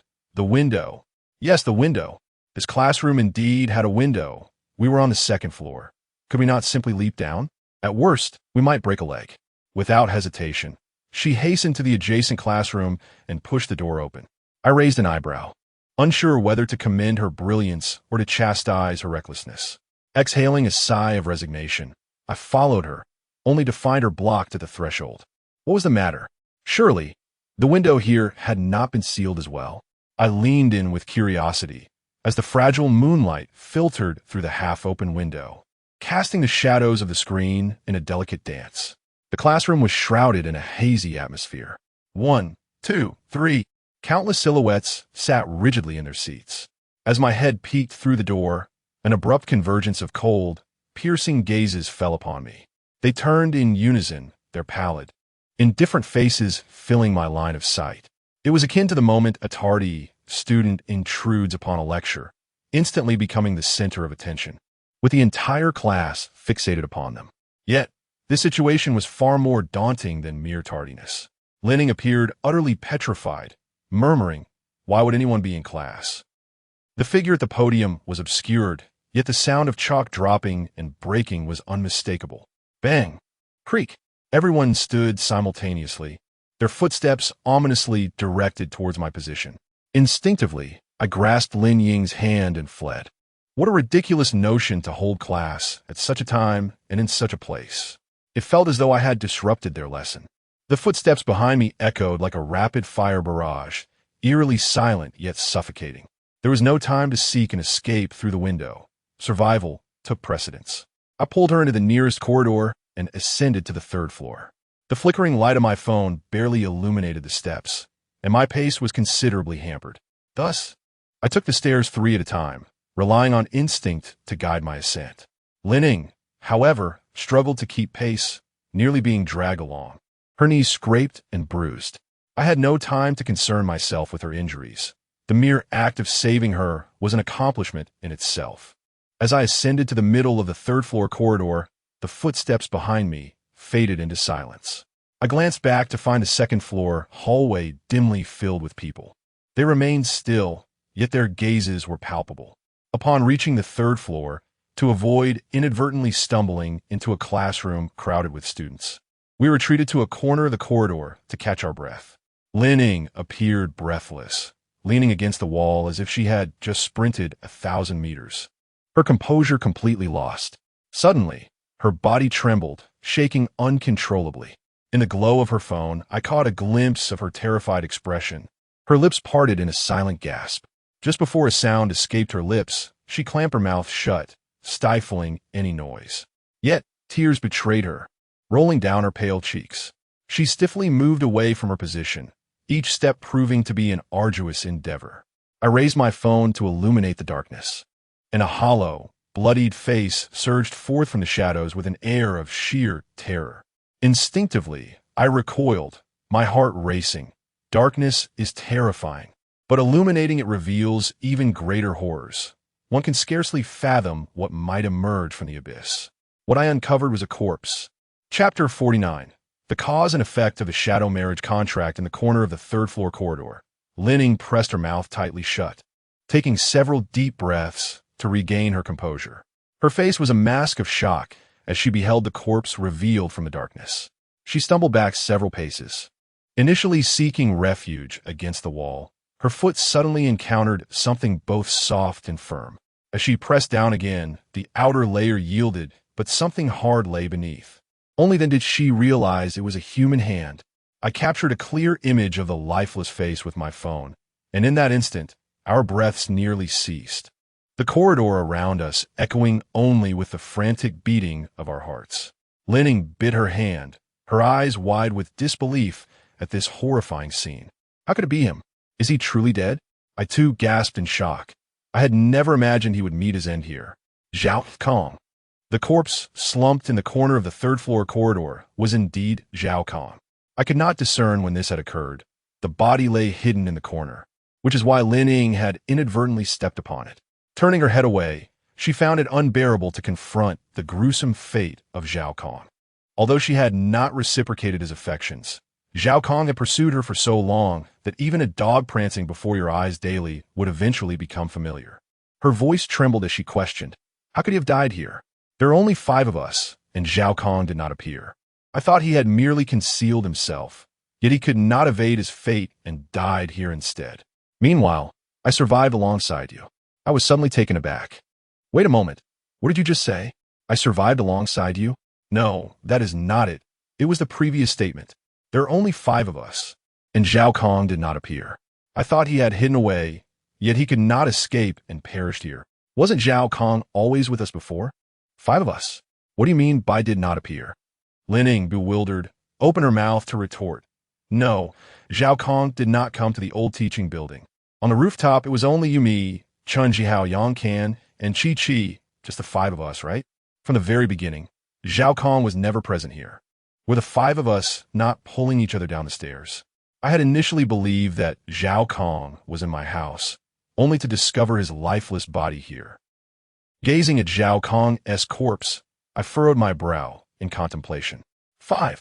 Zhao Kong had indeed never made an appearance. Yet, I distinctly saw him on the rooftop. He was still holding onto my belt as we descended. It seems that Zhao Kong must have already perished. Perhaps he was a ghost on the rooftop, which is why I was the only one to see him. It is likely that he met his end before our arrival. Lining found it difficult to comprehend my confusion, and I felt no need to enlighten her. In truth, Zhao Kong's demise did not come as a surprise to me. Rather, it was anticipated. One might even assert that I bore some responsibility for his death. The manner of his passing was truly tragic. His eyes had ruptured, leaving behind hollow, bloodied sockets, and his limbs were grotesquely contorted. Such a death has become rather commonplace in my eyes, a fate that seems to linger close by. The master of Liao Yin from Qinglong Temple met his end in a similar fashion, as did the acne-scarred face in the detention center. Now, Zhao Kong follows suit. Their deaths can be attributed to a singular entity. No, she is not human. I have come to a rather absurd and presumptuous conclusion regarding the cause of their demise. The acne-scarred face, the abacus, and Zhao Kong all engaged in the same act prior to their deaths. They dared to offend me. The acne-scarred face dealt me a vicious blow. The abacus nearly pierced my heart, and Zhao Kong almost kicked me, subsequently grabbing my collar. Aside from this, I can conceive of no other connections. I could never have anticipated any connection between them and my ghostly wife. His demise was inevitable. Even if he managed to evade her, could he truly escape the specter haunting the old teaching building? It was evident that he had arrived even earlier than I, and now he found himself ensnared by 2 malevolent spirits. The sound of footsteps, tap, tap, tap, tap, tap, echoed ominously from the distant corridor, each sound reverberating in the chilling silence of this eerie environment. In such surroundings, any noise seemed to linger in the air, haunting and desolate, particularly from the shadowy corridor opposite us. I strained my ears, discerning that the number of voices was few, yet there appeared to be a conversation unfolding. The echoes grew fainter, but the voices drew nearer. Lining seemed to recognize the source of the sounds, her expression brightening with delight. I shook my head at her and gestured towards the stairway. She paused for a moment, then comprehended my intent. Lining and I positioned ourselves against the stairway, ready to make a swift escape. In this unsettling atmosphere, it was impossible for anyone to feel at ease. A few dim lights flickered into view, revealing several weak, pale faces behind them. Chun Jihao, Yang Kan, and Chi Chi, who moved in a slow procession as before. After several sleepless nights, who could maintain a healthy complexion or spirit? Simply remaining conscious was a feat in itself. As Lining and I emerged from the stairway, we made our presence known while maintaining a cautious distance. Upon seeing us, they reacted as if they had encountered long-lost kin, their faces alight with joy. Chi Chi, with a tone of indignation, exclaimed, "Zhang A-si, you are truly heartless. Just now, you left me behind and ran off on your own." I shrugged my shoulders, retorting, "I stood my ground. It was you who chose to flee." She pouted, her gaze scrutinizing Lining with a hint of hostility. Chun Jihao maintained an air of authority, speaking with a commanding presence as he remarked, "It is truly fortunate that you are all safe, for even a minor error could have led to the disbandment of our team. We have been searching for you all this time, and thankfully you are unharmed." I chuckled silently, remembering vividly that it was Chun Jihao who had fled first, abandoning even his girlfriend in his desperate escape. Now, he assumed the role of the benevolent leader, gripping the bone of a vengeful spirit I pondered whether Chun Jihao was, in fact, a specter himself. He continued, "Next time, please refrain from causing chaos within the ranks. Trust in science. Fortunately, we have reunited, and our group has even grown in strength." As he spoke, he stepped back, allowing one individual to slip away into the shadows. Beneath the glow of a mobile phone, Zhao Kong appeared among them, wearing a chilling smile. Chapter 50. The last glimmer of hope in the corridor on the third floor. Lin Ying and I were momentarily taken aback by the sight of that person. I was relatively unfazed, as it was not my first encounter with such phenomena. However, Lin Ying was a different story. She appeared as if she had seen a ghost, her beautiful eyes wide with disbelief as she pointed at the individual, Zhao Kong, who stood beside Chen Jihao and Qi Qi, smirking coldly. "Zhao Kong, you were supposed to be dead." Chen Jihao and the others were equally bewildered. "Zhao Kong is dead? But he is right here." Yang Kan's complexion turned pale as she noticed a foot protruding from the corner behind me, indicating that someone lay hidden there. Although the person was obscured from view, she recognized the shoes. They were identical to Zhao Kang's. Suddenly, a cold, unfeeling hand rested upon Chen Jihao and Yang Kan's shoulders, its fingers nearly piercing their flesh. Chen Jihao, in pain and ready to retort, turned around only to collide with the pallid and grim visage of Zhao Kong. Zhao Kong glared at him, his voice laced with venomous fury. "You will all perish here."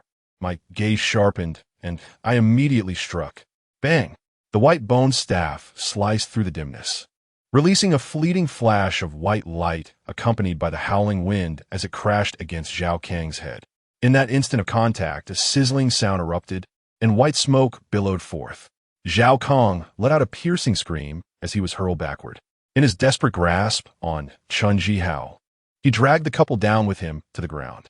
Clutching his forehead in agony, Zhao Kang's expression revealed the significant toll the spectral bone had taken on him. His body appeared increasingly translucent, morphing grotesquely into that of a corpse, with twisted limbs and hollow eye sockets where his eyeballs had once resided. Chen Jihao and Yang Kan's lips turned ashen as they turned to glimpse the horrifying sight of Zhao Kong, nearly losing their wits in terror. They screamed and fled, perhaps paralyzed by fear, unable to rise to their feet, instead desperately writhing and crawling forward. "Help me! Help me!" Chen Jihao, in a fit of despair, wailed, "Save me, I have money. I'll pay whatever it takes." The corridor, already narrow, became a hindrance as the two crawled together, inadvertently obstructing one another. Their hands and arms collided, and their frantic attempts to escape transformed into a struggle against each other. In a bid for self-preservation, they shoved and berated one another. The man, endowed with greater strength, forcefully pushed Yang Kan against the wall, seizing the opportunity to advance, gradually rising to his feet. Yang Kan, no longer the delicate beauty she once was, gazed at her boyfriend in disbelief, unable to fathom that the man who typically doted on her would treat her so callously. "Chen Jihao, you scoundrel!" Yang Kan exclaimed, her eyes bloodshot. In a fit of rage, she seized the half-risen Chen Jihao and pulled him down. Grasping his hair with one hand, she leveraged her strength to rise. Chen Jihao grimaced in pain, his face contorted as he swung his fists at Yang Kan's waist. Yet, Yang Kan was unrelenting. She delivered a series of brutal kicks to his face with her high-heeled shoes. The sharp, sturdy points of her heels proved to be quite lethal, rendering Chen Jihao dazed after just a few strikes. At that moment, Zhao Kong also regained his composure, clutching his forehead as he began to rise. Yang Kan, in a frenzied state, relentlessly aimed her high heels at Chen Jihao's head, and it was faintly visible that the slender stiletto heels were perilously close to his eyes. As Chen Jihao was knocked over, he collided with Zhao Kong. Seizing this opportunity, Yang Kan crawled and rushed towards him. I reached out to assist her, calculatingly stating, 100,000. Internally, I marveled at her ferocity. Every kick she delivered was merciless. Though Chen Jihao was no saint himself, Yang Kan, in a daze, nodded repeatedly before retreating behind me. With a stoic expression, I approached, carrying the burden of the wronged spirit. Zhao Kong posed a potential threat, even in death. His lingering presence beside me revealed his ill intentions. Since he was a liability, There was no reason to spare him. Chun Jihao continued to struggle. Yet his chances of escaping Zhao Kong were slim. In a desperate attempt to flee, he inadvertently crashed into the adjacent classroom door. Suddenly, a chilling gust swept through the previously windowless corridor. With a cacophony of clattering, the doors of several dimly lit classrooms swung open, and the malevolent wind surged forth with greater intensity. The hair on my forehead danced wildly in the wind, while the flame upon my fingertip stood resolute like an unyielding mountain, the flickering flame utterly unmoved. Yet I came to a halt. I beheld several pale hands extending from the classroom that Chun Jihao had inadvertently left ajar. There were children, adults, and teenagers among them. Those hands stretched an astonishing 2 meters, gripping Chun Jihao's nostrils, eye sockets, and Zhao Kang's head and mouth. Like robbers, they exerted an overwhelming force, dragging their victims into the classroom. In the next moment, a piercing, harrowing scream echoed from within. My brow furrowed, and I turned to flee. We must leave. We cannot remain on the 3rd floor. Chi-Chi, Lin-Ning, and the others stood at the stairwell, having witnessed the chilling scene of Zhao Kong and the others being pulled inside. Upon hearing my urgent call, they immediately began to move. The pitch-black corridor below felt safer than the floor above. We sought refuge in the hallway, faced with 3 choices: ascend, descend, or remain hidden in the corridor. Ascending and hiding in the corridor were merely forms of concealment, while descending offered a glimmer of escape, specifically the chance to leap from the window. Half of the intruders in the old teaching building had already perished. The original 6 had dwindled to just the 4 of us. They possessed little in the way of decision-making or ideas. They would believe whatever I suggested. Thus, when I proposed the possibility of a slim chance for survival, they were inclined to take the risk. However, the 2nd floor harbored significant dangers as well, a fact that Lin-Ning and I were acutely aware of from our previous escape. We cautiously approached the entrance to the 2nd floor corridor, with Yonkin peering out to ascertain that the corridor was unoccupied before we dared to emerge. I cast a fleeting glance at the classroom, noting that the door was firmly shut. It seemed those individuals had departed. Turning to the 3 women, I spoke with utmost seriousness. Stay close to the wall and refrain from touching those classrooms. Our objective is to locate a classroom with an open door. Do not gaze at those classrooms. Since the closed ones are likely to yield surprises, the open ones should be devoid of them. The 3 nodded in agreement, and we once again formed a cautious line as we proceeded. Not far along, a sudden creak echoed. An unexpected gust of wind had nudged the door of the adjacent classroom, revealing a gap wide enough for a human head to peer through. I couldn't help but steal a glance, and a shiver ran down my spine. The classroom was filled to the brim with students. Fortunately, they remained oblivious to my presence. At last, we spotted a classroom with an open door not far ahead. From the outside, it appeared rather empty, with few desks and chairs, giving it a desolate air. Clutching my talisman to my chest, I cautiously stepped inside. First, I surveyed the room to ensure there were no unsavory elements before searching for a window. There was but a single window, approximately 1 meter high, without any protective bars outside, which conveniently facilitated our escape. Chapter 51. Escape. The moment the women beheld the window, their eyes sparkled as if they had encountered a towering, robust gentleman. Though leaping through the window posed certain risks, it was undoubtedly far safer than remaining in this aging educational edifice. I approached the window, inhaling deeply the fresh air from outside, expelling the stale breath from my lungs. Gazing down, I beheld a charming little flower bed encircling the area below. In this light, it seems that increasing greenery is not such a detrimental endeavor. It is the concrete expanse that truly troubles us. Even with the intention of preparing for a fall, who can truly be unafraid? They flocked to the window, their eyes glistening with excitement. Yonkin gazed out with fervor. At last we can escape.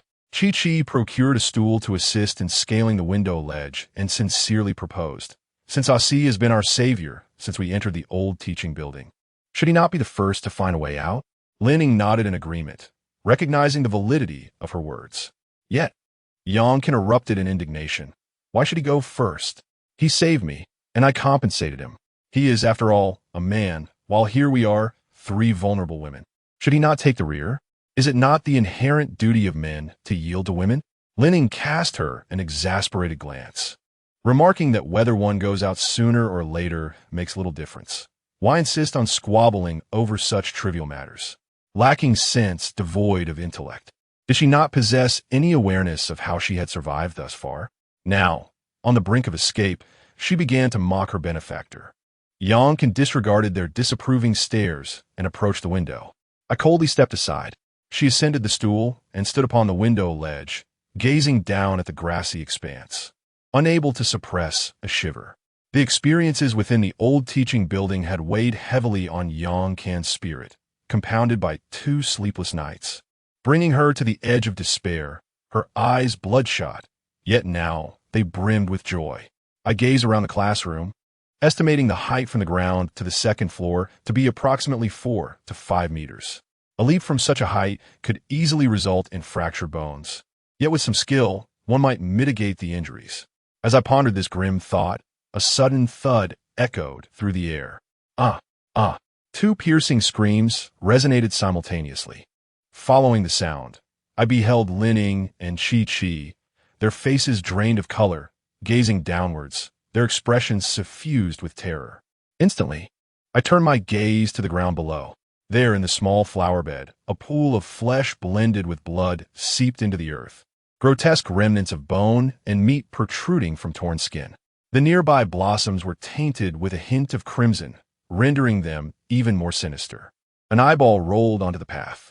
Chi's dead Yang has fallen to her demise. She actually jumped from the second floor and perished? Although the height was merely around 5 meters, her body appeared as if it had plummeted from dozens of meters above. A furrow formed on my brow. My gravest fears had come to fruition. Indeed, something was amiss. Earlier, when I approached the window, I had sensed an unsettling disquiet, yet I could not discern the cause. Thus, when Yang engaged in her dispute, I chose to disregard her and stepped aside. In retrospect, ignoring folly proved to be a wise course. Chi, covering her mouth, wept in terror. A-si. I truly did not foresee this. Just moments ago, she urged me to jump first. It is only natural to feel apprehensive now. A possibility dawned upon me. She had jumped down, yes, even from the second floor. She had indirectly fulfilled the criteria of a leap from a height. To understand, initially, those who perished in the old teaching building met their demise by falling. Yang leaped from a seemingly innocuous second floor. Yet, was this leap not tantamount to a jump from height? Linning and Chi were engulfed in terror and horror, as their companion, with whom they had just conversed, suddenly lay lifeless on the ground. Who could possibly accept this? I, too, found it unbearable. I crouched by the window, staring in disbelief at Yang's lifeless body, my heart heavy with sorrow. That was not merely a life lost. It was the future of a young girl, and my 100,000 yuan. After Yang's tragic departure, we lingered in silence for a moment. Her death signified more than the loss of a companion. It was the extinguishing of our hope for escape. With the sole remaining hope of jumping from the second floor now extinguished, what other means existed for our escape? The stairwell was sealed off, and jumping from the window equated to jumping from a height. Wait, jumping from a height? A sudden spark of insight illuminated my mind, as if the very act of grappling with despair had unveiled a clue to unravel my troubles. I turned my gaze to the curtains beside the window. Yang had perished because jumping from the window was tantamount to a fall. However, what if we descended rather than leaped? Undoubtedly, this presented a potential opportunity for escape, albeit a perilous endeavor. With Yang, the unfortunate guinea pig, now gone, only the 3 of us remained. I articulated my sudden realization and the potential circumstances surrounding Yang's death. Chi found it difficult to envision, yet the stark reality was evident, ensnaring her in a web of conflict. Conversely, Linning contemplated the feasibility of my proposal, acknowledging that it required someone to take the initial risk. I pulled down the curtains, uncertain if they would suffice in length. I decided to use my clothing instead and made my way down. Lin Ying's brows instinctively knitted together. You're going down? Are you certain? You might end up like Yang and fall to your death. I jokingly replied, "What if I don't fall?" After a moment's hesitation, she seized the curtains from my grasp, as if having deeply contemplated the decision. "I will go down. You're the only one among us capable of dealing with those things. If something happens to you, we will be sitting ducks here. Therefore, you must survive." I was somewhat indifferent, for without her presence, I would have perished long ago. I was unexpectedly astonished by Lin Ying's courage. "Are you sure?"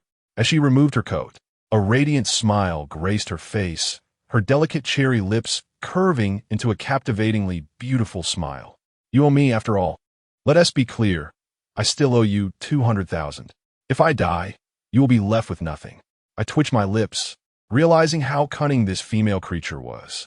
I too shed my short sleeves, while Lin Ying and Chi, clad in their coats, twisted their garments into rope, combining them with the curtains. It seemed a simple sketch was still lacking something. Thus, I placed my gaze upon the two of them. Lin Ying and Chi shot me a glance before shyly shedding their inner short sleeves.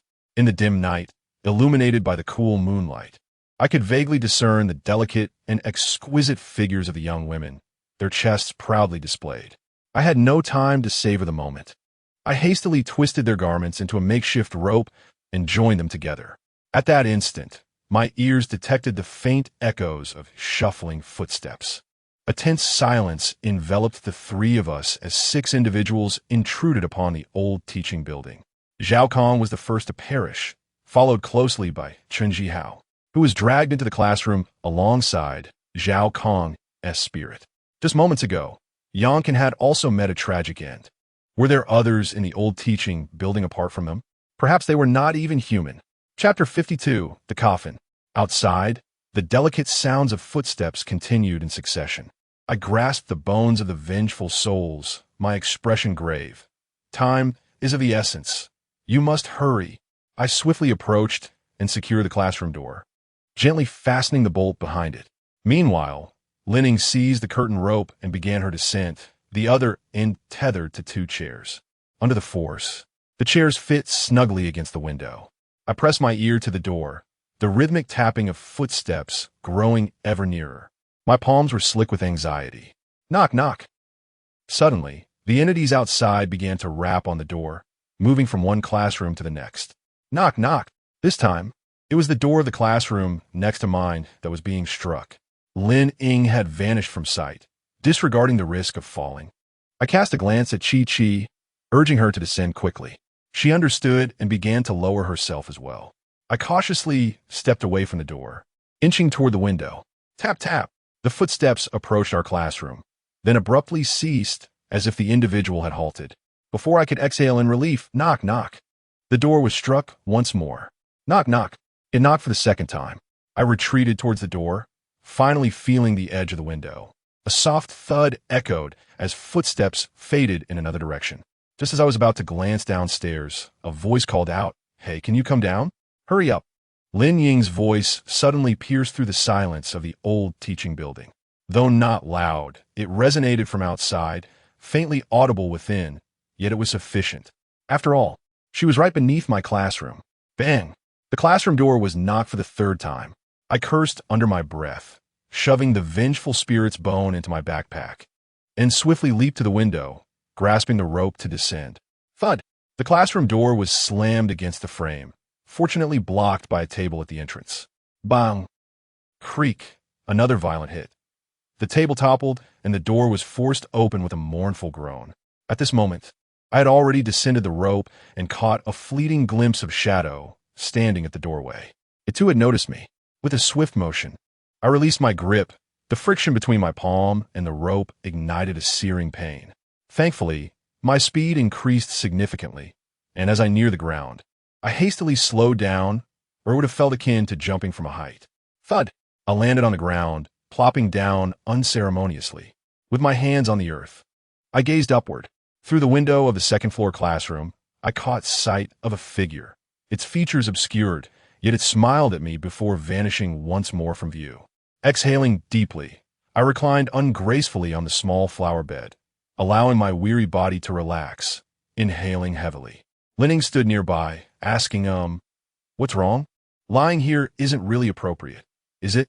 Initially, I was perplexed until my hand brushed against a pool of indistinct flesh and blood, causing me to leap back in alarm. Yankin had met his demise right beside me. We three returned to Lin Ying's villa to rest.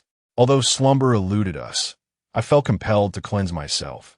Not out of fear of dirt, but the thought of lying amidst the gore was psychologically unbearable. We arrived back at 3 in the morning. After tidying ourselves, we reconvened in the second-floor living room. The last time we were there, 6 of us had gathered, exhausted in both body and spirit, having witnessed several deaths. We lacked the inclination for idle chatter. I reclined on the sofa, my gaze fixed on Lin Ying, who had just emerged from her shower, her delicate form exuding a serene fragrance that wafted through the air. Her damp hair cascaded over her shoulders, glistening under the soft light. After observing her for a considerable time, Lin Ying could no longer suppress her rising irritation. Her exquisitely unadorned face betrayed her annoyance as she snapped, "Add me as a friend. Transfer the money." A smile crept across my lips as I promptly produced the prepared QR code. "I'm ready. The price has been set." She shot me a sharp glance, but begrudgingly added me as a friend, generously transferring 200,000. The remainder of the night passed in a blur. Though I hardly recall how we endured it, the kitchen-s supply of chili was certainly helpful. During the day, I received a phone call that jolted me to attention. The white-clad Taoist priest had arrived. After waiting 2 days, he was finally here. I did not elaborate on the matter of the Taoist priest to Lin Ying and the others, merely mentioning that a friend might be able to resolve the issues surrounding the old teaching building incident. Lin Ying, having learned her lesson, immediately promised a reward of 500,000 upon hearing that someone could resolve the issue. Thus, I agreed on behalf of the Taoist priest. After all, it would be ungracious to let him make a fruitless journey. The priest had aided me significantly, and I had long sought an opportunity to express my gratitude. This was a perfect occasion to offer a token of appreciation. I hailed a taxi to the station, and soon after, I was joined by the priest, who appeared in his signature striking Taoist attire, cloth shoes, a flowing white robe, and a dust whisk cradled in his arms, exuding an ethereal aura. Upon seeing me, he jested, "It seems you encountered something rather unwholesome last night." I handed him the breakfast I had purchased, responding, "Isn't that a rather leading question, Taoist?" It was a matter of life and death. The priest found a spot to sit and enjoy his meal, and I seized the moment to recount the events of the previous day. "A death by suicide? It appears that the spirit's resentment is quite potent," he mused. "By the looks of it, this entity has claimed numerous victims.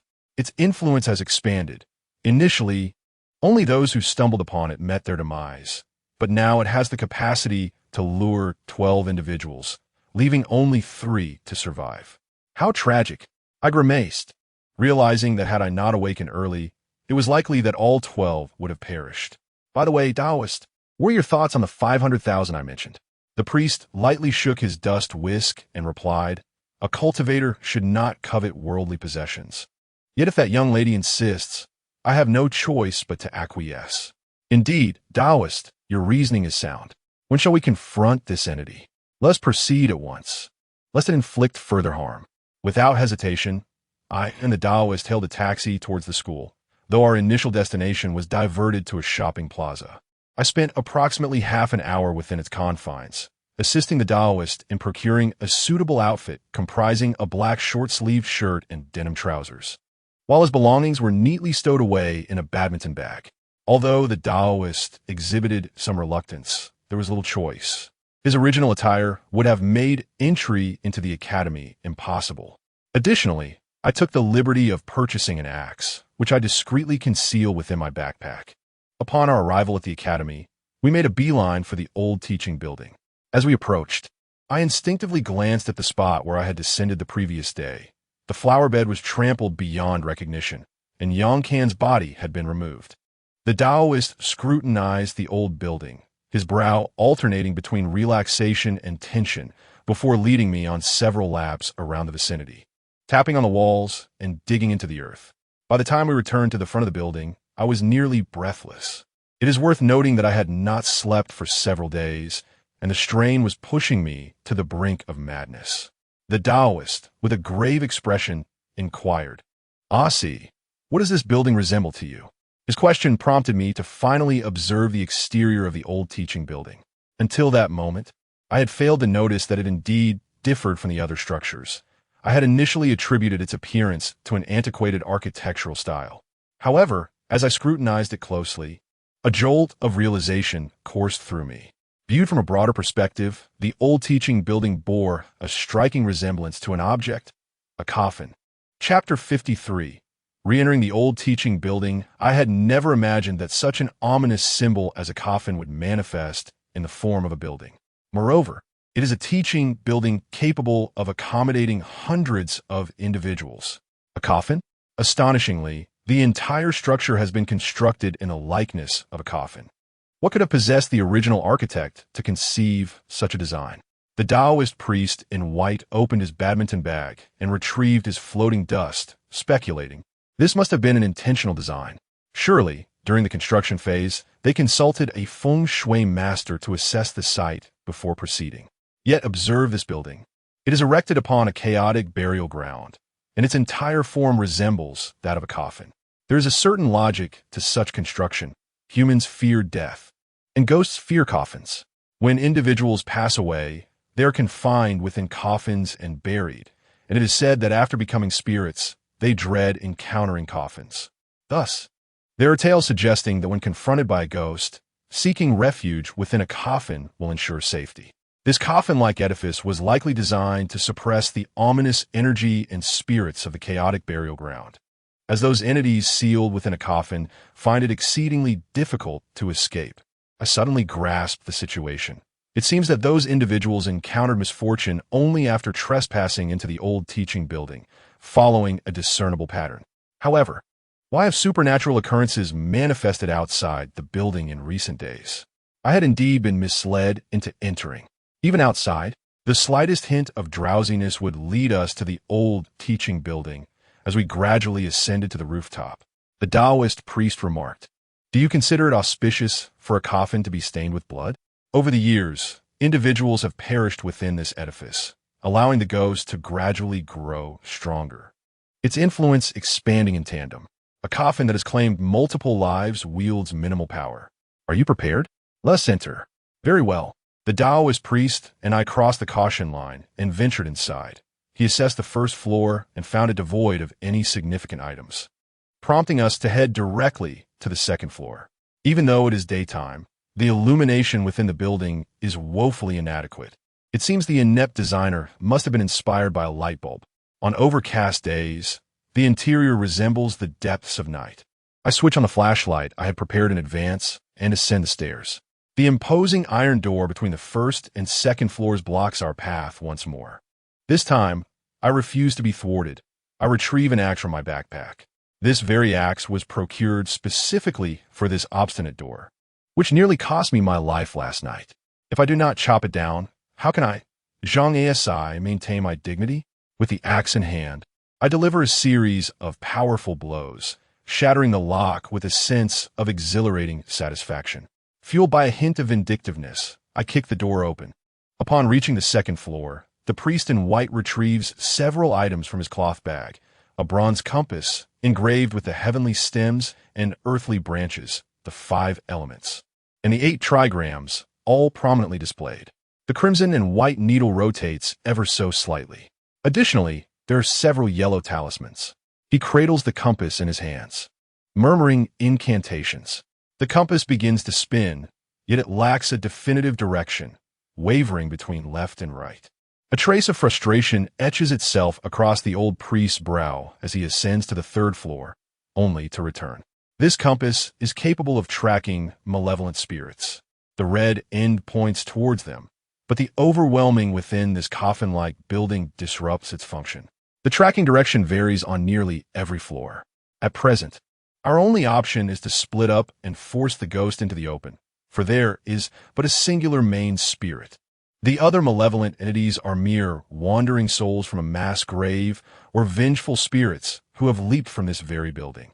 Once I capture that individual, I shall enlist assistance to have this building demolished, and all malevolent spirits shall be eradicated. I was left astounded. You can arrange for the demolition of a building? You possess such connections, Taoist? The old priest, with an air of nonchalance, replied calmly, "Having traversed the world extensively, I have formed many friendships. This building, fraught with numerous safety concerns, can be reported and dismantled in a matter of days through these connections. The pressing issue now is that you and I must part ways. We shall pursue him separately. You perceive, now that it is daytime, his powers will wane, and you still have the protective relic." He retrieved a second compass from his cloth bag, intending to hand it to me, though a hint of embarrassment crossed his features. Without hesitation, I accepted the compass and remarked with a smirk, "Is it merely a matter of tracking spirits? I too wish to confront that entity that seeks my demise. It shall not be so simple for him." The old priest then provided me with some yellow talismans, instructing that if I encounter any malevolent spirits, I could affix the talismans to the door to seal them inside. They could also be employed to subdue that ghost should I encounter it. Subsequently, the old priest ascended to the top floor, while I began my pursuit from the second floor. We shall not afford that creature any opportunity to escape. The compass had been calibrated by the priest, gently oscillating yet accurately indicating a direction. The vengeful spirit's bones were secured at my back, one hand gripping the compass, the other wielding a flashlight. I must admit, there was a certain masterful aura about me, albeit somewhat unreliable. This was my third visit to the second floor. The previous two encounters yielded little benefit and nearly cost me my life. Even though it was daylight, I dared not let my guard down. I approached the classroom where Lin Ying had inadvertently wandered previously. The door to this classroom was closed. I hesitated for a moment before forcefully kicking the door open. Bang! The room was filled to capacity, the windows obscured by heavy curtains, casting an ominous dimness. As I forcefully kicked the door open, an eerie silence enveloped the space. The door swung wide, colliding with the wall, the sound echoing faintly from afar. The occupants within momentarily turned their heads, revealing a multitude of pallid, expressionless faces that converged in my line of sight. I managed a strained smile. "Pardon me, I seem to have taken a wrong turn." A chilling, unnatural breeze swept past me, making me feel as though I were standing in a graveyard in the dead of night. As a pair of ghostly white hands emerged, I swiftly shut the door behind me, slapping a yellow talisman firmly upon it. Hood, hood, hood, hood. The vibrations from the impacts reverberated through my hands. Feeling uneasy, I affixed another talisman for good measure. Having fulfilled my vendetta, I pressed onward. The compass needle steadfastly pointed ahead. The corridor remained shrouded in darkness, but with the aid of a flashlight, visibility improved considerably, illuminating a small portion of the path ahead. After traversing several classrooms, the compass maintained its course. Just as I was halfway through, the needle began to quiver, slightly deviating from its original direction. Though subtle, the shift was unmistakable. My gaze sharpened. I clenched the flashlight in my teeth and hastened forward with the bone of the vengeful spirit in hand. Suddenly, my ankle felt a heavy pull, causing my entire body to lurch forward. I instinctively leaned against the wall, propping myself up with the bone to avoid a humiliating fall. In a state of panic, I began to search for the source of the disturbance, my eyes drifting downward, to my legs, my ankles, my ankle. A ghastly hand, pale as death, had emerged from the doorway of an adjacent classroom, seizing my ankle with an unyielding grip. The force began to drag me inexorably into the classroom. This scenario feels somewhat familiar. It evokes memories of that near-drowning incident, igniting a fierce anger within me. I swung the vengeful bone and struck that hand with a resounding thud. The pale hand instantly recoiled in a tremor. Chapter 54. Encountering a Ghost. As I observed that arm retracting completely, I could not let this happen. I swiftly grasped the door panel, pinching that hand. Seizing the opportunity, I relentlessly struck it with the vengeful bone until it was rendered unrecognizable. Only then did I allow it to retreat. It startled me, and a little fright in return seemed only fair. Having dealt with this, I resumed my pursuit of the ghost, delving deeper into the corridor, while the compass needle continued to shift. Ultimately, the needle pointed toward the classroom. I halted before the classroom door, carefully observing the compass once more. I attempted to move forward and backward, and, after several attempts, the needle consistently indicated that particular classroom. clenching the flashlight in my mouth and wielding the vengeful bone. I was about to open the door when I heard the sound of desks and chairs tumbling within. Without hesitation, I kicked the door open. Sunlight streamed partially inside, illuminating much of the classroom. The room was desolate, devoid of any presence, yet I continued to hold the compass. Strangely, once inside, the compass began to malfunction, swaying left and right, though it still broadly indicated this classroom. Suddenly, a shadow darted out from beneath the desks. My heart raced as I swung the stick, but the shadow deftly evaded my strike and dashed between my legs. I exhaled in relief, having discerned that it was merely a stray cat. The white-clad Taoist was indeed correct. This wretched compass is utterly unreliable. I fiddled with the compass, and suddenly, the needle ceased its erratic movement, swiftly pivoting to point directly behind me. A chill breeze swept across the nape of my neck, causing goosebumps to erupt uncontrollably. I drew in a deep breath, suddenly twisting my body to swing the bone staff with force. With a thud, the staff struck the door, and a ghostly figure swiftly darted past the entrance. Glancing at the compass, I noticed the needle shifting in tandem with the specter. As I pursued it, the apparition ascended to the third floor. Immediately, I called the Taoist priest in white, who, upon receiving the news, began to encircle the area. Upon reaching the third floor, the compass faltered for a moment before refocusing on a target, directing me toward the classroom. This time, I affixed a yellow talisman to my forehead before pushing the door open. Just as I attempted to discern the interior, a fierce, unnatural wind surged in, blinding me. Suddenly, a face intruded into my vision, akin to someone startling you awake at an alarmingly close distance. Grasping my shoulder, I was swept away by an inexplicable force and propelled into the classroom. When I regained my composure, I found half of my body precariously dangling outside the window, while the figure outside pressed down on my neck, intent on pushing me to my demise. I managed to brace myself against the corner of the window with the ghostly bone, while my other hand grappled with him. The compass had long since clattered to the ground. It was then that I finally discerned the figure's appearance: yellow-dyed hair and a face marked by a roguish demeanor.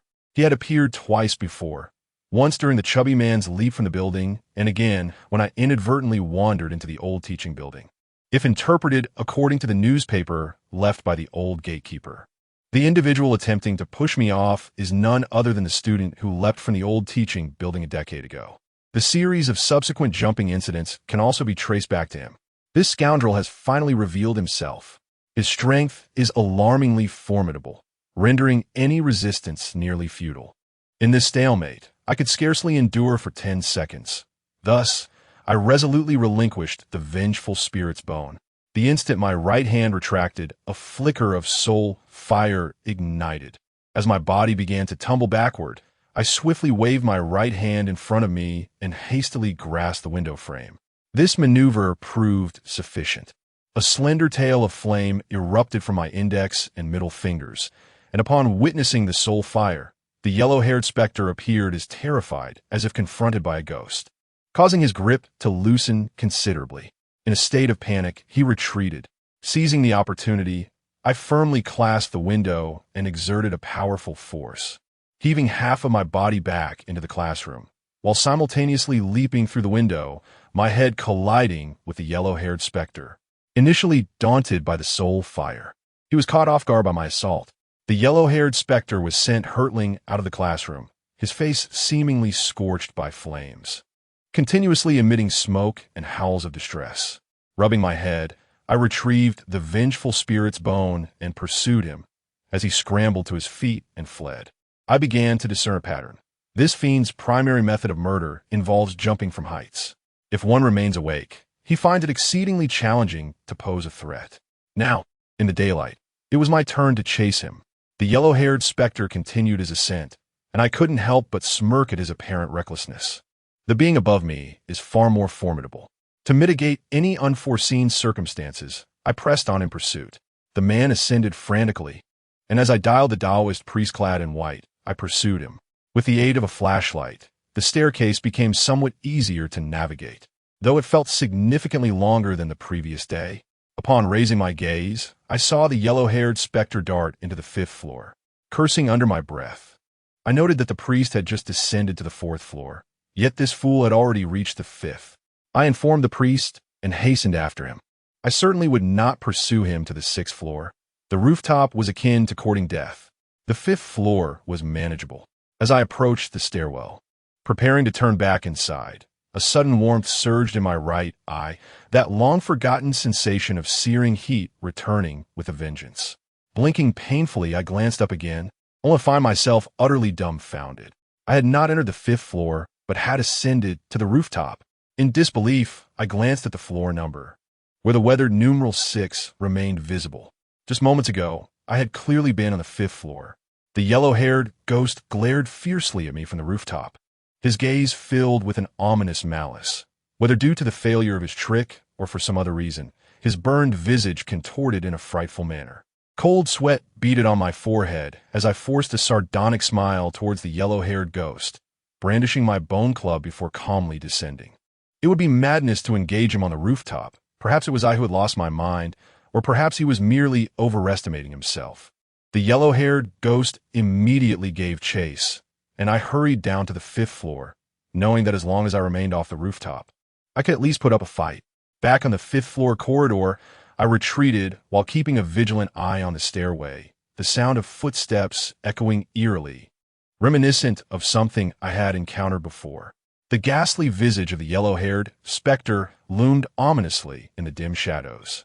As I found myself partially blinded after my flashlight had tumbled down from the third floor, through the rays of sunlight filtering in from a nearby classroom, I could discern the position of the yellow-haired fiend. Suddenly, I heard the sound of footsteps behind me, another presence advancing purposefully in my direction. I swiftly turned to glance back, not in panic, but rather in relief. The white-clad Taoist priest had arrived.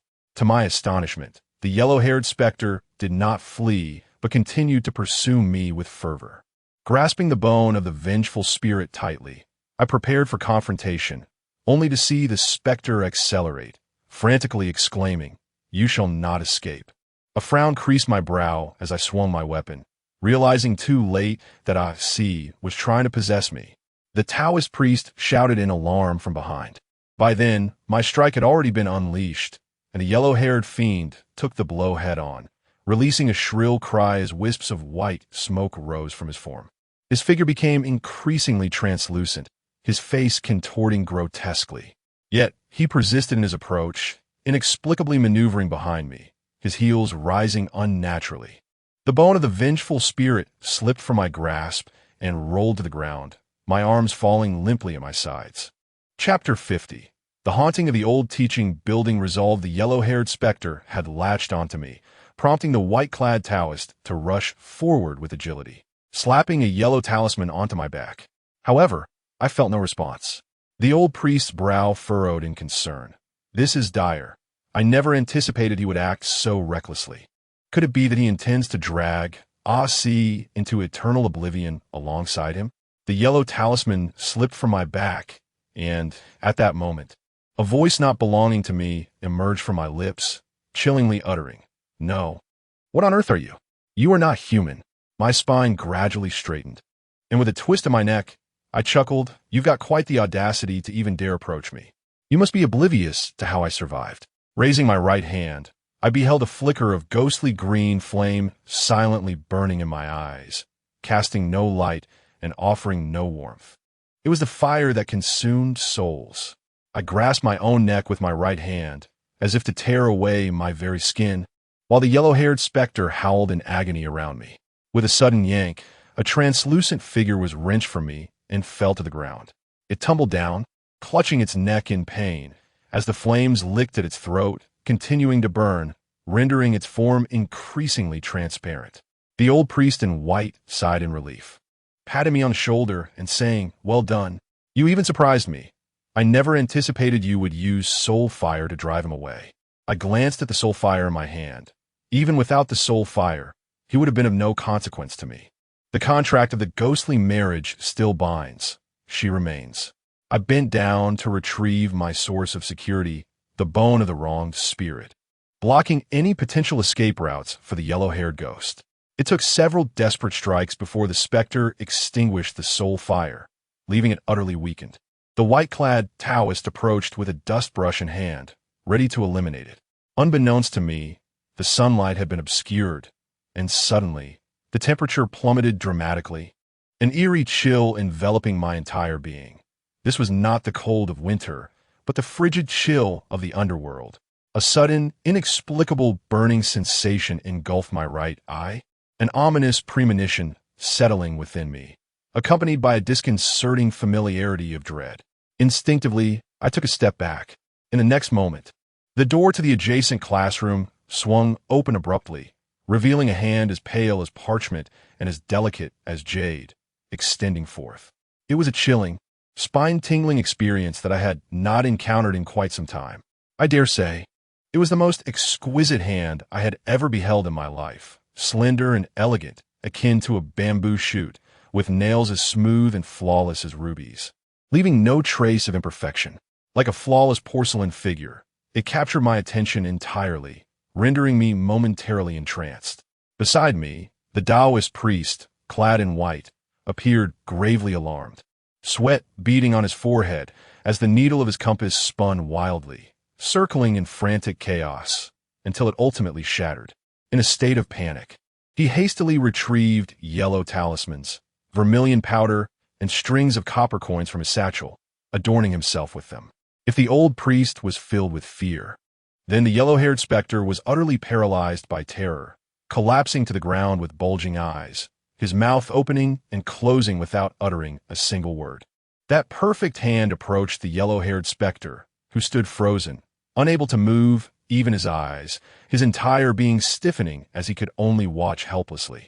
He observed as that hand, surpassing even the beauty of jade, hovered just above his forehead, stopping short of physical contact.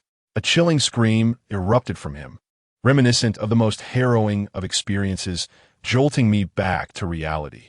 As I regained my composure and beheld the yellow-haired specter-esque countenance, my heart raced uncontrollably.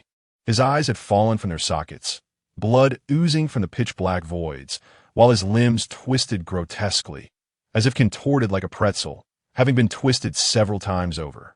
The yellow-haired specter had already been gravely wounded by me, and thus it began to fade away slowly, until its disappearance. The expression on its face was one of sheer terror. My limbs had never felt as rigid as they did at that moment, and my gaze was deeply apprehensive, fixated on that classroom. She is here. This method of murder is her trademark. That yellow-haired specter must have provoked her by coming into contact with me, prompting her to act. Even though it appeared she was avenging me, I still harbored a chilling fear that she might obliterate me as well. However, the next moment truly sent shivers down my spine. That hand did not retract. Instead, it reached out towards me. It extended as long as a normal human arm, and from my position, she could easily touch me. Like a masterfully carved sculpture, her hand advanced, palm facing me. I could have evaded it with just one step back, yet I found myself unable to move. Before her, I felt utterly paralyzed, and at that moment, I understood the helplessness of the yellow-haired specter.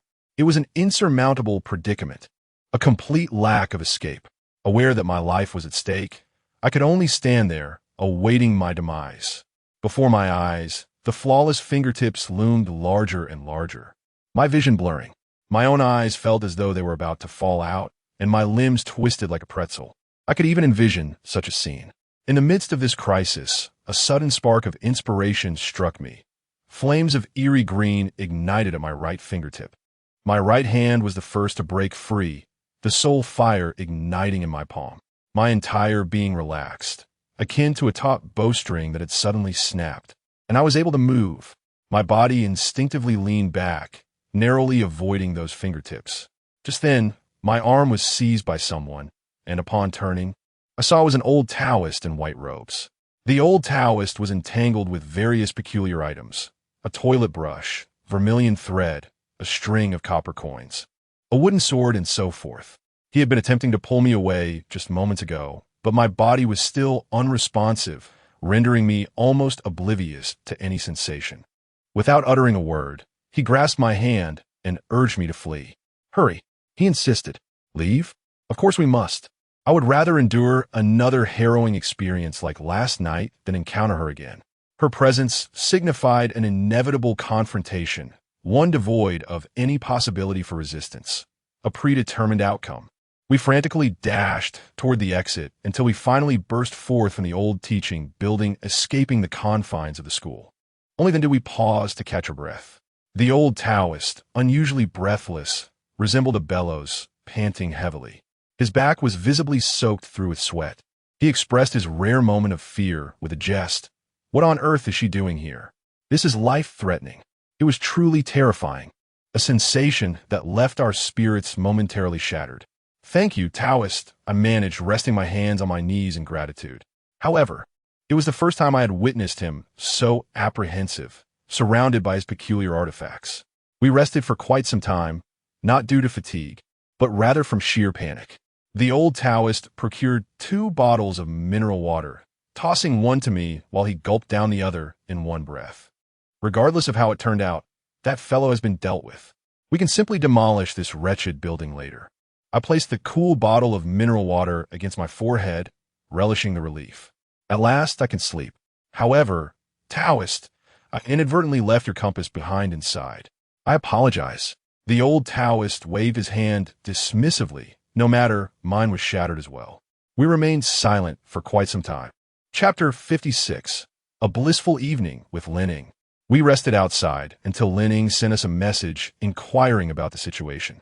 Given the reward of 500,000, I took the old Taoist to meet Lining, as he had indeed assisted them, and a gesture of gratitude was certainly warranted.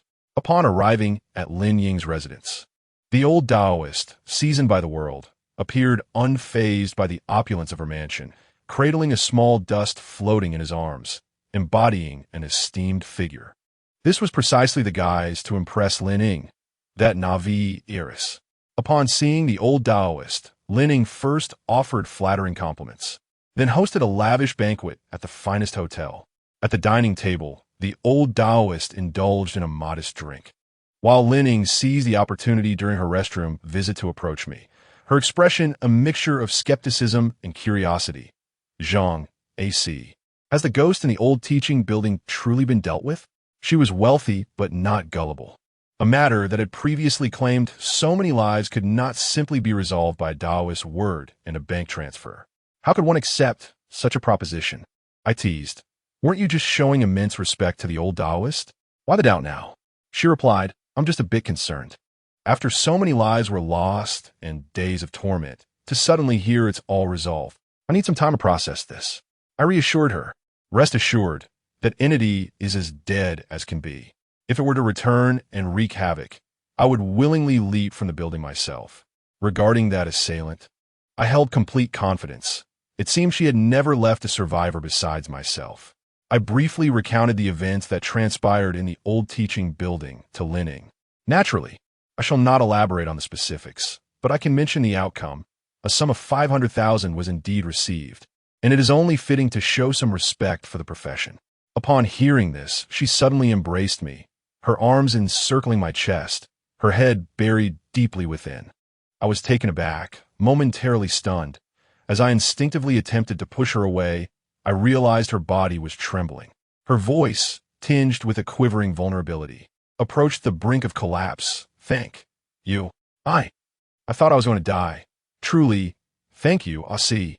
The front of my shirt gradually became dampened with warmth, and I could only silently pat her back in a gesture of comfort.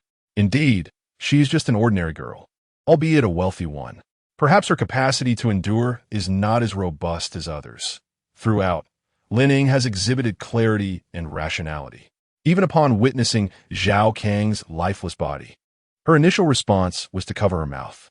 Yet, when thrust into such a harrowing situation, she did not succumb to terror, but rather fought with all her might for survival, seeking her teammates and assistance. As I gazed at her little head, rising and falling with emotion, I reached out to touch it. You have done more than enough. However, I absolutely will not refund that 700,000. Lin Ying's sobs abruptly ceased, resembling a peony poised to bloom, only to be abruptly stifled. She lifted her head, using my clothing to wipe her face, and then shot me a sly, mischievous glance. Initially perplexed, it was only at the moment of payment that I comprehended her intent. Linning had claimed she had forgotten her card. Consequently, the bill exceeding 20,000 fell upon my shoulders. How could I possibly bear such a loss? Thus, I engaged in a bit of persuasion with the old man, who promptly and enthusiastically paid with his card. At the dining table, Linning had already transferred 500,000 to the old man, who now had the financial freedom to indulge. The old man intended to stay in Zhao City for a day. Although Linning had arranged for accommodations, he insisted on renting his own place.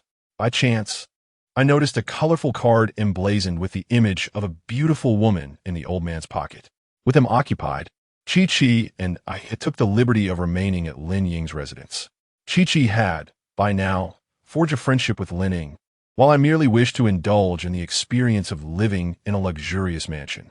Lin Ying's reaction was one of disdain as she cast a scornful glance, deeming this cunning man unworthy, especially since the matter regarding the old teaching building remained unresolved, yet he seemed more than willing to enjoy himself now. Lin Ying's opulent home offered an array of entertainment options that could occupy an entire day: a gym, a swimming pool, and even a golf course in the back. Perhaps it was the result of prolonged sleeplessness or the relief from recent crises, but the three of us surprisingly felt no fatigue, despite having gone several days without rest. We played games and sang songs until late into the night before each retreated to our respective rooms to wash up and prepare for sleep. After bathing, I lay on the plush king-sized bed, the soft mattress enveloping me, and the exhaustion from the past few days surged back with a vengeance, leaving me too lethargic to even lift a finger. Just as I was about to drift into slumber, an alarming thought struck me. My backpack was still on the second floor. While the backpack itself was of little concern, the contents were of utmost importance. The red talisman box, the vengeful spirit bone, my entire fortune. Moreover, the red talisman box would open at midnight. It could not be left on the second floor. I forced my weary body down the stairs and made my way to the elevator. As the doors opened, I was met with the sight of a middle-aged man inside. Upon seeing me, he displayed a hint of surprise. "You must be Sakura's friend," he remarked. "Greetings. I am her father. My duties often keep me occupied, and I can only return home after a considerable time." I mustered my energy and replied, "Pardon the intrusion, sir." The man stepped out of the elevator, saying, "No problem, as long as you all enjoy your time together. This child has few friends, so I hope you can spend more time with her." I lethargically responded, "Of course, certainly." After he exited, I stepped into the elevator and leaned against the wall. Upon reaching the second floor, I noticed a backpack lazily lying in the corner of the sofa and managed to lift it up before re-entering the elevator. Just a few moments into the ascent, my phone suddenly buzzed with a message from Linning. "I can't sleep." "What are you doing?" I rubbed my temples. Her energy seemed to surpass mine. The room was not far, and yet she had taken the time to send a message. "I had just made a trip to the second floor to retrieve a few items and exchanged a few words with your father. He said he hopes I become your son-in-law." Linning replied, "Are you insane? My father passed away years ago." My eyelids, which had been on the verge of closing, shot wide open, nearly causing my phone to slip from my grasp. "He died?" The drowsiness evaporated, replaced by the prickling sensation of goosebumps across my skin. Had I just conversed with a ghost? What on earth was happening? Linning was not one to lie. Who would jest about the fate of their own father? If her words held any truth, then this villa was indeed haunted. I immediately contemplated calling the old man in white, but a sudden wave of dread washed over me. At that moment, in the fourth-floor residence, the middle-aged man who had exited the elevator was heading towards my room. After a moment's hesitation, I turned back to the fourth floor, pausing briefly to survey my surroundings. Yet there was no suspicious activity in sight. Upon returning to my guest room, I slowly pushed the door open. The spacious room was devoid of any presence, save for the rhythmic dripping of water from a bathroom. However, the light was turned off, and I distinctly remembered that it had been on when I left. Cautiously approaching the bathroom, I took a deep breath to steady my nerves before yanking the door open. Drip, drip. The faucet, not properly closed, would leak water after a second or two. I stepped forward to tighten the faucet, then circled the room several times, still finding nothing amiss. Ultimately, fatigued, I collapsed onto the bed, my eyelids succumbing to weariness and gradually closing. In the pitch-black night, my breathing was remarkably steady. Yet the once quiet room was now filled with faint rustling sounds. A hand slowly emerged from beneath the bed, creeping up toward me. "It's here." My half-closed eyes snapped open, and I sprang up, drawing forth the vengeful bone concealed within the covers, striking the hand with a forceful blow. A shrill cry accompanied the sound of the impact. I leaped off the bed, my right hand ablaze with soul flames as I seized the hand, forcefully yanking the figure from beneath the bed. A shadowy figure tumbled out, clutching its hand and wailing in pain. But as I caught a glimpse of it in the moonlight, I found myself momentarily stunned. Chapter 57. The Red Calamity Amulet prophesies again in Lin Ying's villa. I feigned sleep, seizing a rare opportunity to capture the object hidden beneath my bed. Harnessing the soul flame, I grasped it with my right hand, exerting my entire strength to pull it out. The figure was revealed under the moonlight, and, as I swung the bone of vengeful souls, ready to deliver a fatal blow, I suddenly halted, for I recognized this individual, the gatekeeper. Clad in a tattered uniform, he appeared disheveled. Wasn't he the very guard who once hid behind the old teaching building in the security booth? That newspaper was also left by him. Initially, I sought to extract some information from him, only to learn of his demise the following day. Now, he reappeared beneath my bed, dead, yet manifesting again, stealthily creeping under my bed. How amusing. The gatekeeper writhed on the ground, clutching his hand, which had first been struck by the bone of vengeful souls and subsequently scorched by the soul flame. It was no wonder he was not human. Since he was no longer a man, there was no reason to hesitate. The bone of vengeful souls resumed its motion, striking him and sending him flying several meters away. This gatekeeper met an untimely end. He could not have been particularly formidable. A blow from the bone of vengeful souls would suffice. As I approached, the bone lightly scraped against the ground, producing an enigmatic sound akin to a devil's wail. The gatekeeper scurried to the wall, waving his hands frantically. "Wait. Let us talk this over. Please don't strike." I halted my advance and delivered a blow to his head. "What did you say?" The doorman, clutching his head, rolled around in agony, lamenting, "It hurts. It hurts terribly. What is this?" "I told you not to strike." "Oh, I had merely set down the stick." Yet it fell upon his leg, prompting him to clutch it and cry out in pain. With a woeful expression, the doorman pleaded, "Please, stop hitting me. I'm here to assist you. You wish to uncover the events of a decade ago, do you not? I can divulge that information, including details about that student." I raised an eyebrow. "Here to assist me? I am afraid I have no need for your services." Casting a scornful glance at the doorman, I continued, "Moreover, I suspect your intentions are far from altruistic. You masqueraded as Lin Ying's father when I encountered him at the elevator, did you not? Why did you not speak up then? You were so earnest in deceiving me. Upon returning to my chamber, you concealed yourself beneath my bed, striking when I was asleep. Do you genuinely believe this constitutes assistance?" The doorman was rendered speechless by my words.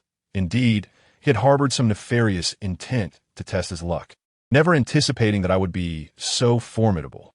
He had guessed my position from the outset, feigning slumber only to receive a thorough thrashing in return. That wretched stick had caused excruciating pain, and the vile green flames, merely brushing against them, felt like experiencing a lifetime of torment in an instant. I inquired in a low voice, "What is your purpose here?" With ghostly green flames igniting upon my fingertips, I warned, "I will ask you one last time." As the spectral fire drew near, the doorman promptly confessed that he intended to kill me. Kill me? For reasons unbeknownst to me, I find this rather amusing. We had crossed paths only once before, and I bear no grievances against him. Yet, upon his transformation into a specter, he seemingly harbors the intent to take my life. Why must even a ghost seek my demise? It is utterly ludicrous that I, having no enmity, should find myself the object of such unwarranted attention. In a moment of frustration, I seized the spectral bone and struck him several times. What rationale could there be, one might wonder? The gatekeeper stammered for a considerable time, struggling to articulate a few words. And no, there is none.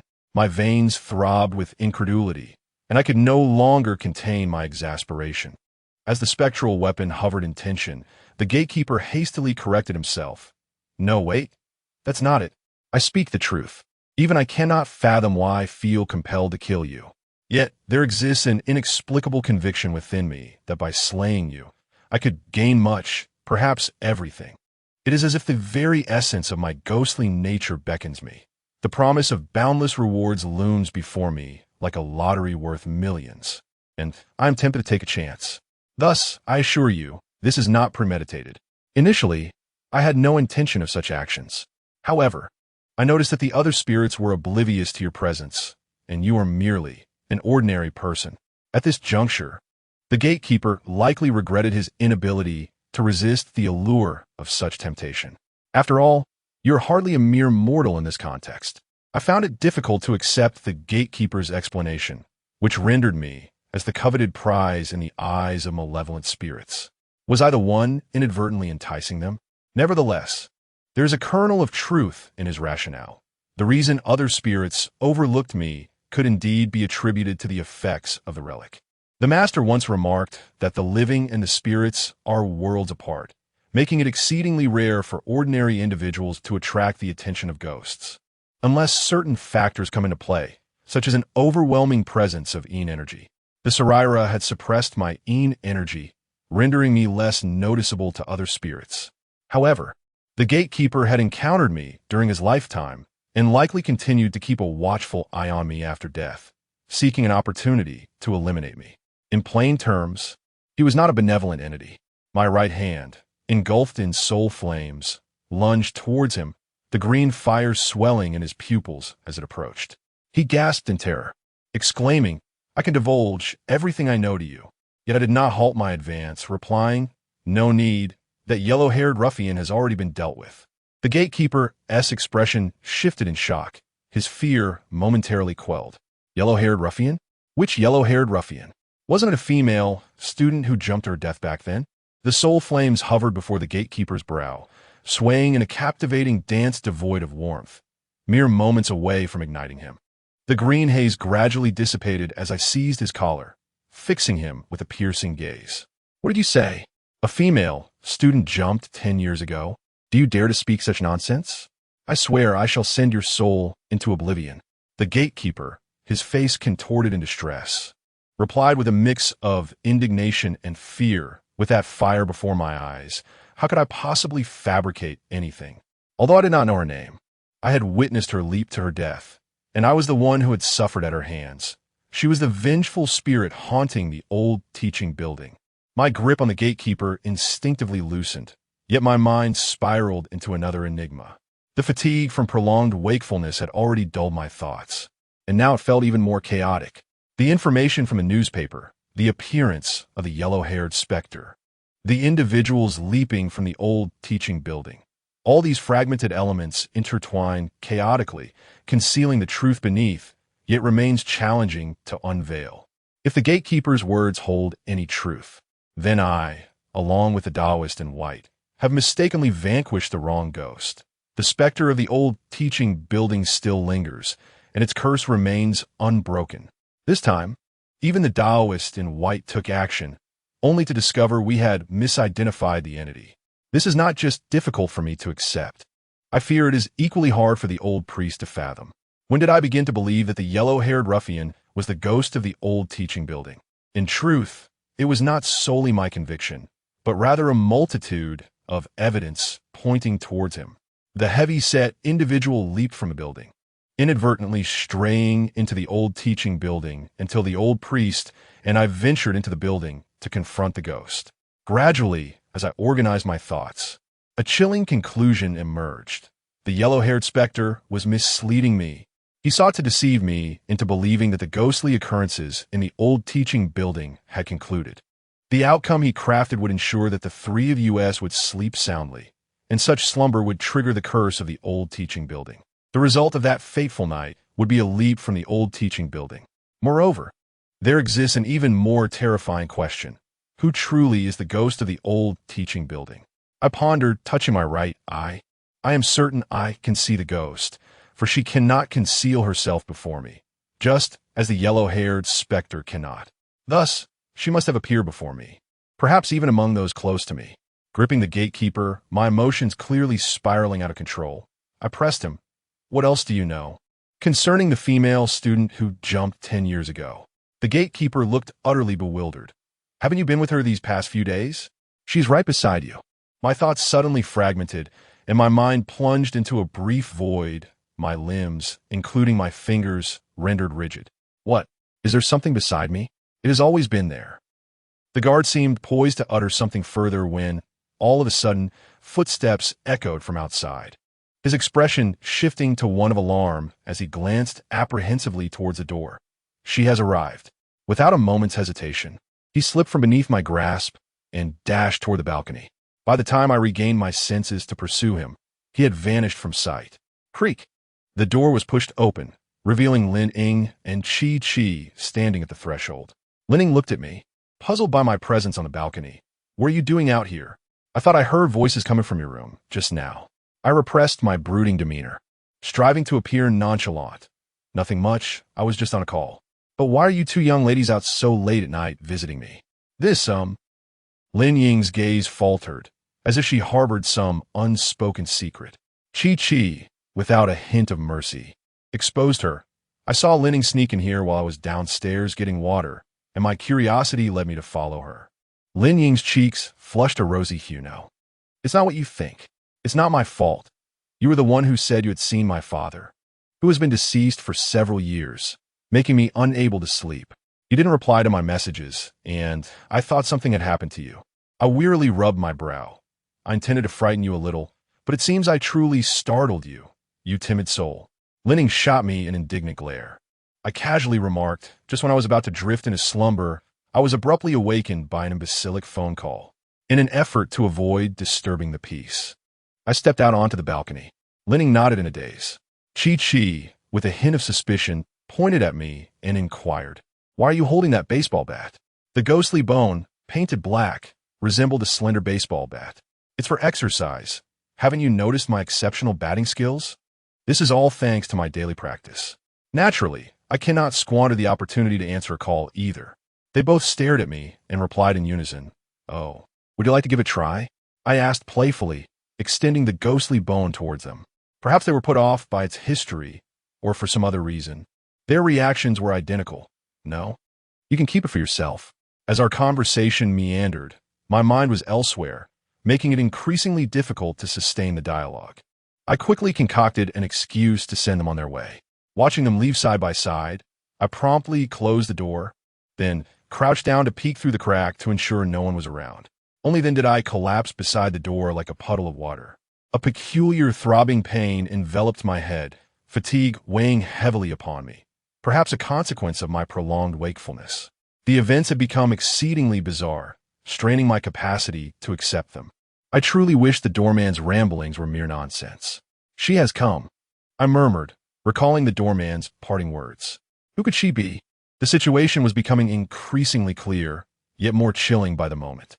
Summarizing the information gleaned from the doorman regarding the ghost in the old teaching building, 2 points emerged. First, the ghost is female. Second, the previous blonde-haired specter was merely a decoy. Moreover, this specter lingers beside me. The gatekeeper once remarked that I have been in her company for several days. I must have encountered this ghost before, and she is indeed female. Furthermore, the gatekeeper fled upon her arrival. Consequently, the scope of my inquiry has significantly narrowed, almost to the point of clarity. Chi, Lin Ying. If the gatekeeper's words hold any truth, then one among them must surely be a ghost. It was the gatekeeper's awareness of her presence that prompted his departure. She likely remains oblivious to the gatekeeper's search for me, unaware that I have begun to question her identity. Otherwise, how could she continue to mingle among the two of them? Her approach towards me is undoubtedly aimed at lowering my guard.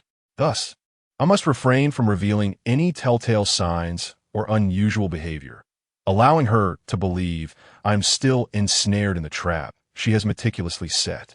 I shall act as though the gatekeeper never existed.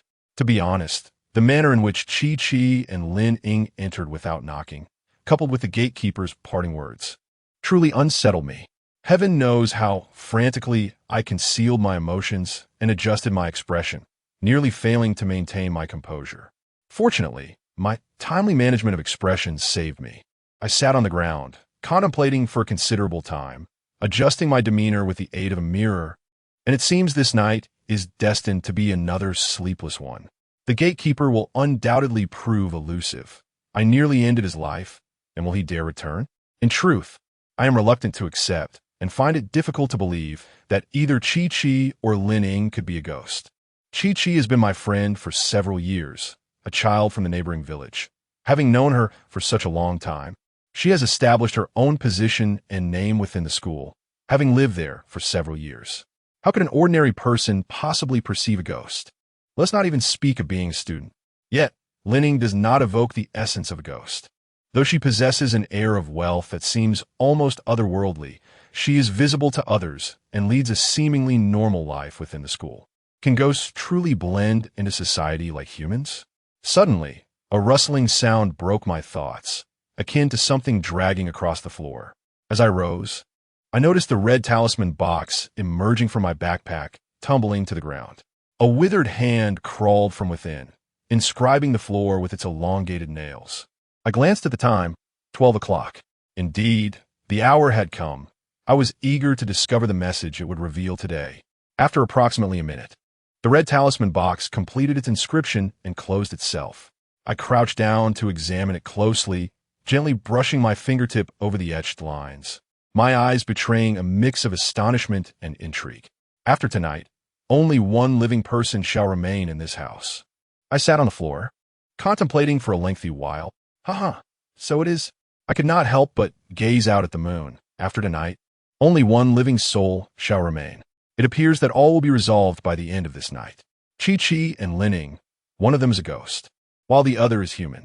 Together with myself, there are but two living beings and one ghost in this house. Has not the red talisman box already foretold? This evening, one among the two living shall perish. Ultimately, only one shall survive. Chapter 58. Only one living person. After tonight, only one person shall remain alive in this house.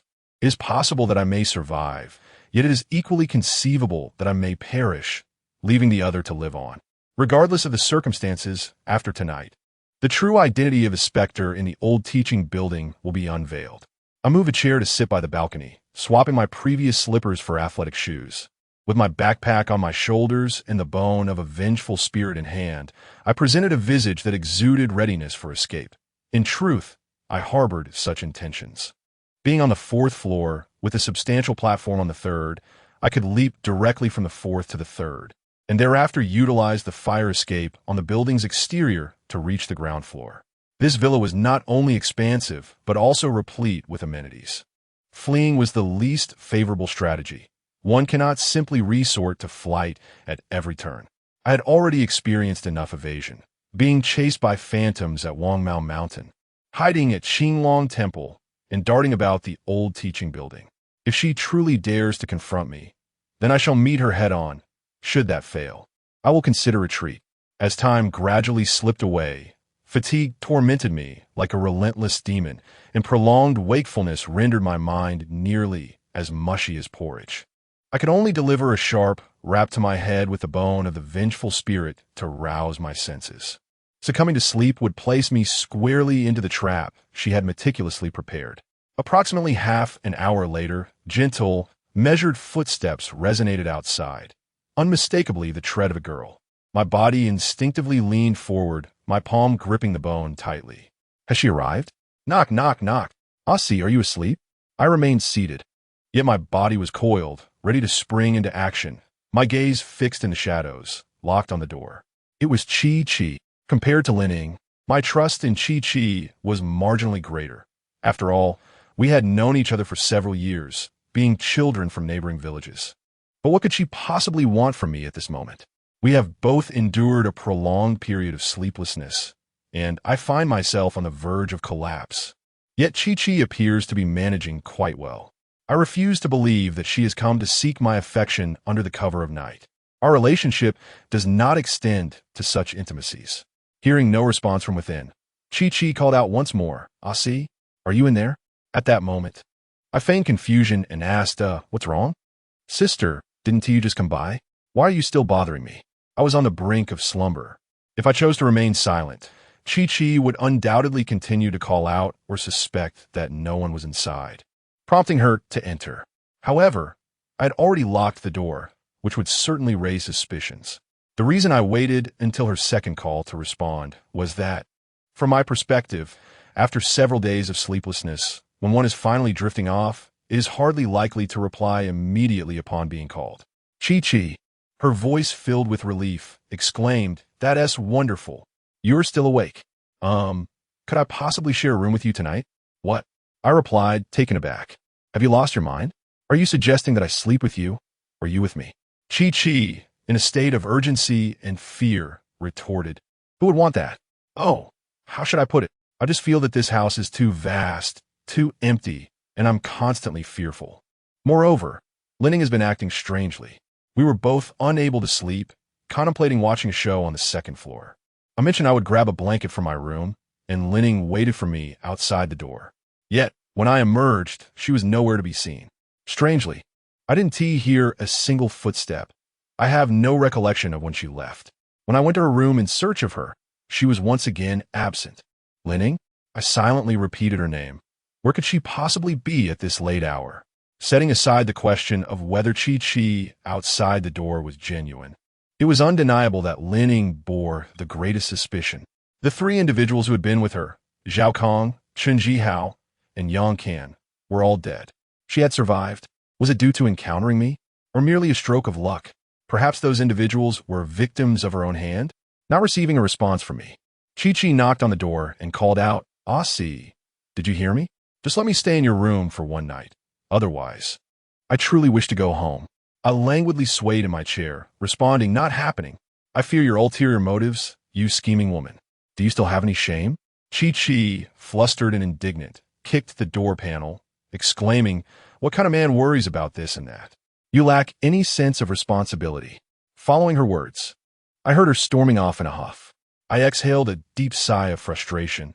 It was not that I was cowardly, but rather that I needed to exercise caution. Although Linning was the prime suspect, Chi-Chi's identity had not been entirely vindicated either. Allowing someone with questionable motives to enter was not an act of kindness. It was an invitation to misfortune, as even ghosts would dream of thanking me for such folly. Leaning back in my chair, I retrieved my phone and dialed a number, an old acquaintance. Given the circumstances, it was imperative to inform him. Naturally, I had no intention of mentioning the matter of the red shower repulsion box. He remained unaware of its potential, and from the very beginning, I had resolved never to disclose anything about the box to anyone. I have always believed that one should keep a trump card at all times, a card that is capable of preserving one's life, a card of considerable value. The red SHYNSHing box meets this criterion. For now, it poses no threat. Retaining this information does not signify distrust towards others, but rather a responsibility towards oneself. The old Taoist bell rang for quite some time, yet no one answered. I attempted several times, but still no response. Ultimately, I relinquished my efforts and left a message for the old Taoist. What could be the matter with him? He is usually so reliable. Yet tonight, he seems quite out of sorts. I glanced at the clock. It was nearly 1 in the morning. At this hour, it seemed I was the one being unreasonable. Suddenly, I recalled the colorful business card in the old Taoist's pocket. Surely, he hasn't been caught. I then dialed another number, and after a considerable wait, the call was answered. The voice on the other end sounded weary. "Brother, could you check the time? Ever since you spoke last time, I haven't dared to sleep for days. A call at this hour feels like a ghost chasing me." I replied plainly, "Fatty, I have something important to discuss with you. Please help me investigate 2 individuals. They are both students at our school. I will send you their names. Your old man should have connections in this regard, shouldn't he?" Fatty responded, somewhat incredulously, "Is that all? Isn't that rather easy to look into? But it will take some time." "How long?" I inquired. "Until my father gets out. He was caught during his late-night escapade." "What?" My eyelids fluttered slightly, and I sighed, "All right then." Waiting for that board member to emerge, I reckon the corpse of the deceased must have begun to decay. It is indeed a peculiar amusement for the hefty fellow to have such a father. The hefty one remarked, "Where have you been these past few days? I have yet to properly thank you for rescuing me from the rooftop last time. Unless unforeseen circumstances arise, you shall see me in a couple of days." Should misfortune strike, do remember to visit me annually. What is it that has you looking as if you are on the brink of death? Ha ha ha, it is nothing. Mirdi ayist. Do remember, refrain from slumber for now. After hanging up the phone, I found myself once again wrestling with sleeplessness. Chapter 59, Flee. I am utterly driven mad by the desire for sleep, yet the specter of the old teaching building lingers, and the curse of the plunge remains. How could I possibly dare sleep? Following this experience, I wish to forsake sleepless nights for eternity. Now, the mere sight of a bed conjures images of lying upon it, closing my eyes, and surrendering to the gentle embrace of slumber. I dream of fantastical reveries, hoping to sleep for 2 or 3 days. Alas, for now, it remains but a fanciful dream. I drew back the curtains to glimpse outside. The sky was an inky abyss, save for the solitary sound of cicadas. In the latter half of the night, only Chi-Chi came to seek me, and apart from that, there was naught but silence. The night was eerily tranquil, and my emotions oscillated between relief and an indescribable complexity. My existence signifies the demise of another. As dawn broke, I rose to stretch my stiff body, attended to nature's call, and splashed my face with cool water. A handful of refreshing liquid could wash away some of the drowsiness, but upon lifting my head, the bloodshot eyes were a jarring sight, and my pallid complexion betrayed an unhealthy hue. My visage had grown a tad gaunter. Certainly, the right eye revealed no traces of blood vessels. It remained an eerie inversion with a white sclera and a black pupil. I slapped my face twice to regain my senses on my backpack, and stepped outside. Everything should have reached a resolution by now. Who, after all, is the specter? As I had surmised, the apparition made no attempt to harm me tonight. This confirmed my hypothesis. Perhaps she is unable to strike directly or finds it challenging to take my life. Otherwise, why would she go to such lengths? Crafting intricate schemes, layer upon layer, was merely an endeavor to induce slumber in me, to trigger the conditions for my demise. Upon exiting my room, I made my way directly to Lin Ying's quarters, located at the corner of the 4th floor.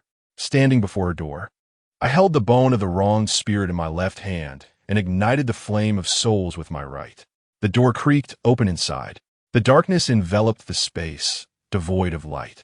I refrained from calling out, for Lin Ying could only exist in 2 states, either deceased or a ghost. What purpose would it serve to summon the dead or the ethereal? A clatter echoed beneath my feet. It seemed I had kicked a soda can, which rolled and ultimately collided with something. I held the bone against my chest while my other hand sought the light switch. Fortunately, the decor on the 4th floor of the villa was uniform, and the switch's location mirrored that of my own room.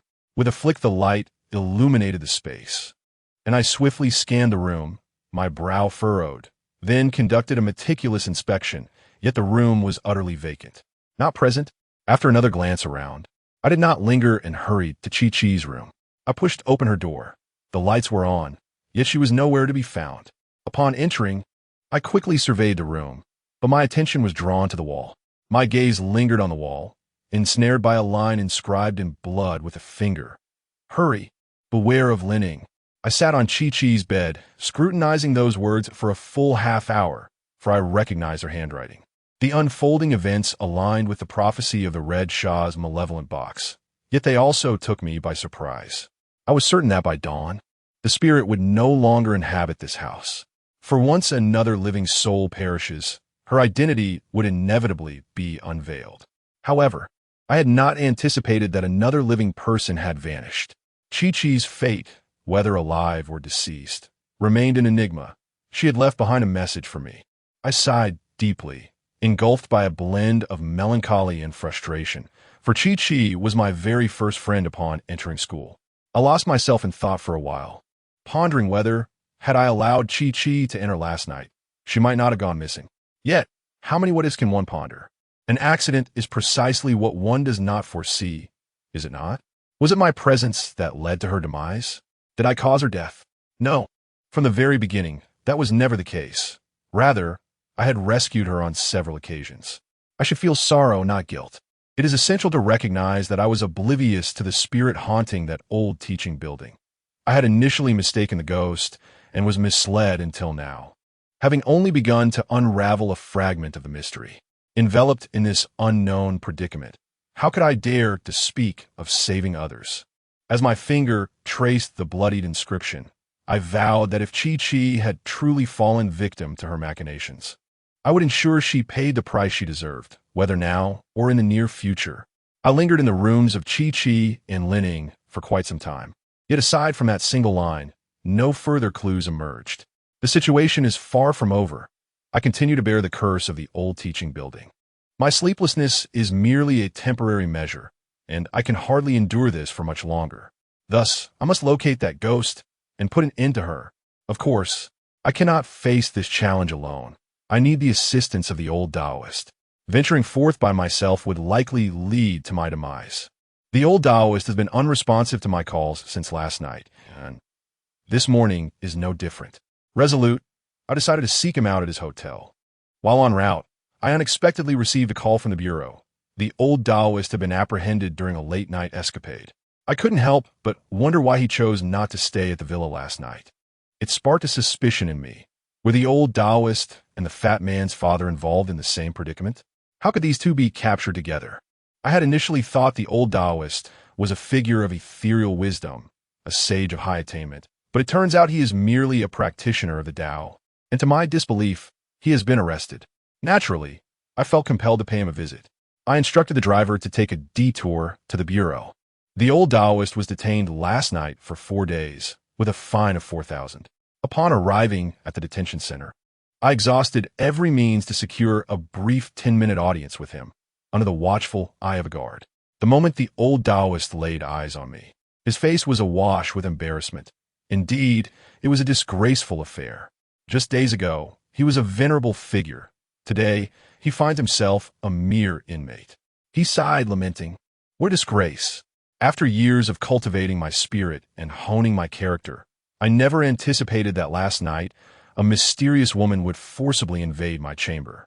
As soon as she entered, she began to disrobe, and I found myself utterly powerless to intervene. It was one thing for her to shed her own garments, but she proceeded to remove mine as well. Oh, celestial sovereign, how could she act in such a manner? Her audacious actions have tarnished the purity I have preserved for decades, and just as fate would have it, I encountered an inspection shortly thereafter. When I attempted to explain, they met my words with skepticism. The supervisor, with a pained expression, interjected, "Every individual who has entered has made similar claims, stating, 'We are merely friends.'" I grimaced and reassured him, "Taoist priest, I am well aware of your innocence. Yet we face a matter of greater urgency." The old priest, puzzled, remarked, "Your countenance appears rather unwell, as if you have not rested in a week. Did you not sleep last night?" I scoffed. Sleep eluded me. For that specter in the old teaching building still lurks. The priest shot upright in alarm. "What?" I recounted the events of the previous night, explaining how the yellow-haired ghost we vanquished was but a mere illusion conjured by the true specter that remains beside me. I detailed my encounter with the night watchman and my subsequent deductions. The priest's expression grew grave as he calculated with his fingers repeatedly, then lowered his hands, stating solemnly, "Indeed, it seems that way. I have confirmed that the specter is still present. However, she is no ordinary ghost. It is fortunate that you managed to evade her last night.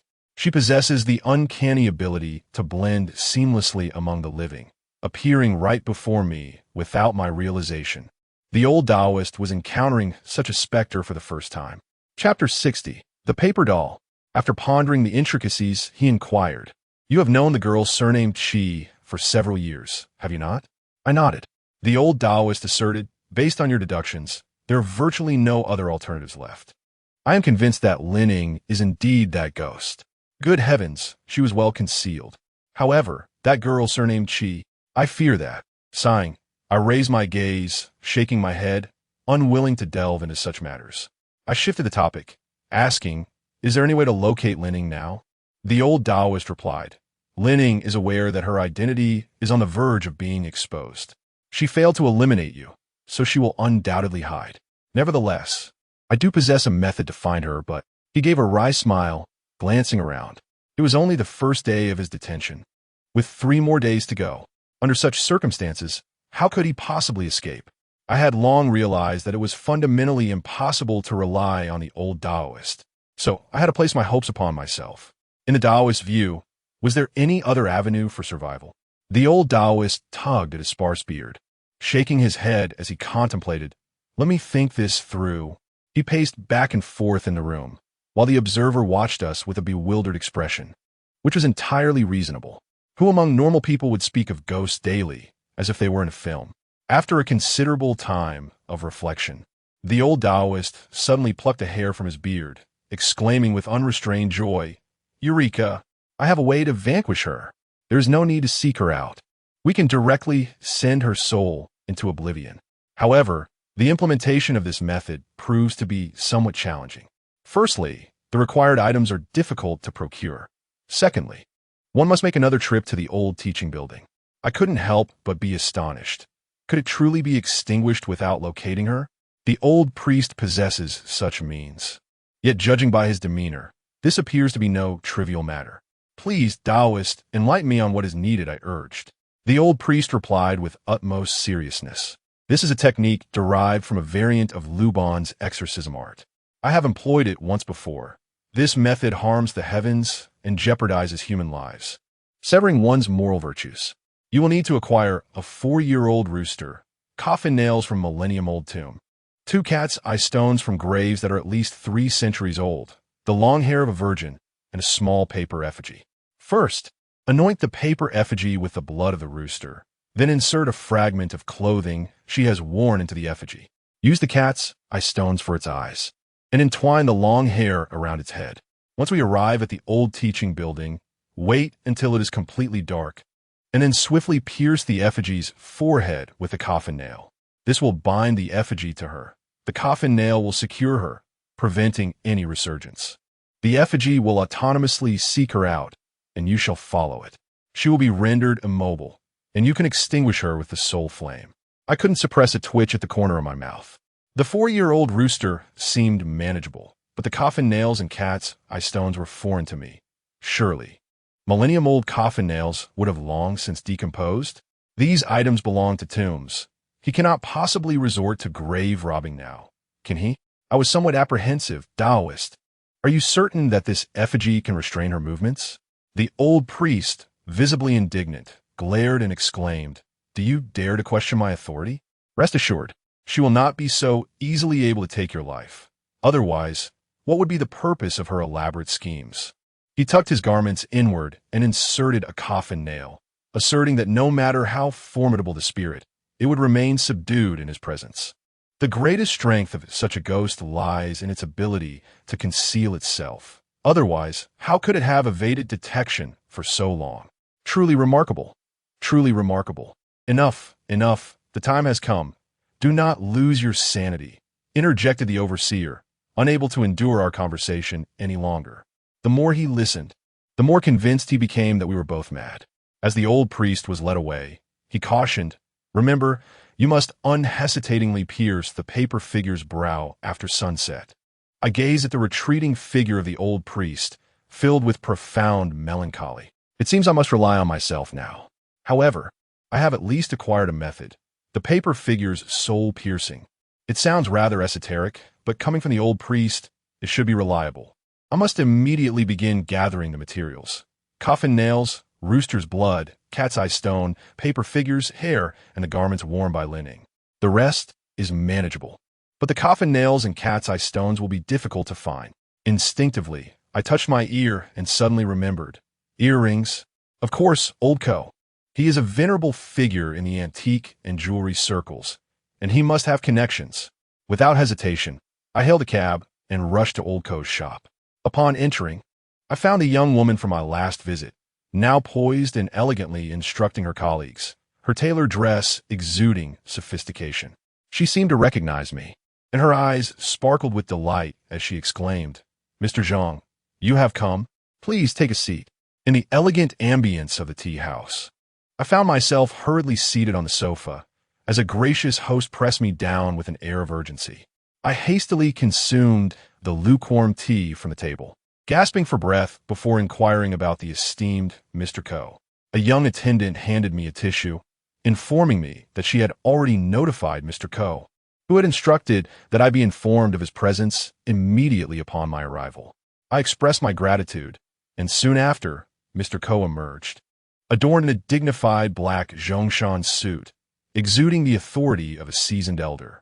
Upon spotting me, his face broke into a joyful smile as he approached me with brisk steps. "A-si has come," he exclaimed. "I was just thinking of you yesterday, and here you are again today." Rising respectfully, I addressed him, stating, "Mr. Ko, I have an urgent matter for which I seek your assistance. If it were not for the pressing circumstances." Mr. Ko's expression shifted to one of mild displeasure as he frowned, retorting, "What do you mean by that? It is only natural for you to seek my help. Whether the matter is significant or trivial, you should always come to me. There should be no hesitation about other complications. Just tell me what you need." His once dim eyes sparkled with vitality. Despite his age, he remained astute. He had discerned my character upon our first meeting, understanding that I would only approach him under dire necessity. Now, contemplating how to cultivate a rapport with me, he was determined not to let this opportunity slip by. As I surveyed the staff in the tea house, Mr. Ko comprehended my unspoken concerns and promptly escorted me to an office. Within that sanctuary, I laid bare my request. "I have inadvertently become entangled in a pressing situation, and I urgently seek your assistance in procuring 2 specific items." Since I preferred not to speak directly, old Ko did not press further. He straightforwardly asked, "What do you need? Feel free to say." The coffin nails from a millennium past, and the cat's eye stone from a tomb over 3 centuries old. Old Ko's drooping eyelids suddenly lifted, and his eyes, now sharp and discerning, gleamed with amusement. "Is that all? A-si, you have indeed come to the right person. In the entirety of Dachang City, I am perhaps the only one capable of locating these 2 items for you. I am quite pleased to assist you on this occasion. Rest assured, I shall procure both items for you today without fail. No problem. I shall deliver them to you by afternoon." Just then, a young lady knocked and entered with tea, while I remained slightly lost in thought. I had not anticipated that the 2 most troublesome items would be resolved so effortlessly. Old Ko's connections were far more profound than I had imagined. Chapter 61. Spare the chicken. Old Ko readily assured me that I would indeed see those 2 items by afternoon, to which I could only express my gratitude. Perhaps out of consideration for my reputation, he charged me merely 20,000 for both items, though their true worth was evident. One was a millennium-old coffin nail, and the other a cat's eye stone dating back over 3 centuries. It was likely that neither would be valued at less than several $100,000. After spending some time with old Ko, I set out to seek additional materials. Procuring paper figures was straightforward. I ordered small paper effigies from a local shop. However, finding a 4-year-old rooster was quite another matter, as such a bird is rarely found in the market and is likely only kept by certain households. Thus, I procured a bicycle and began my quest, inquiring as I rode along. Every time I heard a rooster crow, I would hastily stop to investigate, knocking on doors to inquire. While I could find roosters that were several years old, the elusive 4-year-old rooster proved to be a rare find. I spent the entire morning peddling and questioning countless households. Consequently, I shifted my focus to the secluded towns within Dachang City. As I knocked on door after door, seeking information about who possessed a rooster, particularly one of 4 years, I eventually stumbled upon a lead at the home of an elderly woman. I politely knocked, and the door was answered by a young woman, presumably the granddaughter of the old lady. Upon learning of my quest for a rooster, she was taken aback, exclaiming, "How strange it is today that so many people are searching for roosters." However, she informed me that I was too late, as the rooster had just been purchased by the town mayoress family, who intended to use it for exorcism. Exorcism? This was troubling. Without a moment to lose, I inquired about the mayor's residence and hurried there. They intended to utilize the old rooster for a purpose that, beyond slaughtering it, left me concerned about the possibility of finding another 4-year-old rooster. I arrived at the mayor's house, which appeared to have recently hosted a funeral, with white mourning cloths draped everywhere. A crowd had gathered at the entrance, yet no one dared to enter. After considerable effort, I finally squeezed my way inside. In the courtyard, I beheld a man clad in a yellow Taoist robe, pacing back and forth, a peachwood sword strapped to his back. This Taoist priest sported 2 tufts of facial hair and spoke in a mystical manner, asserting his words with conviction. What captured my attention the most was the rooster at the feet of the Taoist priest, its wing twisted a rooster of 4 years. Just as I was elated to find the chicken, the priest brandished a butcher's knife, preparing to sever its neck. "My chicken! Spare the chicken!" In a flurry, I rushed into the courtyard. There were over a dozen people in the yard, including several towering men and a few women. The Taoist glared at me, knife in hand, and asked, "What do you want?" With a quick thought, I fabricated a story claiming I am a disciple of the Fulong Mountain sect. "I was alarmed when I saw you about to kill this rooster, so I rushed in. This rooster must not be sacrificed." The Taoist slammed his knife onto the table, exclaiming, "What nonsense about Fulong Mountain? Who is this little brat wasting my time with exorcisms? Get lost." With that, he disregarded me and turned back to perform his incantations with a peachwood sword. The townsfolk regarded me with suspicion, though their attention remained fixated on the Taoist. Suddenly, I felt a tug on my arm and turned to see a bald-headed elder clad in black, his hooked nose prominent. He whispered urgently, "That priest is a renowned master from Maoshan, specifically invited by the town chief to exorcise evil. If you cause any further trouble, they'll surely deal with you." I paused, intrigued, and inquired, "Exorcism? What has happened at the town chief's house?" The bald elder replied, "It concerns his son. He is over 30 years old, the sole heir. And since the passing of the town chief's father, he has become deranged. He wanders about in a stupor, unable to speak, and cannot attend to his own needs. That is why the town chief has summoned the priest." I nodded, "Indeed. Where's the town chief's child?"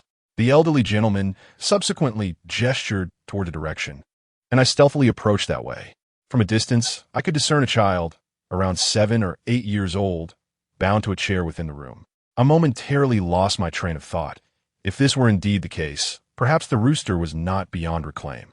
At that moment, the little bearded Taoist was about to swing a cleaver at the rooster once more.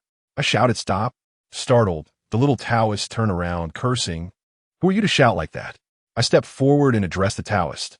"I have heard that you are a master from Maoshan. I beseech you to spare this rooster as compensation.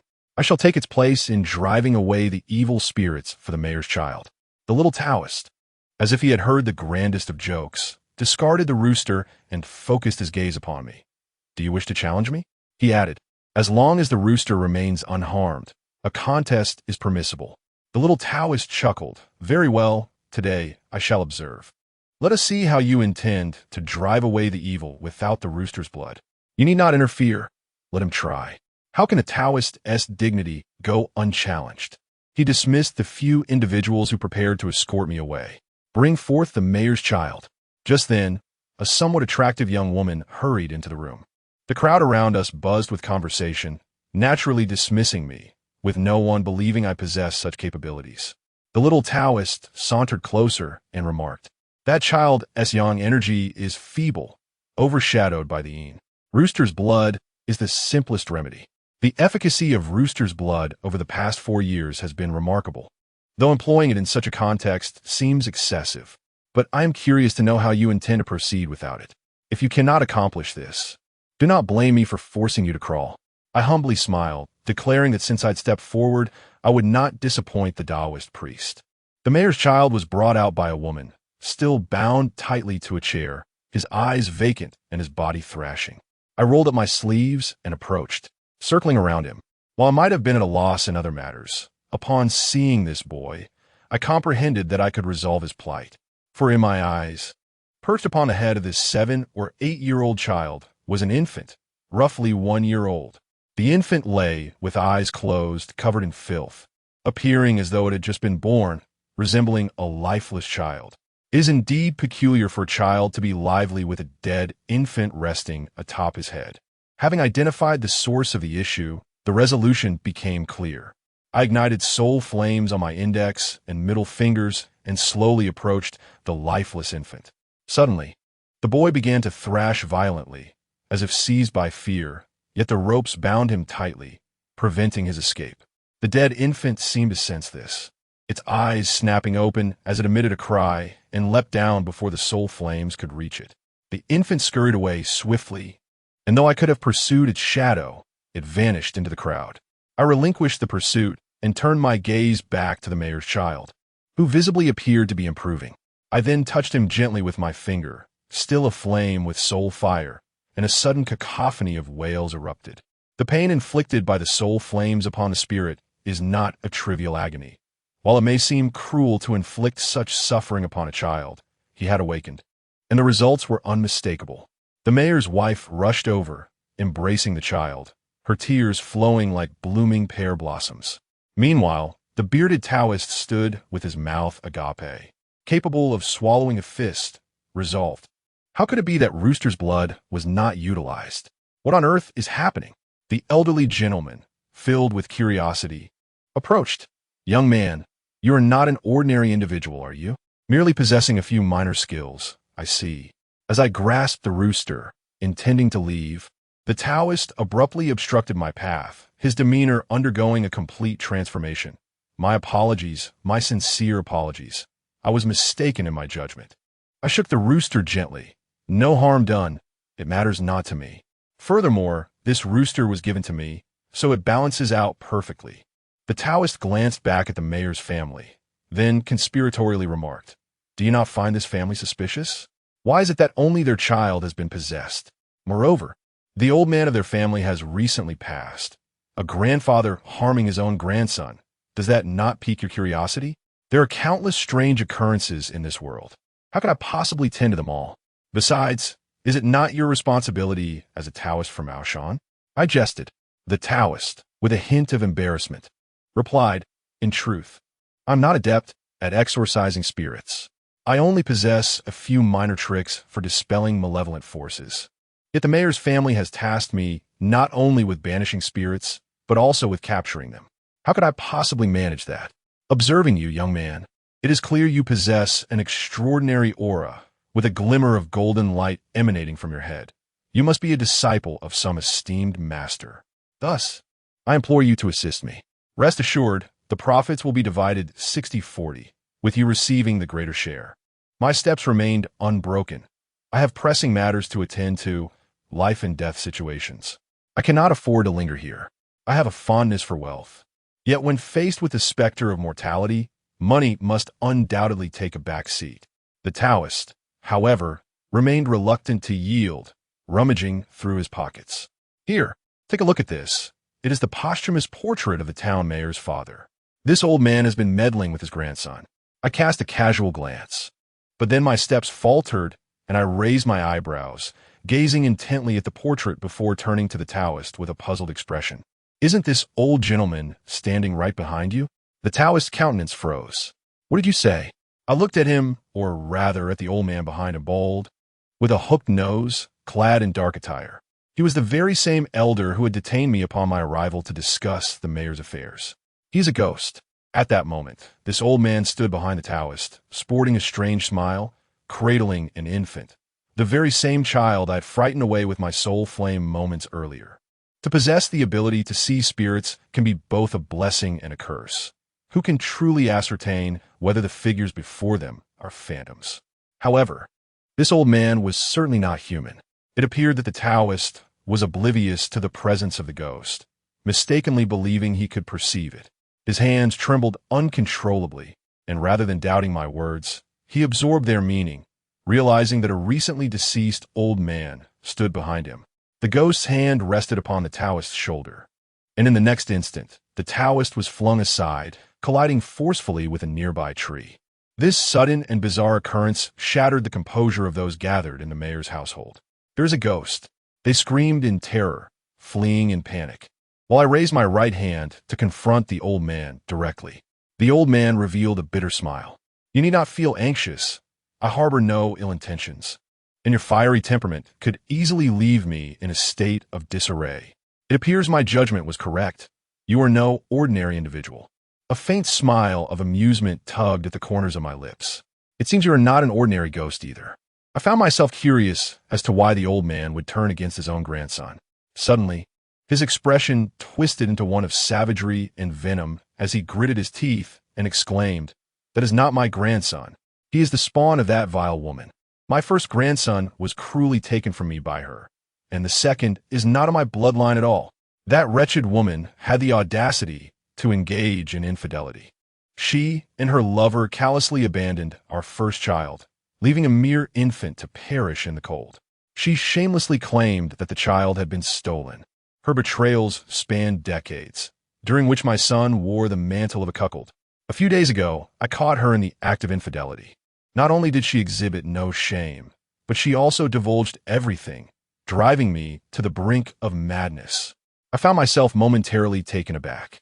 Had this devolved into a family melodrama? Grandson, illegitimate child? The first child was discarded, meaning that the little boy just mentioned was not the town mayor's legitimate son, but rather the product of an affair between the mayor's wife and another man. The infant, frightened away by the soul flames, was indeed the mayor's true son, the very lifeless child cradled in the old man's arms. In the arms of the elderly gentleman, the infant emitted a series of pitiful cries, its soiled body evoking both sympathy and sorrow. The tiny face remained oriented towards the mayor's wife, with its minuscule fingers repeatedly reaching out to her. How exasperatingly intricate and captivating. If true, this hat has taken root, and it is indeed lamentable that the mayor remains oblivious to such a matter. I scrutinized the old man. So you seek vengeance? He shook his head, casting a gaze filled with complexity upon the infant in his arms. I am but an old man nearing death. What difference does it make if I depart a tad earlier? It is only my son and grandson who suffer, both persecuted by that vile woman. Encountering such a daughter-in-law signifies our unfortunate fate in choosing the wrong people. My time is drawing to a close, and I can no longer linger in this world. Yet, this child is pitiful. Abandoned by its own mother in a drainage ditch, it narrowly escaped being devoured by beasts, only to perish from the cold, its remains gradually buried beneath refuse. I harbor no desire to persecute anyone. I merely wish for this child to find rest in the earth. A flicker of understanding dawned upon me regarding the elderly man's intentions. By unsettling his son's household and allowing the specter of the deceased infant to haunt the boy, he sought the assistance of someone knowledgeable in such matters to ensure his grandson's burial.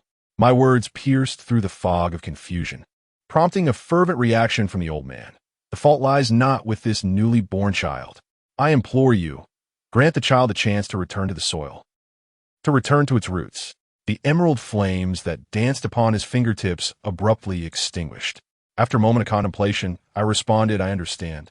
However, my dear elder, you must understand that I initially harbored doubts towards you. I am not inclined to believe in any supernatural entities. Moreover, while I regard your claims with skepticism, I am willing to make an attempt. As for whether I will succeed, that is left to fate. All I can do is this.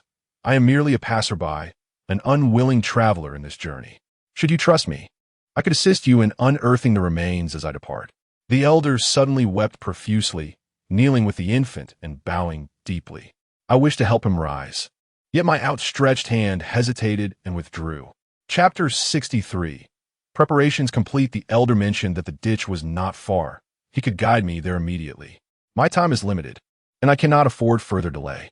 Holding the rooster, I approached the tree to awaken the unconscious Taoist. This Taoist was utterly unlike the white-robed master, whether in skill, temperament, or magical prowess. The Taoist awoke abruptly, staring at me in alarm. Has the ghost departed? I shook my head and gestured beside him. The elder is right there. The Taoist shuddered, his eyes rolling back as if he might faint. I promptly roused him. This is your business. You must see it through. We are heading to a certain location, and you will accompany me. I shall not return afterward. Regardless of the Taoist's willingness, I dragged him out. The old gentleman swiftly guided us to the ravine, where I cast aside the rooster and led the Taoist down into the depths. Initially, the Taoist was thoroughly frightened, unable to perceive any spirits. He could only witness me conversing with the air. Each time I turned to him while speaking, his face paled, as if a ghost were hovering beside him. I informed the Taoist about the mayor's predicament, deciding not to interfere further and leaving everything to him. It was indeed a straightforward affair. If the old gentleman's intention truly was to see his grandson buried, then the haunting at the mayor's residence would naturally dissipate, allowing the Taoist to receive his due payment. Of course, a portion of that payment must find its way to me, for otherwise, the old gentleman would certainly hold the Taoist accountable.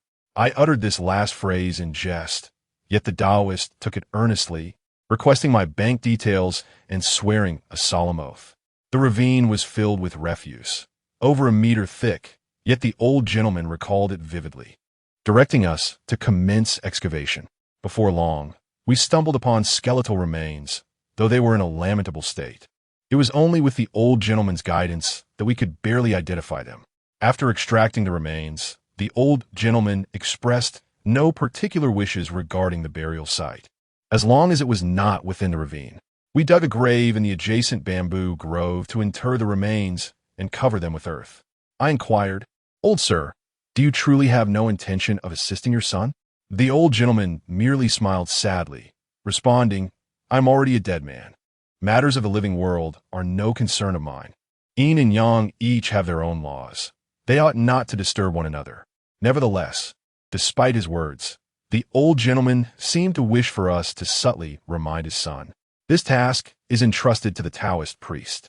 Subsequently, the old gentleman expressed his profound gratitude once more, cradling the child as he retreated gradually. The rustling bamboo grove stirred a verdant whirlwind, and amidst the cascading bamboo leaves, I seemed to glimpse the child resting upon the old man's head, smiling at me. The Taoist, clutching a bamboo stalk, inquired with trepidation, has that old gentleman departed?" "Indeed," I replied, observing the Taoist with curiosity. "Aren't you a priest from Maoshan? What are your skills? Your abilities?" The Taoist's face flushed with indignation. "Nonsense. Who told you that all Taoists can exorcise spirits? A Maoshan priest does not bear that burden." "Wait, you can actually see ghosts?" I asked incredulously. "Of course. Can't you?" The Taoist, exasperated, bared his teeth in frustration. "Whoever told you that Maoshan priests can see spirits is a scoundrel. If you mention their name, I will tear them apart. Even if we were capable of seeing ghosts, it requires special methods, utilizing cow tears and the like. Who can do it as effortlessly as you, conjuring apparitions as if encountering mere mortals?" I waved my hand dismissively, lifting the rooster to depart. "Perhaps I'm simply favored by spirits. If the mayor pays, remember to send me the money. I have other matters to attend to. You may handle the rest." After locating the rooster, I first entrusted it to the proprietor of the paper effigy shop, then proceeded to seek the long hair of a maiden. Hair is a commodity easily fabricated. My concern lies not with its authenticity, but rather with the nature of its owner. In the interest of exercising caution, I made my way to a hair salon, where I patiently awaited the arrival of a female customer seeking to sell her hair. I approached her with a rather blunt inquiry, which proved to be neither efficient nor particularly safe, as I narrowly avoided an altercation. However, after this experience, I learned to be more astute. These women were often unreliable, whereas younger girls appeared to be more trustworthy. After an hour of waiting, I was finally graced with the presence of a grandmother accompanied by her 6- or 7-year-old granddaughter, both looking to part with their hair. My eyes nearly sparkled with excitement at the sight, yet I restrained myself to avoid drawing the attention of the salon owner, only approaching him to purchase the hair once they had departed. Thus, I procured the long locks I desired, but still required the garments once worn by Lin Ying. It became imperative to return to that villa. Upon arriving once more at the villa's entrance, I clutched the bone of the wronged spirit, feeling a profound lack of security. With my heart in my throat, I ascended the elevator to the 4th floor. The corridor was as silent as it had been when I left. Approaching Lin Ying's room, I was taken aback to find her door firmly shut. I distinctly recalled leaving it ajar on my way out. Who had returned to this place? Was it Lin Ying or Chi? Using the bone of the wronged spirit, I cautiously nudged the door open, peering inside before bursting in, causing a can to roll away with a loud clatter. The room was dim and desolate. With one hand, I fumbled for the light switch while the other held the bone, surveying the eerie stillness surrounding me. As the lights flickered on, clarity returned. It appeared that my imagined adversary was nowhere to be found. I found myself standing before Lin Ying's wardrobe, and upon opening it, I was greeted by a vibrant array of garments, skirts, and the like, all embodying the essence of a typical woman. My curiosity piqued regarding how the ghost from the old teaching building managed to integrate into society and school life, seemingly without trace. Could it be that no one has noticed her peculiarities? Perhaps I shall uncover the truth when I encounter her tonight. I rummaged through the collection of clothes and ultimately discovered a delicate, pale yellow short-sleeved shirt that I had previously seen her wear. This shirt was petite, akin to a small tank top in my eyes. Without hesitation, I ruthlessly snipped a sizable piece from the exquisite, costly fabric and tucked it into my pocket. After closing the wardrobe, I departed from Lin Ying's room and made a brief visit to Chi-Chi's chamber. Her room remained unchanged, the door ajar as it had been when I last left. Upon entering, I noticed the walls still bore the ominous message, "Hurry and flee. Beware of Lin Ying." Given Chi-Chi's temperament, it was indeed within her capacity to act in such a manner. After leaving the villa, I proceeded to Old Ko's shop. This time, he awaited my arrival eagerly, inviting me to sit before presenting an ancient box. Only after I'd sipped the tea offered by the young girl did he slide the box toward me, beaming with delight as he said, "Take a look." Chapter 64. A third venture into the old teaching building. I placed my teacup down and, with a leisurely demeanor, opened the box. Gazing at its contents, I hesitated for a moment before gingerly lifting a black spike, broad at the top and tapering down into a slender triangular shape, as if cradling a rare and precious artifact. My eyes sparkled with excitement. A millennia-old coffin nail? Old Ko nodded gently while savoring his tea. I slowly returned the coffin nail to its place and carefully picked up another object, a bead the size of an eyeball. The bead was remarkably transparent and pure, devoid of any impurities.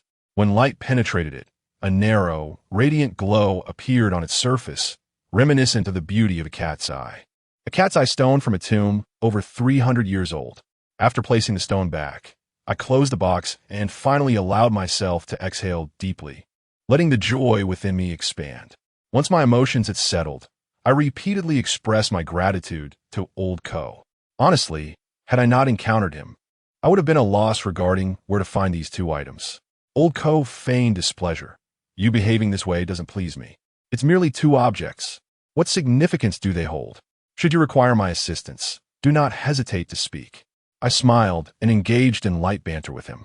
In truth, his help was also for his own benefit, yet I was still touched by his kindness. This older friend of mine was indeed endearing. With a millennium coffin nail and cat's eye stone prepared, I placed them into my backpack and rode my bicycle to the paper crafting shop. The shopkeeper was ready as well. He presented to me a small paper figure, about the size of a human head. Though diminutive, it was remarkably intricate. Due to my specific request, the shopkeeper had even created a hollow space beneath the paper figure, allowing pieces of clothing to be inserted. I set my bicycle aside and borrowed a room from the boss to commence the assembly. Although the task involved crafting a paper figure in the old teaching building, there were no restrictions on the assembly process. One can easily surmise the inadequate lighting in the old building. If any part of the assembly were to falter, all efforts would be in vain. Perhaps I would not have many more opportunities. Who knows if I could endure through the night? As for whether I could find rest during the day, it is worth noting that a student had once leaped from its heights in broad daylight. I laid the paper figure on the floor, with the materials arrayed beside me. Millennia-old coffin nails, 300-year-old cat-sized stones from tombs, the hair of a maiden, the blood of a 4-year-old rooster, and garments worn by Lin Ying. I had also borrowed other tools such as glue, a carving knife, and a sewing kit from the boss. The paper figure's head was riddled with numerous small holes, and I began by separating the maiden's hair into small bundles, securing them with glue and needle and thread. While this task seemed straightforward, it proved to be quite tedious. It took me half an hour to finish the hair. The subsequent steps were relatively simple. I tucked Lin Ying's fragment of a short sleeve directly beneath the paper figure and applied the rooster's blood over the entire figure using a brush. Care was needed to avoid tearing the paper while painting. I meticulously coated every inch before allowing it to dry, utilizing a fan to expedite the process. As for the eyes, the boss had thoughtfully left 2 recesses in the paper figure's face, into which I simply pressed the glue. Once everything was prepared, I stood the paper figure upright.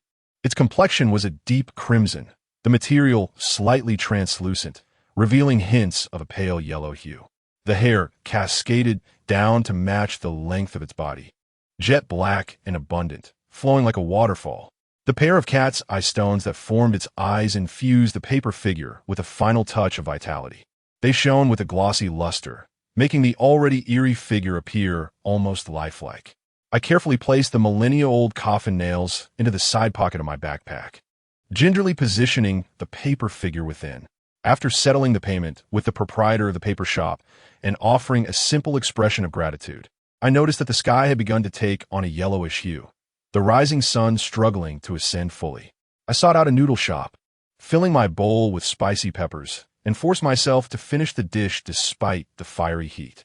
Wiping my reddened lips, I made my way to the old teaching building. Upon arriving at the entrance, I suddenly noticed a pool of blood on the concrete floor, seemingly appearing out of nowhere. The body had been removed, leaving only the remnants of the crimson stain. Could it be that someone had unwittingly trespassed into the old teaching building again? Or perhaps it was cheese. Shaking my head, I chose not to dwell on the bloodstain and stepped inside. Although the day had yet to darken, the interior of the old teaching building felt as if it had already succumbed to night. As I ventured halfway up the first floor, visibility dwindled, making it difficult to discern my footing. I retrieved my flashlight, illuminating the path ahead with caution. The old master had not specified which floor, only that it was within the old teaching building, so I surmised that the second floor should suffice. With a soft patter, I ascended to the second floor, where I found myself crouched in the corridor. It was unclear when the classrooms above began to resonate with the melodious sound of reading, the harmonious voices layering upon one another like ocean waves. In contrast, the classroom adjacent to me remained notably silent, with only the occasional creak of shifting desks and chairs. Remaining in the corridor proved futile, as I could not discern the state of the sky outside. After a moment's hesitation, I approached the door of the nearby classroom and pushed it open with a heavy creak. As I entered, the sounds of movement within seemed to cease abruptly. I paid little mind to this, closing the door behind me and glancing out the window. It appeared I would need to wait a while longer. The classroom was cloaked in an eerie stillness and darkness, with the only illumination coming from the dim, yellowish light filtering through the window. I sat alone in a seat, grappling with feelings of isolation and dread. To stave off the silence, I began to tap the ground with a bone, producing a rhythmic sound that echoed in the emptiness. I cannot discern whether I was attempting to disrupt the solitude or merely seeking to alleviate my boredom.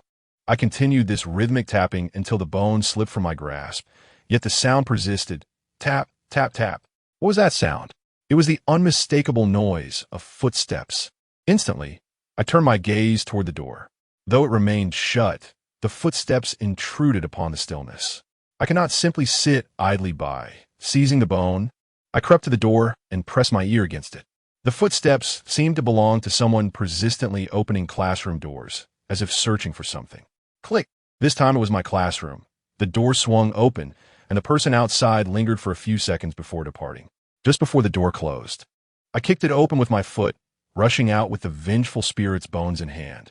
The dimness enveloped me, nearly suffocating in its embrace. There was no one. A voice, sharp and feminine, erupted from behind me. A-si. My gaze shifted rapidly, a ripple of emotions stirring within me. That voice was achingly familiar. Yet, I quickly suppressed the tumult of feelings and took a large step back, fixing my eyes intently on the woman behind me. Chi. She stood against the wall, her attire identical to yesterday's, a gray dress seamlessly merging with the shadows and the wall, which was why I had failed to notice her at first. A distance separated us, the vengeful bones positioned between, and Chi-Chi's emotions were evidently in turmoil, while I remained as still as stagnant water, pointing the bones at her. I spoke with urgency. I shall pose but one question. You need not respond with anything else, nor do anything. You need only answer me this. Chapter 65. Is Chi-Chi human or ghost? Are you human or ghost? Chi-Chi's agitated expression froze momentarily. A-si. What do you mean by this? I reiterated my demand. Answer my question. Are you human or ghost? Although it was now almost certain that the spirit haunting the old teaching building was Lin Ying, the Chi-Chi before me did not necessarily warrant trust. Thus, her forthcoming response would determine, was she a ghost or a human? The inquiry was posed, yet there could be but a singular answer, that one definitive answer. At this moment, Chi-Chi could only be a ghost, not a human. Based on the inference drawn from the Red Sha suppression box after that fateful night, there is only one living person left in that house. If Lin Ying were the ghost of the old teaching building, then Chi-Chi must surely be deceased. Although her departure from the building could also account for the presence of only one living person, such a loophole is too conspicuous. Under normal circumstances, I would have noticed her leaving. Moreover, the characters in Chi-Chi's room were inscribed by her own hand. Besides, what are the odds of an ordinary person surviving an encounter with a ghost? The matter of the Red Sha suppression box is known only to me, and the ghost of the old teaching building is unaware that I have begun to suspect her identity. Yet, she chose to leave, which indicates she must have targeted another individual. Otherwise, wouldn't she have remained hidden by my side, where she would have had greater opportunities? The old priest has also warned that Chi-Chi is in grave danger. In contrast to the living Chi-Chi, I find myself placing greater faith in the deceased one. If this Chi-Chi before me claims to be human, I can scarcely contain my disbelief. I fix my gaze upon her, awaiting her response. Chi-Chi's face, shrouded in darkness, remains unspoken for a moment before she begins to sob, glistening tears cascading down her cheeks, illuminated by the flashlight. Ghost. I'm already dead. When? Last night, shortly after departing from that place, Lin Ying reappeared. Previously, she had eluded my grasp, yet she manifested once more in a most enigmatic manner. She claimed to have ventured out for a brief excursion, and I paid it little mind. However, she unexpectedly turned on me, first striking the back of my head with a heavy object, and then forcing some inexplicable liquid down my throat. After that, Lin Ying vanished, leaving me engulfed by an unprecedented wave of drowsiness. I succumbed to slumber. When I awoke, I found myself suspended in midair. The sensation of plummeting enveloped me. I was utterly powerless, merely experiencing my descent until I struck the ground. In an instant, the sound of bones fracturing echoed through me, my body contorted in agony, my head feeling as though it had shattered like a broken melon. Though my consciousness had not entirely faded, I lay on the ground, enduring pain and torment. At that moment, I recalled the bloodstains from downstairs, maintaining my distance. I inquired with confusion, "Then why are you here?" Chi-Chi appeared numb. Those who leap from the old teaching building meet their demise are trapped within this coffin-like structure, wandering between floors and loitering in classrooms. Ever since I perished last night, I have been haunting this building. A glimmer of light suddenly flickered in her eyes. Until just now, I heard some movement. I wished to descend and investigate, but I did not anticipate encountering you. I left you a message in blood. Why did you still come? That inscription was my desperate attempt to warn you about Lin Ying. I continue to question. You were attacked. Why did you not call for me? Or seek help? She expressed her resentment, saying, at that time, I lay on the bed, my throat and mouth numb, unable to utter a sound. I exerted all my strength just to leave you a hint, and yet you doubt me? You don't even trust the dead. Whom do you truly believe in? I lightly tapped her shoulder with a ghostly bone, replying, I only trust myself. Regarding your demise at the hands of Lin Ying, I sincerely apologize. That night, I was utterly unaware, and by the time I awoke, both of you had vanished. Chi-Chi inquired, Lin Ying is gone? Are you implying that Lin Ying is the ghost of the old teaching building? I did not respond, yet she had already deduced much of the truth. Perhaps it was the bond forged over several years that granted us an unspoken trust. Even in the face of a ghost, I felt no fear towards her. Outside the old teaching building, a weary figure gazed at the entrance. A bald man with a hooked nose, precisely the same elderly gentleman whom Zhang A-si had assisted earlier that day, accompanied by his grandson. The old man clutched a dim golden ring in his palm, pondering how his benefactor ended up in such a place. It would be best to wait for him to emerge.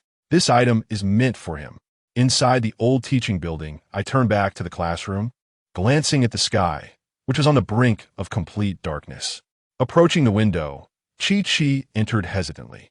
Perhaps sensing my wariness, she dared not come too close. Keeping a distance of 2 desks between us, I stole a glance at her. Was there truly any distinction in her demeanor compared to her usual self? Perhaps it is due to my frequent encounters with spirits that I can scarcely distinguish between the living and the spectral. The peculiar condition of my right eye has endowed me with the ability to perceive apparitions. However, It is not solely my right eye that grants me this sight, but rather both of my eyes.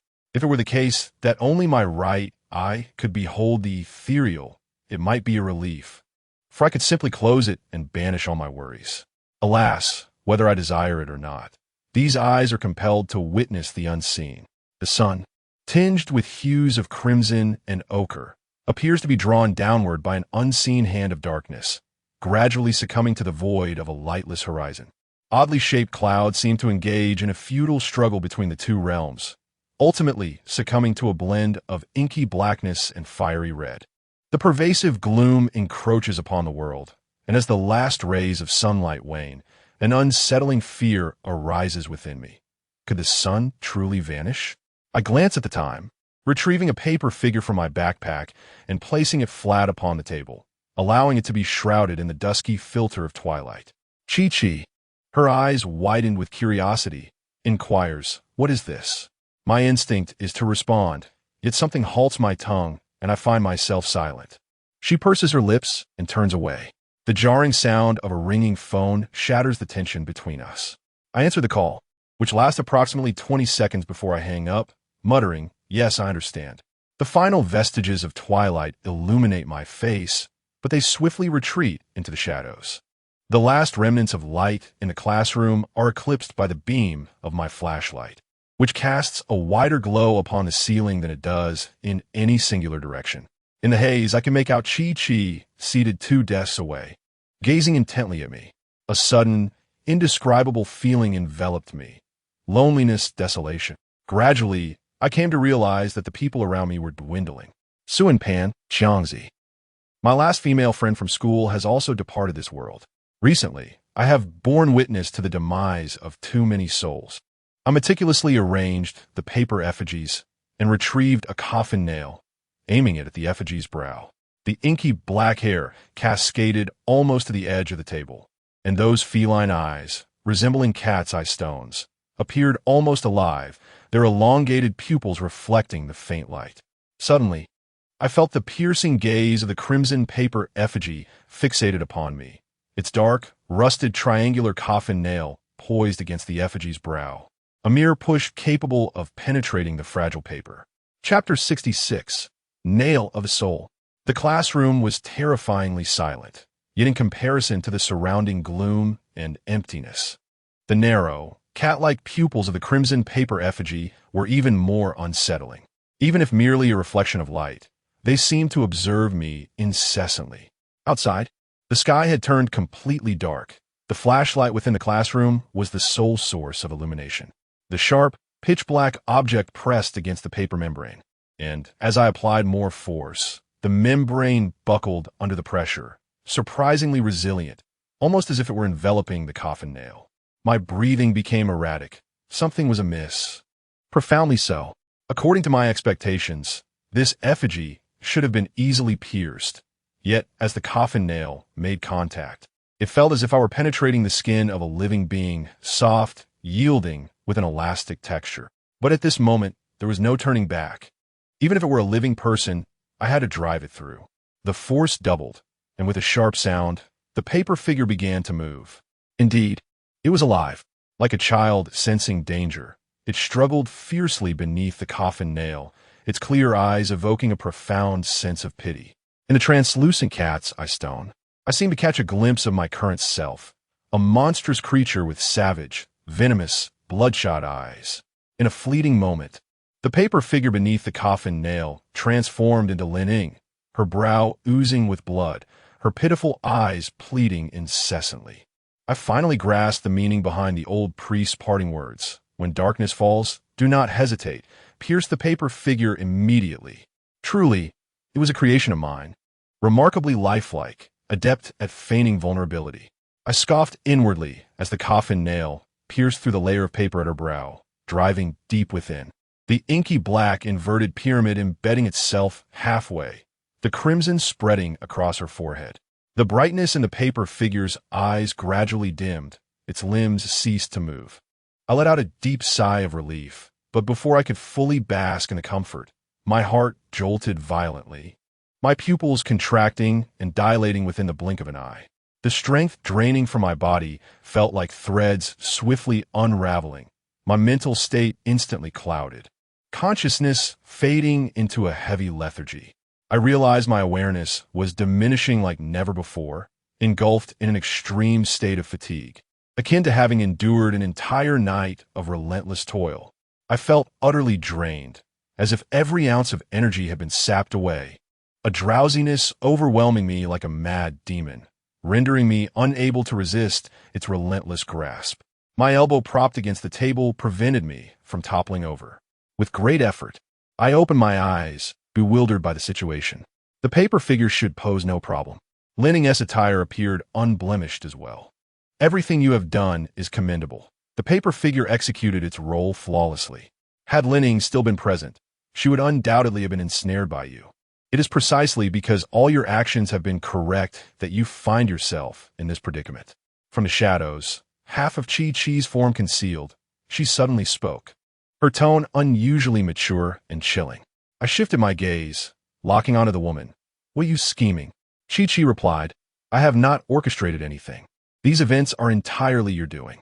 Every step the paper figure took was correct, and the binding of souls was without fault. However, I did not anticipate that the side effects would leave you in such a weakened state. Nevertheless, it is astonishing.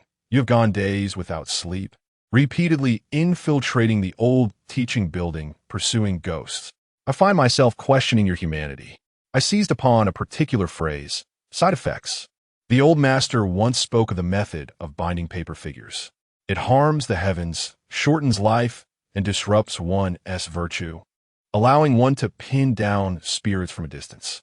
Naturally, the one who binds the spirit would face repercussions. Thus, it becomes clear that this is the source of my frailty. If it truly grants the power to bind ghosts, then it would be worth it. However, the current circumstances are abundantly clear. This woman, Chi-Chi, is peculiar. She is indeed the specter of the old teaching building. Her ruthlessness is striking. Not only does she frame Lin Ying, but also orchestrates a self-detonation. It seems she had plotted to implicate Lin Ying from the very beginning. From a human perspective, it is natural to suspect those with whom one has had the least interaction.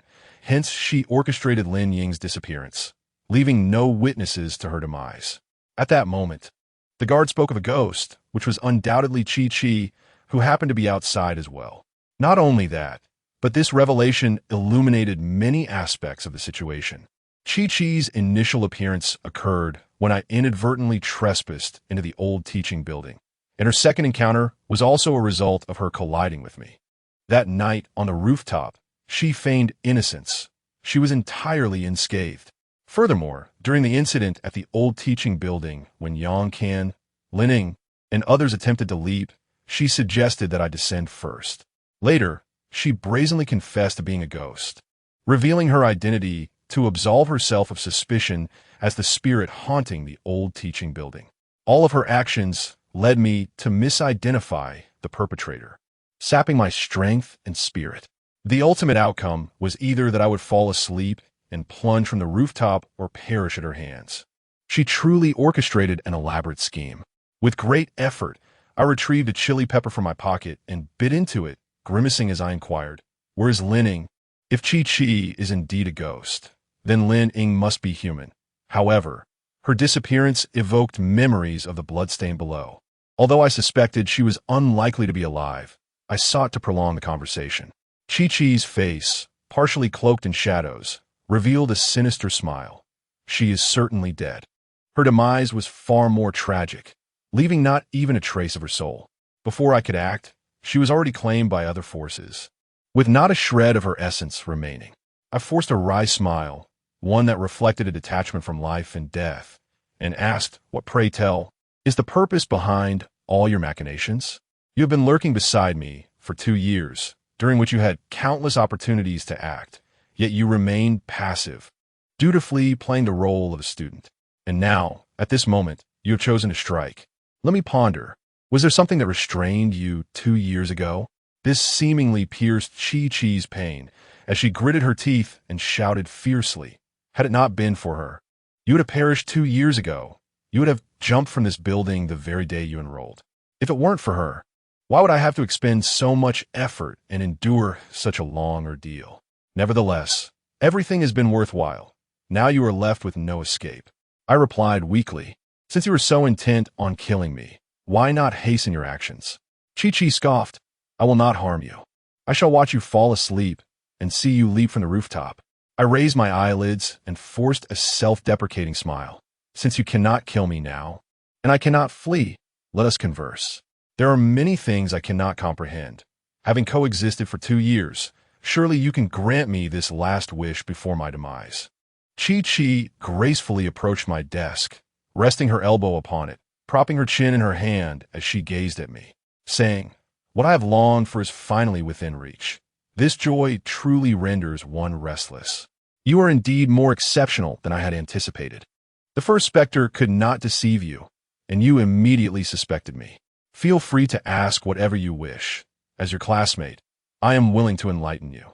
Let us together pass this intriguing time. Chapter 67. The Reward of the Great Stick. I was quite taken aback when Chi unexpectedly agreed to help me with my doubts. Resting my head on the desk, I expressed my gratitude. Thank you. My first inquiry was, why did you not simply kill me?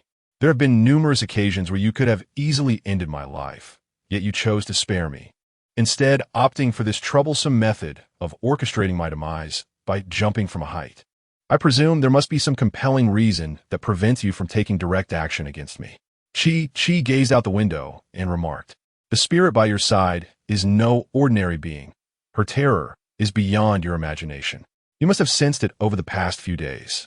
She retaliates against anyone who seeks to harm or offend you. Not only humans, but even spirits alike. While I could potentially eliminate you, it would undeniably provoke her presence. No spirit desires to encounter her. It is indeed a conundrum to refrain from harming you, yet still ensure your demise. 2 years ago, merely entertaining the thought of harming you would capture her attention, and she would obliterate any spirit harboring murderous intent towards you. Hence, I have been masquerading as a human until now. After 2 years, it seems she can no longer manifest actively, allowing me to finally take action. I cannot strike directly, but I can employ an indirect method. For instance, you might unwittingly wander into the old teaching building, succumb to its curse, and leap to your death. Unless you are injured, she will remain concealed. Thus, in order to facilitate your natural and unimpeded demise, I have expended considerable effort. Upon hearing Chi's words, I seemed to grasp certain behaviors of the ghostly wife that had previously puzzled me. In light of recent events, it appears that she was, in fact, safeguarding me by eliminating adversaries. However, during the times I was tormented by spirits, she remained absent. This implies that her appearances follow a discernible pattern, contingent upon my suffering. When Zhao Kong attempted to kick me and seize my collar, the yellow-haired ghost possessed me, and the acne-faced spirit was also at play. One might liken this to a game, where the ghostly wife functions as my passive skill, activated solely upon my depletion of health. It seems that entering a negative state does not necessarily trigger her intervention. Many of my questions were suddenly resolved. Why did the jumping off the building ghost require me to fall asleep? Why orchestrate such an elaborate trap? I revealed a sardonic smile and inquired, are you afraid of her? Are you wary of her? Is this why you've lurked for 2 years, devising so many schemes? Although Chi's expression was displeased, she did not refute me. Fear of her is a natural reaction for a ghost. As I have previously stated, her existence embodies a terror and unknown that is beyond our comprehension. What do you think motivated my actions against you? I have meticulously planned this for quite some time. The first ghost misled you into re-entering, constantly pressuring you, deliberately compelling you to confront the false ghost, yet you remained unperturbed. Ultimately, you found yourself back here. I asked, you fear her, yet you still act against me? Suddenly, Chi gazed at me with an intense fervor, a look I had encountered before. When I apprehended the gatekeeper, he too had possessed that same fervent gaze. Though fearsome, the risks entailed promised unimaginable rewards, endless benefits following your demise. I momentarily lost my bearings, recalling that the gatekeeper had uttered similar words. The second inquiry, why must you resort to violence against me? What advantage does my death bring to you ghosts?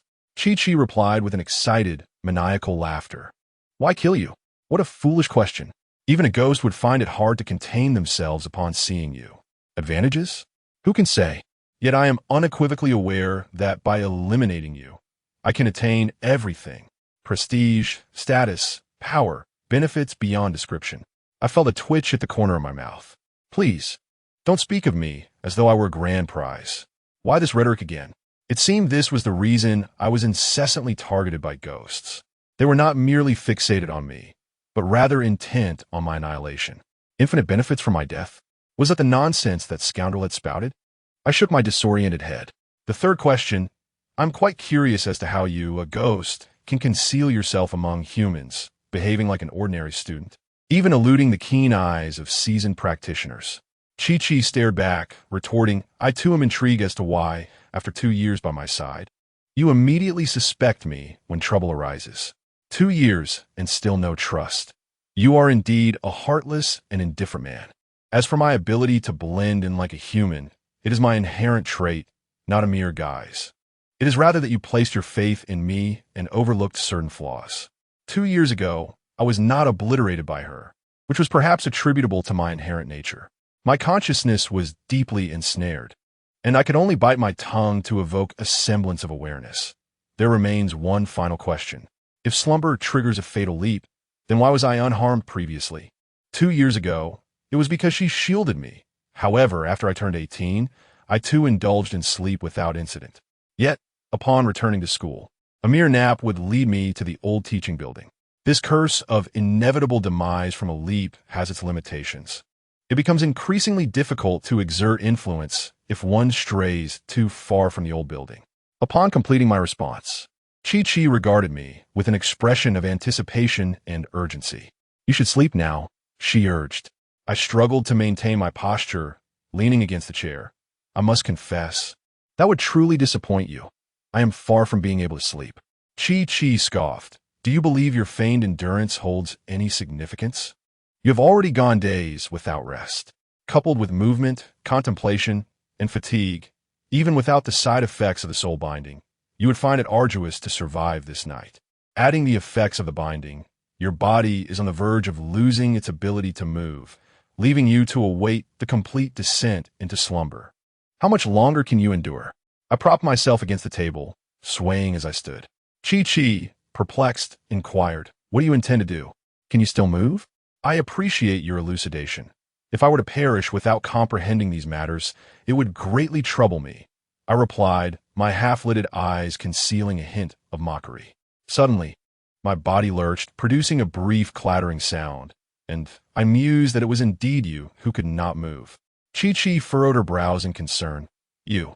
As she had yet to complete her sentence, she suddenly froze, as if her entire being had succumbed to a momentary stillness. Almost immediately, a sharp pain seemed to pierce her brow, causing rivulets of crimson to flow down her nose, only to vanish upon reaching the ground, leaving no trace behind.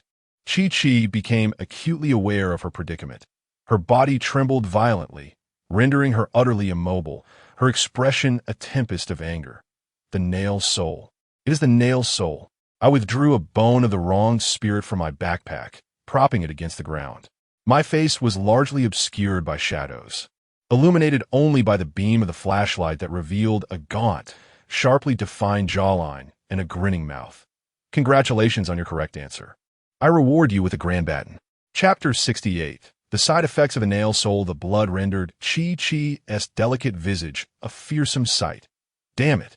When did this happen? When did you do this? Wasn't it Linning you were targeting? With a soft thud, a small crimson paper figure tumbled from the drawer of my seat. Tap, tap, tap. The tiny paper feet scurried across the floor, its long, dense black hair nearly trailing on the ground. Those eyes, resembling cats' eye gemstones, glimmered with an eerie light as they fixated on Chi-Chi, the coffin nail embedded in her brow amplifying the surreal and ghastly atmosphere. The paper figure rushed forward, wrapping its arms around Chi-Chi's calf. Terrified, she stared at it in horror, her body refusing to heed her conscious commands. Indeed, it was the nail soul. How could there possibly be a paper figure? What on earth was happening? Why had he placed a paper figure in the drawer so early in the morning? Did I inadvertently expose myself from the very beginning? Was everything just now a deliberate attempt by him to extract information from me? It shouldn't be possible. My traits are evident. So how could he have discerned them? When exactly did he uncover the truth? Was it last night? Or even earlier? The more Chi contemplated, the more apprehensive she became. Throughout, she had believed she was in control of the situation, orchestrating everything to her advantage. Even when Zhang A-si evaded trap after trap, she remained unperturbed, convinced that everything was within her grasp. Yet now, she dared not entertain such thoughts. The circumstances had long since exceeded her expectations, and the snare she had meticulously crafted had transformed into a cage, ensnaring her. You had already realized I was a ghost. I resembled a weary elder, leaning heavily on a cane, moving slowly, my consciousness increasingly clouded, likely prompting anyone who saw me to assume I would collapse at any moment. No, that wasn't the case. When I first entered this classroom, I was still unaware, merely harboring a slight wariness towards you, believing instead that Lin Ying was the spirit haunting the old teaching building. However, I received a phone call not long ago regarding a matter I had asked Fatty to investigate, and he managed to uncover the truth through his father's connections. There is no one by the name of Chi in the school. There isn't even a person with the surname Chi in my neighboring village. Chi. It's as if you materialized out of thin air, forcefully inserted into the school, the class, and the crowd. Strangely, despite the sudden appearance of an additional person, no one raised any suspicions or noticed anything amiss. It was accepted as entirely normal, and for 2 full years, there were no anomalies. I suppose this is a consequence of your peculiar nature, isn't it? When I am with you, I experience a peculiar sensation. Your words resonate with me effortlessly, evoking little to no doubt, despite being fundamentally at odds with my character. I find myself instinctively disregarding these discrepancies. It was only after being informed by the portly figure that I suddenly recognized the issue. Those previously overlooked flaws and details surged forth. The jarring sense of disconnection became impossible to conceal. At that moment, I realized that you, Chi, do not truly exist. Chi was still attempting to break free. Yet that coffin nail had pierced through the other end of the paper figure, rendering escape impossible. Just moments ago, she had discovered this truth, gritting her teeth in a display of revulsion and disgust. What a grotesquely deceitful being. The thought of this entity, upon learning of its ghostly nature, remaining unfazed and engaging in conversation with her, as if nothing had transpired, filled her with dread and nausea. That wretched figure had nearly met their demise at her hands. Suddenly, a revelation struck her, leaving her in a state of shock. No, that cannot be right. You clearly knew my identity moments ago, yet I entered with you. I did not witness you conceal the second paper figure in the drawer. I had approached her, attempting to lift the vengeful bone, but halfway through the effort, it fell from my grasp, a testament to my own frailty. It seemed that using the vengeful bone to vanquish her was not a viable option. Thus, flames of deep green ignited upon my right hand. Even a mere flicker of fire elicited a look of terror from Chi, who struggled desperately against her restraints. I embraced her, my right hand pressed against her spine. Even though I remained unaware of your identity, escape was futile, for from the very beginning, I had intended to pin both of you down. That flicker of green light swiftly expanded, an icy, desolate aura swelling forth. Within mere moments, Chi was engulfed in flames, the searing agony of her soul eliciting incessant wails. Though the materials for crafting paper figures were scarce, there were only a select few rare items. Everything else could be easily procured. The coffin nails and cat's eye stones provided by Old Co were ample. So instead of ruminating on who might be the ghost, it was far more prudent to pin down all potentialities. Thus, I fashioned 2 paper figures, one concealed within a drawer, the other placed atop the table. Whether human or ghost mattered not, they would be pinned together regardless. Chi-Chi's revelation as a ghost indeed astonished me, yet her exceedingly peculiar nature rendered her undetectable. However, her confidence was astonishing to the point where she believed I would not act against her. Approximately a minute passed before Chi-Chi vanished, and I found myself collapsing to the ground. After pinning 2 ghosts, I felt as though I was on the brink of death, yearning for sleep dreaming even while awake. Yet slumber was not an option. This was the old teaching building. Even after Chi-Chi's demise, other wandering souls lingered, those who had leapt to their deaths, trapped within the confines of this aged structure. To the ghosts, I was akin to a grand prize. Sleeping here would be akin to offering them a lavish banquet. Presently, I possessed no means of retaliation. After resting on the ground for over 10 minutes, I struggled to rise, leaning against the table for support, one hand clutching the bone of a wronged soul, the other igniting with soul flames, while I clenched my flashlight between my teeth. My body was so frail that I struggled to control my limbs, feeling utterly weak. It took me 4 minutes to traverse the few steps from my seat to the classroom door. Upon exiting, I leaned against the wall, inching forward with great effort. The dimness that enveloped me was exacerbated by the foggy beam of my flashlight, rendering everything before my eyes a mere blur. The sound of footsteps echoed behind me like a relentless barrage. They moved when I did and halted when I paused. A chilling gust swept from behind, and as I dared to glance back, I discerned the shadows of dozens of figures trailing me. When I returned my gaze to the front, I perceived a multitude of ghostly apparitions lurking in the dimly lit corridor, their cold, malevolent stares piercing through the gloom. I wondered if they sensed Chi-Chi's disappearance or if there was another reason. The restless souls trapped within the old teaching building had emerged. Did they perceive my weakness and seek my demise? I summoned all my strength, lifting the bone of a vengeful spirit with my hand ablaze with soul fire, and yelled defiantly, "Do you wish to be sent to the netherworld?" My shout caused them to falter slightly, yet they continued to gaze at me intently. Let them dare to approach. I would see if the flames of my soul would incinerate their last remnants. This bravado was merely a facade. In truth, even a child could topple me with a gentle shove. Yet I had no choice but to endure. The ghostly bride would only manifest after suffering, and I could not invoke her by harming myself. Moreover, with so many specters present, their intent was not merely to wound me, but to claim my life. Should the ghostly bride appear, her role would be limited to vengeance. I still clung to life. Perhaps my intimidation had worked, for they ceased to follow me. I exhaled in relief and continued my journey. The corridor to the stairwell took nearly 8 minutes.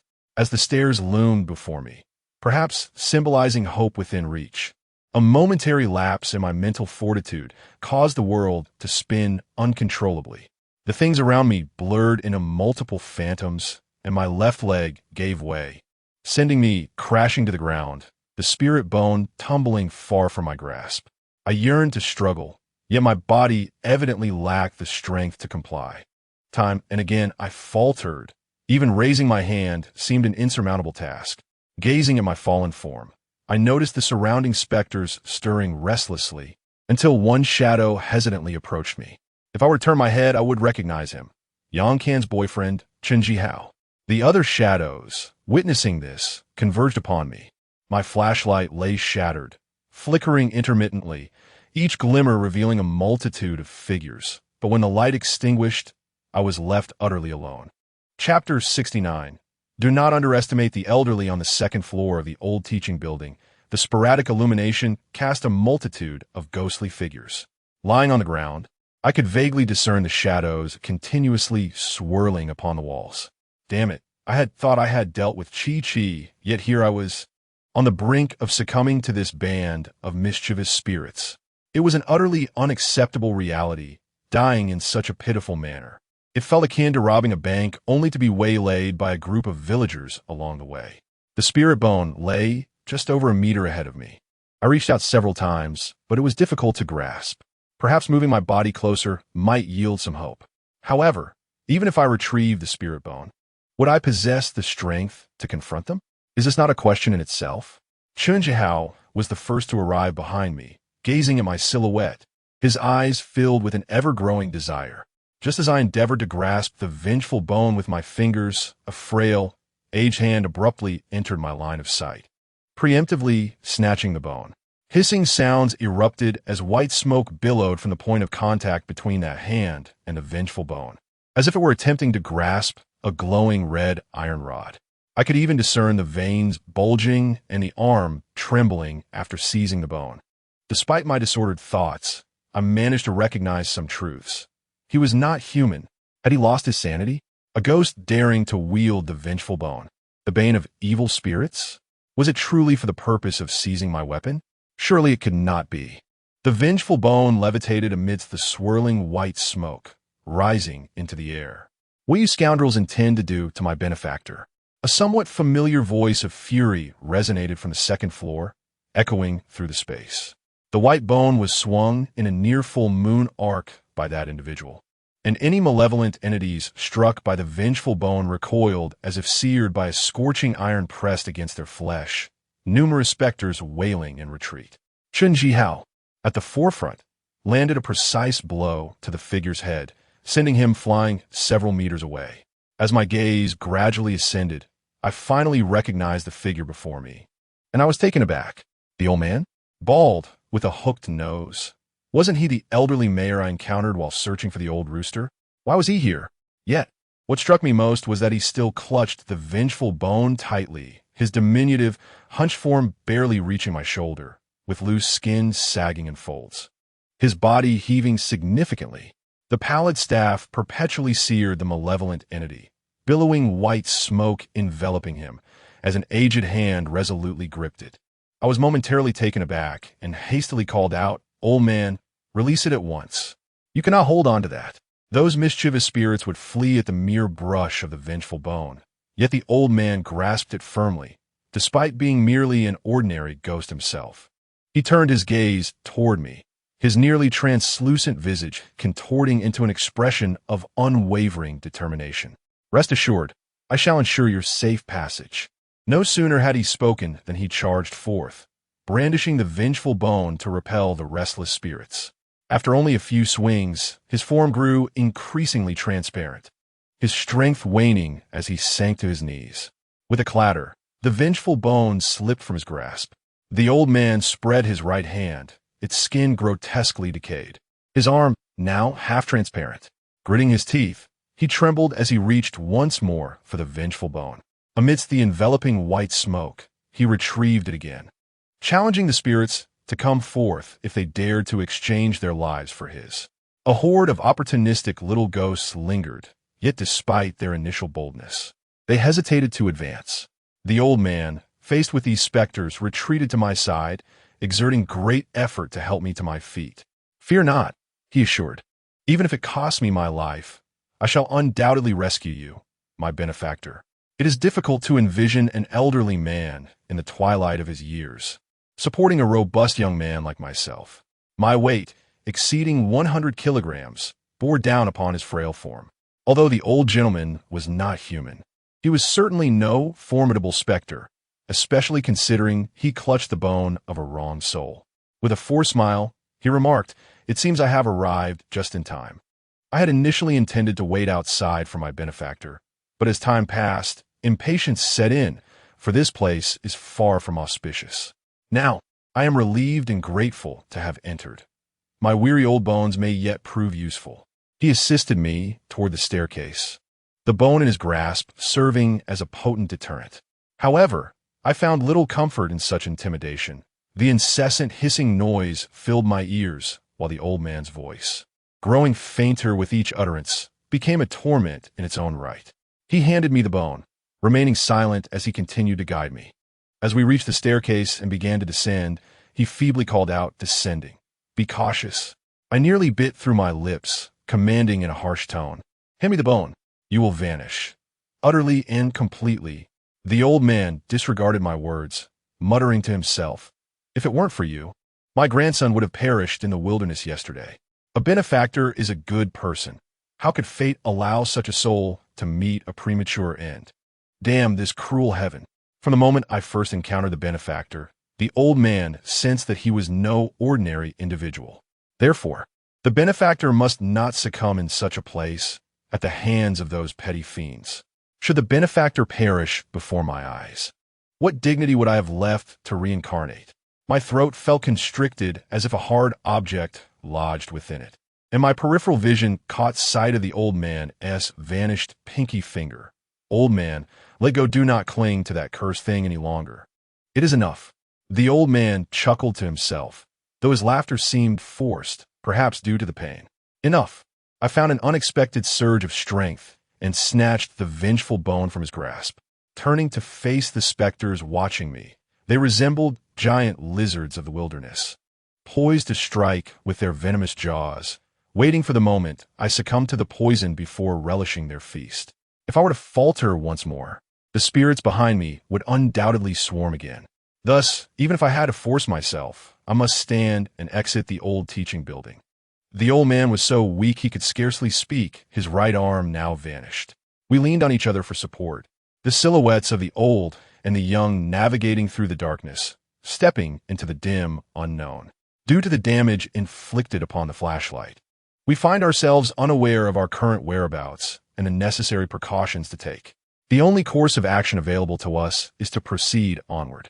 After a few minutes of walking, a sudden collision with a solid metallic object sent a resounding echo reverberating through the air. The elderly gentleman offers a smile, proclaiming, "We have reached the first floor." Chapter 70. Who is he? The corridor is shrouded in near total darkness, and as I extend my hands to navigate, I eventually encounter an iron door. Suddenly, gentle moonlight emerges, reminiscent of a glimmer of hope following calamity, delicate, faint, yet radiant. This ethereal moonlight lies just beyond the iron gate's bars, and I reach out, yearning to grasp the silken veil of moonbeams. Both the elderly gentleman and I cannot help but feel a surge of joy. Once we escape the old teaching building, tranquility will be restored. The spirits trapped within the coffin-like structure of the old building remain confined, incapable of escape without the formidable prowess of someone like Chi-Chi. Once outside, the prospect of rest, even lying at the entrance, seems feasible. The lock on the iron door had been damaged previously. It now hangs loosely, easily pushed open with a gentle nudge. Suddenly, a shadow under the streetlight outside the old teaching building captures my attention. The dusk light casts a glow upon the figure's nose, and upon noticing me, the individual leaps forward in astonishment, exclaiming in disbelief, "You're still alive? Did you defeat her? No way. You actually managed to overcome her? Who are you? Really? How did you accomplish this?" I squinted and recognized him, the doorman of the old teaching building. The last time he attempted to intimidate me, he failed miserably and, in fact, provided me with some invaluable information. Were it not for him, I might have already leaped from the rooftop by now. The doorman stood at the entrance, bewildered, exclaiming that my survival and the reversal of fate against Chi-Chi was nothing short of a miracle, an improbable occurrence. I was too weary to engage with him. This fellow was hardly trustworthy. After I had given him a thorough beating, I thought I would never see him again. Best to leave now. A group of young thugs was lurking behind me, eager for a confrontation. As I reached out to touch the door, the old man suddenly called out to me, "Benefactor, the debt of gratitude I owe you is insurmountable. Yet I possess nothing of value except for this gold ring, passed down from my father. It may hold some worth. You may exchange it for some money, or keep it if you wish." He opened his tightly clenched left hand, revealing a slightly dull gold ring, resting comfortably within his palm. The age of the ring was evident, exhibiting slight deformation. The old man gazed at the ring with a distant expression, his fingers brushing its surface. The ring was indeed captivating, yet I felt too embarrassed to accept it. I was already a loss for words to express my gratitude for the old man's assistance that night, and I dared not accept the gold ring. I shook my head, intending to politely decline, but from the corner of my eye, I caught a glimpse of the old man's expression, one of sorrow, loneliness, and regret, all vividly reflected in his murky gaze. He remained silent, merely observing me. From his eyes, one could perceive the entirety of a twilight figure. This hunchbacked old man was even more diminutive than I had anticipated, his presence as inconspicuous as dust. I offered my gratitude and quietly accepted the golden ring. To me, it was merely a ring, but for the old gentleman, it represented the entirety of his life's journey, the remaining vestiges of his emotions, and the last bastion of his stubborn dignity. The old man's wrinkled face broke into a smile. "Now, I can rest easy. To have encountered such a person in my lifetime, I have no regrets. What is your name, benefactor?" Zhang A-si. I sensed an unsettling shift. Suddenly, the old man exerted all his strength to shove me aside, thrusting the door open with his left hand, propelling himself almost entirely outside. In the next moment, he vanished. No, he did not simply disappear. Rather, it was as if an invisible force had crushed him. An unseen weight descended, his head retreating into his chest, knees collapsing to the ground in a shatter. The pressure persisted, his ribcage fracturing in sections, bone piercing through the sagging skin, like a small nail under a press, falling without resistance. It was a visceral revelation of how one could be obliterated in less than a second. A man of merely a little over 1.60 meters was instantaneously reduced to a thin layer of crimson. I leaned against the wall, entranced by the harrowing scene, the vivid imagery replaying relentlessly in my mind. The mental atrophy caused by the side effects of the Nail of Souls seemed to momentarily reverse, awakening my consciousness anew. I have nearly forgotten the very act of breathing, my mind consumed entirely by questions. What has transpired? Why did the old man push me away? How has he come to be this way? The doubts I had long buried deep within my memory have resurfaced, a chaotic array of events intricately woven together, forming a disordered tapestry of images. In that moment, I discerned a thread amidst the confusion, a strand that seemed capable of connecting the clues. I seized upon that thread, extracting each pivotal point. The outcome: the old man was crushed after he pushed the door open. 1. Upon my arrival in Zhao City, the innkeeper knocked on my door at midnight, yet in truth he did not. 2. That fateful night at Qinglong Temple, the false purification initially. The impostor persistently attempted to deceive me into opening the door. 3. On the night of Qiangzi's demise, I ascended the stairs and discovered someone in Qiangzi's bed, nearly lifting the covers. Later, the red Sha eliminating box provided the answer. Lifting the covers would lead to death. 4. The night I inadvertently entered the old teaching building, Chi-Chi was staying at Lin Ying's house while I lodged at the inn. That evening, Chi-Chi knocked on my door, and I chose to ignore her. Subsequently, the innkeeper's knock replaced hers, but in reality, it was all a ruse, and the red Sha eliminating box's response was, opening the door would result in death. These peculiar occurrences have been bewildering, as if wherever I tread, strange events unfold. Yet now, I perceive a discernible pattern. Synthesizing these 4 incidents reveals a shared concept: the deceitful enticement to open the door, to lift the covers, and the old man's forceful entrance. All of these fulfill the notion of an invitation to open. Certainly, these matters are not of utmost significance. The most crucial aspect lies in my discovery. These occurrences seem nearly identical, as if phantoms are lurking everywhere during this period. However, upon closer examination, one realizes that the apparitions are rather few. From the aforementioned observations, one might even speculate that these events could merely be instigated by a spirit. In addition to the entity associated with the sinister marriage contract, I have been shadowed by a second ghost. This specter has been persistently attempting to take my life, all while avoiding any confrontation with the one linked to the Dark Covenant. With a stiff neck, I turned to glance at the wandering souls near the old teaching building. All those who perished within its confines are confined within this mausoleum-like structure, with the exception of Chi-Chi. If that is the case, the gatekeeper who leapt from the old teaching building a few days ago would be trapped within it. Yet yesterday, he appeared at Lin Ying's residence, and now he stands before me once more. Thus, I shifted my gaze towards the gatekeeper's position, fixating on the figure obscured by shadows beneath the streetlight, discernible only by its outline. A ghastly grin revealed a set of pallid teeth in the dimness. Who is he? Chapter 71. I will kill you. My gaze locked with that of the figure beneath the streetlight, sporting a sinister smile. All I could perceive was its silhouette and the stark whiteness of its teeth. All along, there's been a ghost by my side, one that is incessantly plotting my demise. The gatekeeper's soul has long been imprisoned within the old teaching building. It cannot possibly emerge. In truth, has not the conclusion already been reached?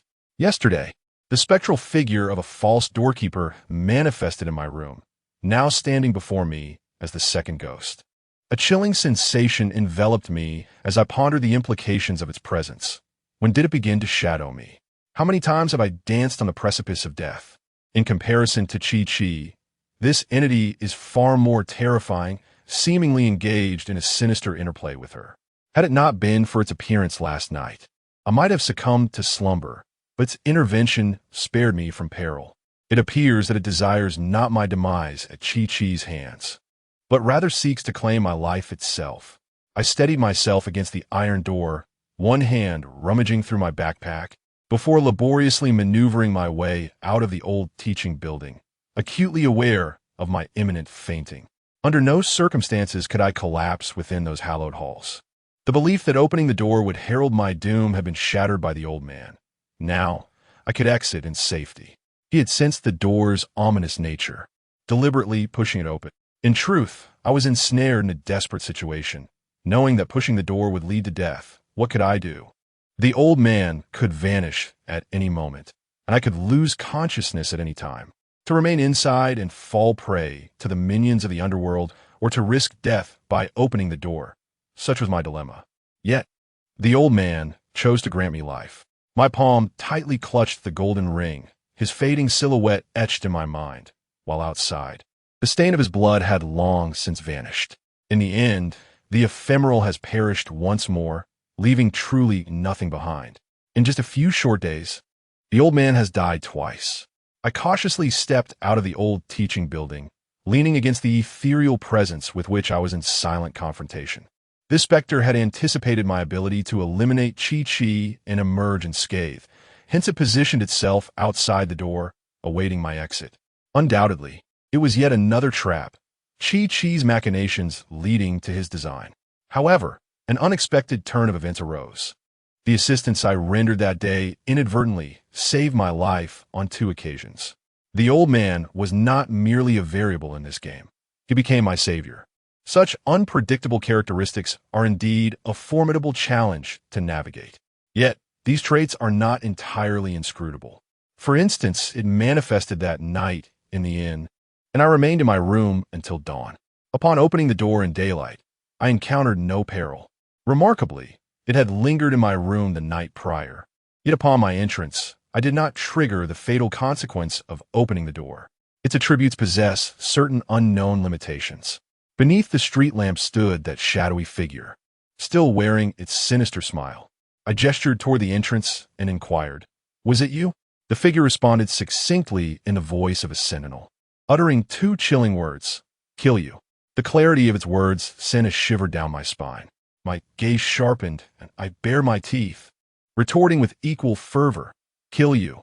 At this, the figure's malevolent smile deepened, as if about to burst into laughter or having witnessed some cruel jest. It stood there, observing me intently, perhaps contemplating how I might bring about its demise, pondering what means could possibly subdue it.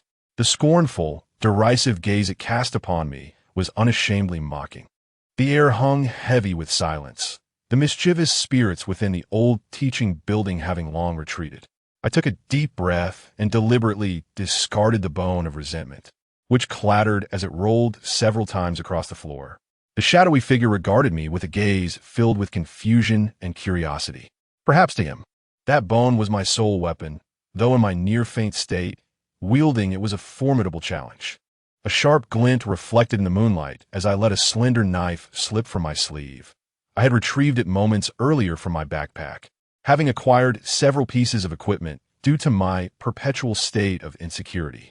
The figure let out a mocking laugh, as if to say, "You intend to kill me with that little knife? Are you out of your mind?"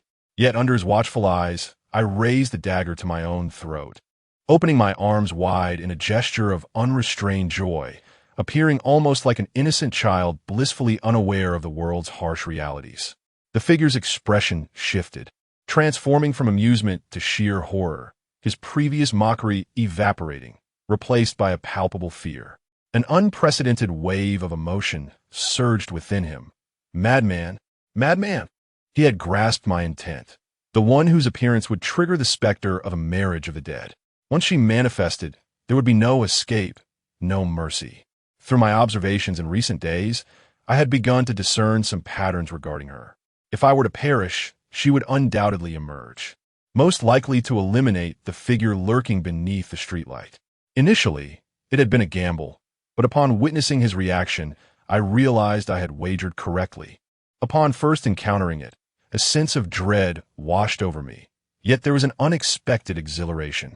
Even a mere clay figure possesses a semblance of tenacity. This entity has emerged intermittently, consistently masquerading as those around me, repeatedly testing my faith in humanity. Now it has ensnared me in a fatal trap, yet I have managed to extricate myself. Correspondingly, it is now time for it to confront its own demise. Does it not believe I am incapable of overcoming it? Today, you may disdain me, but tomorrow my wife shall seek you out. When you disregard my attempts at conversation, I shall simply engage another in dialogue. Should even a ghostly spouse prove ineffective against it, then I shall concede its superiority. The cold blade pressed against my throat, its sharpness effortlessly slicing through skin. A trickle of crimson emerging almost instantaneously. The figure, in a state of panic, cried out, "Once she manifests, you shall perish." With a nonchalant smile, I retorted, "What does it matter?" Chapter 72. She has arrived. Flesh and sinew offered little resistance beneath the blade, gradually parting while my hand quivered slightly.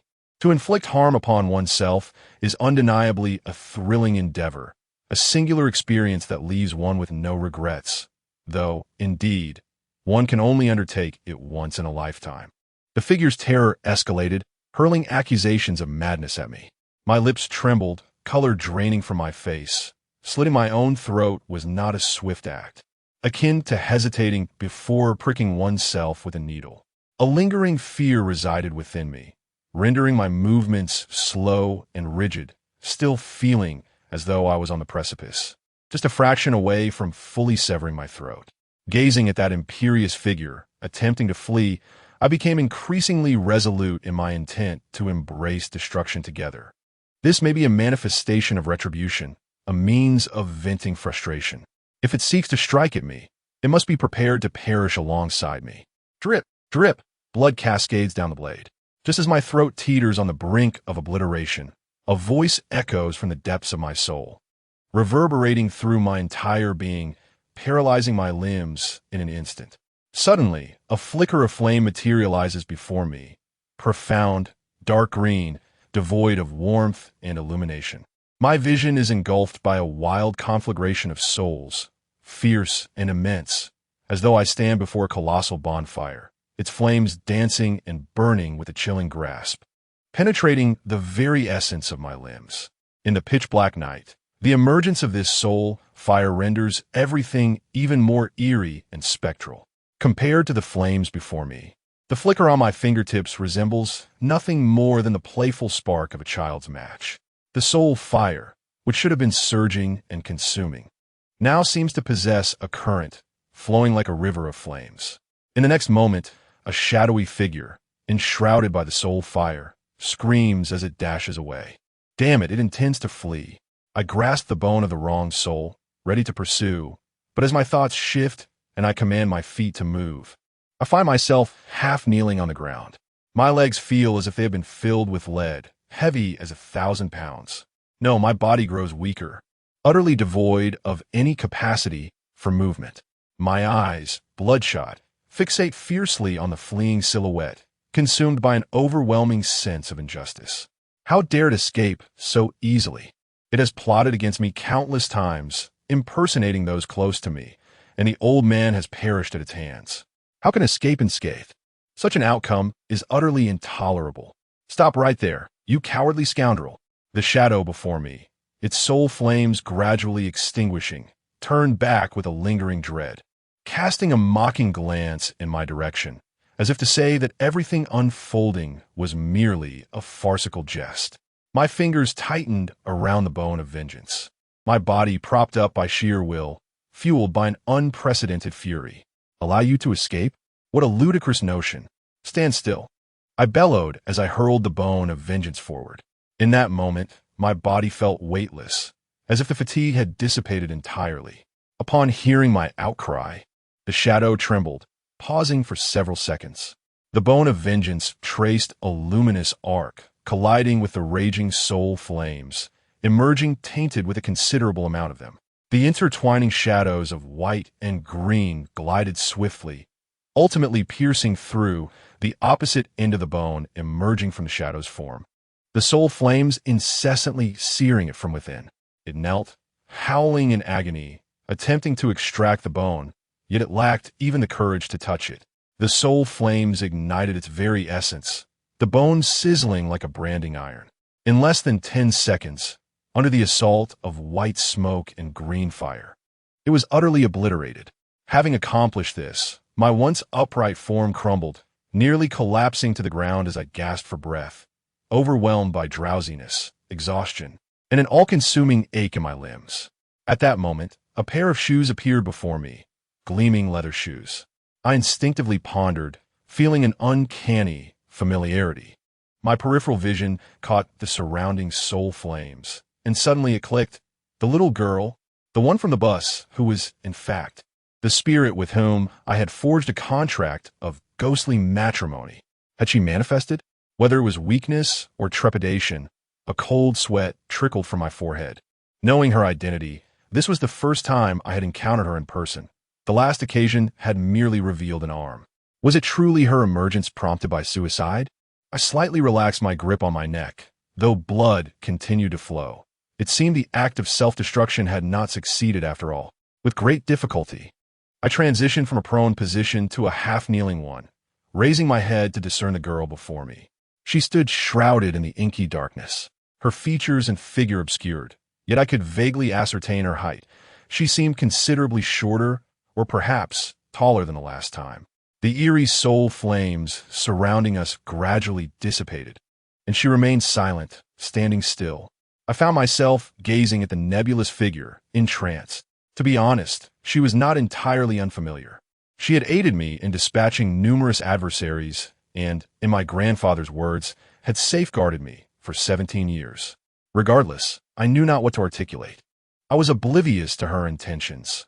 What would transpire upon the completion of the ghostly marriage contract? Would she remain by my side, or would other matters unfold? I knew nothing of her, yet had repeatedly exploited her presence. The incident with the matriarch of Qinglong Temple was undoubtedly her doing, as was the encounter with the yellow-haired specter, and now this. Her soul flames mirrored my own, albeit mine paled in comparison. After all, they were bestowed upon me through the pact, while I had offered her merely a piece of candy. A single piece of candy in exchange for a bride? This could be deemed coercion. In modern society, I would likely have found myself imprisoned. She continued to linger in the darkness, silently observing me.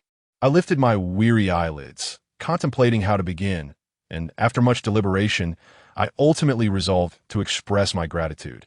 Although my grandfather had warned that she would be my undoing, somehow, upon the completion of our fateful encounter, it was no longer she who caused me harm. After a moment of stammering, I sincerely uttered, "Thank you for protecting me for 17 years. Otherwise, I would have perished on the day I was born." As my words fell, the girl suddenly stirred. With a slight forward movement, much of her form remained shrouded in darkness. A delicate hand, as exquisite as jade, emerged from the shadows, and I was momentarily transfixed. What was she about to do? The mystery surrounding her ignited my curiosity about her every action and reaction. That small hand gradually approached my face, seemingly intent on making contact. Without realizing it, I slowed my breathing. The weariness that had weighed upon me began to dissipate. Suddenly, a sharp crack echoed as her hand struck my face with considerable force. In an instant, my mind went blank, and, as I collapsed to the ground, my cheek ablaze with pain, I pondered what had transpired. Exhaustion overwhelmed my body, and this blow was the final straw that broke the camel's back. When I regained consciousness, the first sight that met my eyes was a stark white ceiling, the air thick with the scent of disinfectant. As I surveyed my surroundings, I noted the white bedding, the 4-drip, and other patients. Blinking in confusion for a while, I finally managed to shift my body into an upright position. Indeed, I found myself in a hospital and 4-needle inserted into my hand. In the ward, apart from myself, there was an elderly man clad in a patient gown, reclining on his bed. With a soft click, the door to the ward swung open, revealing a nurse clad in a delicate pink uniform. She approached my side with practiced ease, preparing to change my forebag. I attempted to speak, but as my lips parted, a sharp, searing pain coursed through the left side of my face, causing my entire head to throb agonizingly. Grimacing, I instinctively covered my left cheek, only to discover it was significantly swollen. The nurse quickly set aside her belongings and gently removed my hand, admonishing me not to touch it, as she needed to continue administering medication. Without delay, she disinfected my left cheek and applied some ointment. I glanced at my reflection on my phone and noticed, in addition to the redness and swelling, a small handprint etched upon my skin, an unmistakable mark of her slap. But why had she struck me? Had I uttered something impolite? I had merely expressed my gratitude. A troubling thought crossed my mind. Could it be that she had hit me due to my attempted suicide? As she tended to my wound, the nurse muttered in confusion, "Which child possesses such strength? This does not resemble the force of a mere child." I managed a weak smile, quipping, "Perhaps it was a ghost that did it?" She shot me an incredulous glance, retorting, "You look more like a ghost yourself, spouting nonsense." Chapter 73. The situation unfolds. Seizing the opportunity while the nurse was still present, I continued to engage her in conversation to glean further information. Eventually, I learned that I had been discovered by a passing student who promptly called for help.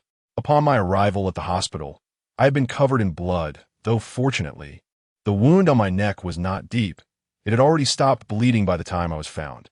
Nevertheless, the sight had startled the student, who must have thought I was the victim of a heinous crime. Moreover, a full day had elapsed, which meant I had been unconscious for an entire night. It was now evening. During this period, the law enforcement personnel visited several times, only to leave in vain upon finding me unresponsive.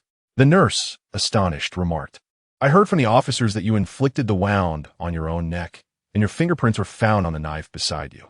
They say that building is haunted, and even the law enforcement dares not approach it recklessly.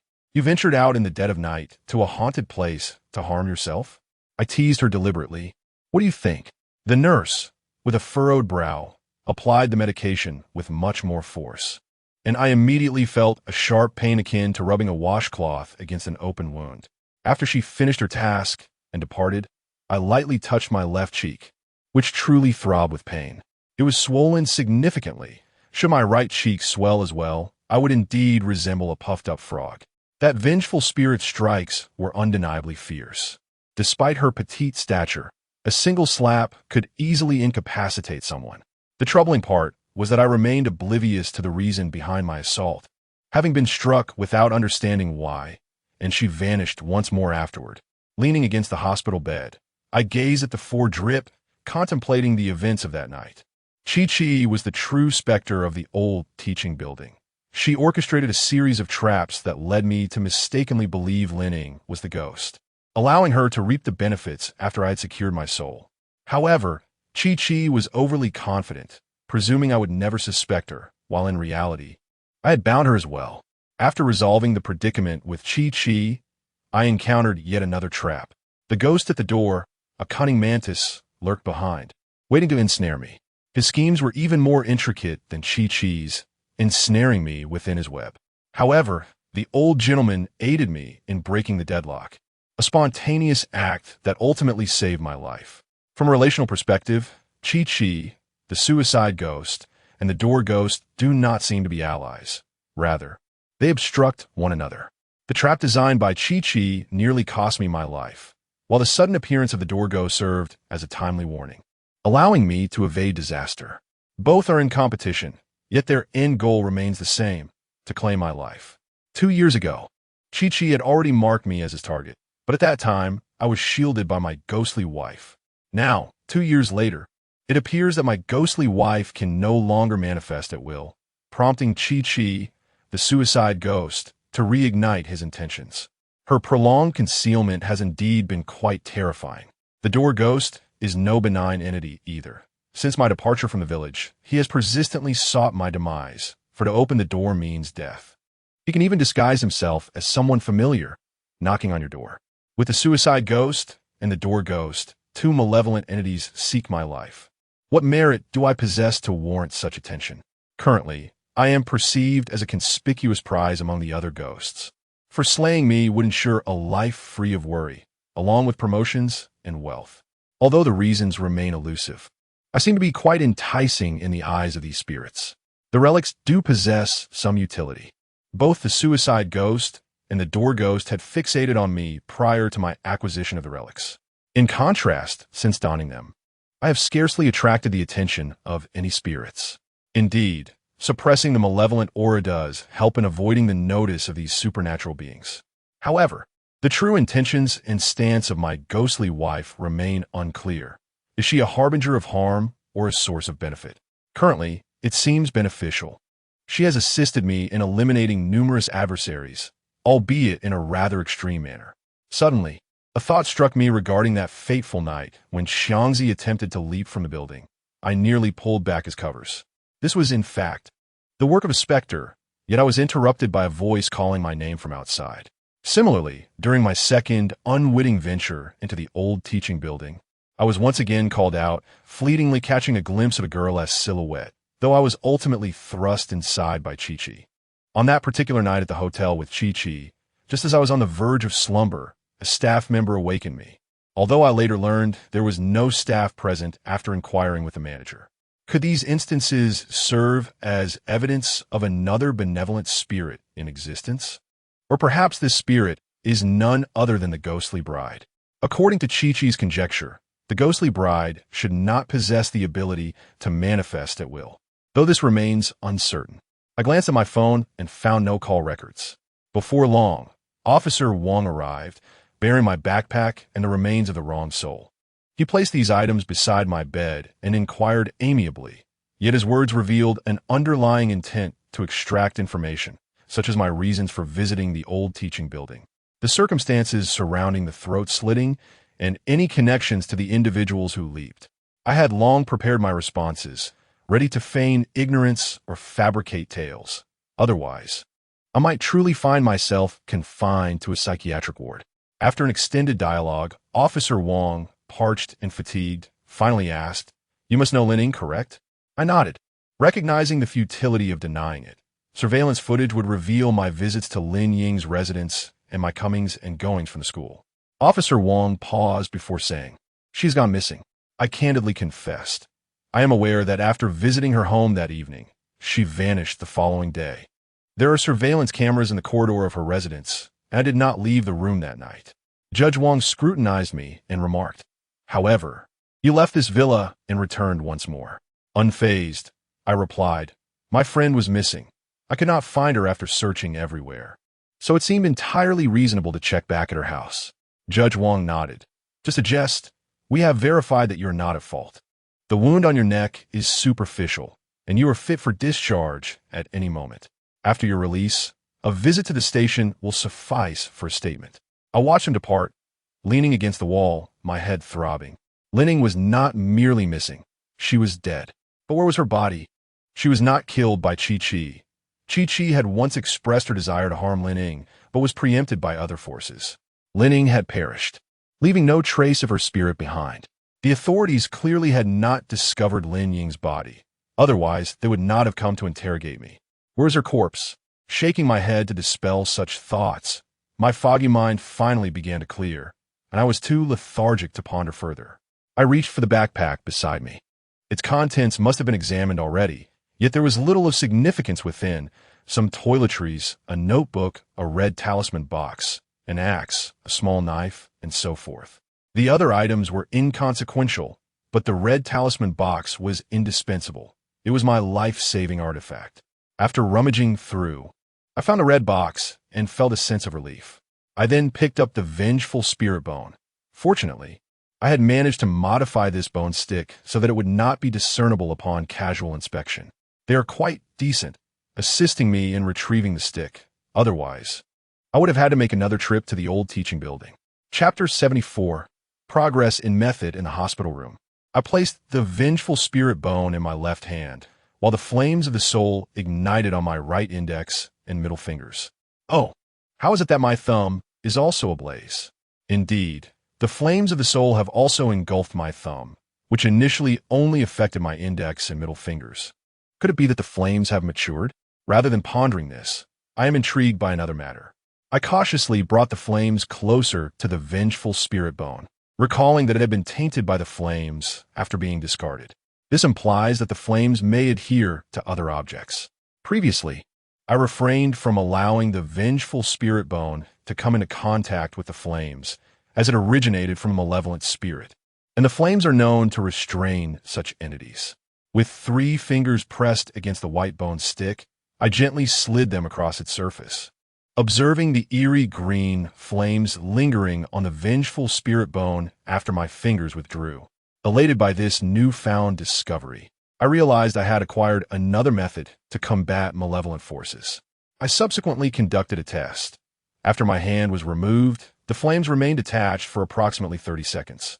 However, if the vengeful spirit bone were grasped by a hand engulfed in flames, the flames would persist alongside the fire from the fingers, not dissipating. Once my experiment concluded, I retracted the flames, and the fire on the bone's stick gradually extinguished. After packing my belongings, I requested the nurse to procure a set of clothing for me, as my original garments were stained with blood and unfit for wear. After changing into the new attire and bidding farewell to the clinical staff, I proceeded to finalize my discharge. After descending the stairs and opening the door, the specter of the jumper vanished, yet I found it impossible to lower my guard. There remained a crucial matter I needed to verify. I hailed a taxi to the detention center and announced my intention to see the old Taoist. Upon hearing this, the personnel at the center suddenly changed their demeanor, their faces clouded with unease. With lingering resentment, they informed me that the Taoist had long since fled, mysteriously disappearing into thin air. Not only was I taken aback, but the guards appeared as if they had encountered a ghost, astonished that someone who had been there so steadily could vanish so inexplicably. They recounted a period during which the surveillance feeds abruptly went dark. When personnel went to investigate, they discovered that a paper effigy had been affixed to the camera, obstructing the view entirely. Rather than feeling overly surprised, I found myself particularly intrigued by the paper figure. Once again, a paper figure. I departed from the detention center and sat on a bench by the roadside, my knees weak, resting my head in my hands as I closed my eyes, lost in thought. The paper figure, the white-clad Taoist, had gone missing. There was something peculiar about the old man. In truth, I was most reluctant to cast suspicion upon the white-clad Taoist, for he had saved my life on 3 separate occasions. In my infancy, he intervened to ensure my birth. During the initial emergence of the marriage contract, it was he who devised a means to thwart it within my home. And on that fateful night at Qinglong Temple, he appeared to rescue me. The recent incident at the old teaching building was also orchestrated at my request. In both overt and subtle ways, he seemed to be assisting me, even returning to Fulong Mountain to aid me in researching ancient texts, thereby revealing the existence of soul flames. It was only through his intervention that I discovered the relic in the bones of the wronged souls. Yet, the old Taoist too possessed his own peculiarities, which is precisely why I have refrained from divulging the matter of the Red Sha exorcism box to him. The old Taoist seems to appear at the most opportune moments. The emergence of the Yin marriage contract and the breach of the main hall at Qinglong Temple were instances of his timely intervention, perfectly resonating with the sentiments of the people. Moreover, there are other peculiarities to consider. Firstly, the method of creating paper effigies, which I believed was known only to me, raises a question. How did Chi come to be aware of the side effects of the soul binding? He even anticipated that I would surely bind Lin Ying, which is indeed suspicious. Secondly, the term paper effigy has surfaced repeatedly during these days. The first instance occurred when I was picked up by the paper sister after school. That was the first paper effigy. The second occurrence took place at Qinglong Temple, where 2 paper figures, one black and one white, sought my life. The third instance involved the soul-binding technique imparted to me by the old Taoist. And now, in the present moment, the old Taoist has vanished, and the surveillance is obscured by paper effigies. Paper effigies. Once again, paper effigies. Their frequent appearances make it difficult not to associate them with the old Taoist. Initially, I even suspected that the old Taoist and the door ghost might be one and the same, but the timing of their appearances does not align at all. For instance, the old Taoist disappeared from the detention center around 11 o'clock on the night I went to bind souls, a time when I had already resolved everything and collapsed to the ground. The old Taoist and the door ghost are not the same entity. Rather, It is the old Taoist who is linked to the paper effigies. Sigh. I exhaled a deep breath, leaning despairingly against the chair, my fingers anxiously tugging at my hair. I had thought that once the jumping ghost and the door ghost were dealt with, I would be able to live peacefully. Yet it appears that matters are far more complicated than I had anticipated. This scholarly pursuit has become unattainable. Continuing my studies would only ensnare those around me. Akin to Lin Ying and Zhang A-si, experiencing such a wretched affair firsthand is more than sufficient. The more I ponder, the more agitated I become. Thus, I purchased a flashlight. Grasping the bone of the wronged spirit, I ventured once again to the old teaching building. This time, I boldly entered. First ascending to the second floor, the flashlight clenched between my teeth. I glanced down the corridor, finding it devoid of life, and after some searching, I managed to locate several classrooms. The dimness within was profound, with meager moonlight casting limited illumination. Shadows sat stoically at their desks, and as I opened the door, their gazes turned in unison towards me, revealing faces marred by despair that sent chills through my spine. I exhaled deeply, surveying the room and recognizing a few familiar figures. I recalled vividly that they were among those who had pursued me and my grandfather the night prior. Clenching the flashlight, a grin crept across my lips as I brandished the bone of the wronged spirit, igniting its inner flame. The bone appeared pallid, yet the fire that enveloped it glowed with an eerie green hue. Those spectral figures surged towards me, their ghastly hands reaching out in an attempt to ensnare me. I took a step back, swinging the bone fiercely, creating a fiery barrier that repelled their grasp. Several were singed by the soul flames, wailing in agony. With a casual flourish, I advanced into the classroom, and the apparitions seemed to sense a shift in the atmosphere, their aggression waning and replaced by trepidation. I swept my gaze around until I spotted one of those who had chased me. Without hesitation, I struck with the flaming bone. The enhanced power of the spirit's wrath sent him tumbling across the floor, his cries resonating with despair. The fellow rolled over and approached again. I lifted my leg and kicked him aside, then turned to glare at those restless specters. Step forward, and you shall be extinguished. Once I dealt with that, I spotted another attempting to flee, brandishing a club as I charged forward. The other apparitions, witnessing this, dared not advance. After all, the club and flames were not to be trifled with. Though they hesitated, they still received a blow from me. Why, you ask? Because on that fateful day, while I was being pursued, they stood idly by, merely spectating. Damn it, those specters from that day were not to be overlooked. After finishing this classroom, I proceeded to the next, where the apparitions exhibited remarkable bravado, rushing towards me as if they had encountered a grand prize or a sumptuous feast. Thus, I subdued them with a flurry of strikes. After traversing the second floor, I ascended to the third, where I encountered a familiar face. Chun Ji-hao? I distinctly remembered this fellow. He had been the ringleader that day. Upon seeing me, Chen's eyes first glimmered with greed and desire, but upon noticing the club in my hand, he turned and fled in terror. Good heavens, was this ancestor here for revenge? Chapter 75, Bureau of Supernatural Countermeasures. Fleeing? I furrowed my brow and hurled my club, striking him on the head. Chun Ji-hao hastily clutched his skull, rolling on the ground in an attempt to extinguish the soul flames atop his head. I picked up the club and delivered another blow. Rather than being a proper ghost, he chose to be a leading fool. Remembering how powerless I had felt that day, I was incensed by his audacity. After dealing with Chun Ji-hao, I proceeded to the fourth floor. With their practice, the vengeful spirits, the soul flame, and my proficiency in wielding the staff have notably improved. Just a few days ago, I approached these ghostly apparitions with trepidation, but now I find myself increasingly emboldened with each encounter. It seems that my encounters with the jumping ghost and the door-opening ghost have indeed fortified my courage over these recent days. After more than an hour, I returned to the second floor, having dispatched the apparitions on the fourth and fifth floors, some of whom I had permanently eliminated. I entered a classroom on the second floor, the very one where I had previously nailed the souls. 2 paper figures were still inside. On that day, I had been too exhausted to gather them, so I left them behind, intending to retrieve them later. While the paper figures themselves bore little value, the cat's eye stones affixed to them, as well as the precious coffin nails, were indeed valuable, and the hair could be repurposed as well. After reclaiming the paper figures, I exited the teaching building, bidding farewell to the apparitions on the second floor.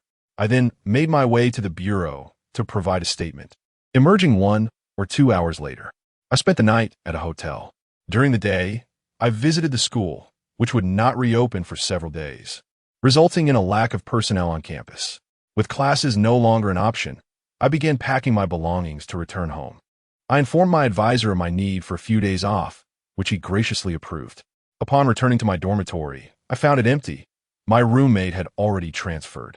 It seemed that the incident in the old teaching building had instilled such fear in him that he dared not return, opting instead to call me before departing abroad. It is understandable. He had nearly jumped off a building, while Qiangzi and Suanpan had both perished, leaving me as the sole survivor. The chubby individual hails from a well-off family, and naturally, their life is deemed precious. The dormitory is devoid of inhabitants. Indeed, the entire building seems deserted, and the newly appointed dormitory supervisor appears yet to commence their duties. I ventured to another building to procure the key. Upon reaching the 5th floor, an unpleasant odor assailed my senses. Had the restroom not been flushed? As I opened the dormitory door, I hesitated at the threshold for several seconds, my brow furrowed. A noxious stench permeated the air, repugnant and nauseating. The door remained shut, and the windows sealed, trapping the foul aroma within. The moment I opened the door, the stench became overwhelmingly apparent. I remained vigilant against any anomalies, grasping the bone of the vengeful spirit before closing the door behind me to investigate. Inside, the surroundings seemed unchanged, the sole aberration being that wretched odor. I sniffed around and ultimately traced the source to my own locker. The lockers at the school are rectangular metal structures, spacious enough to accommodate a suitcase. With deliberate caution, I opened the locker, only to be met by a pair of hollow eyes, blood trickling down the face, which abruptly loomed towards me. Just as I was about to raise my weapon, I paused upon closer inspection. The visage rested lightly against my shoulder, the blood having dried, the skin beginning to decay, and the stench surged forth. I stepped back, and the corpse tumbled from the locker, its limbs grotesquely contorted like a folding table, the skin in a state of putrefaction, maggots already emerging. I stood frozen for a considerable time before dialing the number for Officer Wong. Hello, I believe I have found Linning. Since the school holiday commenced, the building has been deserted by the students, a mandatory decree from the institution prohibiting anyone from remaining. Following the death of the former dormitory supervisor, a replacement has yet to arrive. Otherwise, one could immediately detect the stench of decay upon ascending to the 5th floor. I found myself once again at the bureau, where the young woman tasked with taking my statement appeared utterly speechless. She earnestly inquired, "Is your surname Ko?" I managed a hollow chuckle, unable to respond, as my heart was heavy with turmoil.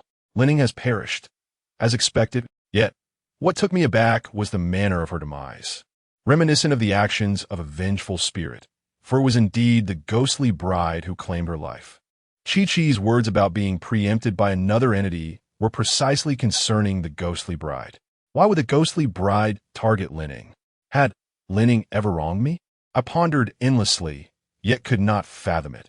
Linning found herself within my cabinet, a deliberate act by the ghostly bride. Why would she resort to such measures? The moment Lin Ying's lifeless body fell from my cabinet struck me profoundly, and even now, I have yet to recover, hardly able to comprehend the visual shock of her hollow eye sockets and bloodied, decaying visage lunging towards me. However, what weighs heavier is the psychological torment.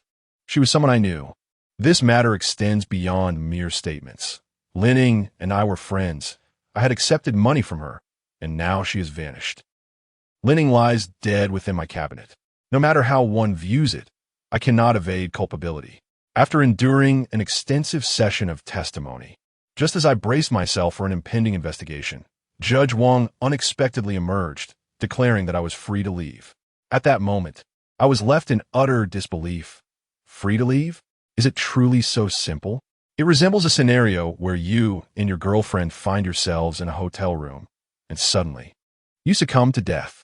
Following this unexpected turn of events, The officer instructs your girlfriend to provide a statement, subsequently allowing her to return home for rest and recuperation. Officer Wang acknowledges the absurdity of the situation, thus gesturing towards the office within. Understanding the gravity of the moment, I approach the door and gently knock before entering. A male voice, presumably middle-aged, emanates from within. Upon entering, I find a man clad in a black coat seated on a sofa, perusing a stack of documents. He looks up at me and gestures towards the sofa opposite his own. After taking a seat, he tosses a dossier in my direction. As I pick it up and glance through its contents, my eyebrows involuntarily rise. This file pertains to me, chronicling the individuals who have perished in connection with my existence. Chong, the security guard, Lining, Chen Jihao, among others. Notably, it features a diagram delineating my relationships, with me at the center, surrounded by these figures. The middle-aged man pours me a cup of tea and, after settling down, regards me intently, inquiring, "Is there anything you wish to express?" I set the dossier aside and chuckle lightly. Isn't everything already inscribed within? Some matters may be documented, while others cannot. Akin to how certain things are articulated while others remain unspoken, the man seems to imply. I shrug my shoulders, feigning ignorance, asserting that I know nothing. The middle-aged man casts a resigned glance my way, remarking, "You are indeed a tough nut to crack. Very well, I shall not keep you in suspense any longer. I am with the Bureau of Supernatural Affairs within the Enforcement Agency, and my name is Yang Wei." I instinctively repeat to myself, "Yang Wei?" Upon seeing my momentary astonishment, Yang Wei immediately deduced my thoughts and darkened his expression, saying, "It's the Yang from Yang Tree, and Wei from Wei Zhentian. Do not indulge in fanciful notions. Our Supernatural Response Bureau specializes in matters such as yours. You comprehend the incidents I refer to, do you not?" To assuage my skepticism, he produced identification and various documents. Yang Wei continued, "Concerning the supernatural realm, it is beyond the grasp of the mundane and should not be disseminated. Our duties primarily involve resolving situations like yours. However, we were rather tardy this time. We had just completed the evacuation of the students and summoned experts, and yet you have already taken the lead. The ghost in the old teaching building was your doing, was it not? Do not feign ignorance. I can recognize a vengeful spirit, and you are indeed one of us. Are you not?" As the inquiry reached this juncture, I chose not to conceal the truth. Out of desperation for survival, I was compelled. Chapter 76. Refusal with a Sigh. Yang Wei tossed the car my way, saying, "Why act recklessly? When faced with such occurrences, why not contact the authorities? It is truly vexing how individuals in your line of work behave so chaotically." He continued, "This is the remuneration for this incident, and all related documents will be archived by the Bureau concerning your case." I picked up the bank card, scarcely able to believe it. In an effort to maintain the facade of a professional in the field, I feigned nonchalance and inquired, "How much?" Yang Wei replied, 1 million. In that instant, it felt as though a bomb filled with gold had detonated within my heart, the brilliance of wealth nearly blinding me. It took considerable effort to suppress the tumult of my emotions. As I toyed with the bank card, a question lingered in my mind. I am genuinely curious. If your Bureau of Supernatural Countermeasures exists, then why did the ghostly incidents in the old teaching building occur a decade ago without resolution, ultimately leading to the current calamity? Yang Wei refilled my cup with fresh tea and responded, "How do you know the Bureau did not intervene? They did, but they were deceived. The ghost is cunning. She possesses an uncanny ability to confuse others and instill belief in them. 10 years ago, the expert who entered was misled by her using a small spirit. And to this day, that expert still believes he has eradicated the haunting in the old teaching building." I couldn't help but smirk. This indeed aligns with Chi-Chi's characteristics. Her talent for making others subconsciously trust her is quite troublesome. I listened as Yang Wei continued. "The Bureau's approach is one of absolute permanence. Even if the expert was bewitched, the Bureau still sealed the building. Since then, the old teaching building remained sealed. And in recent years, no incidents occurred. The Bureau believed the haunting was resolved until the recent spate of suicides prompted us to notice something amiss. When the Bureau went to investigate, we discovered that the barrier outside the old teaching building had inexplicably vanished, which is why it was so easy for people to trespass. The more I listened, the colder my back felt. Are you saying the old teaching building once had a barrier, but it was broken? Yang Wei replied, yes, that is precisely it. The barrier originally prevented anyone from locating and entering the old teaching building. Once it was removed, the building became exposed like any ordinary structure. I have pondered repeatedly, and I cannot shake the feeling that the breach of the old teaching building seal is somehow connected to me. It stands to reason that I entered it 2 years ago. Could it be that the seal was already lifted at that time? Indeed, during my years at this school, I have heard tales about the old teaching building, yet in recent years, no incidents have occurred. In this light, it appears I may be the first to intrude upon the old building after the seal's dissolution, and it was then that Chi became entangled with me. That day was ostensibly my first at school. How could such a coincidence arise? Given the plethora of strange occurrences surrounding me, I am compelled to view matters through a lens of suspicion and doubt. Is it possible that the breach of the old teaching building seal was specifically aimed at me? Did someone deliberately lift the seal, compounded by Chi's beguiling nature, leading me astray? A chill seems to creep down my spine, and I dare not dwell on such thoughts further. If I continue down this path, I might seriously question whether the person before me, Yang Wei, harbors ulterior motives as well. Yang Wei has been observing my reactions intently. Do you have any further questions? If your bureau has already intervened, then why not simply demolish the old teaching building? I have heard others say that if the building is torn down, the restless spirits within would also dissipate. I made this remark casually, yet upon hearing it, Yang Wei's expression shifted dramatically as he sprang to his feet. Who told you that? He exclaimed vehemently. The old teaching building is fundamentally a sealed coffin designed to suppress malevolent forces. If it is demolished, those forces will escape, and the entire region will descend into chaos. More importantly, what lies beneath the old teaching building? If that entity were to emerge, who knows how many lives would be lost? Demolish the building? Who told you about such heinous actions? Yang Wei's reaction surprised me. I almost believed that in the next moment he would pin me down and interrogate me thoroughly. That old priest had fled, yet he managed to frame me once more. What utter nonsense! The old priest claimed that demolishing the building would rid us of the haunting, and upon hearing this, the Bureau of Strategies nearly lost their composure. In the end, I casually consulted a Taoist, who provided an excuse that allowed me to gloss over the matter. I even took credit for resolving the haunting issue. Otherwise, I truly doubted my ability to leave the office. Yang Wei sat down again, his expression grave, and declared, "The old teaching building must not be demolished. If you ever hear anyone suggesting such a thing again, without hesitation, you should beat them senseless and call me to finish the job." Demolishing the building? Such a ludicrous idea could only stem from a mind utterly devoid of reason. No, from now on, someone must be stationed to guard the old teaching building, and I need to seek out free labor to maintain that watch. The restrictions must also be reestablished. I remained silent, pondering how the Bureau of Strategies seemed to handle matters rather casually. However, this could also be a blessing, as their presence alleviated many of my burdens. Moreover, they attributed Lin Ying's death to the ghost in the old teaching building. For in the dossier he had just handed me, they had already linked the deaths of the abacus and the acne-faced individual to that very location. During their investigations, both the abacus and the acne-faced individual had visited the old teaching building.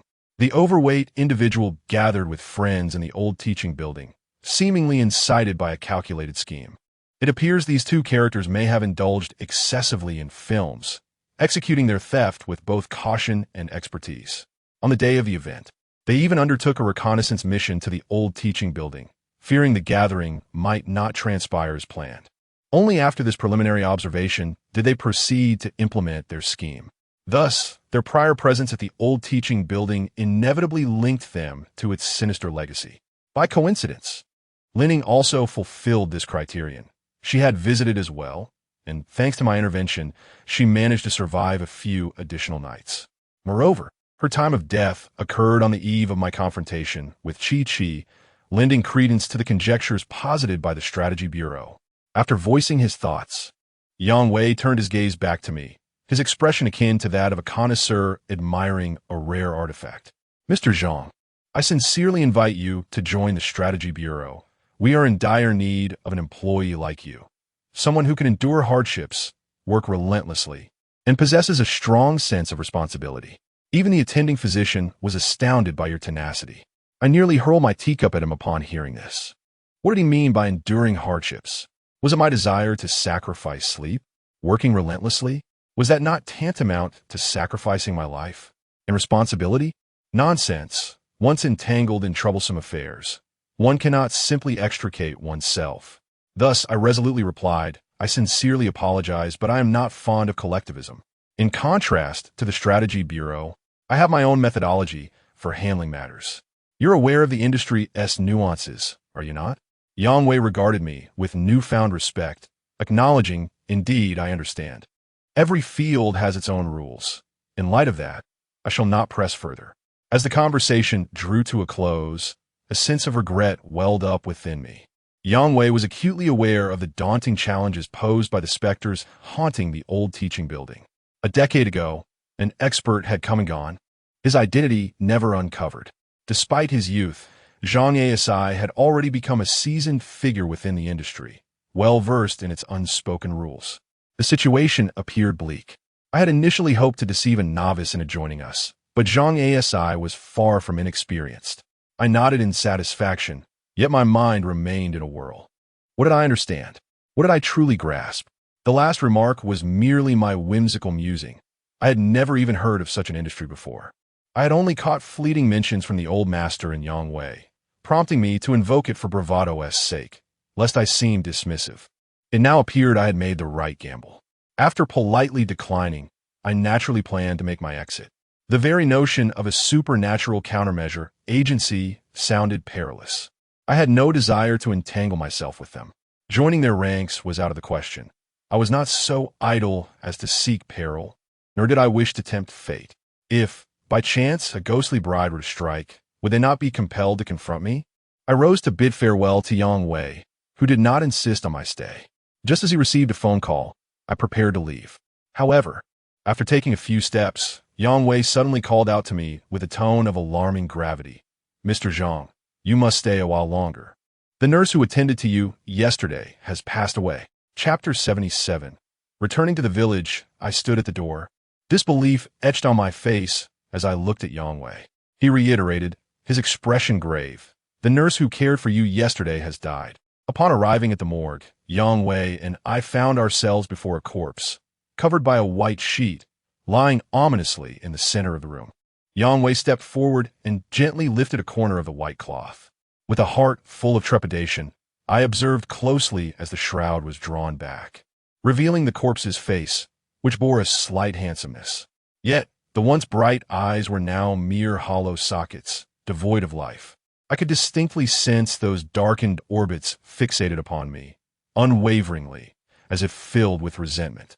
Once the cloth was entirely removed, her limbs were unveiled, bound tightly like a craftsman's tools, twisted and contorted beyond recognition. The autopsy room was enveloped in a profound silence, and the air held an indescribable scent, mingled with an unsettling chill, whether from the cold or the room itself, I could not tell. After a brief stay, the limbs felt icy and penetratingly cold. I instinctively covered my mouth with my hand, my trembling throat rendering me speechless. It was her doing. The ghostly bride had slain her. Initially, I found it hard to believe upon seeing the nurse's body. I thought the ghostly bride had no justification for such an act. However, recalling my encounter with her during the medication administration yesterday, when my thoughtless remarks provoked the nurse to apply the medication with undue force, I began to understand. Though it had caused a bit of pain, it was hardly a grievous offense. Yet, the ghostly bride seemed to hold a different perspective, ruthlessly taking the nurse's life simply for that. My heart rate involuntarily quickened, and I endeavored to suppress my reactions, striving to maintain a facade of composure. The nurse who had cared for me just yesterday was now dead. Because of me, anyone would feel a sense of dread and panic in my situation, but I could not, under any circumstances, allow panic or fear to surface before the authorities. I had to display a semblance of surprise, ensuring I would not be implicated in this grim affair. I pinched myself desperately within the confines of my sleeve, gradually finding my composure. The notion of murder was utterly incomprehensible and offered no resolution. Even more chilling was the realization that this act stemmed from my own hand. Yang Wei circled the corpse for a considerable time before inquiring, "What is Mr. Zhang's perspective?" Undoubtedly, I intended to deflect the matter, yet the question remained. Where could I possibly redirect it? Lin Ying had visited the old teaching building, so perhaps I could attribute it to the ghost of that place. The nurse, however, had never ventured beyond her duties, tending to me just the day prior. Suddenly, she had perished overnight, and coupled with the backdrop of the abacus, the acne-scarred face, and Lin Ying, yet another individual had now joined this grim tableau. Each person had crossed paths with me, and even the most oblivious observer would discern the connections, making it nearly impossible to distance myself from the situation. Yang Wei began to question me, his intentions unmistakably clear. He had shifted the focus of suspicion onto me. Once targeted by Yang Wei, it was tantamount to being under the scrutiny of the Countermeasure Bureau, who would not remain passive toward someone like me, accompanied by a malevolent spirit. I harbored no illusions that they would come to my aid. How could I possibly prove my innocence in relation to this incident?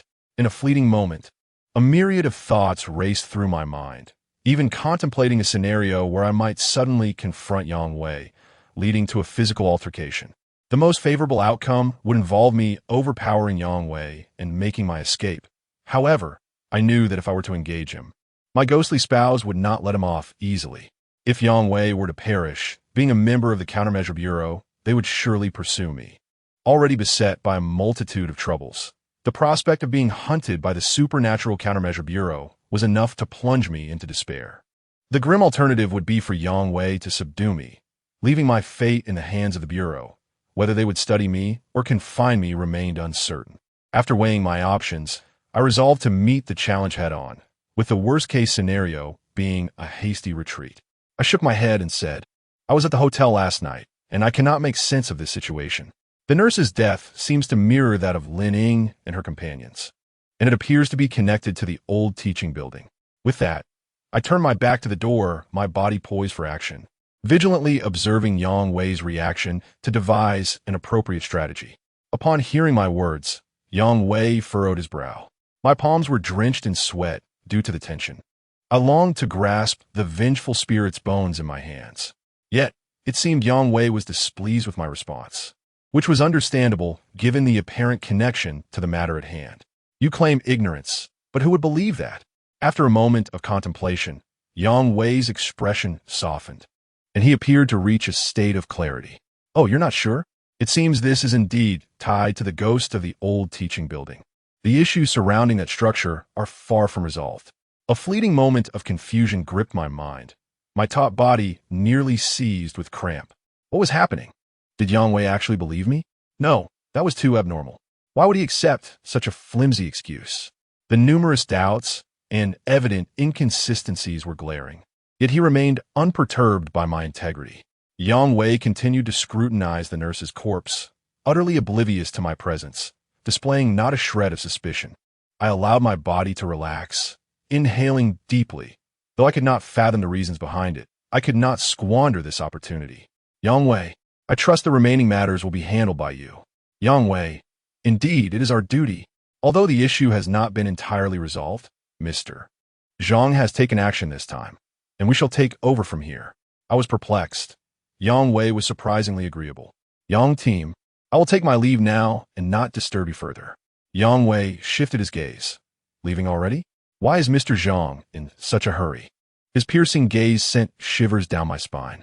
I concocted a casual excuse. My sister at home is getting married, and I specifically took a leave of absence from school. I was supposed to leave today, but the matter with Lin Ying has delayed me considerably, leaving me with little time. Upon hearing this, Yang Wei quickly, albeit sheepishly, retrieved 200 yuan. I sincerely apologize for the inconvenience caused to Mr. Zhang today. Please accept this as a small token of my appreciation. I will leave the subsequent matters to you."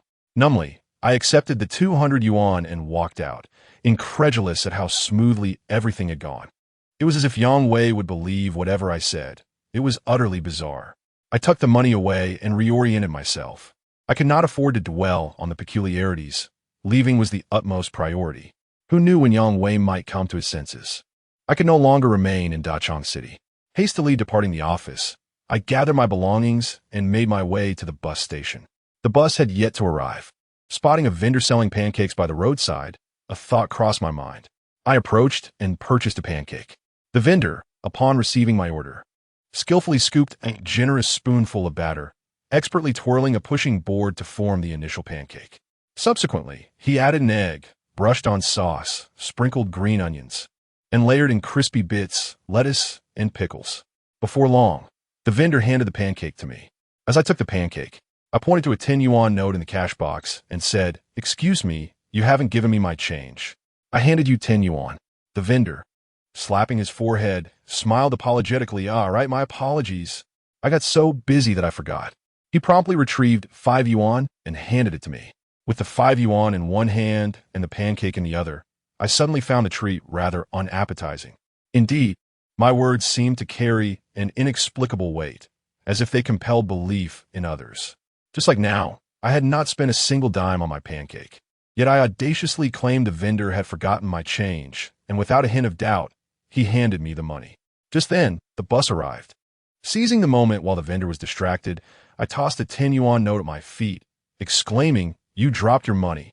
The vendor, without a moment's hesitation, glanced down and, convinced it was his, promptly placed it into the cash box.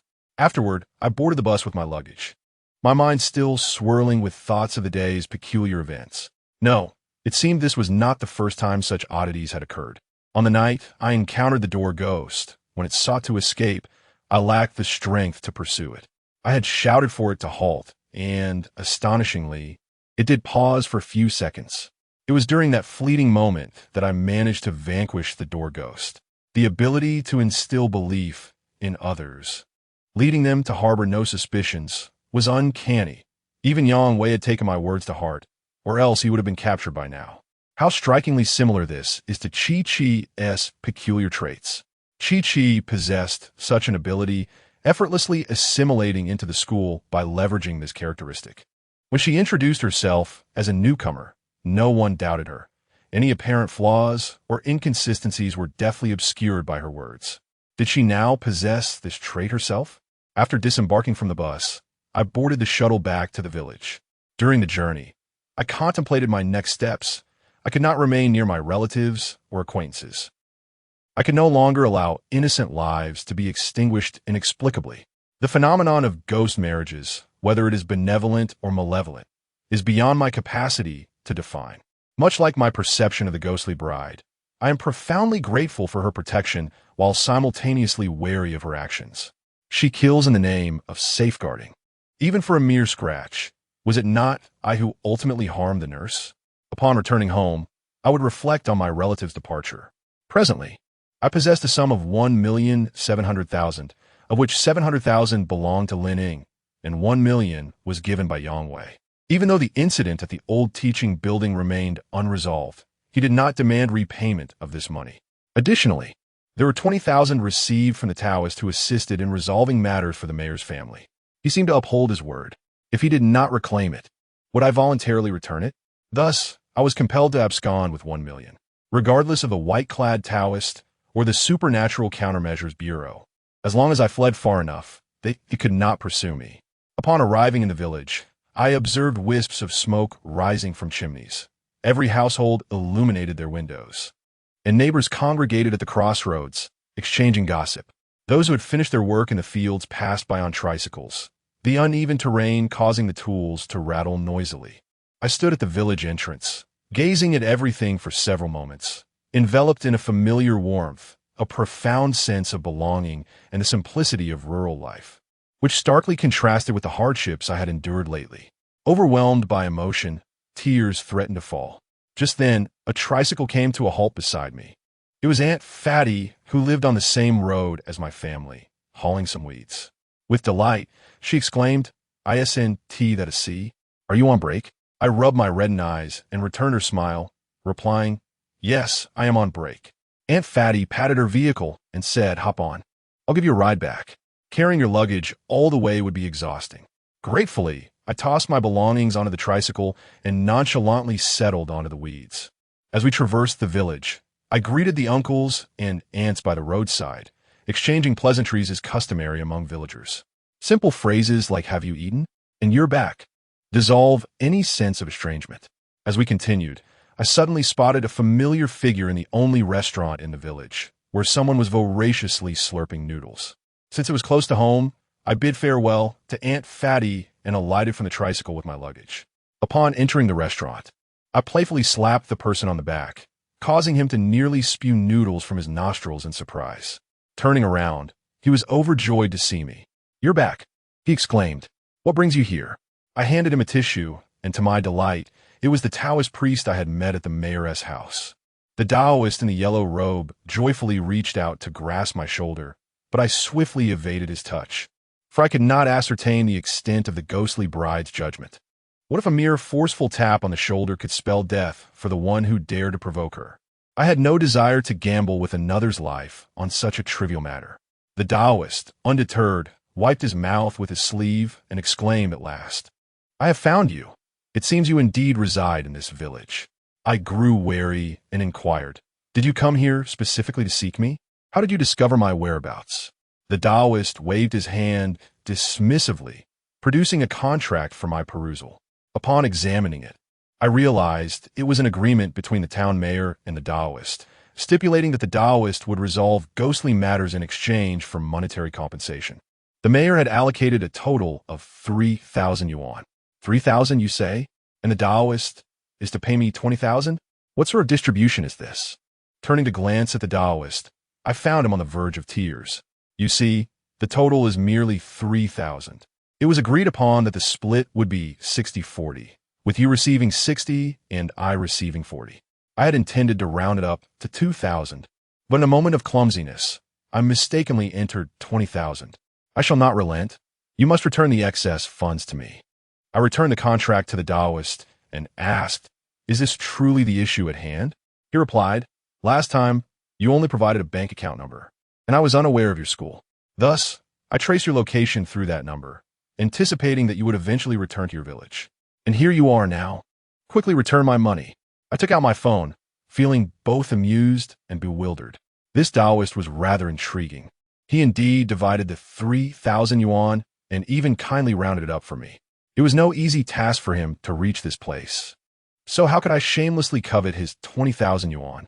I had no choice but to return the excess amount to him. Chapter 78, Ghostly Whispers. A reunion with the Taoist upon receiving the money. The Taoist appeared exuberant, hastily requesting the proprietor to serve a bowl of noodles. Curiously, I inquired, "How long have you been here?"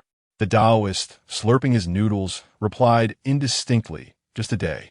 I thought I would have to wait here for 3 or 4 days. But I didn't expect you to return so quickly. By the way, where exactly are you from? You seem capable of seeing ghosts and possess unknown exorcism techniques, all without the need for any talismans. I have never encountered anyone as peculiar as you." It dawned on me that the Taoist was not inquiring about my residence, but rather my lineage. Thus, I feigned a response, "Mount Fulong, as I mentioned during our first meeting." The Taoist, munching on his noodles, scoffed, "You might fool others, but you won't deceive me. I am indeed from Mount Fulong. Yet where in Fulong would you find someone like you? Are you not merely demonstrating your skills in front of a master craftsman? You claim to be from Fulong?" I instinctively stared at him in astonishment. This Taoist in a yellow robe, sporting a small mustache, seemed lacking in any remarkable skills. Reflecting on the appearance of the Taoist in white, it was difficult to connect this mustached fellow with Mount Fulong. Wait a moment. Did you not say previously that you were from Maoshan? How have you now become affiliated with Fulong? The Taoist, with an air of nonchalance, proclaimed, "I am both a disciple of Fulong Mountain and Maoshan, practicing the dual paths, and I am known as the Two-Hu Taoist." I scrutinized the 2 small tufts of mustache adorning his lips. Indeed, his title seemed fitting. Yet there was something about him that felt rather untrustworthy. "By the way, what are the bus schedules here?" "Naturally, I must depart, but it appears that I may not make it today due to the lateness. I intend to leave tomorrow. The bus runs twice in the morning and 3 times in the afternoon, with the latest departure at 5 o'clock and the earliest at 8. Recalling the matter of the white-clad Taoist, I casually inquired of the two Taoists, "Are you aware of a white-robed Taoist from Fulong Mountain, approximately my height, in his 40s or 50s?" I proceeded to give a rough description of the white-clad Taoist's appearance. The Taoist shook his head, furrowing his brow. "That won't suffice. All individuals on Fulong Mountain wear white, and they tend to be of advanced age. Do you know his Taoist title?" Caught off guard by his inquiry, I realized I had never asked the white-clad Taoist for his title. Without that, it would be challenging to locate him. Suddenly, a thought struck me.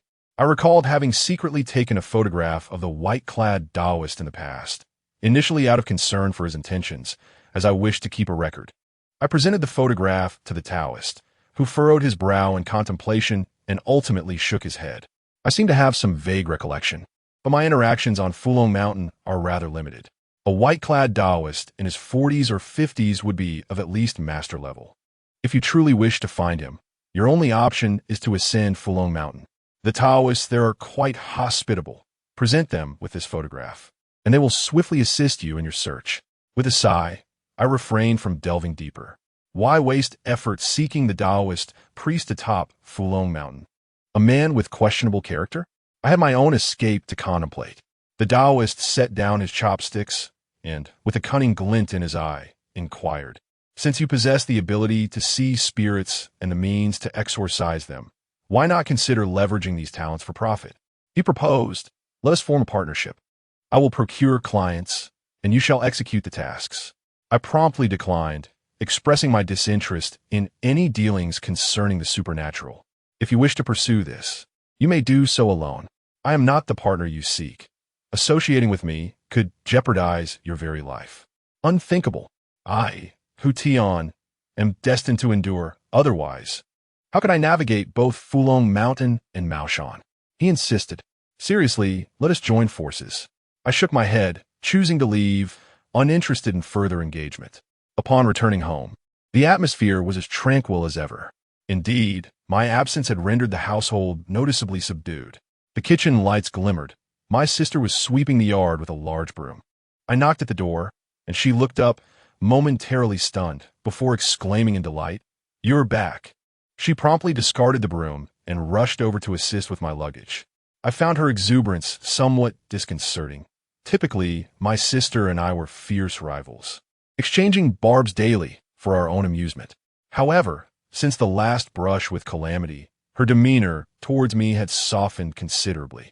Thank heavens, she seemed to have had a change of heart, finally feeling remorse for her previous tormenting of her younger brother. I stood in the courtyard and called out to the kitchen, "Mom, I'm back."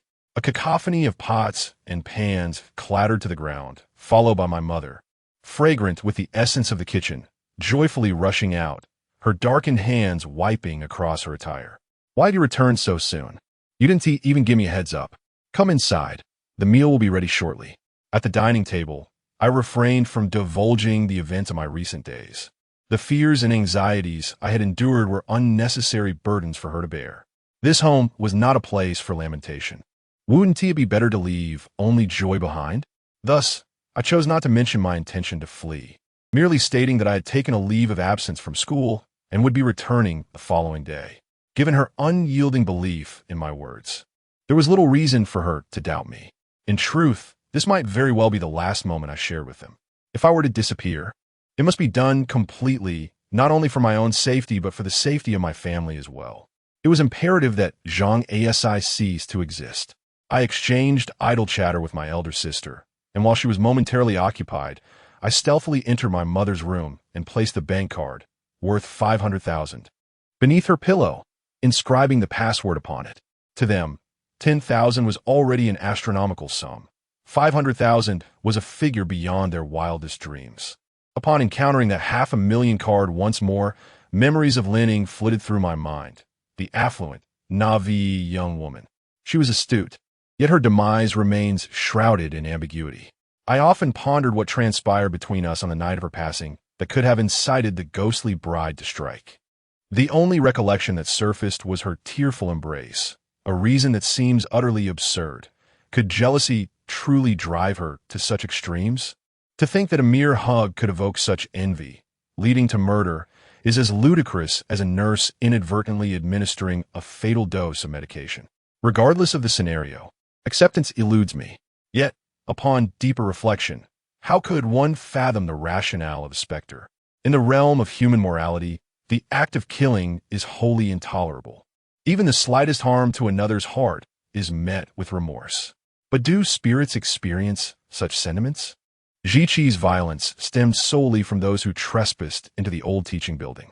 The vengeful specter of the elderly woman in Qinglong Temple was driven by her earthly grievances, intent on annihilating all within her reach, indifferent to notions of good or evil.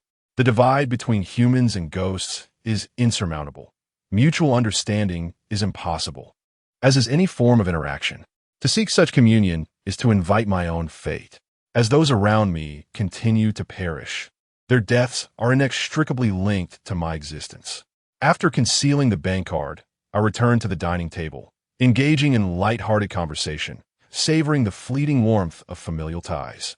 Departure is inevitable, not a choice I made, but rather a necessity. I dread the day when a mere tap from my sister results in her contorted demise by morning, or when my mother's embrace leads to calamity for the entire village the following day. After dinner, I returned to my room, idly organizing my luggage. The items I needed were few. The two most crucial ones were the vengeful spirit's bone and the Redshaw curse-repelling box. The other essentials could be taken or left behind. The Redshaw box had remained silent these past few days, perhaps due to my recent tranquility. Its calmness was a blessing. Otherwise, enduring daily death omens would be unbearable. Besides these two items, there was the relic, which consistently resided near my ear, providing peace of mind. It could bask in the sunlight during the day. Without the relic, I shudder to think how many malevolent entities would pursue me upon venturing outside. It was reminiscent of that fateful night on Wangwu Mountain, when I nearly perished on the ascent, besieged by a relentless stream of evil spirits and apparitions. Since that incident, I no longer felt like an ordinary person. I became attuned to the bizarre, possessing the ability to perceive the uncanny eyes of the dead and the soul-searing green flames of despair. These experiences were gifts of the ghostly marriage contract, and now I had adopted a new trait akin to Chi-Chi's. Essentially, whatever I proclaimed bore an air of credibility. Even if I approached a stranger on the street and declared, "I am your father," they would likely stare at me in confusion for several seconds before processing the absurdity of my words. Of course, such claims could not be too outrageous, as belief has its limits and must rest upon a foundation of trust. If I were to approach someone with a husband and assert, "I am your husband," who would believe me? Yet, if the narrative shifted and I claimed to be their long-lost brother, who had vanished years ago, they might indeed be inclined to believe me. This particular trait proves exceptionally useful in certain contexts, and I have temporarily dubbed it phantom talk, for it is indeed filled with ghostly tales. As for why such phantom talk manifests within me, I remain perplexed. Chi-Chi was consumed by my soul flame, and I held her in my embrace until she completely vanished, only then daring to depart. If only I could consult my ghostly spouse. The mere thought of her visage brings me pain. That slap of hers is etched deeply in my memory. After spending a while in the room, my stomach unexpectedly rumbled. Am I hungry? I had just dined, yet I find it curious how my appetite has expanded so significantly. I certainly consumed a hearty meal earlier, but the feeling of satiety eludes me. At this hour, I would not venture into the kitchen to seek sustenance, should my mother discover me.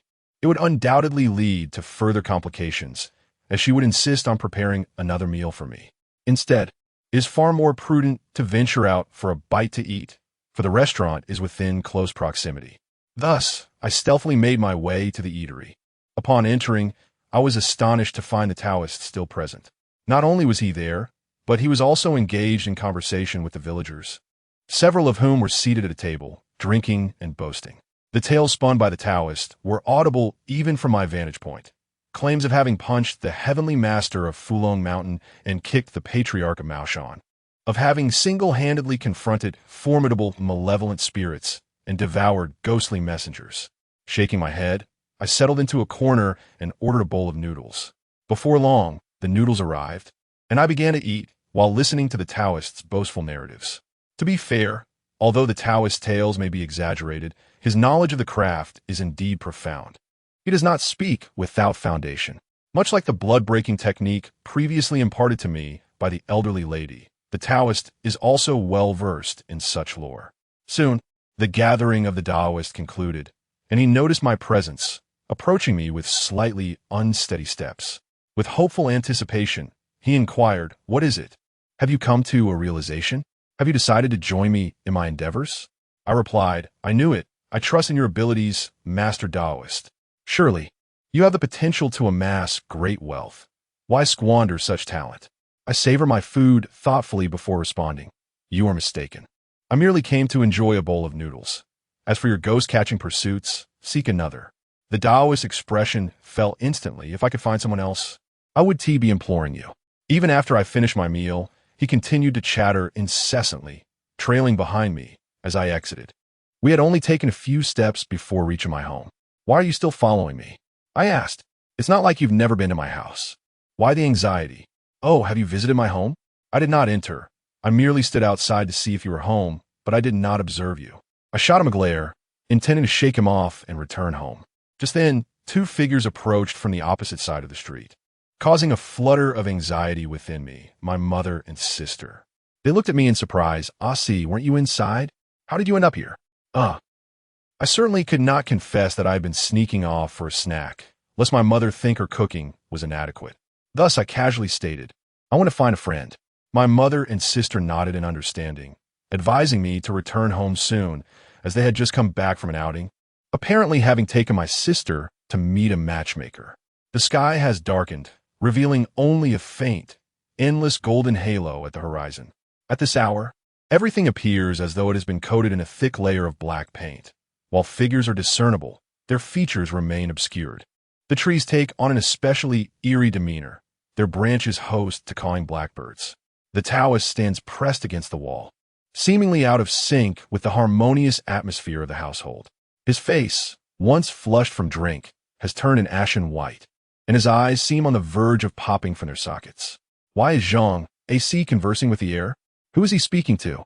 Clearly, it is just the two of us, yet he addresses an invisible presence. What is going on? The Taoist clings desperately to the wall, wishing he could merge into it, his forehead glistening with cold sweat. Even as I approach, he retains that expression of profound fright.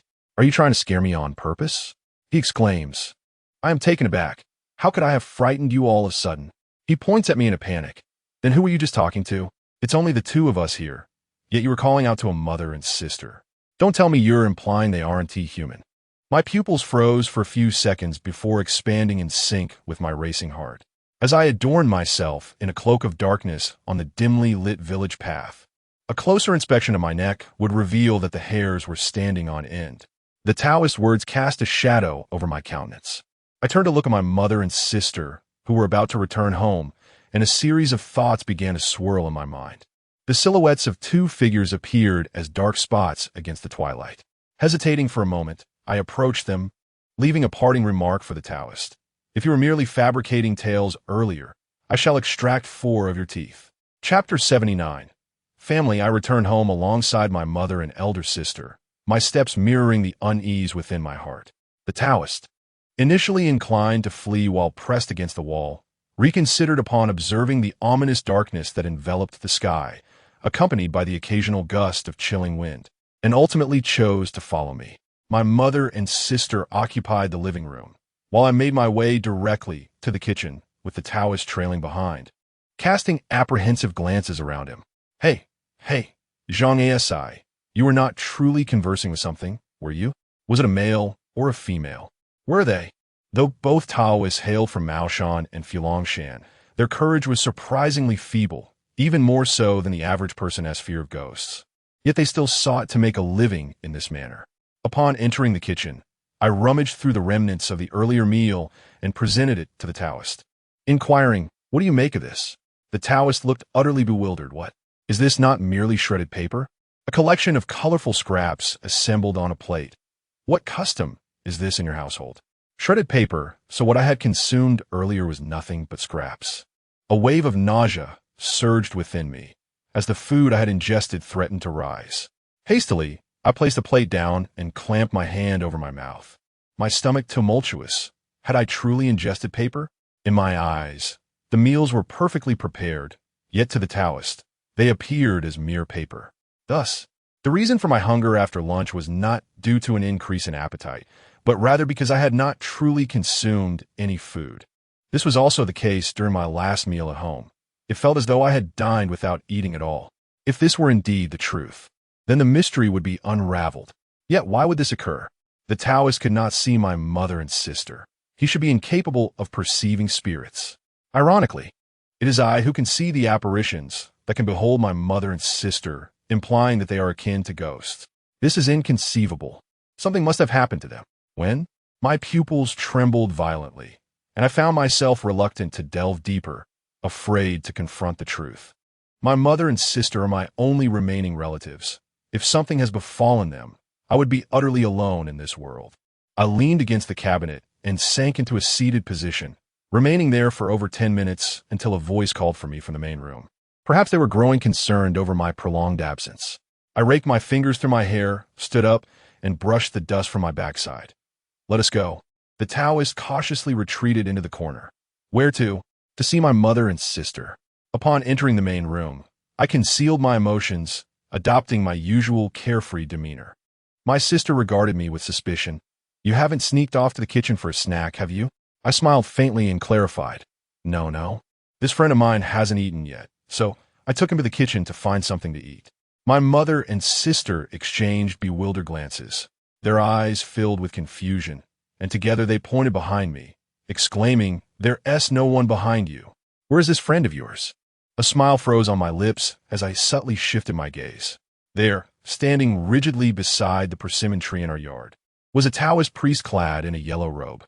The sun had completely set, and the yard was engulfed in darkness, so profound it seemed capable of devouring anyone. Yet, I was certain someone stood behind me. Upon confirming that the priest remained, a flicker of astonishment crossed my face, but quickly reverted to its usual demeanor. Unnoticed by those around me, the priest edged closer, his pallor ghostly, and he asked in a voice laced with horror, "There's no one in the house. Zhang A-si. Who are you speaking to? Could it be the thing from earlier?" Veins throbbed faintly on my forehead, and goosebumps